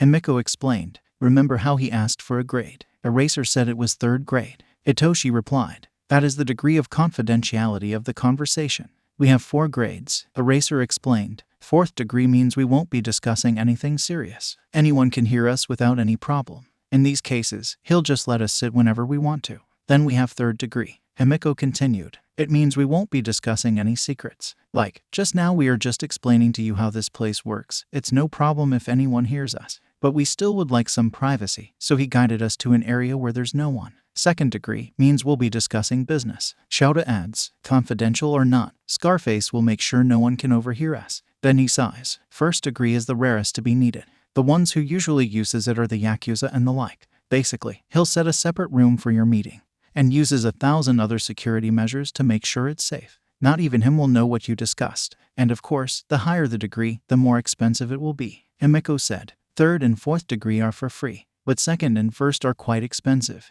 And I'm not talking about money. Not money, Hitoshi asks. Then what? Something to know about the underground, kid, Shouta says. Transactions made with cash are actually quite rare. The only kind of deal that is always made with money is drugs. Money is the least valuable thing here. And what do they deal with? Hitoshi asks. Mostly 2 things. Shouta raises 2 fingers. Information and favors. Remember how Eraser-chan said to not use names? Himiko asked. That's because the informants who frequent here only need 1 name to find out everything about you and your family. Eraser-chan's name is probably one of the most valuable secrets in the underground. Last I checked, Jurin was offering 7 favors to anyone who could find out. Dual-chan's is worth 5. In the right hands, 5 favors from Jurin could raise a new crime lord. At that moment, the bell rang, indicating that someone was coming in. And when Hitoshi looked up, only Shouta's scarf quickly holding him back prevented him from getting up from his chair. Because the person who just entered was the hero killer himself, Stain. Don't, Shouta said firmly. No matter what, talk down. Personal vendettas must stay outside. Hitoshi snapped his head back to Shouta, intending to yell at him. How can he be calm when the person who hurt his son is standing right in front of them? But then he saw his dad's expression. His teeth clenched as he held the cup so tightly that it was about to break. Beside him, Himiko also barely contained her fury. But none of them did anything as Stain discussed something with Scarface, took a key, and then went up the stairs to the 2nd floor. When Stain was out of sight, Shouta sighed. Believe me, I want to go after him right now, Shouta said. But neutral areas have rules, and they must be followed. What happens if you break then? Hitoshi asked. It depends on the person in charge. Scarface has a very simple policy. Breaking his rules results in banishment. Shouta sighed again. But most of them have many favors cashed with powerful people. In the past, countless heroes, villains, and vigilantes have been assassinated for thinking they were above the rules. Yeah, Himiko nodded. I witnessed it once. It was in a neutral clinic. One of the vigilantes tried to attack a villain who was being treated. Himiko shivered. What they did to him was not pleasant to witness by any means. But after that, no one ever tried to break the rules again, even at the risk of just being banned. This place is the best source of information you can find. For an underground hero, losing something like this is suicide. Shouta finished, then he downed the rest of his coffee. I think this is enough for today. Let's go back to the agency. All right. Hitoshi nodded and followed Shouta, glancing once more at the stairs Stain had just climbed.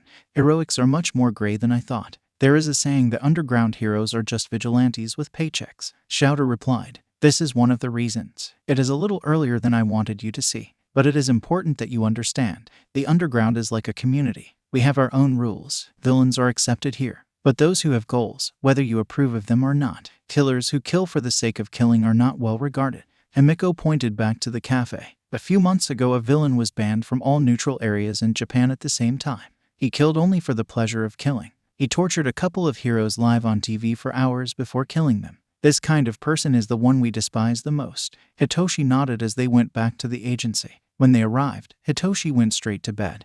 But it took him a while to get to sleep. He had a lot on his mind. Upon returning home, with his new outfit in hand, Izuku was surprised to find Pablo on the table staring at a letter on top of a package. The only way it could have gotten here is if someone had entered, but the door had no sign of being opened, and if someone had entered, the cameras would have caught it and reported it. This building may not look like much, but many heroes live here. Security is second only to that of UA. Izuku carefully took the letter and looked at it. There was no sender, but it was addressed to Izuku. The only thing written on the envelope was not an enemy. Taking a deep breath and ignoring the package for now, Izuku opened the letter.